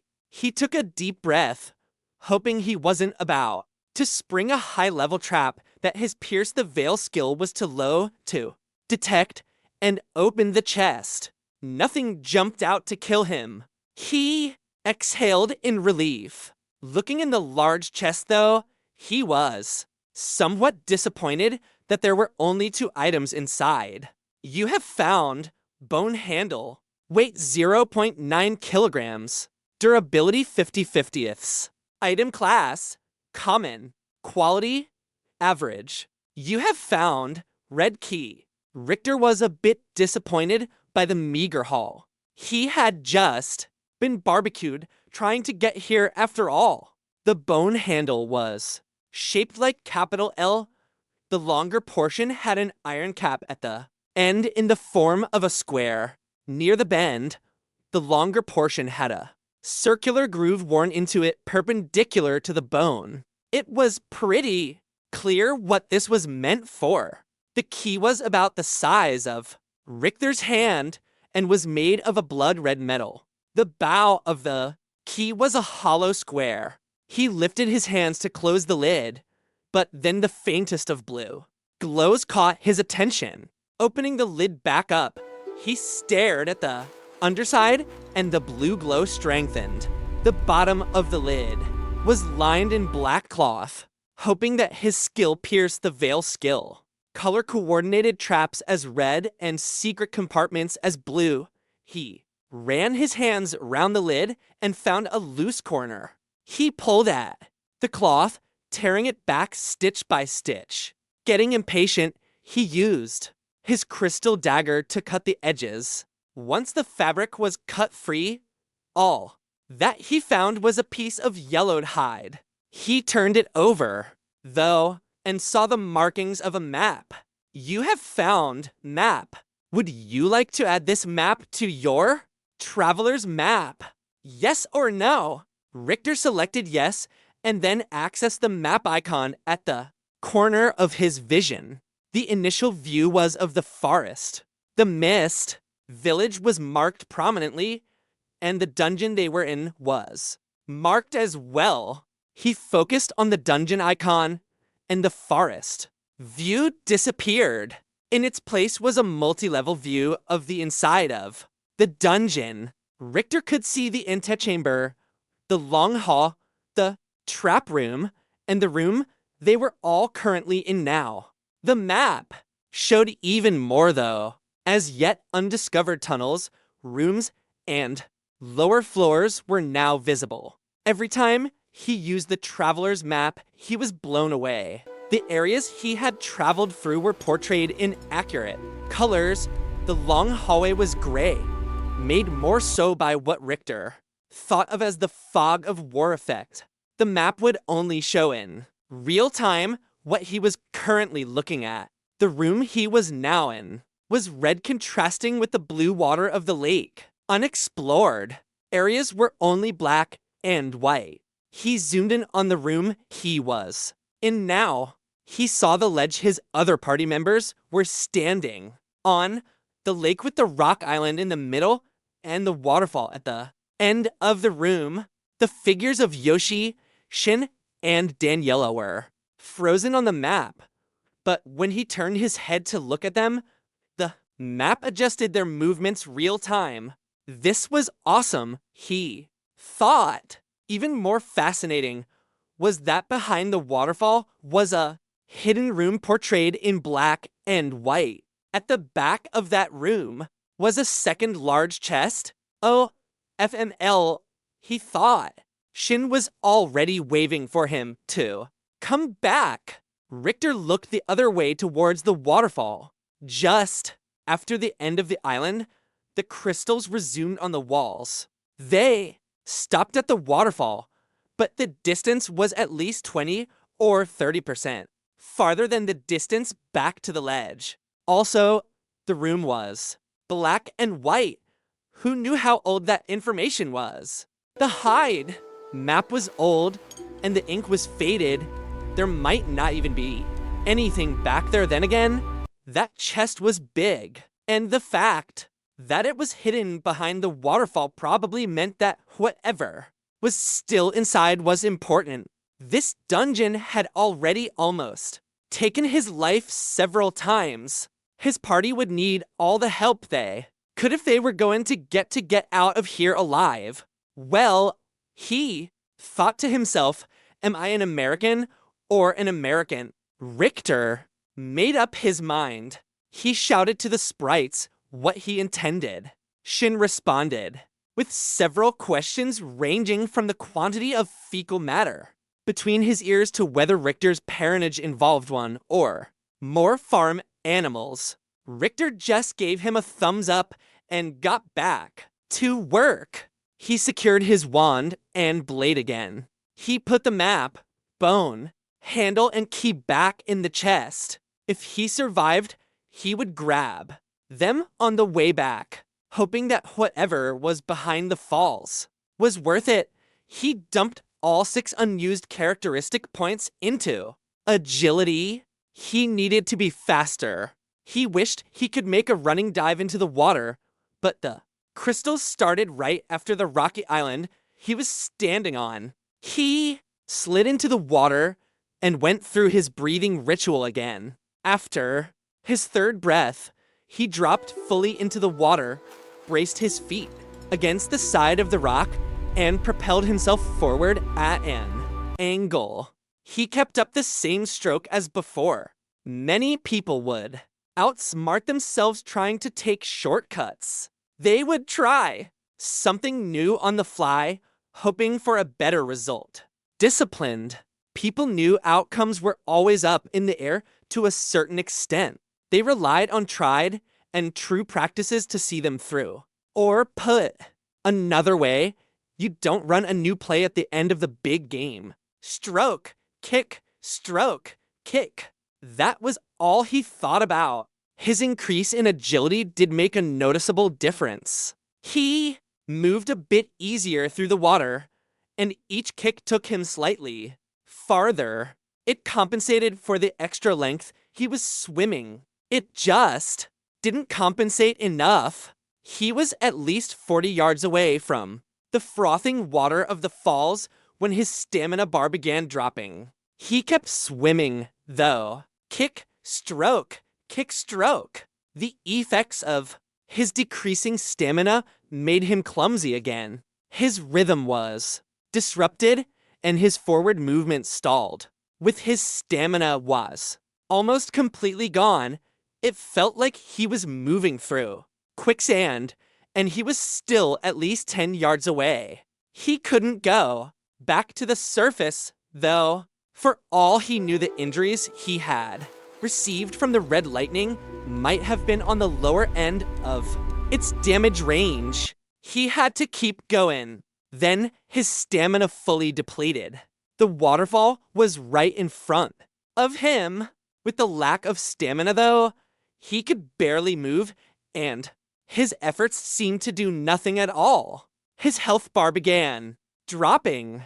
It wasn't steady decline of his stamina bar, though. It was better described as a red plummet towards death. At the rate it was decreasing, his entire 430 health points would be gone in less than 10 seconds. And, of course, the predictable pain came as well. The vice-like grip on his lungs made him feel like he was being crushed in the fist of a vengeful god. The pressure in his lungs built and built. Rational thought left him, and despite his depleted stamina, and animal instinct deep inside of him awoke. He thrashed and kicked, not even knowing if he was going in the right direction. He only knew he needed to live. A final kick moved him forward a meager foot, and then he was pushed down and forward by the force of the waterfall. He grabbed a rock on the cliff face in front of him and pulled himself upward past the surface of the water and into clear air. Richter passed out. When he came to, he was laying on in a shallow pool behind waterfall. He screamed for the second time in an hour. His health bar was not as low as it was from the lightning strike, but still, the pain was horrible. He cast slow heal and resigned himself to the agony of the next 10 minutes. When he finally got up, he was standing in near complete darkness. The waterfall blocked almost all light from the outer chamber. He cast night vision, and everything took on shades of green or black.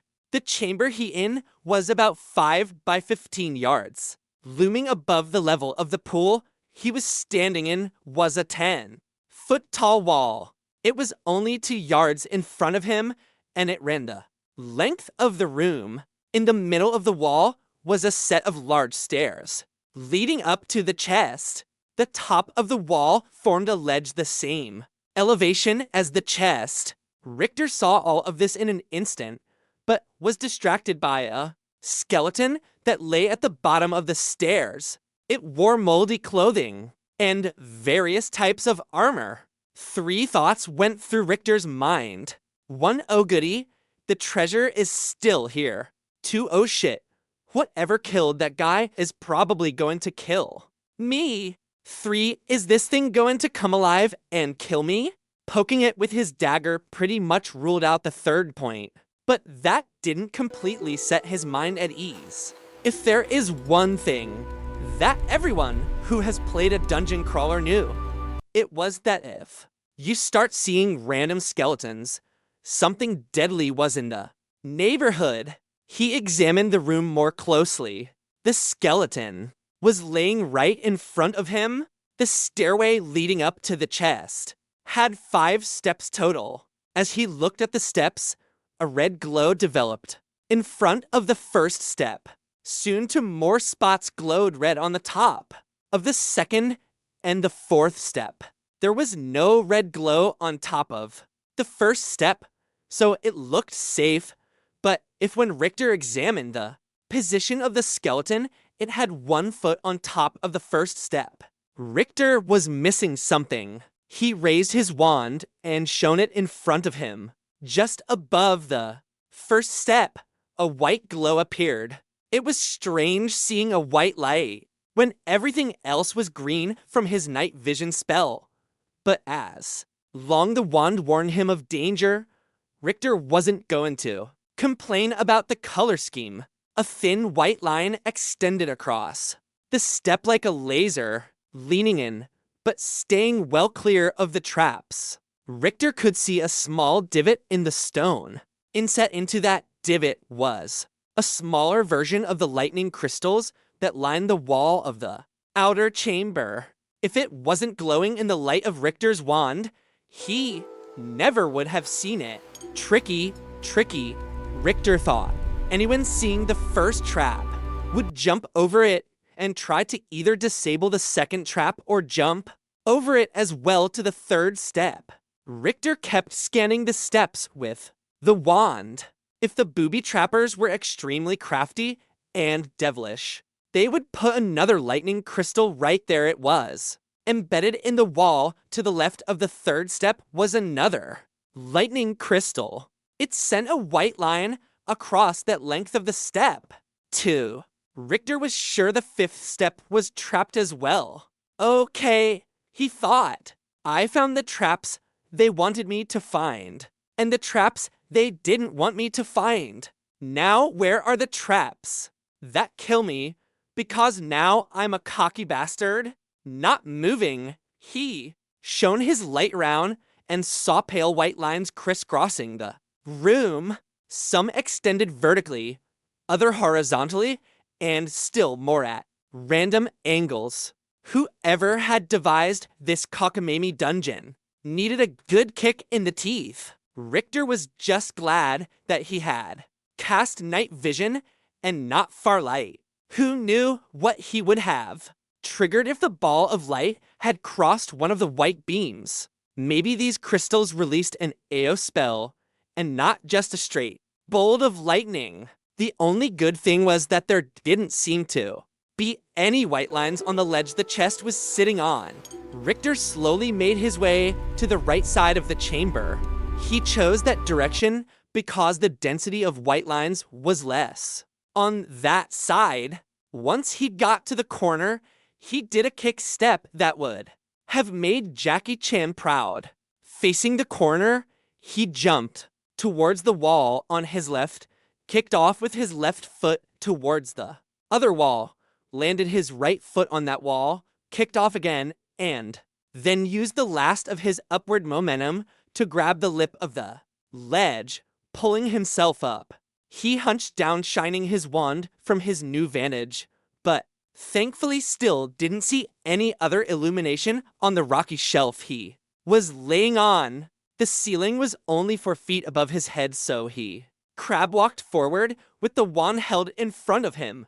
When he got closer to the chest, he saw a white glow above the chest set into the wall. It was a crystal that looked different from the others he had seen, and there was no white line or sheet extending from it though. Examining it triggered a prompt. Activation crystal. Steeling himself, Richter placed his hand on the crystal. Would you like to deactivate defenses? Yes or no? Yes, Richter shouted as he mentally indicated his decision on the prompt. The activation crystal flared once, but nothing else happened. When Richter swung his wand over the room though, all of the white lines had disappeared. He took a deep breath and released it.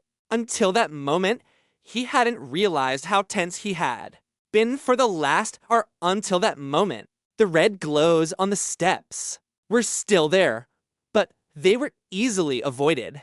Now that the danger from the crystals was past, he cast far light several times. Then he got back to business.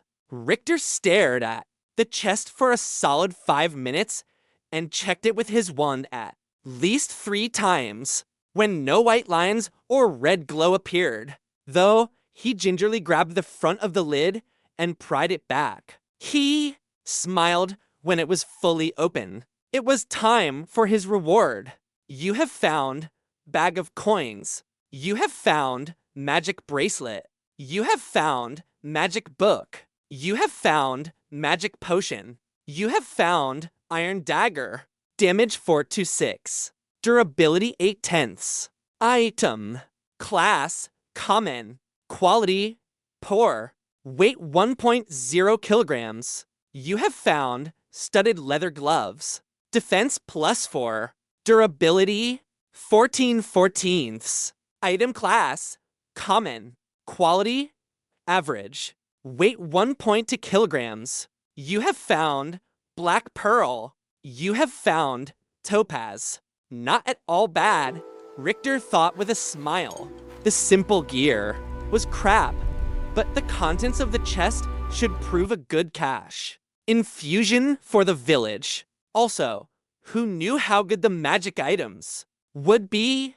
He emptied the chest and stared inside to make sure he couldn't see any hidden compartments. He even ran his hands along the inside of it, but didn't detect anything. He closed the chest. Once he had emptied it, then he eased himself down off of the ledge, avoiding the steps altogether.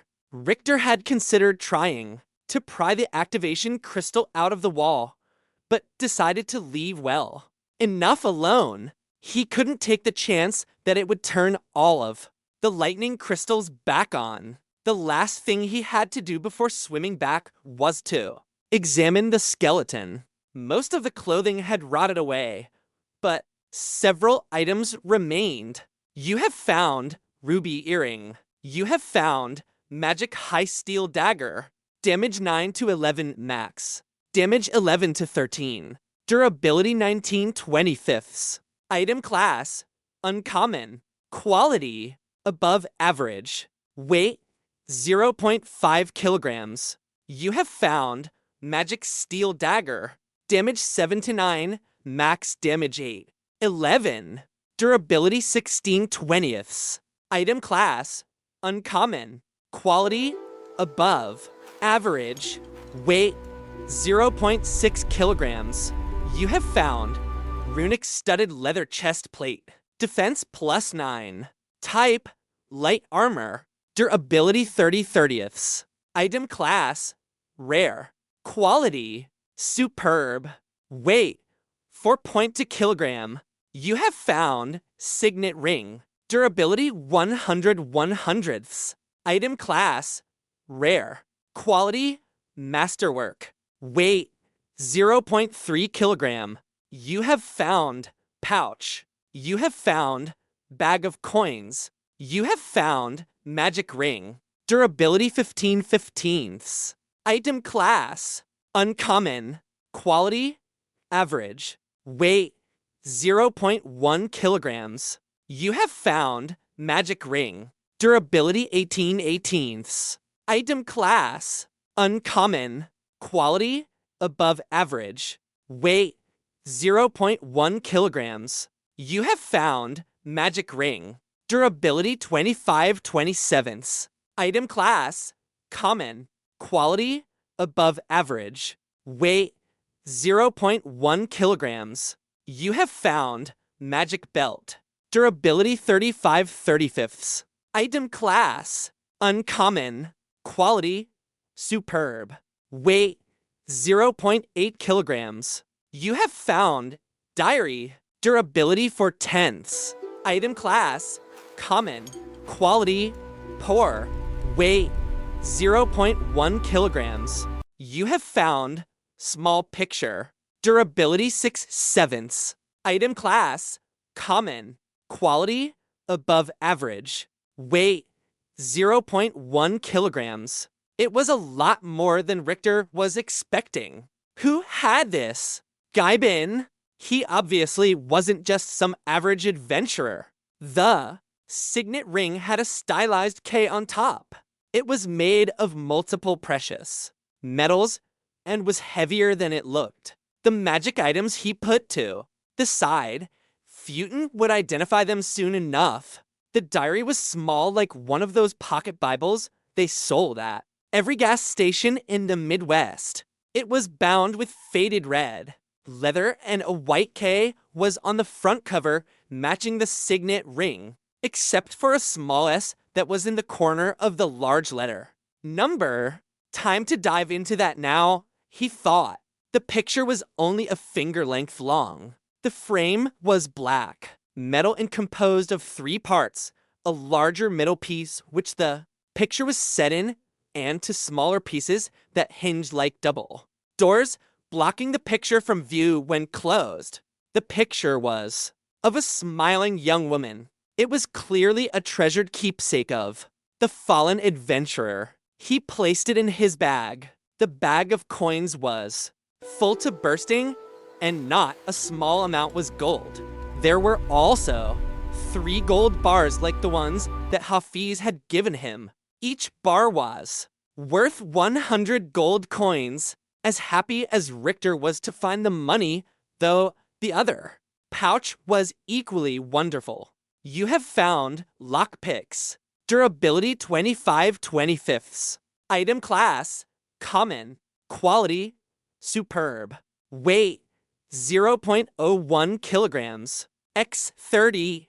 You have found dart trap. Damage 3 to 5. Durability 10/10. Item.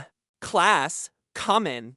Quality, average. Weight, 0.1 kilograms. X2. The leather armor had a white circle attached to the front. The disc was about 4 inches across and had a glyph carved into it. The glyph shone white in the wand's light, and the quality of the armor was quite good, but otherwise it was unremarkable. Richter gave the chamber a final once over, and then walked towards the waterfall. The cave extended farther to the side than the waterfall reached on the left. He was able to look out over the lake. He hailed the sprites, who shouted and cheered once again. Shining his wand across the water, he didn't see any sheets of white anymore. Just to be sure, he cast Ice Dagger. The 1-foot-long ice projectile flew forward, past the first crystal, and then second. No red. Lightning shot out to atomize it. Richter smiled and dove into the water. He enjoyed the easy swim this time, and just made nice, leisurely strokes. There was no way he could bring all of the loot with him during the swim, and anyway, it would have risked damaging the diary. Instead, he just piled the loot from the chest with what he found on the skeleton. He left it all on a dry spot well back from the waterfall. He would have to swim back with his bag of holding and load up when he got back to the ledge, and Yoshi helped pull him out of the water. Was it worth it? The sword adept asked. I think so, Richter said. He explained what had happened, from disarming the lightning crystals to finding the loot. He left out his second brush with death. No reason to get people upset. He thought they all made camp on the ledge for the night. It made sense with the access to fresh water. Richter pulled the sleep rolls from his bag and then jumped back into the water. The swim back and forth didn't take too long, and he stopped at the island to grab the bone handle, map, and key. When he was in the final stretch back, he noticed that on the far wall, one of the lightning crystals was set low near the waterline. He knew it was a bonehead idea, but he couldn't help himself. He swam over and examined it. The crystal looked like a clear pyramid. It was set into a black circular bracket, which was in turn set into the wall. Being so close to the destructive device made him uneasy, but the potential reward was well worth it. Before he could second guess himself, he grabbed a rocky protrusion on the wall to anchor himself, and with his other hand drew his glass dagger. "What are you doing?" Shin shouted. "It'll be fine," Richter shouted back. Then he focused on the task at hand. First, he tried wedging the blade into the space between the pyramid and the bracket. The tip of the knife couldn't find purchase. It seemed that the bracket was set snugly over the crystal like a hilt over a blade, and the pyramid continued on past what was visible from the outside. Next, he tried to fit the blade between the bracket and the wall.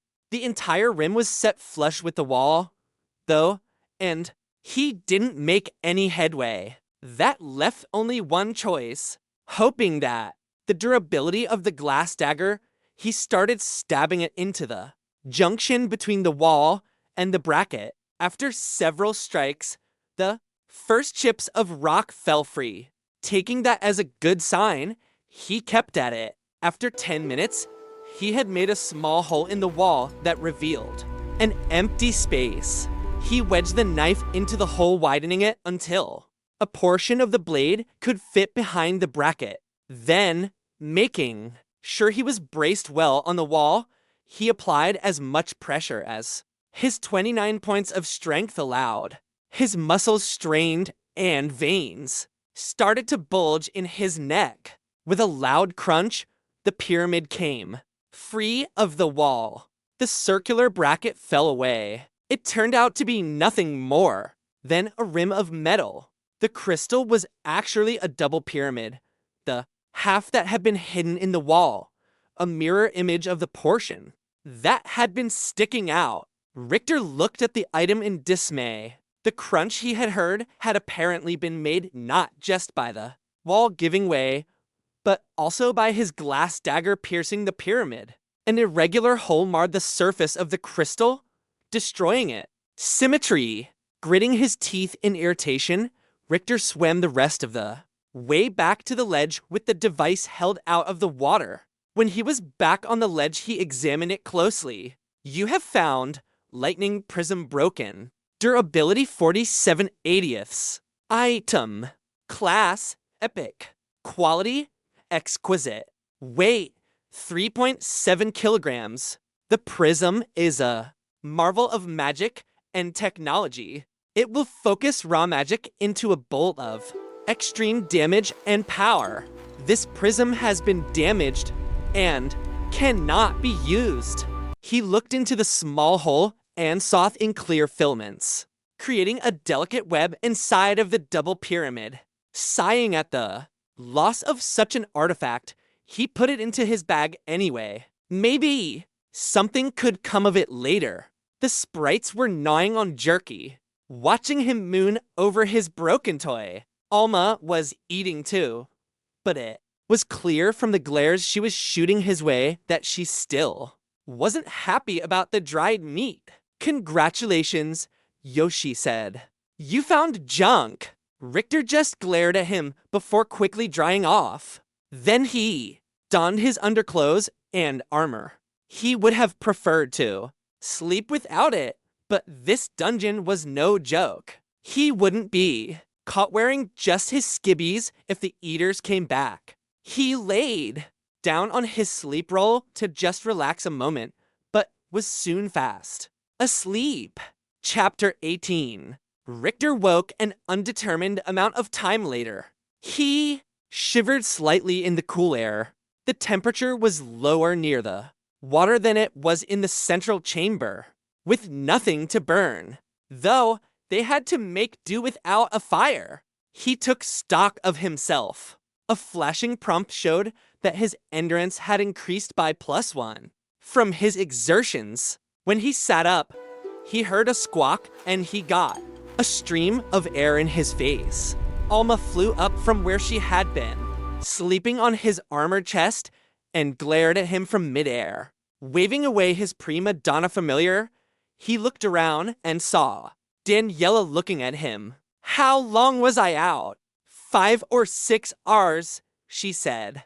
Yoshi and Shin already took a Shift standing guard. I'm just starting mine. Why don't you lay down for a bit longer? Richter said. I won't be able to sleep anymore. And besides, I feel completely rested. Are you sure? She asked. At Richter's nod, she smiled and laid back down on her sleep roll. He called Festooned over and removed the items he needed. Identified. He started with the loot from the chest, the remnant, flared white, and then Richter knew the item's properties.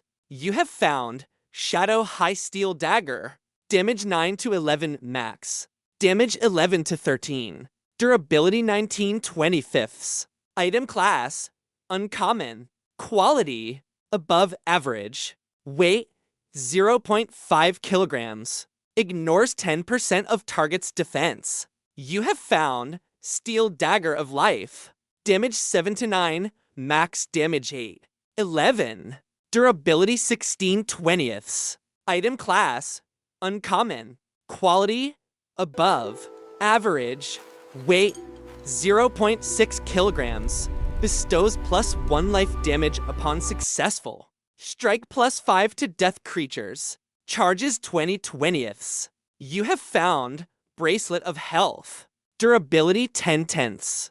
Item class, uncommon, quality, above average, weight 0.1 kilograms. Traits, increase maximum health by +40. You have found Book of Minor Life Aura, surrounds the caster's body with the aura life magic. This aura will cause damage to death creatures if there is direct contact, and will cause lesser death. Creatures to shy away. Richter wasted no time in reading the spell book. Just as with previous books, the pages began turning faster and faster until the book was done. It crumpled to dust, and Richter had a new spell. You have learned the spell Minor Life Aura. The caster's body is surrounded by a golden shield of pure life energy. Any nearby death, dead or undead creatures will be discomforted. Any actual contact with the shield will cause damage to the undead. Cost 50. Mana. Duration 15 minutes. Range self. Cast time 2 seconds. Cooldown 20 minutes. Last but not least, the potion. You have found Potion of Luck. Taking this potion will increase luck by +30 for 1 hour. The new spell alone was worth the effort of getting behind the waterfall. When you added the potion, there was no doubt in Richter's mind that he had made the right choice. He pulled out the items from the skeleton. Festooned flashed white again. You have found Minor Ring of Stealth. Durability 15/15. Item class, uncommon. Quality, above average. Weight, 0.1 kilograms. +8 to concealment while stealthed. You have found Fish Ring. Durability 18/18. Item class, uncommon. Quality, above average. Weight, 0.1 kilograms. Allows wearer to breathe underwater for 3 minutes. You have found Minor Stamina Ring. Durability 25/27. Item class, common. Quality, above average. Weight, 0.1 kilograms. +30 to stamina. You have found Sustenance Belt. Durability 35/35. Item class, uncommon. Quality, superb. Weight, 0.8 kilograms. The belt makes your body more efficient in managing its basic needs. While wearing this belt, you require 50% less sleep and 50% less food and water. Whoever that skeleton had been, these items seemed like a bit of a cheat. Fish Ring, way not to almost die twice making it to the waterfall. Guy. Richter shook off his grudging feelings that the adventurer hadn't had to go through what he himself just had. After all, the guy was well, dead. He instead focused upon his good haul. Overall, the items would be more than useful. What was really strange was the amount of money the man was carrying. The signet ring indicated he was some type of nobility, but still, he was walking around with more. 300 gold coins. That equated to more than 30,000 bucks. Last, Richter examined the leather armor with the rune attached. You have found runic studded leather chest plate. Defense +8. Type, light armor. Durability 30/30ths. Item class, rare. Quality, superb. Weight, 4.2 kilograms. Contains rune of Chuthrium. A rune of Chuthrium? Well, Richter thought that's certainly helpful information, except not at all since he didn't know what a rune or a Chuthrium was. Shrugging, Richter shoved it back into his bag. Having nothing else to do, Richter opened the diary. The strange squiggles resolved into legible words after a moment or two. The book turned out to be a play-by-play of the man's life. It mostly confirmed what Richter had already suspected. He was a noble. More than that, he was part of the ruling family of Kaland. If Richter remembered correctly, that was a country on the western side of the River Peninsula. There was frustratingly no mention of the adventurer's name. But that wasn't too surprising.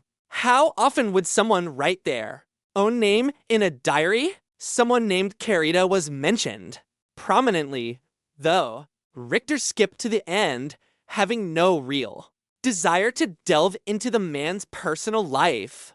Only the last few pages were about the dungeon. He had been searching for some artifact that mattered to his family. It didn't say what it was. He only referred to it as the link. Richter put the diary away. He was sure that Randy would make better sense of it than he could.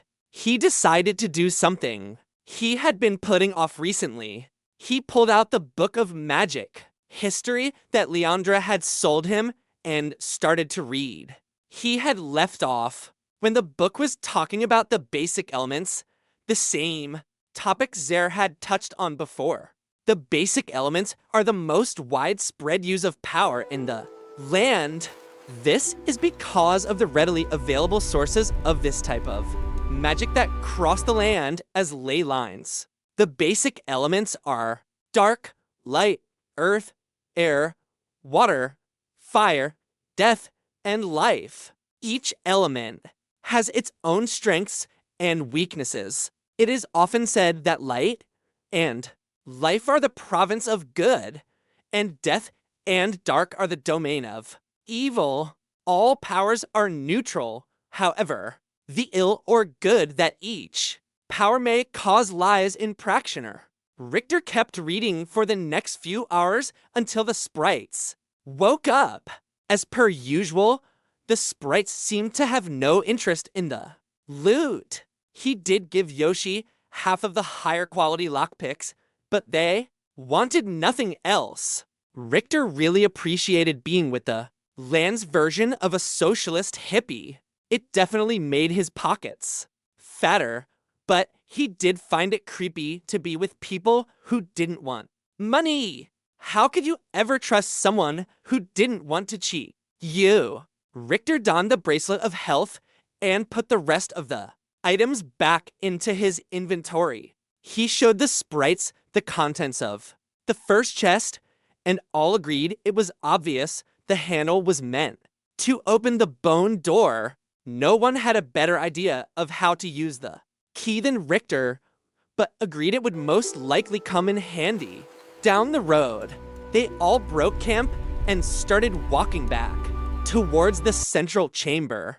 Yoshi and Richter led their other two party members along the path of disabled traps, and soon they were standing in front of the bone door again. Richter inserted the long part of the handle into the door's recessed cavity, lining up the metal square at the end with the recessed square imprint he had seen earlier.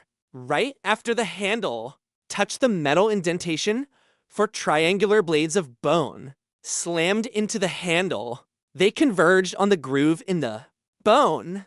The tips of each had a smaller circular indentation still, allowing the handle to turn. Anyone that had stuck a hand inside the door, though, would have lost that part of their appendage. Richter turned to Yoshi with a smug expression on his face.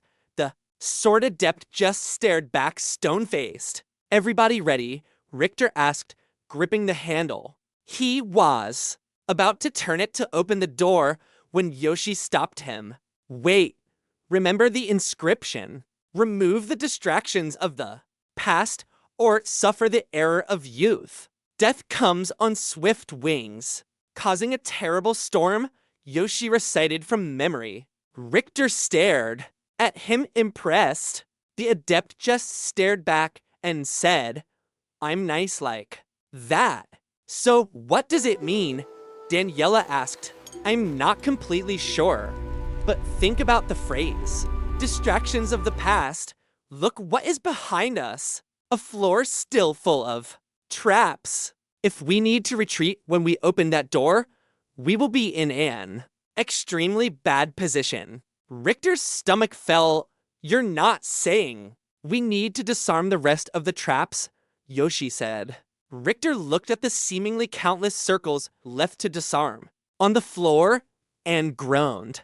It took 3 more days to disable all of the traps, except for Alma driving them all to distraction. The days passed without incident. Thankfully, Richter figured out that if ordered it, Futon would let himself be chased by the side dragonling, which kept her occupied.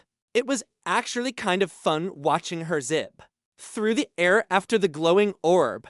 Richter's pierce the veil, trap and trap disarm skill reached level 20 and went beyond. He took a potion of clarity each day, so he got the bonus 25%. The 12,500 experience points brought over the top, and he reached level 15. Also, even though the experience from each disarmed trap was modest, it added up over time. A final cherry on top was that he gained 5 more traps. You have found Razor Wire Trap. Does 11 to 14 damage. Durability 8/8. Item class uncommon. Quality average. Weight 0.1 kilograms. Once triggered, 3 razor sharp wires crisscross at ankle level. Possibly will cause hobble status. You have found Dart Trap. Damage 5 to 7. Durability 10/10. Item class common. Quality above average. Weight 0.1 kilograms. Once triggered, will fire a dart. X2. You have found Sticky Trap. Durability 7/7. Item class rare. Quality above average. Weight 0.1 kilograms. Once triggered, will trigger explosion of sticky threads that have a chance to immobilize anyone within 10 feet of the trap. You have found Shrink Trap. Durability 15/15. Item class rare.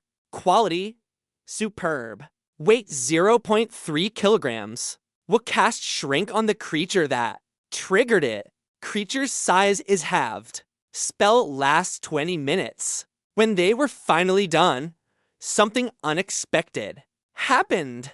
The center of the room had been the only part of the room devoid of random shapes.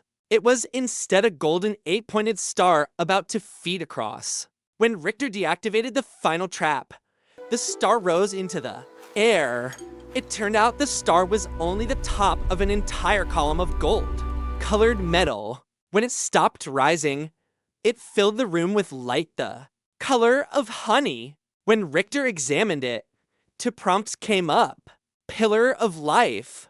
LVL3. Stationary object that emits the light of life. You have been exposed to the light of life. all healing 30% more. Effective. Special abilities of death creatures negated. Extra. Damage to creatures of death.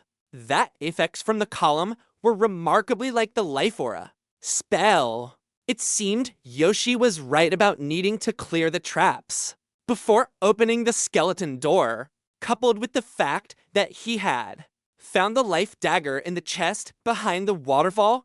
Richter had no doubt that the life magic was going to be important for whatever they were about to face. Richter called Alma down from her fun with festooned.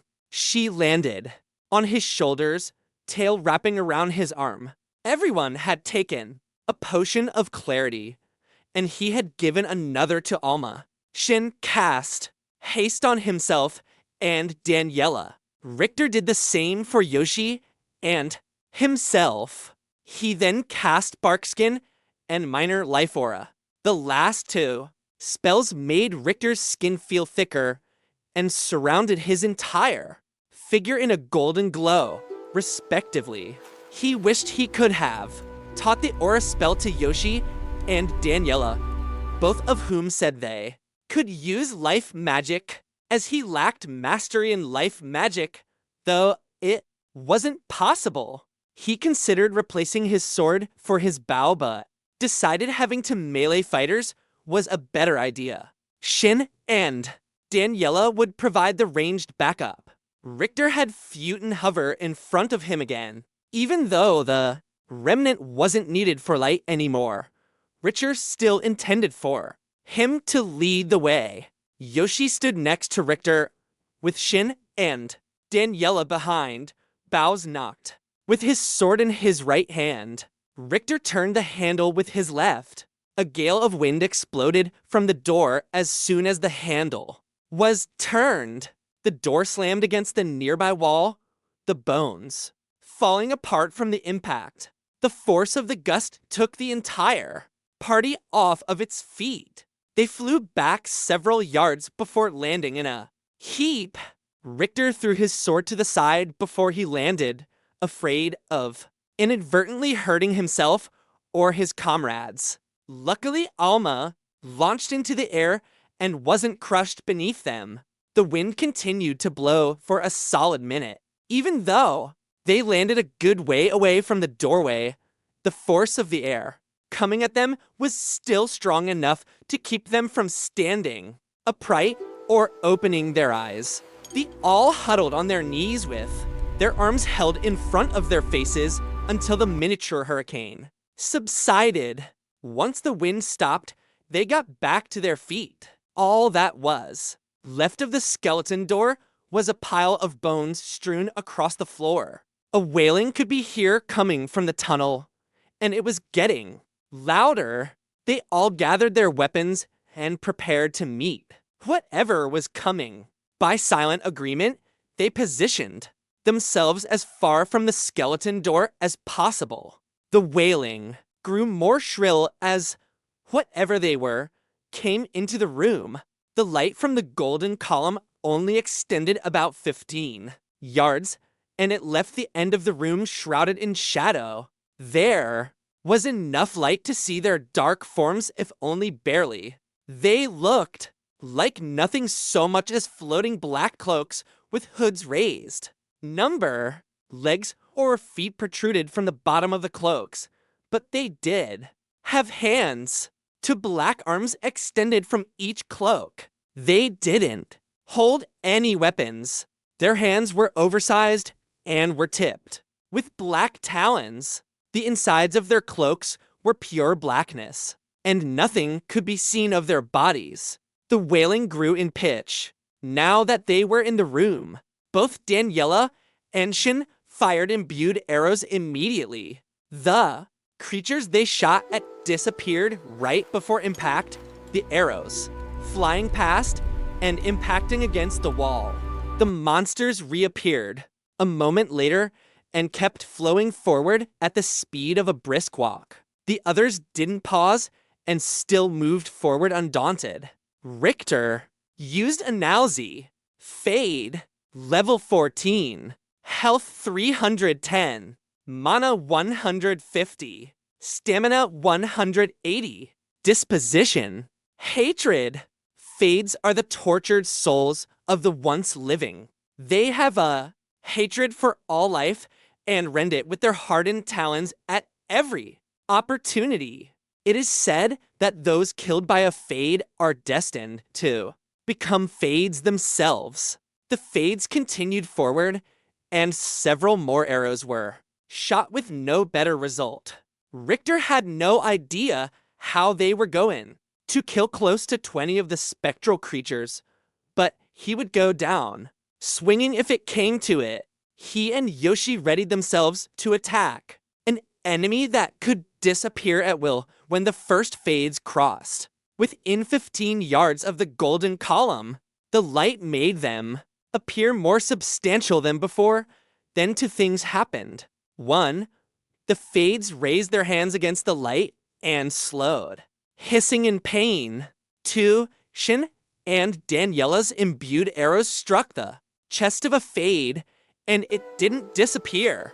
The thing wailed even louder, and the blackness on the inside of its cloak and cowl lessened somewhat, showing the faint outline of a skeleton. Richter turned to Yoshi. They are vulnerable while they are near the light. We can't let them get to the other side. The two melee fighters waited within the light for the fades to come within reach. The light slowed the monsters enough for Shin and Daniela to be able to whittle down their number. Shin struck the already injured fade again, and it collapsed into ash. It took 20 seconds for the fades to cross the range of the light. In that time, 5 more fades were destroyed.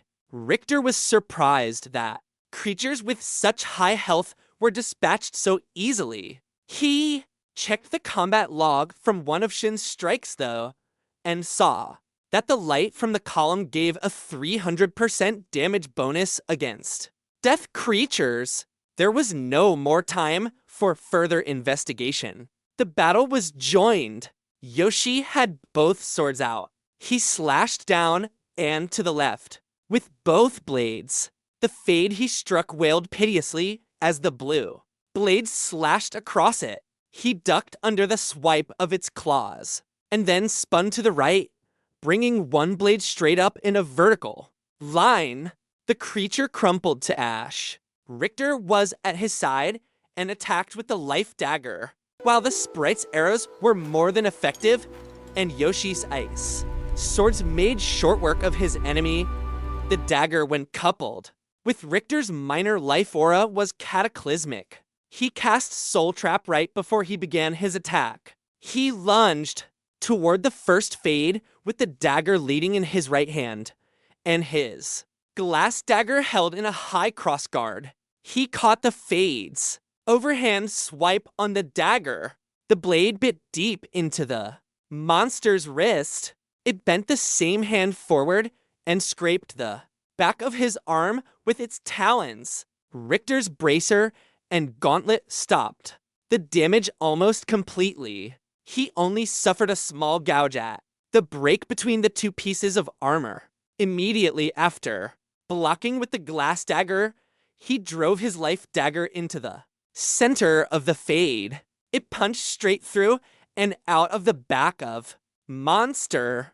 The part of Richter's arm that was inside the fade felt intensely cold, like he was plunging his arm into a lake that had frosted over. With a strong twist of his left wrist, the glass dagger separated the fade's hand from its body. The falling hand was ash before it struck the ground.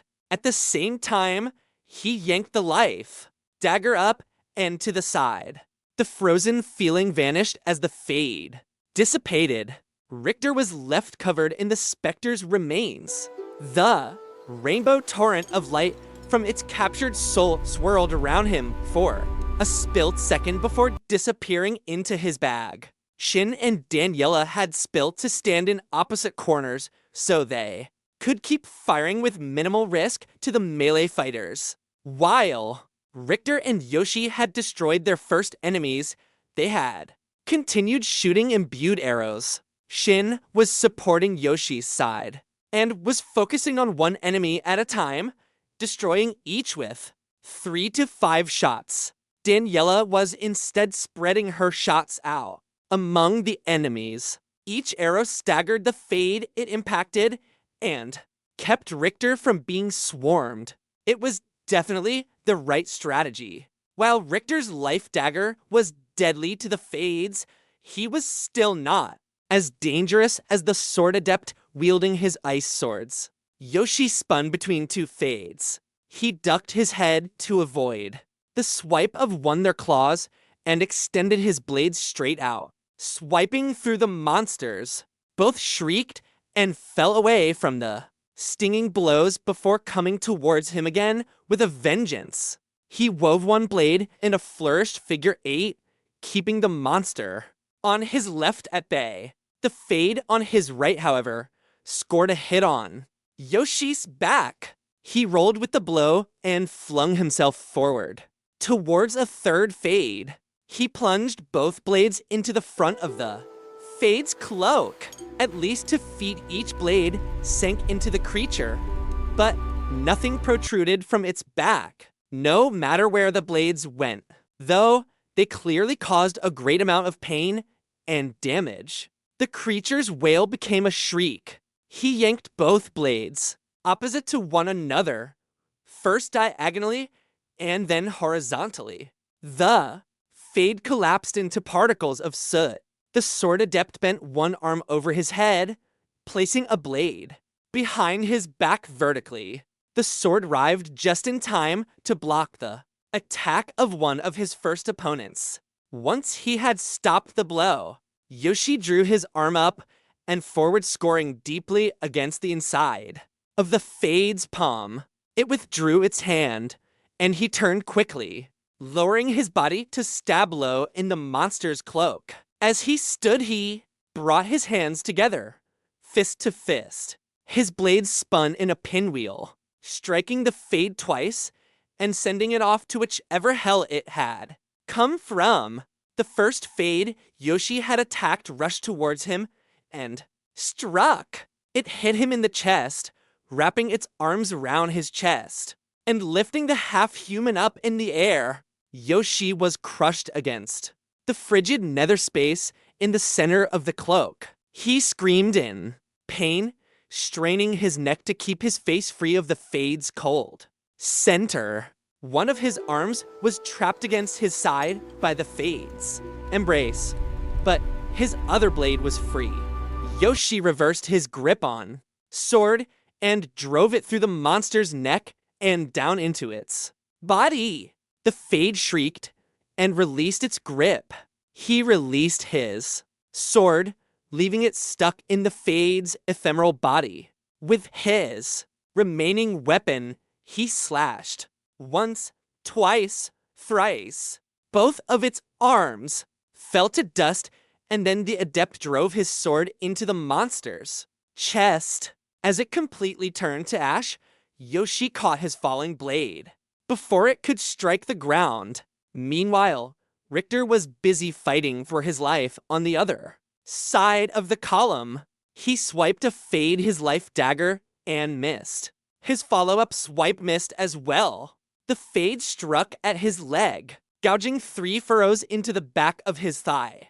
Luckily, they were shallow, and he wasn't hamstrung. As he fell to the ground, blood flowed freely down his calf and into his boot, though. When he hit the ground, the fade was looming over him. He threw his glass dagger at the fade, and it struck his cloaked foe's shoulder. The thing hissed and reared back. He scrambled to his feet.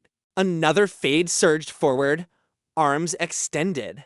Richter grabbed one by the wrist and hacked at its arm with the life dagger. He got to sever his second monster hand in the fight. The monster reared back, but Richter didn't let it get away. He drove his golden weapon into its face, killing it. Unfortunately, the distraction of dispatching the second fade let his first opponent strike his leg again. It tore deep, into the same thigh, and the limb collapsed under him. It followed him to the floor and took another swing with its talons outstretched. Richter swung his knife across his body, causing himself even more searing agony as he wrenched his leg. The blade sank easily into the Fade's dinner plate-sized hand. It predictably wailed in pain and tried to retreat from the pain of the life dagger. Richter saw the glass dagger still sticking from its shoulder, though. He reached out and grabbed the hilt with his free hand. As it stood, he maintained his grip and it pulled him upright. The strength of the monster was the only reason he could stand on his ruined leg. He yanked the life dagger out of its hand and drove it into Fade 3 times in quick succession. As he listened to its death shriek, he shouted, "How you like me now?" It disintegrated in front of him, and he collapsed back to the ground. He caught himself with his arms before he collapsed completely, but another Fade reached for him barely a foot away. Its claws were so close that he knew there would be no chance to avoid its attack. He braced for the pain of black talons ripping out his throat, but then two imbued arrows struck it. The backlash of the impact knocked him flat and robbed him of some health, but he was still rewarded with the sight of the monster being knocked into the air. A dark blue streak crossed Richter's vision, and it transformed into one of Yoshi's swords.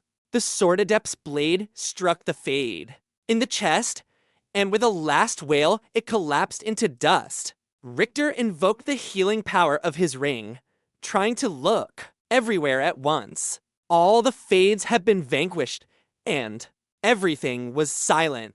Richter cast Slow Heal and drank a healing potion, laying his head back onto the ground. It was eerily quiet after the specter's wails, but only for a moment. He started to laugh and threw his fist into the air. The motion reminded him of one of his first fights in the land. He had killed a wolf that had been inches from ripping his throat out. After he had stabbed it to death, he'd been left lying on his back. Richter had thrown a fist into the air in celebration, just like he was doing now. Immediately afterwards, however, he had been torn apart by 2 more wolves that he hadn't seen. Shin might have been able to save him, but the sprite had just stood by let him be killed. Even though the sprite was physically nearby, Richter had died horribly and alone.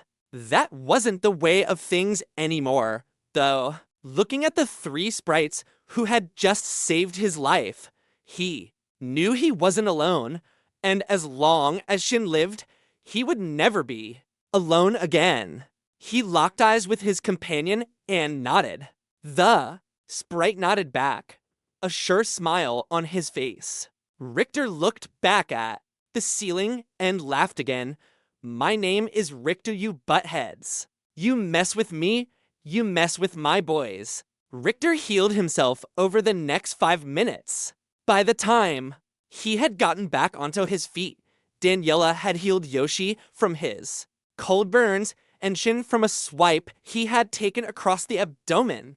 The blow must have been hard because it had scored the sprite's armor and punctured it in one place. Shin didn't seem any the worse for wear though, and was walking around to the piles of dust the Fades had left. He sifted through the ash and scooped a pinch of a sparkling purple powder into an empty vial. Richter looked at the pile of ash at his feet. Slowly sifting through the dust, he found a small amount of the purple dust as well. Examining it, a prompt appeared.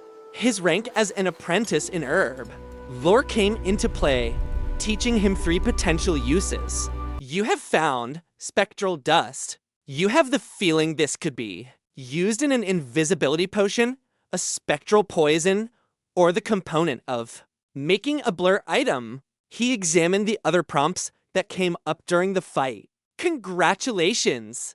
You have learned the skill, dual wield. You can use a weapon in both hands. Accuracy decreased in both hands. Worse in non-dominant hand. At least one weapon must qualify as a light weapon until skill is leveled appropriately. Ignoring this constraint will greatly increase drop in accuracy. Richter looked closer at his combat log from when he was fighting with both daggers. Accuracy was decreased 25% in his right hand and 50% in his left. No wonder he had been missing so much. Congratulations! You have reached level 2 in small blades. 2% attack speed. 2% bonus to damage. Congratulations!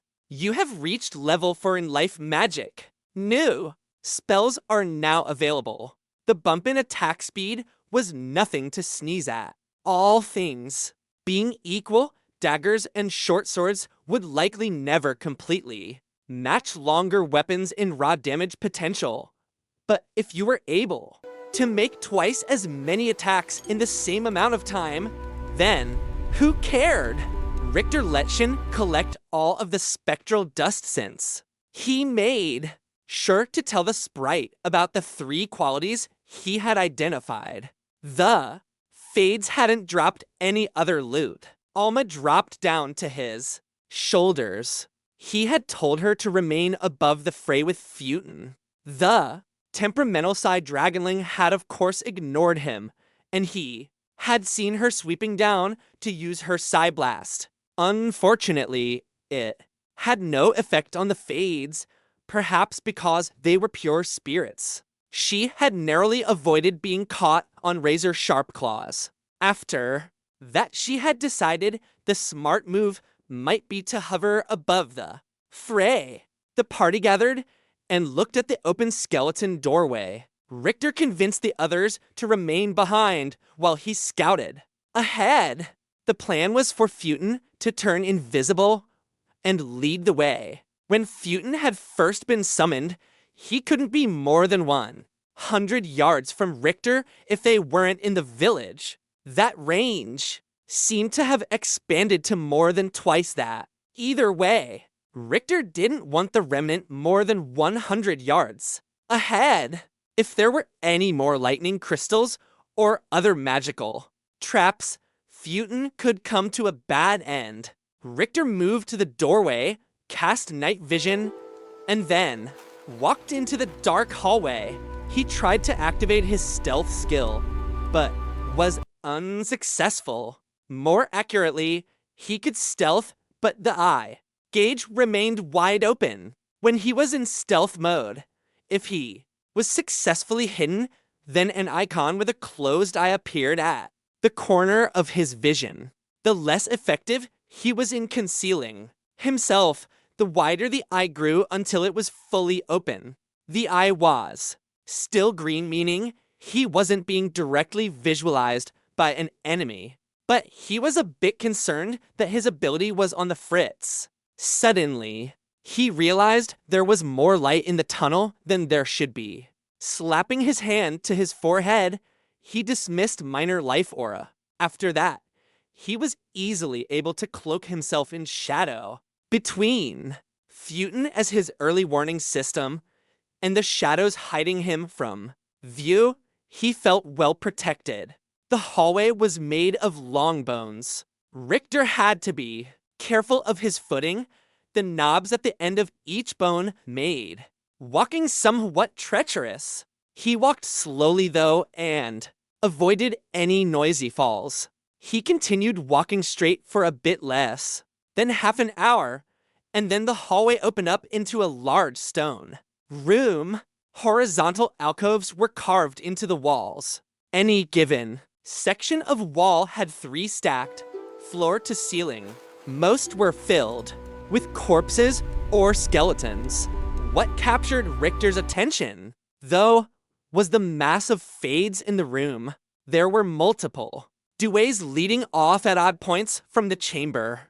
The fades were slowly moving in and out of the room and into the adjacent corridors. At most, there were 14 or 15 in the room at one time, but sometimes there were only 5. Richter mentally summoned Festooned back, and then made his way back to the rest of the party. He related what he had found, and a quick discussion ensued. They didn't have a sure way to attack the creatures since they could phase in and out. The best option would be to draw them back into the central chamber and into the light of the column. Richter had the best movement speed, and so it was decided that he would draw the fades. The other 3 situated themselves in the light of the column at the far end from the skeleton door. Richter was about to start walking back down the bone hallway when Yoshi stopped him. "I saw you recharge the wand. Do you have any spare soul stones to do the same for my swords?"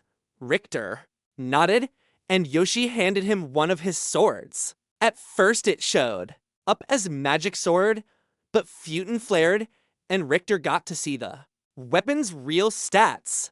Quicksilver Rapier of Frost. Damage 32 to 41.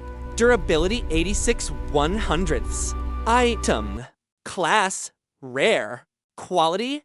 Exquisite. Weight 1.9 kilograms. Plus 5 frost damage per. Strike plus 12 versus fire creatures. Charges 48 70ths. Richter's eyes widened at the weapon's stats. He looked at Yoshi, who gave him a smug look, then closed both eyes, nodding slightly. Richter just chuckled a bit. No matter how much he and the adept fought, they apparently had one thing in common. They both liked a good blade. Richter willed one of his basic soul stones to power Yoshi's sword. The ribbon of light flowed into the weapon, replenishing 15 charges. Richter figured that was enough for now, and handed the sword back. He did the same for Yoshi's other blade, replenishing 12 charges. He could have maxed the charges out on both, but only had 2 basic soul stones left. He decided to use one more basic stone on his life dagger, bringing it back up to full charge. He checked to see what the Fade had awarded him, and was pleased to see that he had captured a common level soul. Once he was done with his enchanting duties, Richter went back down the hallway with an invisible Festooned leading the way. He made his way back to the room unmolested. When the 4 of them were discussing the best way to proceed, they had decided to draw the smallest amount of fades as possible. He watched for several minutes until only 6 fades were present. Not wasting any time, he shot the closest with his bow. Surprisingly, it didn't phase out of view. It must be an active ability, Richter realized, meaning the Fade had to will it to happen. The arrow struck, and immediately they all began their horrible wailing. The Fades moved towards him, but again not overly fast. Richter retreated up the tunnel. He would run 20 or 30 yards, and then stop, waiting for them to close part of the distance. He didn't want to lose them. He kept firing back periodically. His first shot missed as the Fade phased out of sight. He learned that if he targeted the same Fade again in succession, though, his arrow would connect. Thankfully, it seemed that their ability had a cooldown period. Once Richter made it back to the central chamber, he dismissed night vision and rejoined the sprites. He quickly recast his buffs and then turned to meet the Fades. The monsters didn't even make it to the central column. Once they were within the radius of the light, they slowed just like the previous slain fellows had, under the fire of 3 bows. Soon all that remained were piles of dust. Richter repeated the process 5 more times. On his 7th trip down the tunnel, he watched the chamber that he had been drawing the Fades from for 10 minutes, but he didn't see any more activity. Festooned also didn't see any as he invisibly searched the side rooms, so Richter felt relatively safe that all of the fades had been dispatched. He collected the sprites, and soon they were all standing back in the sepulchre. So, who is up for a bit of grave robbing? Richter asked, gleefully rubbing his hands together. They split into two groups, Yoshi and Daniela in one, him and Shin in the other. That way each group had someone with the pierce the veil skill. Richter and Shin explored the right side of the room. His wand was out and the blue light swept every surface. Nothing flared white, though. They began to inspect each skeleton and found a collection of copper and silver coins. Every so often, they found a semi-precious gem. The doorway to the next room led to another crypt chamber, with 3 more doorways leading off. They looted the chamber and the ones to the right and left. When they approached the doorway of the last room, though, it wasn't a simple stone arch like the rest. It was at least twice as wide as the others and was constructed from a type of matte black stone. Shin and Richter could easily see into the room, illuminated by Futon's light and the far light balls Richter cast periodically. The bodies were much better preserved than they had been in the previous rooms. There was no sign of obvious decay. The corpses just looked desiccated. Each was wearing hide or leather armor and had a weapon either at its side or crossed over its chest.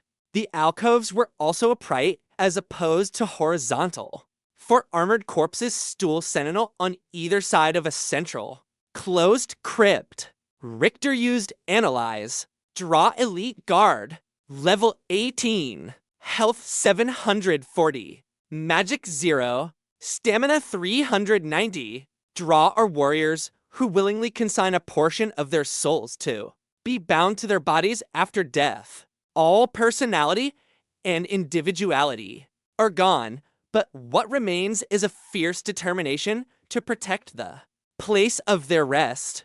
For this reason, Draw are normally placed to protect the burial chambers of their former masters. Beware the fierce strength of the undead.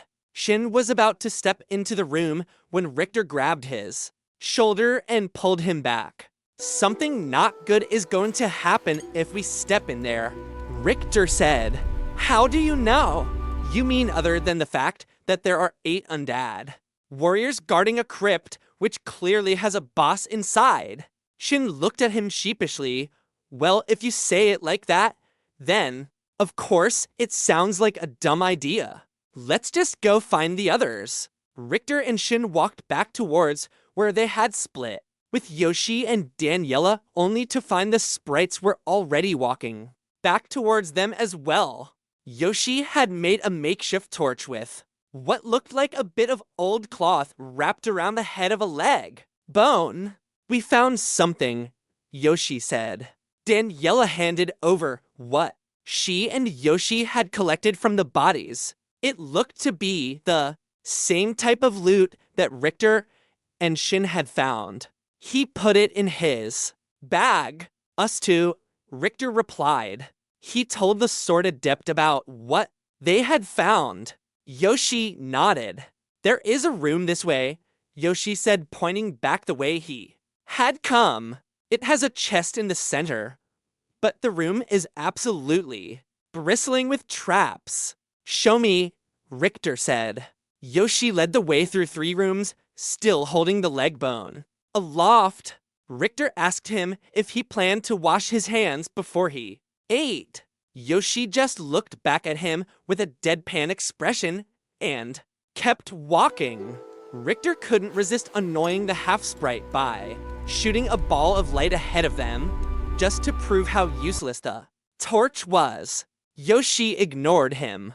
After passing through a few rooms, they arrived at a doorway lined with white stone. It was larger than the other doorways in what looked to be exactly the same proportions as the black doorway leading to the boss room.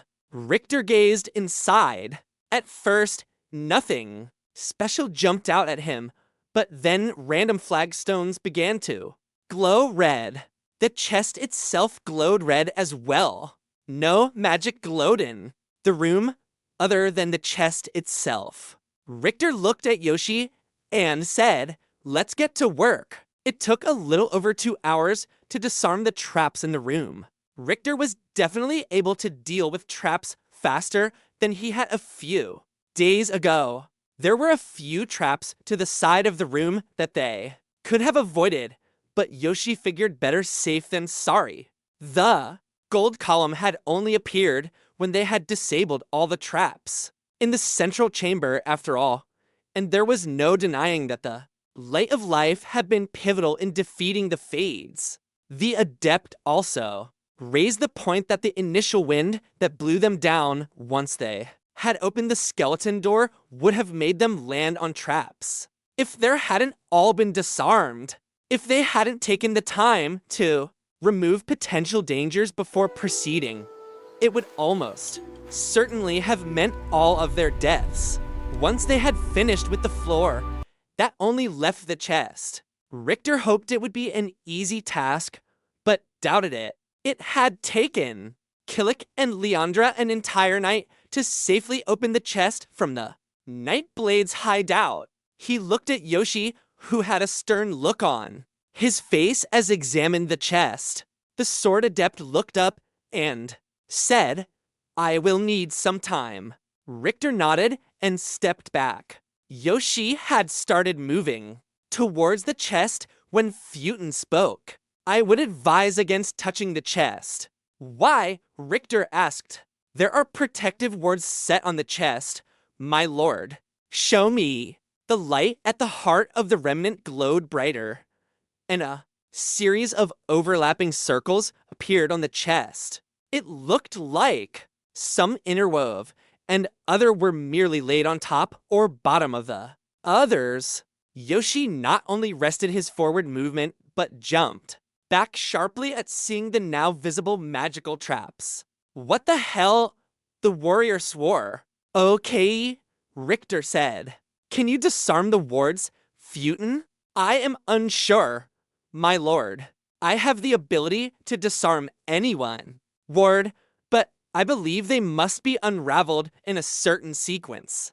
Otherwise, to affect one would trigger a cascade that would make the rest discharge. The specific result would be unpredictable, but it would most certainly violent."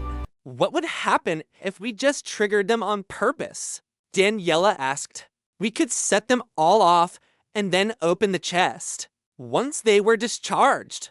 Among the wards present are ravaging frost, explosive heat, and chain lightning. Those wards alone would be enough to destroy the chest and its contents. If all of the wards went off at once, the destructive energy might be enough to destroy the integrity of this cave system and bury all of you alive. That is, if your bodies were not already reduced to their most base constituent parts." Festooned answered in his deadpan tone. Richter shook his head.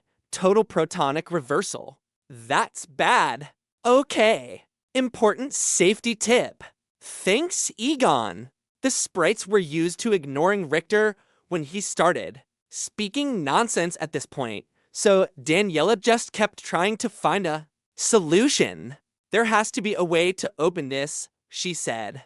"We just have to look." And so they looked, and they looked, and they looked. Every skeleton was removed from every cubby. Richter stared at the chest for an hour. He had hoped that his Pierce the Veil skill would reveal a hidden compartment somewhere, but nothing happened. It was about as boring as watching paint dry only without the paint.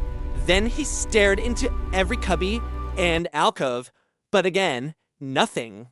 The only interesting thing that Richter discovered was that the bones weren't human like he had originally thought. They were similar in shape, but were longer and far heavier, seeing as how he wasn't an archaeologist, though, it wasn't much help.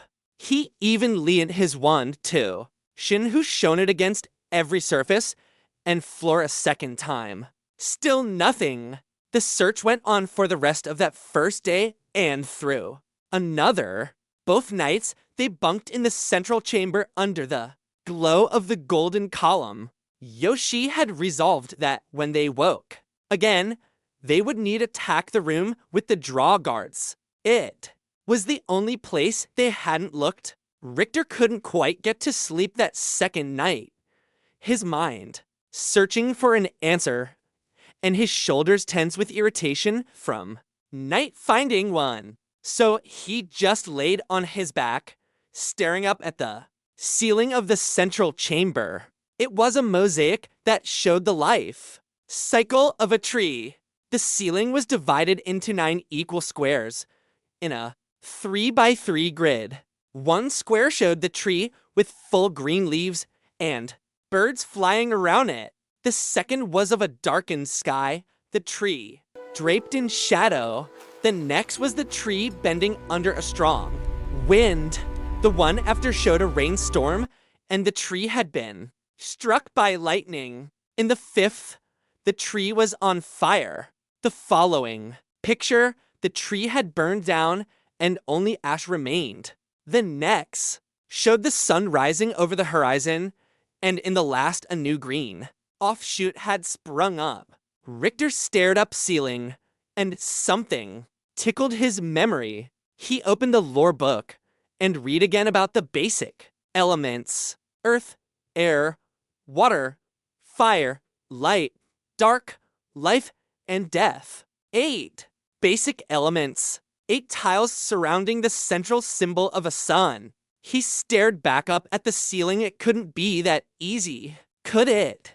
What was the order, though? He looked at each tile for a number, system, or some indication of order, but nothing leaped out at him. The only other thing up there was the center tile of the 8-pointed star that matched the column on the ground. Richter jumped up and ran over to the column. He didn't see anything on top, but when he shined the wand down on it, the whole thing lit white, and white numbers appeared etched into the surface. Each number was by 1 point of the star, and each point indicated a square of the mosaic. This had to be it. The last piece of the puzzle was to ask Festooned how many words were on the chest.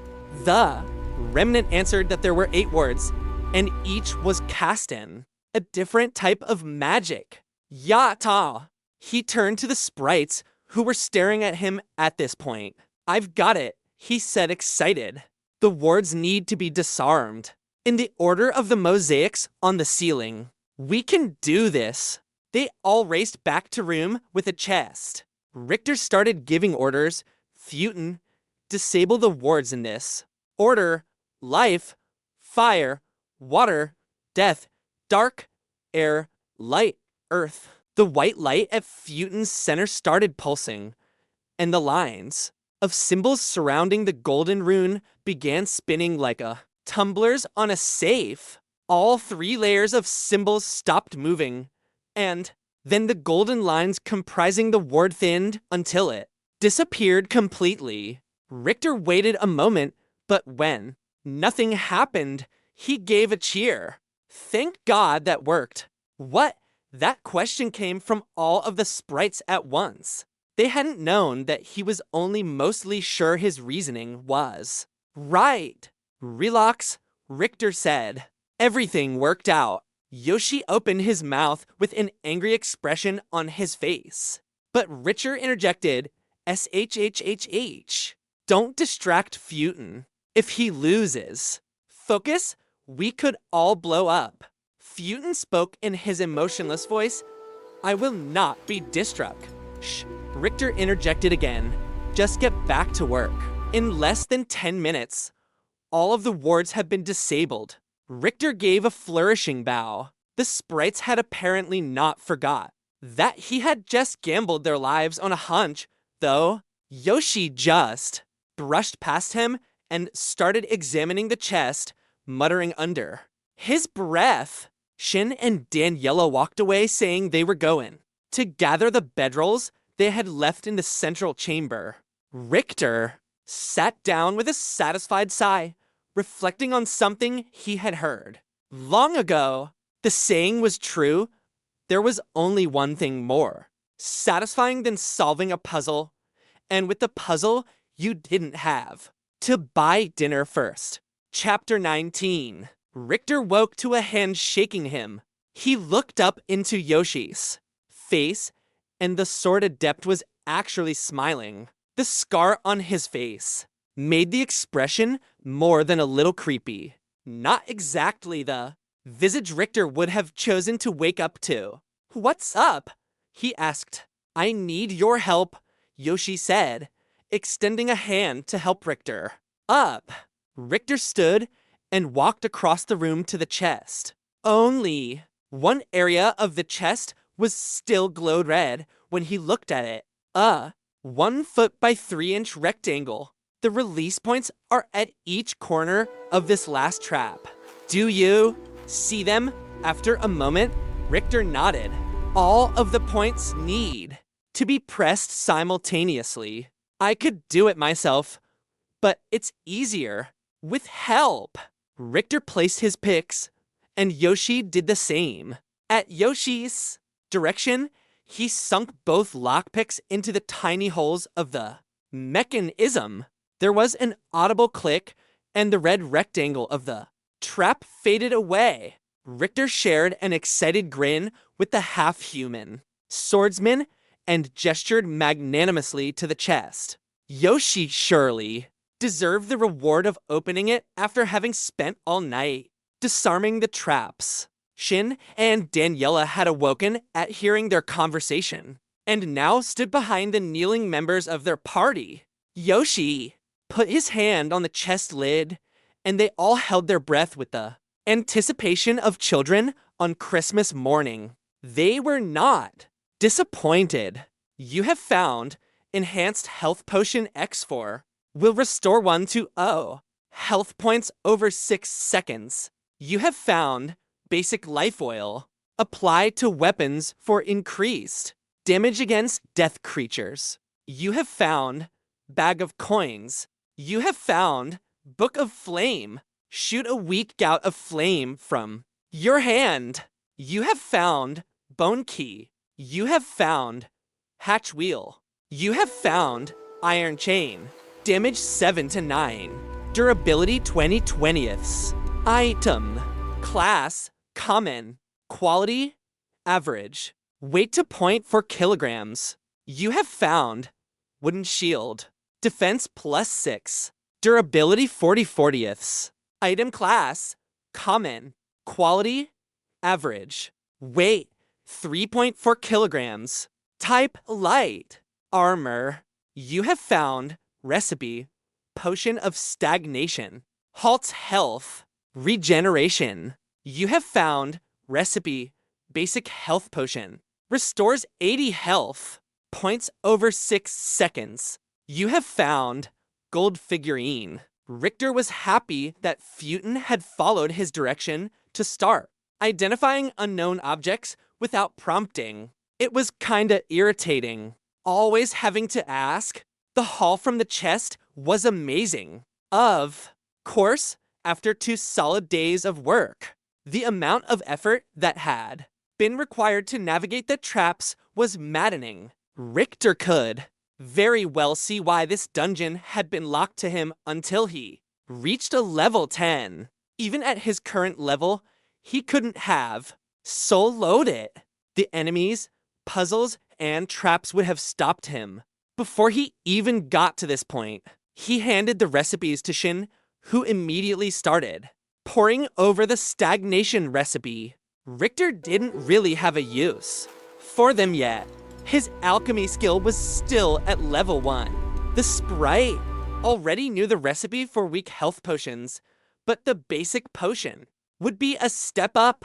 Richter handed the health potions out equally. The weapon and shield didn't seem like anything special, but he had never seen a chain weapon before. It had a baseball-sized weight at The end. Actually, it looked like the weapon Gogo used to fight Black Mamba, but a lot less graceful, Richter thought. It should have a good reach, he reflected. The Book of Flame he put reverently to the side. He had been dying for a flame spell. But first there was a mystery to figure out. The hatch wheel could be expected to open the round door in the central chamber. That was obvious.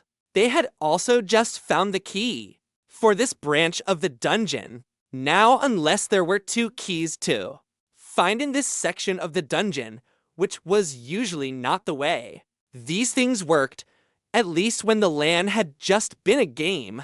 It seemed like there was absolutely no reason go into the room with the draw. He thought about it for a few seconds, then shrugged, and just loaded the rest of the loot into his bag. He reached up to close the lid, but when he touched it again, the bottom of the chest blazed with light. Oh crap, he thought. He shut his eyes against both the glare and the expected pain from whatever trap he had just triggered. Nothing happened, though. Richter opened his eyes and saw words inscribed in flickering purple flame on the floor of the chest. As he read, a prompt appeared. You have been offered a quest.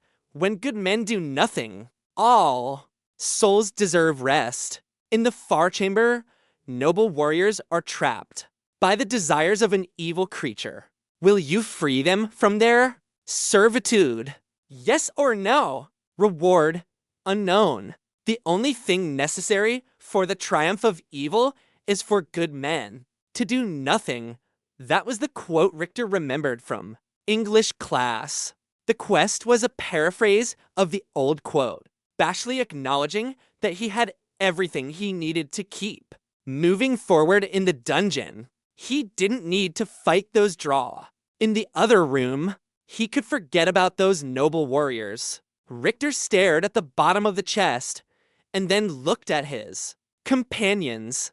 They had seen the same words that he had, but they just looked at him, waiting to follow wherever he led. There wasn't a clear decision. They had already been in this dungeon so long. It was extremely tempting to just keep it moving. Who would he be if he did that, though? Was he just living this new life for himself? Or would he actually stand for something? Richter selected yes. The words at the bottom of the chest winked out. He took both keys and the hatch wheel out of his bag and extended them to Yoshi. I know you don't want to wait to keep moving forward. I accepted the quest, not you. What I'm trying to say is this is on me. You don't need to help. You can keep working on getting out of here. I'll catch up if when I can. Richter lifted both hands farther towards Yoshi in an attempt to hand the items over. Shin immediately stepped forward and started arguing, but Yoshi held up his hand, sharply quieting the sprite. He looked Richter in the eye. They held each other's gaze for a full minute. Then, Yoshi raised his hands, but he didn't take the key or the wheel. He pushed Richter's arms back down to his sides. It is true that the eaters need to be dealt with. It is also true that sometimes hard choices need to be made and certain sacrifices must be allowed. That should be the exception, however, not the rule. I am proud to fight alongside a man who would help those who cannot help themselves. Your relationship with Sword Adept Yoshi had improved from neutral to friendly. They did not go to Black Archway immediately. Yoshi had not slept for a long while, and everyone understood they would need to be at their best for the upcoming fight. The men lay back down while Daniela stood guard over them. Richter closed his eyes. His last sight was of her smiling down at Shin. Chapter 20. After Yoshi awoke, they discussed their plan of attack. Richter also took the time to learn the fire spell. once they had agreed on the roles they would play, they wasted no more time walking to the large black doorway. Richter restocked his allies' quivers from bag of holding. They all applied the basic life oil to their weapons, including the arrowheads. Then they cast whatever buffs they could. Even Alma cast haste and zipped through the air above their heads. Last, they all drank a potion of clarity. It was time. Shin, Daniela, and Richter situated themselves 10 yards back from the doorway. The maximum distance, the configuration of the rooms allowed for them to still have clear shots. They drew their arrow and began to imbue. Shin and Daniela's arrows took on a blue aura that grew brighter and more intense as they poured in more mana. The glow round Richter's arrow began as a warm, golden glow. It didn't stay that way for long, however, for some reason that Shin couldn't explain. As he invested more mana into the arrow, black streaks began to play over the gold aura. The streaks moved faster, and a barely perceptible hum filled the air. They were still within the boundaries of the village, so he used the village's mana pool to power the arrow, leaving his personal mana stores relatively intact. The streaks of black were moving so fast that they gave the appearance of having stabilized into a solid whirls over the golden surface, framed on either side by the bright blue glows of the sprite's arrows. Richter poured mana into the arrow until it felt like it was vibrating off the string. He released the sprite's arrows, fired right after his. Daniela's arrow struck the warrior on the left closest to the doorway. Richter shot the next one, and Shin's arrow impacted the one after that. As soon as the arrows crossed the threshold, the draw warriors came awake. The guards moved quickly, but not fast enough for the 3 warriors that had been targeted. All of the arrows struck their targets in the head, causing critical shots. All 3 collapsed to the ground. Richter stole half a second to check his combat log. Richter shot draw elite guard for base damage from recurve. Bow of the wood sprite 16 plus damage from sprite arrows of nature. 1 archery bonus 1.18 dexterity modifier 1 point to 4 basic life oil. Damage multiplier against death creature 3 plus damage from imbued mana to 128 0.1 to critical strike multiplier from recurve. Bow of the wood sprite to 0.2 equals to 124.36 damage. Not a bad opening salvo, he thought with a little smile. His target wasn't dead yet, but it was well on its way. Then there was no more time for gloating. The 4 warriors on the right and the remaining unscathed warrior on the left had stepped down from their alcoves and had already crossed half the distance to the black doorway at a run. This brought the draw on the right closer together, which was exactly what Richter had been hoping would happen. His arm shot forward as cast grease, and they all collapsed into one another, unable to maintain their footing on the now slick surface. He had aimed his spell so that the tail edge of the 10 by 10 foot oily surface would appear in front of the guards, causing them to collapse into the center of the spell's AO. Richter wasn't done, though. He extended his other hand and cast flame. For as long as there had been day, there had been night. For as long as there had been internet, there had been porn. And as long as there had been grease spells, there had been fire spells to burn some bitches up. A jet of flame shot from Richter's hand, and the slippery circle became a round inferno. It would continue to burn for until the 30-second duration of Richter's grease spell elapsed. The draw had been silent up unto that point, but if there was one thing all undead agreed upon, it was that they hated fire. Inhuman screams filled the ere when the dried flesh of the draw became like so much tinder.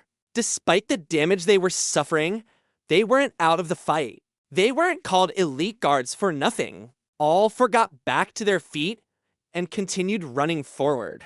Weapons raised. One fell again, but the rest successfully kept their balance. Shin shot another with stun shot, causing it to collapse. Back into the circle of flames. The other three kept coming, though. Meanwhile, Daniela had been staggering her fire among the four on the left, but the one closest to the center had almost made its way out of the room. She wasn't able to put much mana into each shot because her rate of fire as soon as it crossed the threshold, though Yoshi was there to meet it. This was no polite dance or formal duel. The draw elite guard and the half-sprite warrior met blade to blade. Only one would survive the encounter. The draw warrior had a hand and a half sword which it jabbed forward towards Yoshi's chest. Yoshi caught the blade on one of his swords to parry. That looked like it had been the plan anyway, but he hadn't taken the draw's immense strength into account. The blade continued forward, and it was only a quick move that allowed Yoshi to avoid being skewered. When it became clear that he couldn't parry the blade, in the split second he had left, the adept slapped his second blade against the draw's sword as well. He contorted his body and braced against both swords to push himself to the side. Though he avoided being maimed by the draw's opening salvo, the undeed's sword still sliced into the outside of Yoshi's right bicep. The adept hissed in pain as blood started to flow down his arm. He ducked quickly to avoid the draw's follow-up stroke and took a step back to reset a proper stance. Then his two quick silver swords flowed towards the draw again. Shin used stun shot a second time, trying to catch another draw, leaving the circle of fire. Unfortunately, the guard caught the arrow on its buckler. The attack wasn't without cost. It consumed 35 stamina every time he used it. In a fight, depleting your stamina was as good as a death sentence. Shin switched back to firing imbued shots. The three draw that had escaped the Griseo were no longer on fire except in thumbnail-sized spots here and there. The three enraged undead ran towards Richter. They were too close. He cast Troubled Sleep, but the draw guard shook off the effects of the spell. He immediately cast Charm on another. Gah, no effect. In desperation, Richter used a spell that he had never cast before. Cloying Darkness. A cone of thick, billowing blackness shot from his hand. The good news was that all three were caught in the spell. Their movement and attack speed were reduced by 20%, and they were momentarily blinded by the cone. The bad news was the spell only had a range of 10 feet, which meant they were right on top of him, as Shin and Daniela kept up a withering fire on the four-draw. Still in the room, attempting to finish them off quickly, Yoshi's battle with the lone draw continued. The sword adept had not made the same mistake of trying to match strength with his undead foe. He realized that the draw could easily best him in that kind of contest. Thankfully, Yoshi's prowess as a warrior did not rely on brute force. At the start of the second exchange, he proceeded to systematically take the elite guard apart. He moved into form the lady's fan opens, which brought him to the monster's right. Now, on the outside of the draw's attack radius, he committed to the aggressive form reaping wheat, followed by the crane's neck, which brought him up to full extension. The draw threw an elbow towards his face, but Yoshi had already moved into setting sun, which flowed naturally into Scorpion's Kiss. Each form morphed gracefully into the next, and each movement either scored a hit against the draw or perfectly positioned him for another strike. The draw may have beaten the half-human in raw power, but Yoshi more than made up for it in skill, speed, and grace. The draw roared in anger as it took another swing at Yoshi. Yoshi, having seen the shift in the Undeed's hips, was in motion before the sword had even moved. By the time the blade was in flight, Yoshi had executed the form the orc's hammer. The draw's sword arm fell to the ground. Yoshi finished the battle with a drunken barber. One blade struck the draw's neck, biting deeply and sliding free.